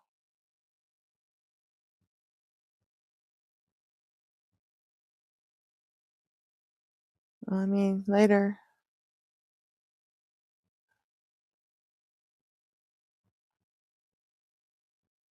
die tomorrow and you're in hell, right? God forbid that doesn't happen. Are you think that's going to be a fun place for you to be at? Why do you think? Yeah, I think. Are you guys Hebrew Israelites? No. Okay. I'm just a servant of God. That's it. Okay, you guys are Christians. So what? Just let him be. Yeah, you're right. You guys are basically Christians. Just relax. I'm not with a it. Christian. I get where you're coming from, but you're still. I don't believe in the Jesus Christ either. It's You don't think? Yahusha- What are you guys Yahusha HaMashiach. Muslims? Oh, Yahusha HaMashiach. Okay, you guys are just weird Christians. But listen, what's the question? You're trying to scare me with hell? I'm not trying to scare you, brother. Let me ask you this. When I die, okay, like right at the moment. It's a relationship. Thank you. Cool. Somebody said that. No, I know. I used to be a Christian. I said the same thing. I didn't use Yahushua though. I don't believe that God exists. When I die and I'm there like at the judgment and I go, fuck, I was wrong. Can't I go like, I believe in you now, obviously. You do exist. I now believe in you. I'm sorry, I fucked up. I didn't think you existed. It seemed very counterintuitive, everything that was in the Bible versus like the world and stuff like that. So it's like, didn't give me a lot of reason to believe in you. I'm so sorry. That was a big mistake. Now, at that point, can I decide to follow him and be with him or no? No, you can't, because you had your whole life to put your faith in him. And you're but I don't believe that he exists. Like I can't do that because I just have no evidence for it. So how'd you get here? How were you created? Even if you guys could convince me that there needs to be I don't know, but even if you guys could convince me, I don't know. But even if you guys could convince me that I need some sort of a creator deity, I don't think it would be the God of the Bible. I think the God of the Bible has too many problems and it's just a ridiculous story. I don't know. It could be like a nameless deity of some kind, some sort of creator deity that like created things and left or something. Who knows? Exactly. You do not know. I don't know. Why do you act like you know things when you really don't know? I just don't know that. There's a lot of things that I do know, and I still can know, even if I don't know like how the origin of everything came to be, I can still know that this God doesn't exist. And I think that that's fair, right? Because we can look at the attributes of that God and look at the world around us. But I want to go back to my other question, because this is really curious to me. Why is it that like when I finally do know, when I totally know which God is on the other side, if there is one, it's too late? Why the cutoff? Because once it's not a late 20s guy. Kid's 18. you're dead, that's it for you. But why? Because that's how it He is. gave you your whole life. Why would it be like that though? Because like he's hidden, right? Obviously, it's a really long whole life we're talking about. There's a thing called divine hiddenness. He's hidden himself from me. Why is it so cruel that he would be like, not here, not here, not here. You need to believe. But then when finally I go, okay, I know you exist. Okay. Oh my goodness. I was wrong. I was way wrong. I admit that I was wrong. Why in that moment can't I go, you know what? Please forgive me. I genuinely didn't know. I genuinely couldn't believe that you exist. Like, why is there a cutoff there? How does that make sense? Listen. When you die, right? Mm-hmm. Everything that you have done in your life flashes before you. Okay. So I don't know if that's in the Bible. I think that's like a pop culture idea. But anyway, go on. You can believe whatever you want. Okay. Cool. You believe that. Cool. If that is true, and that does happen, right? This exact moment it's a lot of chips. It's a lot of eating chips. And then you're gonna be like, oh my goodness, I should have really stopped being ignorant and prideful and really like listen, like, and God is all around us. He's not hidden. Yes, he is. How is he hidden? Okay, prove God. You mean prove God? Prove that God exists. Prove that the God of the Bible exists right now. Show me that. It's about faith. I'm not here to prove nothing. Yeah, exactly. So he's hidden. There's no evidence. There's no proof. You can't prove it, right? So that's what I mean. You never experienced him. Yeah, and that's not my fault. I can't That experience. is your fault. I can't. Okay. How can I? God, please let me experience you. I think he was gonna kiss me. Your free will, brother. God, where are you? Please, I have my free will is saying, God, Yo, please brother, come look. help me experience you. You have- He's not can I- doing can I- anything. How is that my fault? Brother, you have to seek him with all your heart and all your soul. If you ask him to show Oh, up, he's he not just going to did. show up within a millisecond. You have to seek. You seek and you will find. He's Well, not going to show up. I'm open to God. I'm reading his Bible, by the way. I'm on YouTube. I'm reading the whole entire Well, are you goddamn reading thing. it in scripture? Are you reading it in your spirit though? Are you fasting and reading your Bible? I'm not fasting. I sometimes I skip breakfast, but I'm basically reading the words on the page. Is that not enough? No, it's Yeah, Achel were is it Achel or Achel? I mean, I'm not exactly sure how to say that, but we're introducing Soul Stealer to the world of Joel and Mezzo. He or she, they have never ever seen Joel or Mezzo before, so. Oh, hey, Gemnic. I can't do the thing right now because we're watching a video. So. way more than that, but I'm sorry. Why? How could that Because possibly each- be? Why can't it just be? Listen. Each verse has a deeper meaning to it. You could read the top of it, and it could have 1,000 meanings to one verse. Uh-huh. You understand? And you So won't I can't get just it. read it with my normal eyes. No. What do I need? The Holy Spirit. You need the the Spirit Ruach to be- HaKodesh. Yes. That seems really good. You don't see things the way that I see them. Stop playing songs! Look at them using your spiritual eyes. God said, Stop don't your brother with the that's songs. something you despise. But you I gotta don't know. look at I don't know stuff who's with doing Jesus this. is kind of Who is this? and you'll never see Who is this? me again. Using spiritual Mezzo? eyes. Is this Mezzo? There's somebody that keeps playing. That's a long note. There's somebody that keeps playing these songs. I'm so sorry. I think it's Mezzo.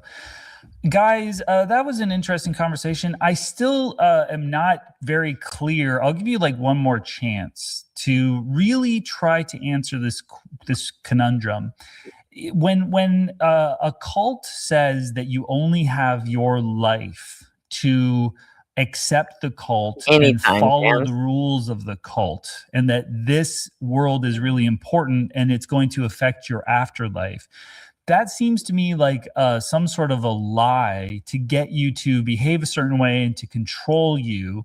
And probably because we only know of this actual life, that's why they're Yeah, hey, Black Hole Sun, if you want to come, everybody else is in the horizontal stream. I pinned the link in the vertical chat if you wanted to come and talk to everybody. But yeah, Joel is awesome and he is a beautiful singer.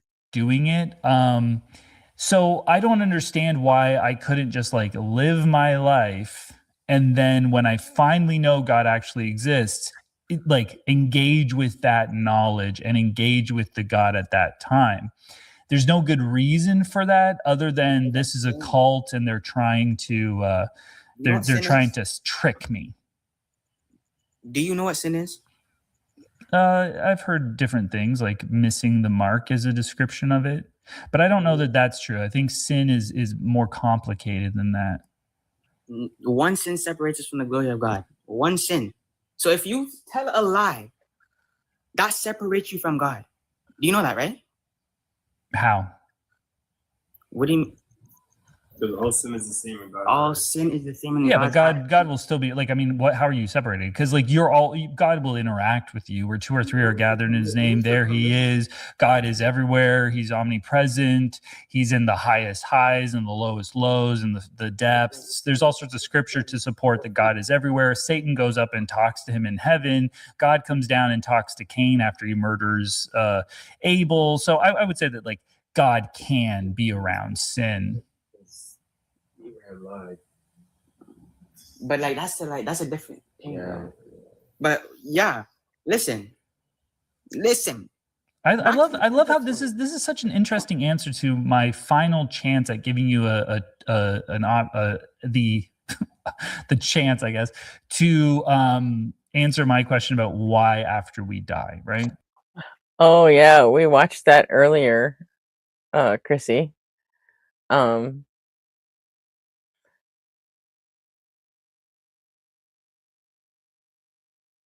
did we finish that? I think we finished it slightly before. Yeah, I don't know what time it was. It was right before RP signed off, and he usually does that at 4 a.m. my time. So, but yeah, that was fucking wild. That was crazy. But you guys can't answer that because there's no good answer. What's that? What's the question, brother? The question, brother, is why is it that after I die is the time that I have to, that I can't make the decision to follow God after I die? Why does it have to happen in my life? Well, because after you die, you're no longer living. Yeah, but why? I'm obviously my soul still is alive. I'm still alive, but like I still have consciousness of some kind, right? So why can't I, in that moment when I actually know that God exists and I know who God is because I can have a conversation with Him, why can't I decide to follow Him then? Well, because God gave you multiple opportunities while you were living, and you chose to ignore them. Yeah, I don't know that that's true, but even if that were the case, why is this physical death the cutoff? What do you mean? Why wouldn't it be? Why would it be? Okay, think about this. You had a girlfriend, Hey, right? fisticuffs, You guys were dating. She cheated on you multiple times, and you kept giving her chance after chance after chance after chance.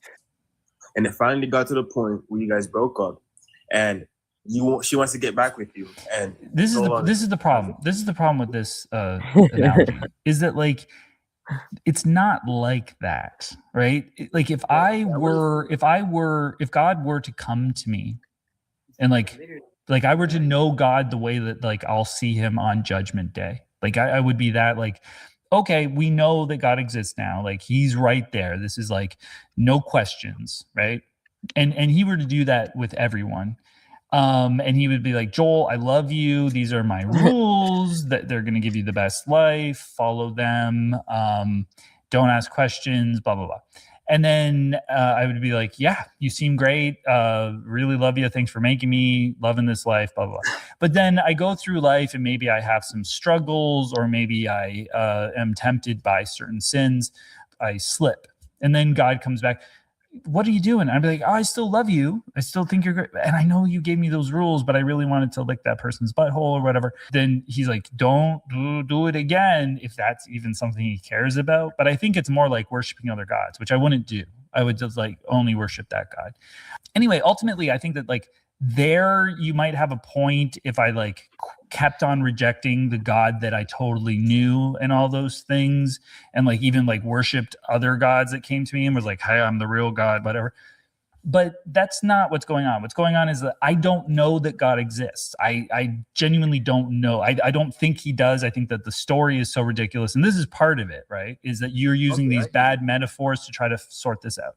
So I think that God doesn't exist. So that's totally different than me rejecting Him actively. So once I know He exists, I might gladly accept Him, or at least that's when I think it'd be better to give me the option.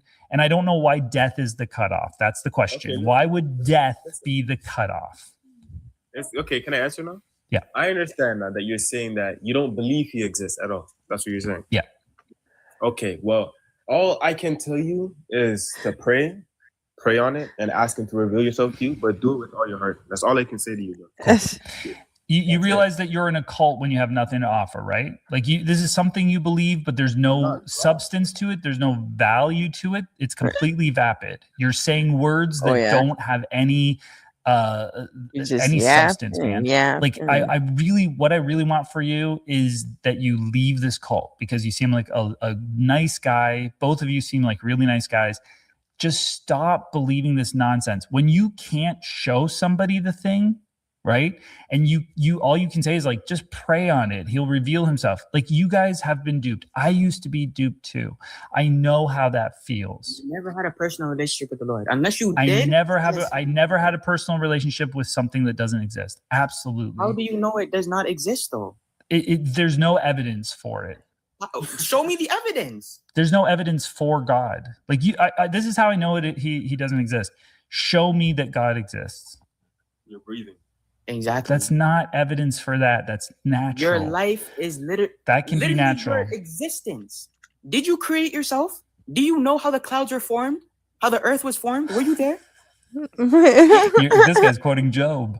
No, but I it can be, and I've been told, I have it on pretty good authority, that it could have all been natural processes. Have you ever thought of that? What? Natural processes, like nothing supernatural happened. It was just like a natural progression, like the laws of nature and things happen. You guys should look into that stuff. But the point is that it's still, even if it was something somewhat magical or something, it wouldn't be the Christian God that is full of contradictions and all sorts of nonsense.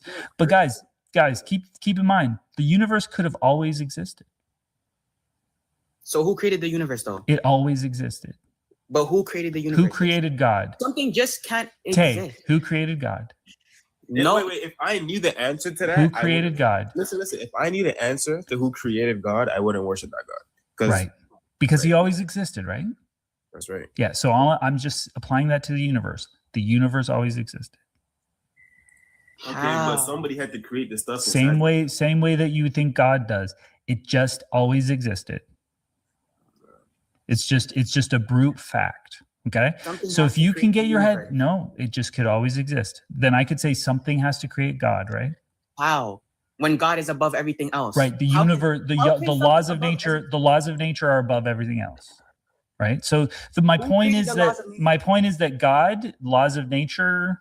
Who created the laws of nature? They weren't created. They always existed. That doesn't make no sense, brother. Come on. Yeah, it doesn't make it makes as much sense as your God always existing, except the only difference is we know the universe exists because we are in the universe, right? We don't know God exists because we don't see him at all. So do you see how you don't see him? You don't see him. Huh? You're telling me? Come on, brother. You guys, if you see him, you're having a hallucination. How does he work? What? Not another song. Then it must have been someone like me. What is this? I think of things intellectually. I'm sick of this. A special plead or a make-believe. If I don't get it and I well, it must have been a magic man right from the start. Unbelievable. Guys, this is a definition of God. What? Do you know what God means? Good on doula. I don't know. Is it an acronym or good? Good, obviously debunked. God, no, God can't be in the description. Guys, it's been a good conversation. Feel free to come back and any other time. I'm going to move on to the next guest. Okay. May the Lord forgive you, okay? And may you come to him. Thank True you. personal relationship. I hope that you leave the cult. I want better for you. Yahusha loves you, Joel. Yahusha doesn't exist, Tay, and I really hope you finally. Even though you're mocking him, he loves you. No, he's garbage and trash, and he's a jerk.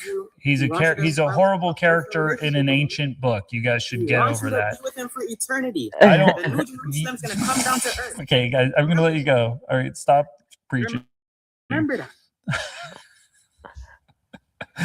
Oh my goodness.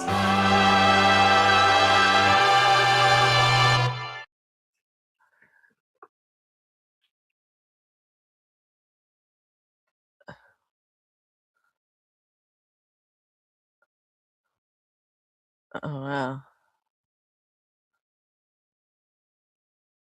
There were a bunch of good streams yesterday, weren't there?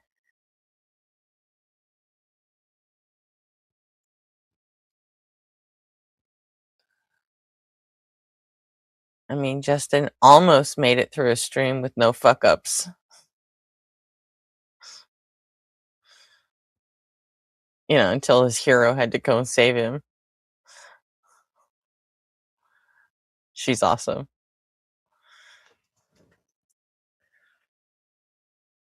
Any of you guys see that?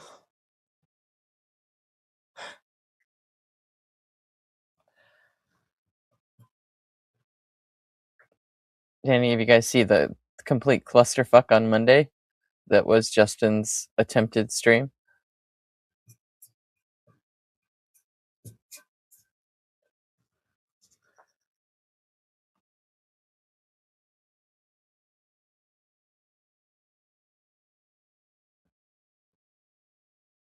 Anybody?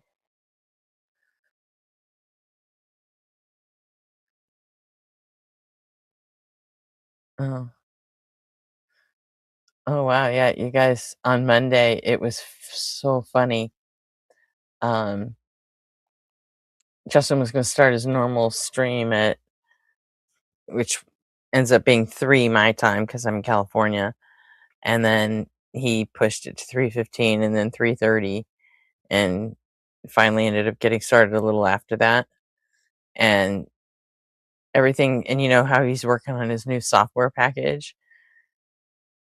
His stream went for about an hour and it seemed to be okay, but then shit just fucking fell apart and the whole thing fucking crashed. And he got the stream back up. It was up for maybe 5 minutes, crashed again. So then he did part 3 and he said, "Yes, really." It said, you know, Q&A stream part 3. Yes, really. And that only lasted for a few minutes. And then there was part 4, which I think that only lasted like 2 minutes. And it was so fucked up that even all the super chats we were sending got lost and they didn't get carried over to the next stream. So it's like we were sending him all this money in super chats, and he wasn't even getting any of them. So like none of them got read. And then finally it was part 5 and he said, "Yes, this is really really really happening." And then that one finally made it. What he did was he had to ditch part of his old part of his new setup software package. He just went back to the Video Ninja thing. So he had to use an old link. And so when he started today, he couldn't figure out why nobody was calling in on the YouTube side. It was only getting TikTok guests. And so we were trying to figure out in the chat what the fuck was going on, because we figured out that the link in the description was broken. So the mods were posting a different link in the chat, and they were also posting another wrong link. And I finally figured out what the problem was. So I went into I actually typed in the link on the screen. And I was like, and I used the name, "Your links are still fucked up." So I went and told him exactly what he needed to do, and then that fixed it. And then he could get YouTube guests. And then for whatever reason, twice after that, the audio just died on the horizontal stream. And I thought it was just YouTube, but the 2 times where the horizontal stream just lost audio, the vertical stream still had audio. So yeah, he'll still get the money for it, even though he didn't read the super chats. He'll still get the money. But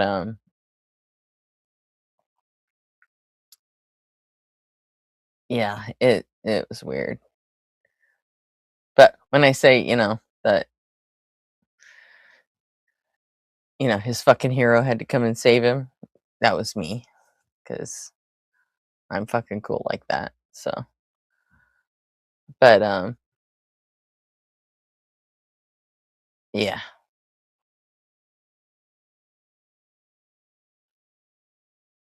I don't know. It makes me nervous though, because he asked me if I would be one of the beta testers when he gets his streaming software package ready to be beta tested, and I told him I would, and I'm just like, I don't know, man, because the results I'm seeing so far, they don't, they don't fill me full of confidence.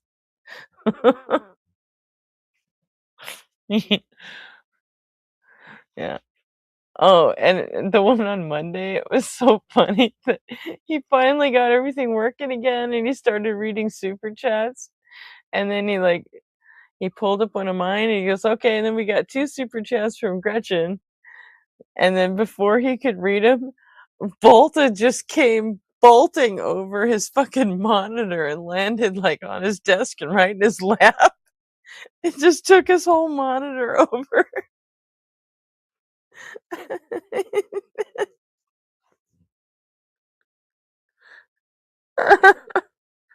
It was Monday was rough for Justin. And so, of course, I trolled him. I'm like, "It's Dead Goat Witch. You gotta get rid of Dead Goat Witch, man. She's cursing you." So,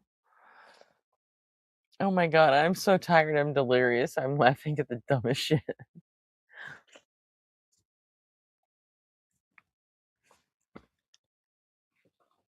Okay. Oh.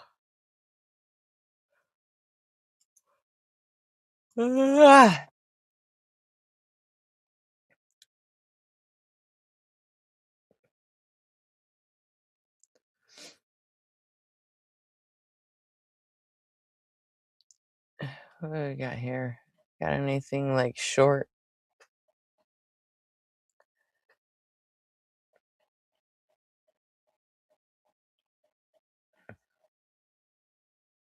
Like relatively?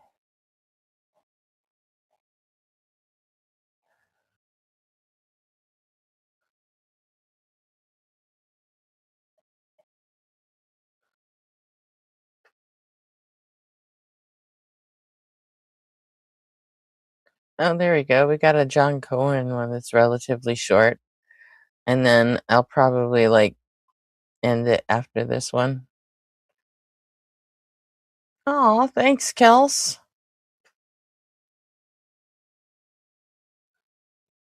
I didn't know that. Why is that? Yeah, I've been up since 2 p.m. yesterday. So, yeah, I'm tired. And of course, I've been hitting the whole Destiny versus Professor Dave drama really hard. And it hasn't been good for me because I I don't like it at all.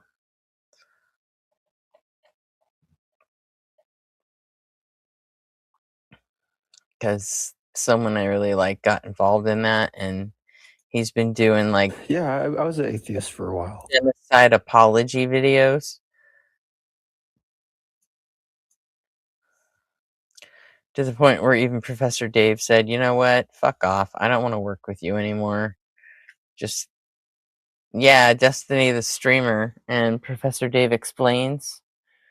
They got into a fight calling each other Nazis, and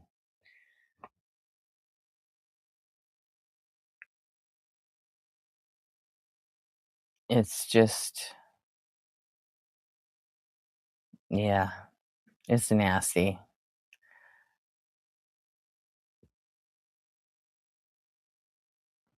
Yeah, I could see that, Kels. I could see that. After a while, they kind of get sort of stale. So maybe I'll come up with like maybe tomorrow we'll come up with something that has nothing to do with religion or politics and just watch something fucking out there, you know? Um, any of you guys familiar with Alex Bale? Maybe we'll watch a couple of like weirdo Alex Bale videos.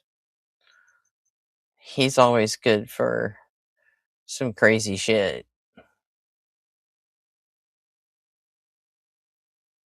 Yeah, I think it would. You know who Alex Bale is, Kels? Yeah, he makes kind of like parody conspiracy videos about just different stuff. It's kind of like comedy horror, weird shit, and it's all very interesting. So yeah, maybe we'll do that tomorrow after RP signs off. We'll watch some Alex Bale shit. So okay, this one is only 9 minutes, so let's get through it, and then I'll play some songs. If you guys have any requests for songs, put them in the chat. Yeah, I was an atheist for a while. You know, I grew up in the church, and I was an atheist for a eventually, while. you know, became a I teenager. used to be an atheist. Then I just felt like, I well, don't this is know what obviously it means. stuff that's used to just control people for the government, right? And then, you know, I kept having a lot of questions that remained unanswered and a lot of sorrow that didn't go anywhere. And I understand that that can be something that people like look down on and say, well, that has nothing to do with science. That has nothing to do with reality. But as a believer, I think that love has a lot to do with reality. And I understand that also. I went to school for political science, so I get it's like, what does the Bible have to do with love? I totally see that point. But things do change when you soften your heart and talk to Jesus. Well, that's Okay. that's the claim. I'm gonna write That's that the down claim. right But now. the thing is, I don't want to sound too kind of like big time, but I have quite a large community online now. It's like 45,000 odd people in my community, and a significant number of those people tried doing that, softening their hearts, reaching out, seeking on the promise that they would find, opening the door which they'd been told Jesus was knocking at, and received nothing. Talking about thousands of people who have had the experience of diligently searching, trying, pleading, crying, begging. Do we have any ARG players in the crew here? Anybody know what an ARG is? I got absolutely hooked during the pandemic.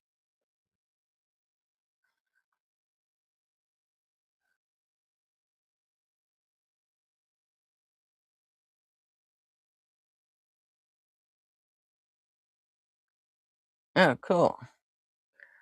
Well, then you'll know who, like, probably who Alex Bale is and Night Mind and stuff like that. ARG is short for alternate reality game. And there's some really good ones. And yeah, Night Mind is my absolute favorite. So I'll have to find yeah. Maybe we can do that. Maybe I'll get you guys hooked on some ARGs. So that'll be fun. That'll be different. Kind of take us away from all the politics and religion shit, you know? Just sometimes when we need the palate cleanser. That'd be great. Out, opening their hearts, making themselves vulnerable, and got nothing. So it's just so easy to say. It's such an easy check to write and such a tricky check to cash for so many people. I just don't accept it. I just do not accept it. It's just not true. It may be true for some people when they are in a psychological state, when they're able to start interpreting not quite, everything Brett. around them as confirmation that this stuff is true. Well, when you're in that state, everywhere you look, you're going to find confirmation. But that's not it. Really, that's not it. Some of us are not able to do that. And some of us would require something a bit more than just confirmation bias, which is really what it is. Yeah, I understand that. And I also think that, people who maybe are repelled by it in a certain way, maybe are because of a certain gift that they might have. Maybe in your case, that has to do with your intellect. I did some writing just early on in my, faith journey, and it's so hard. Like, I understand it. People, crying and begging, and I'm still doing that. Like, that's what it is. Like, faith the size of a mustard seed, and the world shows you all the reasons that it's not true, not that it is true. So I wrote a little thing. I won't read it because I don't have it. I can't look at it, because my mic will shut off. But I wrote this thing about how, like, Adam and Eve ate the fruit in this story, right? And they ate the fruit, and then they realized they were naked. So they were naked before they ate the fruit, but like after they ate it, they realized that they were, and they were ashamed. And like, that is something I see all the time in my day-to-day life, is that like the world, takes something beautiful and tells you that it is dead and doesn't mean anything. But like, you coming on here, having people to talk to you is like you looking for community, and other people having community too. And maybe other people, who have had a proximity to Jesus and have not felt welcome in as well, which, breaks my heart, because I know how much it's done for me.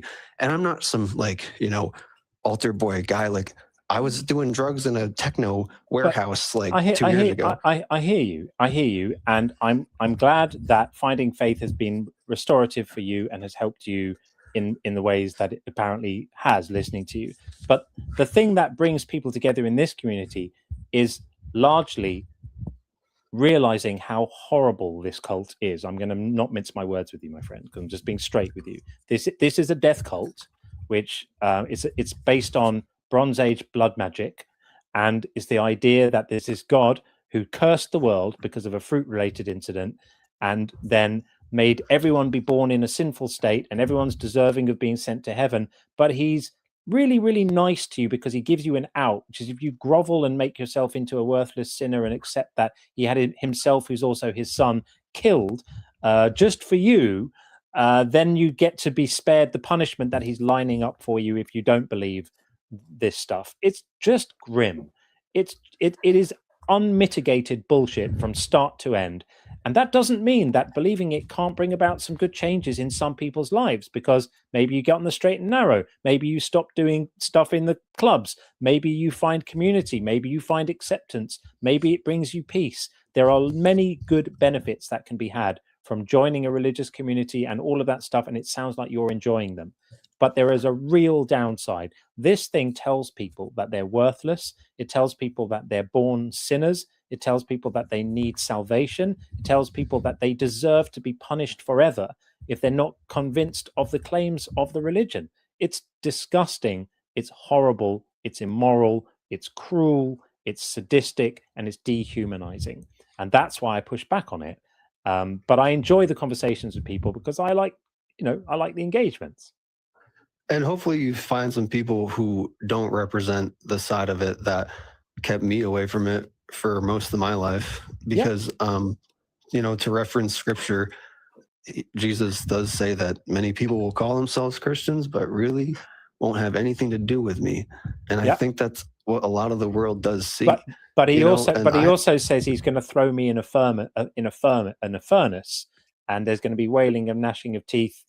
And Jesus is not that great. He says some nice things, but there's some pretty horrific soteriology there, and it's not very nice. And so, yes, he says some nice things, but if you think Jesus is God, then all the Old Testament brutality is on him too, and the threats to throw people like me into a furnace, whether it's a figurative furnace or a real furnace, neither one sounds particularly appealing.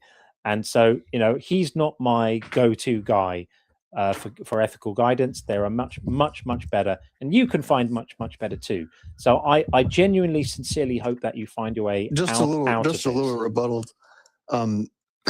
He says himself he came to save the world, not condemn it. So like that's a distinct part of a dialogue with Jesus. Like he's not saying I'm going to send you to hell. He's saying the world's slipping into hell. Do you need some help? No, he genuinely, literally says exactly what's going to happen to you in hell, and it's repeated throughout the book of Matthew. This notion of the furnace and wailing and gnashing of teeth and the fire that can never be quenched and all of that. It's pretty brutal.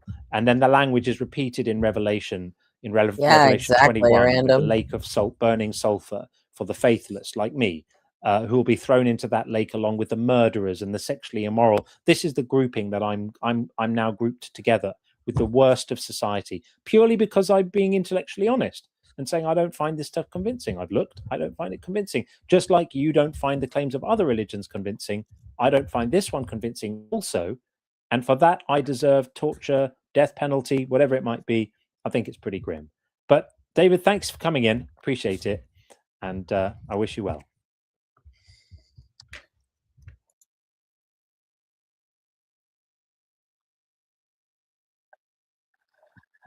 Okay. Oops. All right, everybody. I'm going to go crash. I am beat. And thank you all for being here. I love each and every one of you. You guys all rock. We did not hear from Puggles tonight. So everybody just sort of keep her in the back of your head and hope that she's all right. Hopefully we'll hear from her tomorrow if she can manage it. And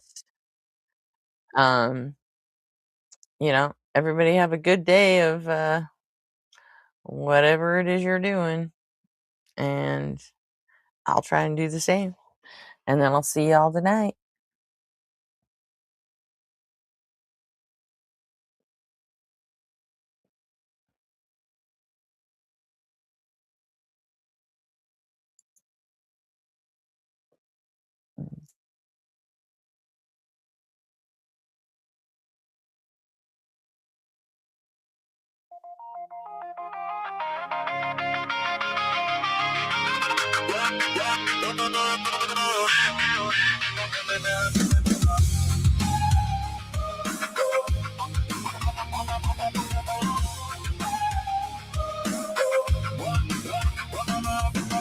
You walked in with your paperback scars, talking like you travel worlds beyond the stars. You don't understand, I've seen both sides, but your dark years were sneaking beers and teenage fights. Now you're preaching from a pedestal online. You think this is some rebellious crime.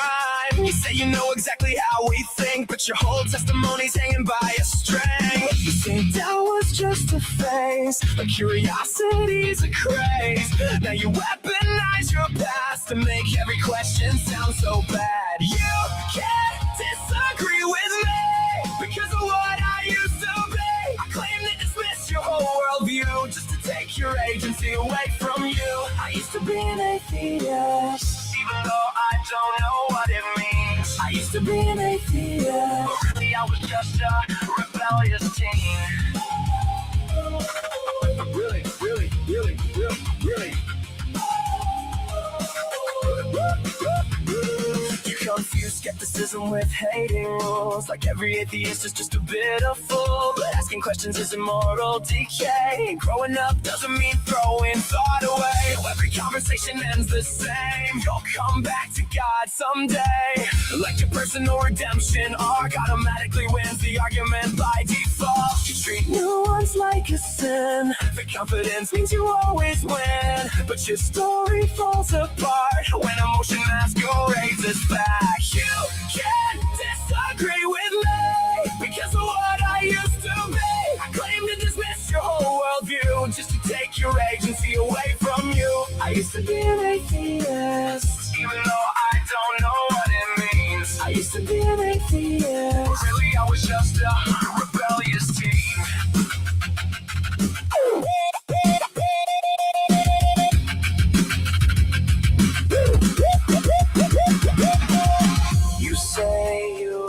escape the darkness, but never learn what disbelief was. Shadow boxing paper tigers in your head, then declare the whole debate. Every conversation's a battle in the war, turning into the same old score. Trust me, bro, I've been there too. No, bro, you just hated curfews. You can't disagree with me because of what I used to be. You talk like your past gives immunity from criticism and scrutiny. I used to be an atheist. That line's getting old and thin. You weren't looking for the truth back then, and now you just can't comprehend. Yeah, you call it testimony, but it sounds like revisionist history. Woo!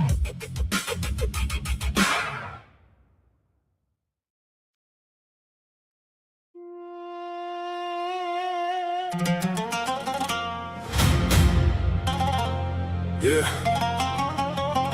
Somewhere on the internet again. Another apologist talking wild.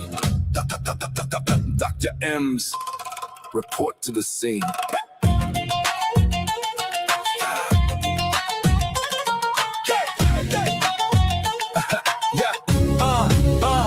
Did someone post the M's bat signal again? Is there a Muslim on the call being ignorant? M's destroying life smooth like an AI voice mod, destroying all 5 pillars with the voice like a god. Baby, why you getting mad at me? Because your book teaches you fake anatomy. When M's gets on the call, it's like a rectal exam, cause he knows the Quran like the back of his hand. You'll never see his face, but you're gonna hear his voice, getting surgical on the hadith of your choice. Muslims getting cooked in English and Arabic by a medically trained ex-Muslim heretic.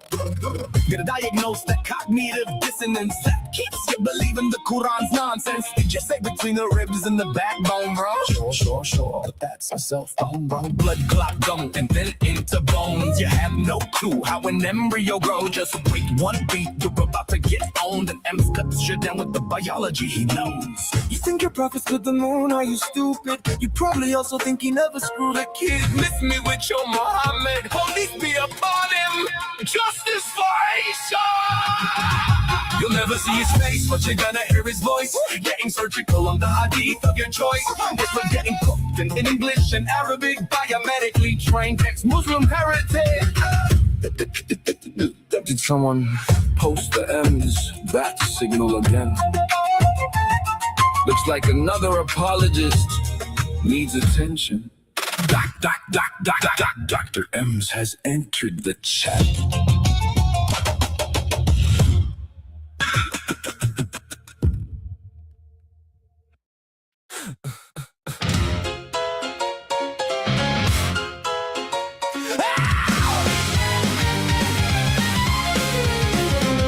You dress up doubt in velvet robes, throw dead men's quotes like holy stones, name drop Plato and wave your hands like a mystery will make us understand. You sell transcendence cheap online with cherry-picked and twisted lines, a sermon built from smoke and mirrors, preaching louder cause the truth gets nearer.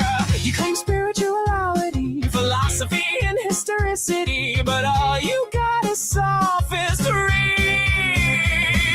We don't believe your silly fairy tales, but we're ready to talk about it if you want to. We'll even fight about it if you need to. So light the match, strike up the choir, turn your doubt into wildfire. We're dancing on the altar rails tonight. You call it faith, we call it theater, cheap illusions dressed up deeper, but everybody loves a beautiful lie. Whoa. With the spotlight glow, but the house always wins the holy show. You wear gullibility like couture, but every answer sounds rehearsed. You quote the saints, ignore the science, then call your contradictions guidance. A martyr complex in high heels, selling wounds that never healed. You need an enemy to justify the glitter in your bloodshot eyes. You claim spirituality, philosophy, and historicity, but all you got is sophistry. silly fairy tales, but we're ready to talk about it if you want to. We'll even fight about it if you need to.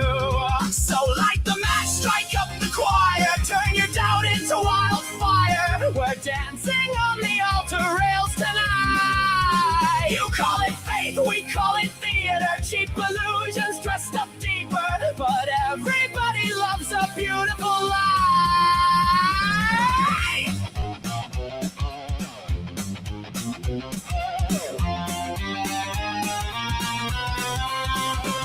And if heaven's just a green room backstage, then who's been writing all your lines? You pray in public for the applause, then curse the crowd when they don't buy. By the way, darling, not sure if you know this, but we absolutely noticed that your family values venom has infected your whole system now. It's dripping on your ballots, making every vote a weapon. Your blind faith inspired prayers are now our Christo-fascist nightmares. Light the match, strike up the choir, watch the city drown in fire, while angels smoke outside the venue doors. You wanted prophets, you got performers, broken hearts and false informers, singing hallelujah like it's war. Well, now welcome to Async, where we just wanna know all the fears, ideas, dreams, and doubts that you sow. Saints burn up in orange and purple glow. Whoa! And the sinners steal the whole damn show.